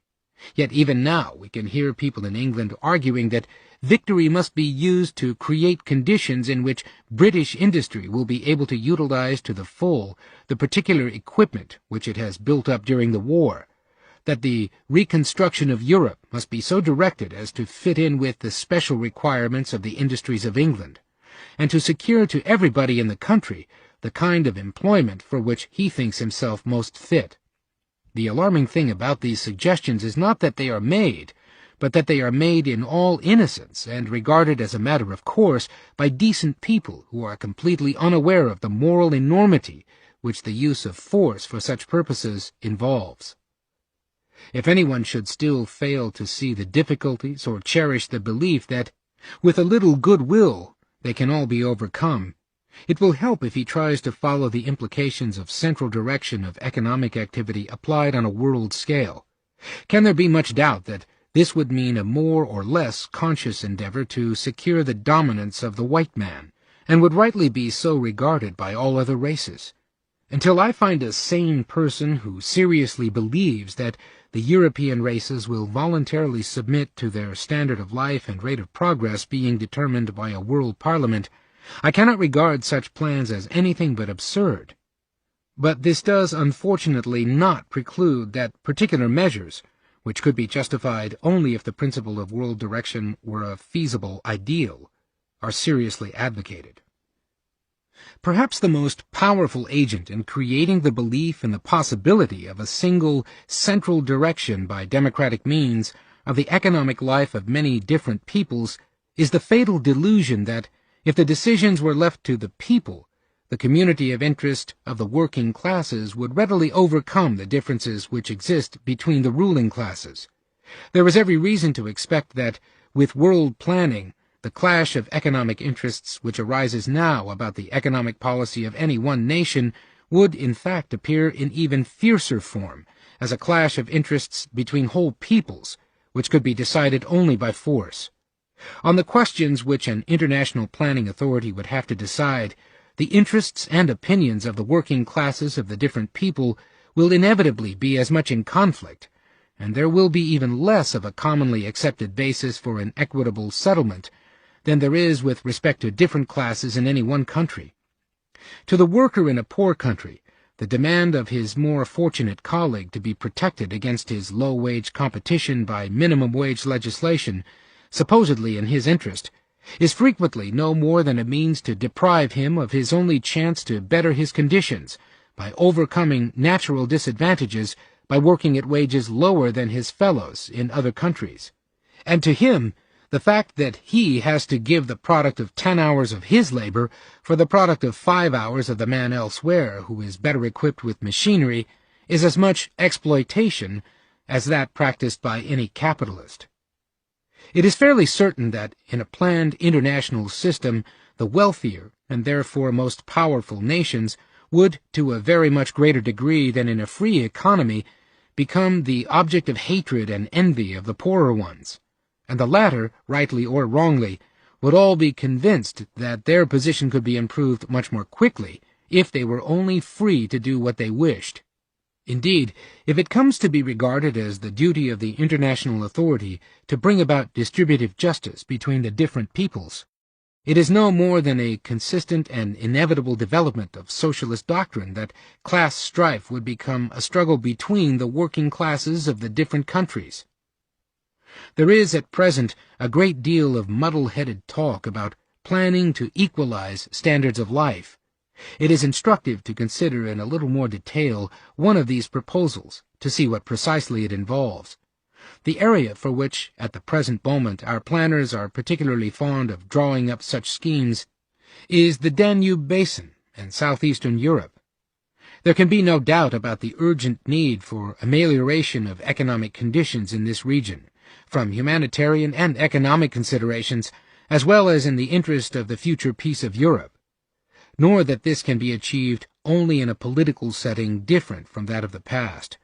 But this is not the same thing as to wish to see economic life in this region directed according to a single master plan, to foster the development of the different industries according to a schedule laid down beforehand, in a way which makes the success of local initiative dependent on being approved by the central authority, and being incorporated in its plan.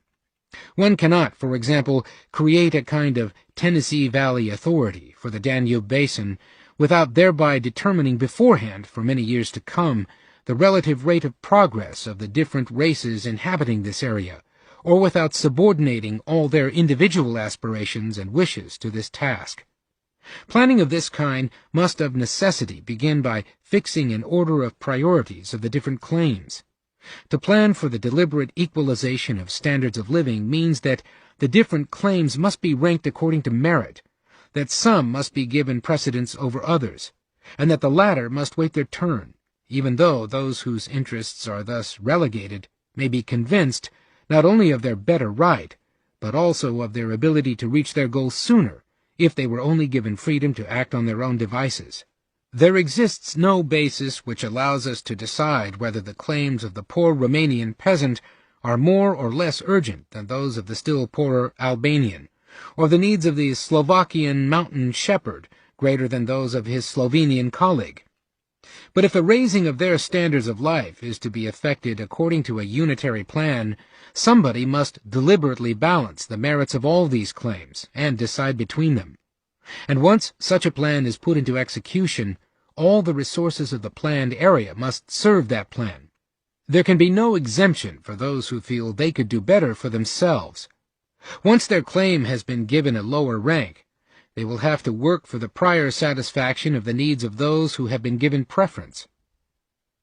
In such a state of affairs, everybody will rightly feel that he is worse off than he might be if some other plan had been adopted, and that it is the decision and the might of the dominant powers which have condemned him to a place less favorable than he thinks is due to him. To attempt such a thing in a region peopled by small nations, each of which believes equally fervently in its own superiority over the others, is to undertake a task which can be performed only by the use of force. What it would amount to in practice is that the decisions and power of the large nations would have to settle whether the standards of the Macedonian or the Bulgarian peasant should be raised faster, whether the Czech or the Hungarian miner should more rapidly approach Western standards. It does not need much knowledge of human nature, and certainly only a little knowledge of the people of Central Europe, to see that, whatever the decision imposed, there will be many, probably a majority, to whom the particular order chosen will appear supreme injustice, and that their common hatred will soon turn against the power which, however disinterestedly, in fact decides their fate. Though there are no doubt many people who honestly believe that if they were allowed to handle the job, they would be able to settle all those problems justly and impartially, and who would be genuinely surprised to find suspicion and hatred turning against them, they would probably be the first to apply force when those whom they mean to benefit prove recalcitrant, and to show themselves quite ruthless in coercing people in what is presumed to be their own interests.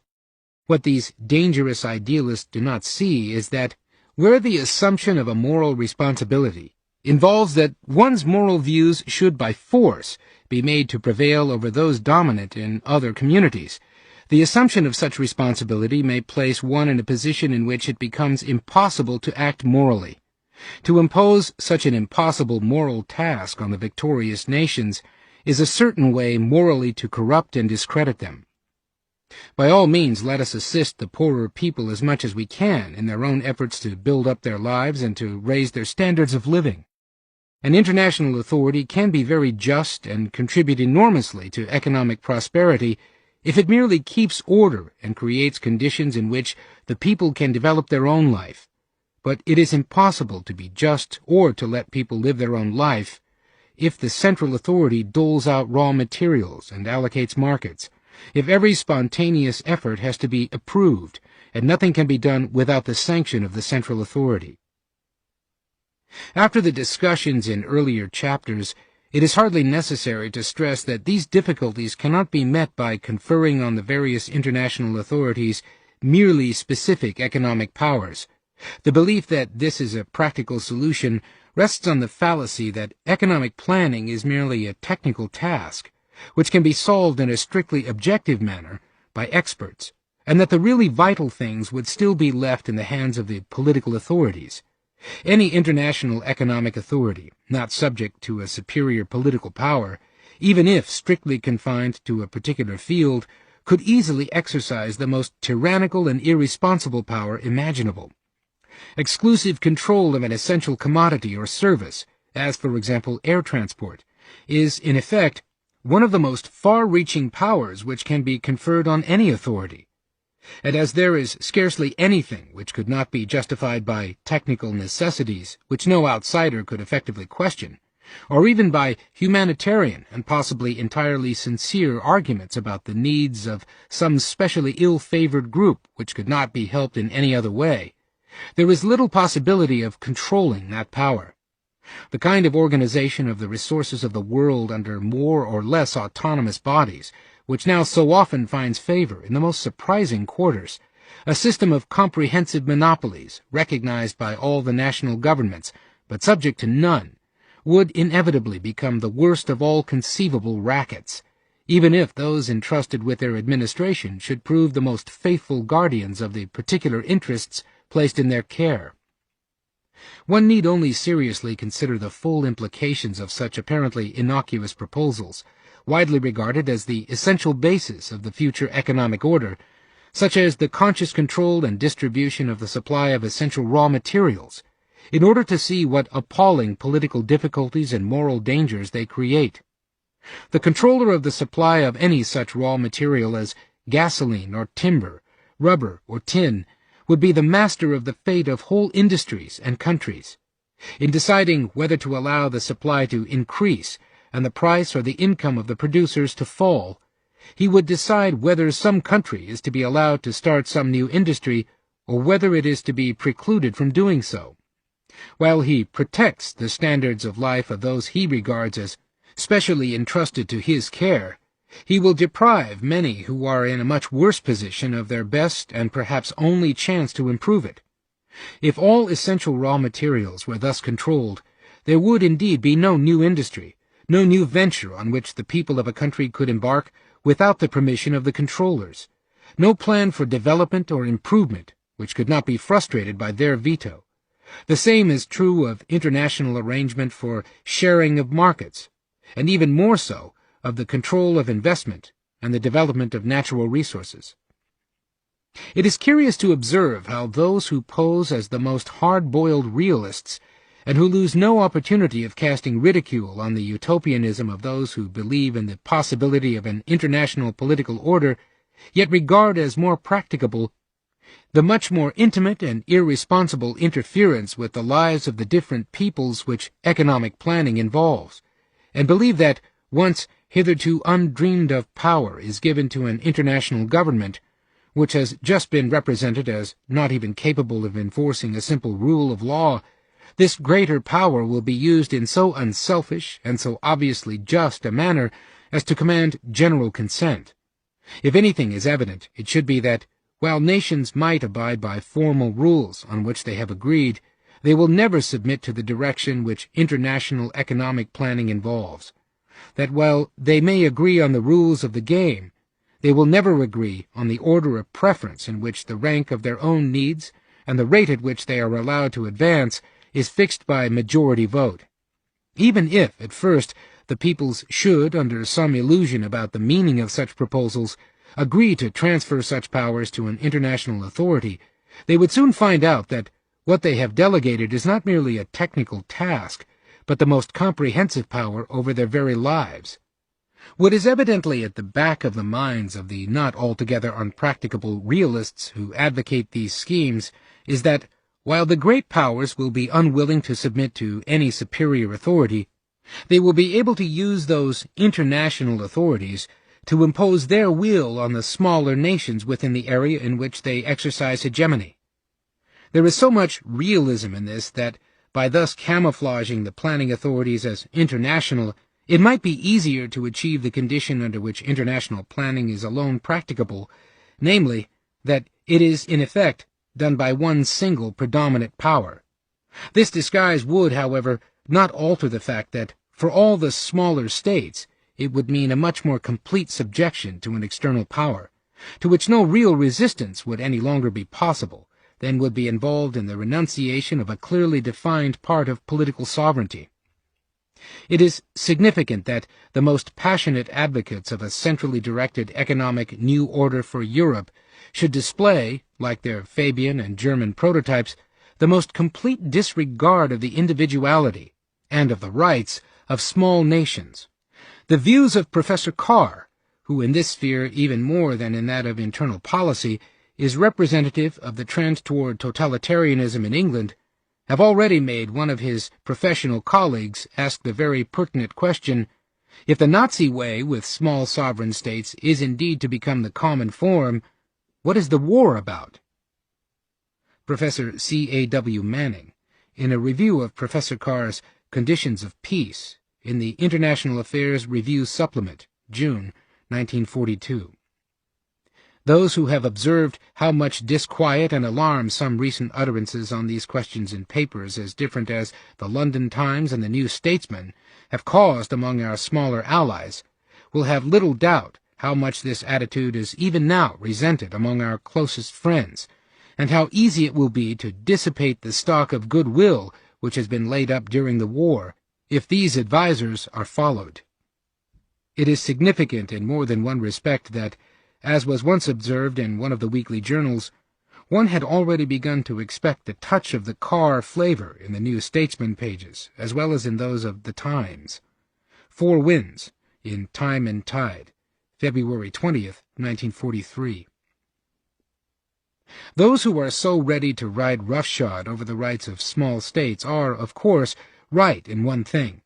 We cannot hope for order or lasting peace after this war, if states, large or small, regain unfettered sovereignty in the economic sphere.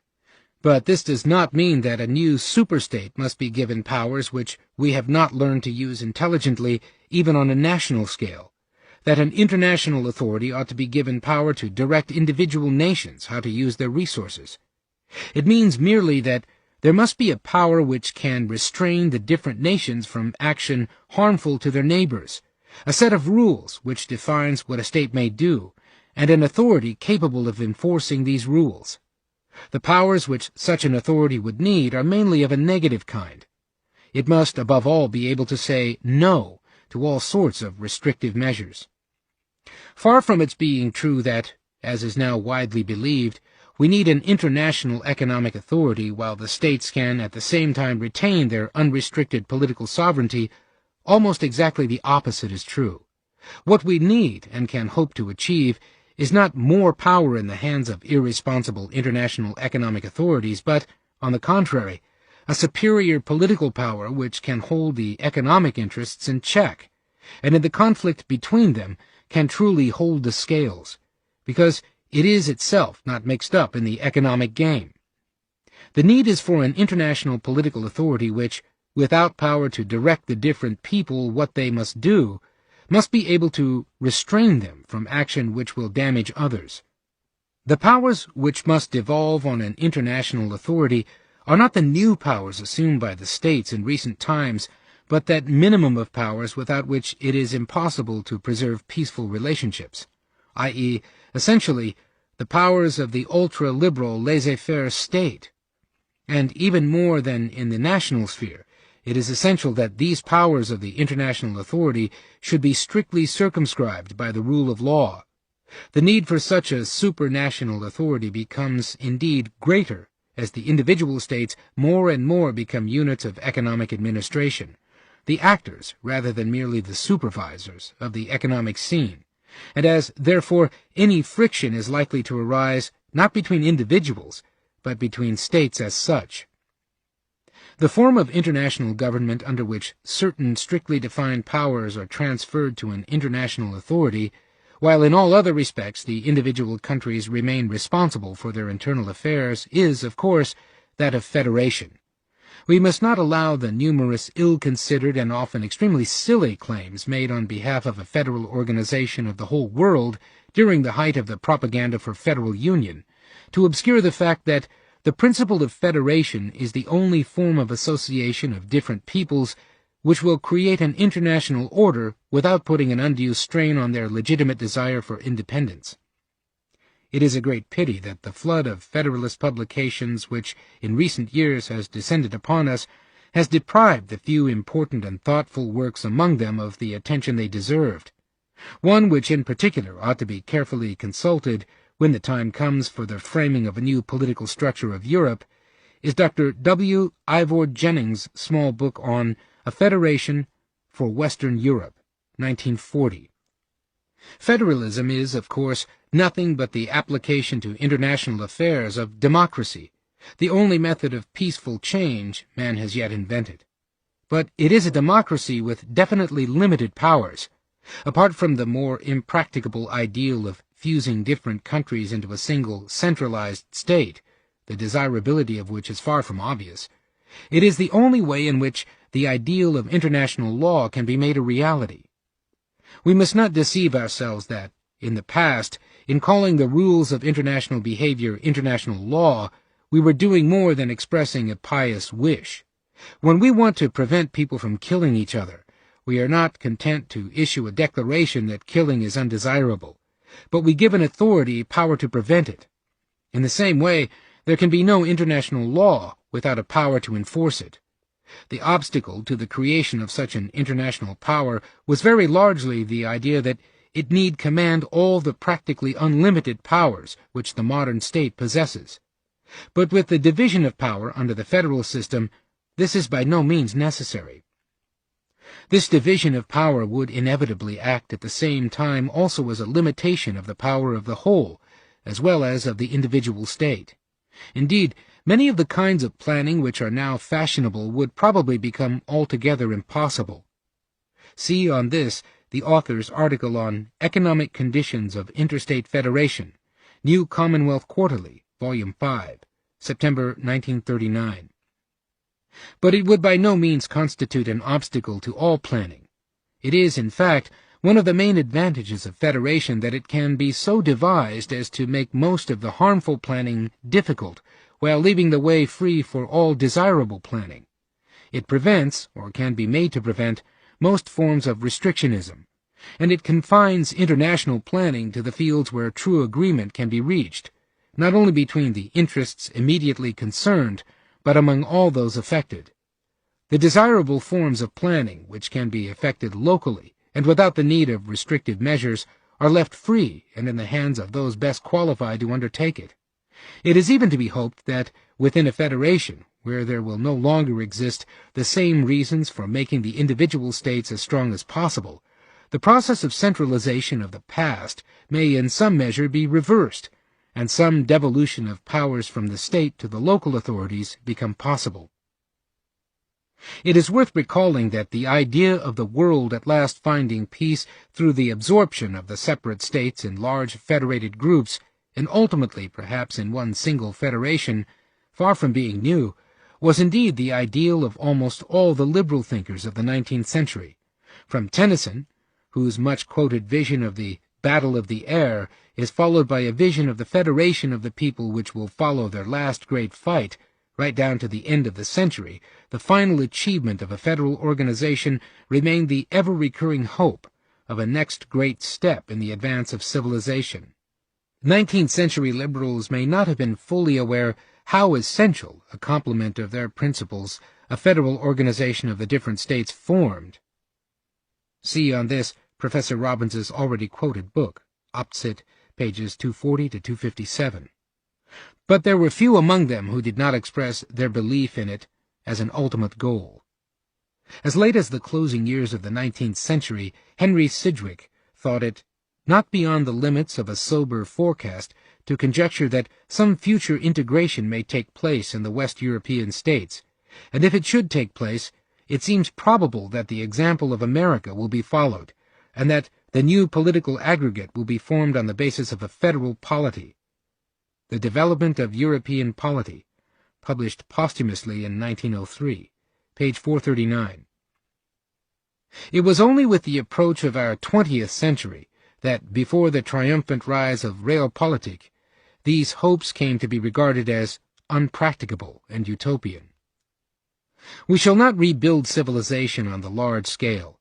It is no accident that, on the whole, there was more beauty and decency to be found in the life of the small peoples, and that, among the large ones, there was more happiness and content in proportion as they had avoided the deadly blight of centralization.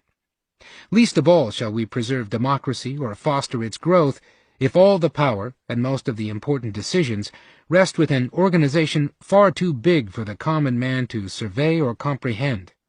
Nowhere has democracy ever worked well without a great measure of local self-government, providing a school of political training for the people at large, as much as for their future leaders.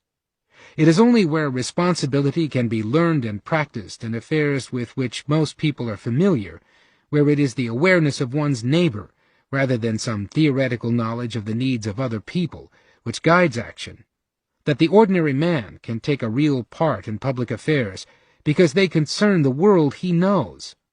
Where the scope of the political measures becomes so large that the necessary knowledge is almost exclusively possessed by the bureaucracy, the creative impulses of the private person must flag. I believe that here the experience of the small countries like Holland and Switzerland contains much from which even the most fortunate larger countries like Great Britain can learn. We shall all be the gainers if we can create a world fit for small states to live in. But the small can preserve their independence in the international as in the national sphere only within a true system of law which guarantees both that certain rules are invariably enforced and that the authority which has the power to enforce these cannot use it for any other purpose. While for its task of enforcing the common law the supranational authority must be very powerful, its constitution must at the same time be so designed that it prevents the international as well as the national authorities from becoming tyrannical. We shall never prevent the abuse of power if we are not prepared to limit power in a way which occasionally may also prevent its use for desirable purposes. The great opportunity we shall have at the end of this war is that the great victorious powers, by themselves first submitting to a system of rules which they have the power to enforce, may at the same time acquire the moral right to impose the same rules upon others. An international authority which effectively limits the powers of the state over the individual will be one of the best safeguards of peace. The international rule of law must become a safeguard as much against the tyranny of the state over the individual as against the tyranny of the new superstate over the national communities. Neither an omnipotent superstate nor a loose association of free nations, but a community of nations of free men must be our goal. We have long pleaded that it had become impossible to behave in international affairs as we thought it desirable, because others would not play the game. The coming settlement will be the opportunity to show that we have been sincere, and that we are prepared to accept the same restrictions on our freedom of action which in the common interest we think it necessary to impose upon others. Wisely used, the federal principle of organization may indeed prove the best solution of some of the world's most difficult problems, but its application is a task of extreme difficulty, and we are not likely to succeed if, in an overambitious attempt, we strain it beyond its capacity. There will probably exist a strong tendency to make any new international organization all-comprehensive and worldwide. And there will, of course, be an imperative need for some such comprehensive organization, some new League of Nations. The great danger is that, if in the attempt to rely exclusively on this world organization, it is charged with all the tasks which it seems desirable to place in the hands of an international organization, they will not, in fact, be adequately performed. It has always been my conviction that such ambitions were at the root of the weakness of the League of Nations, that, in the unsuccessful attempt to make it worldwide, it had to be made weak, and that a smaller, and at the same time more powerful league might have been a better instrument to preserve peace. I believe that these considerations still hold, and that a degree of cooperation could be achieved between, say, the British Empire and the nations of Western Europe, and probably the United States, which would not be possible on a world scale. The comparatively close association which a federal union represents will not at first be practicable beyond perhaps even as narrow a region as part of Western Europe, though it may be possible gradually to extend it.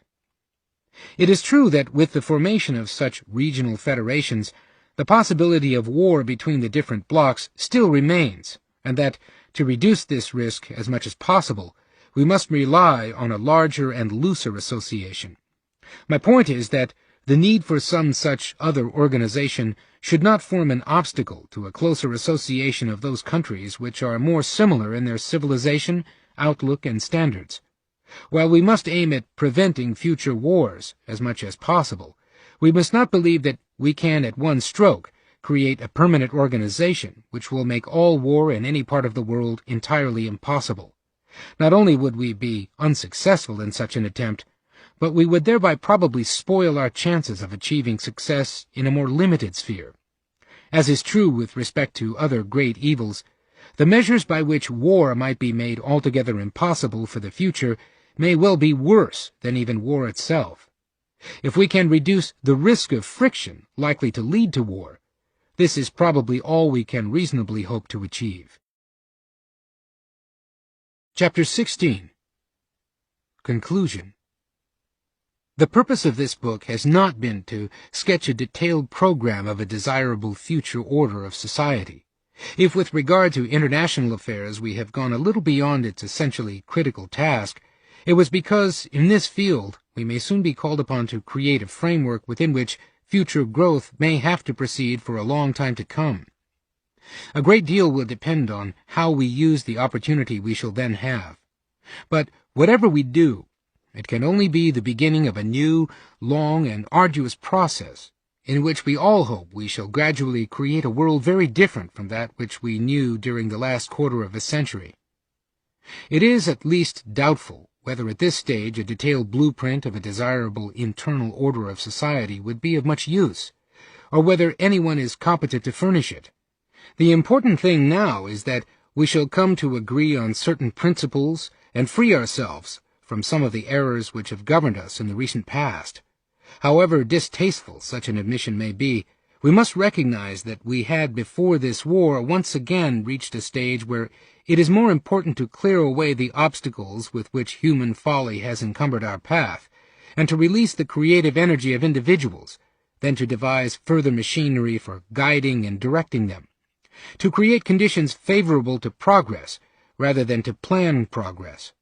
The first need is to free ourselves of that worst form of contemporary obscurantism, which tries to persuade us that what we have done in the recent past was all either wise or inevitable. We shall not grow wiser before we learn that much that we have done was very foolish. If we are to build a better world, we must have the courage to make a new start, even if that means some reculer pour mieux sauter.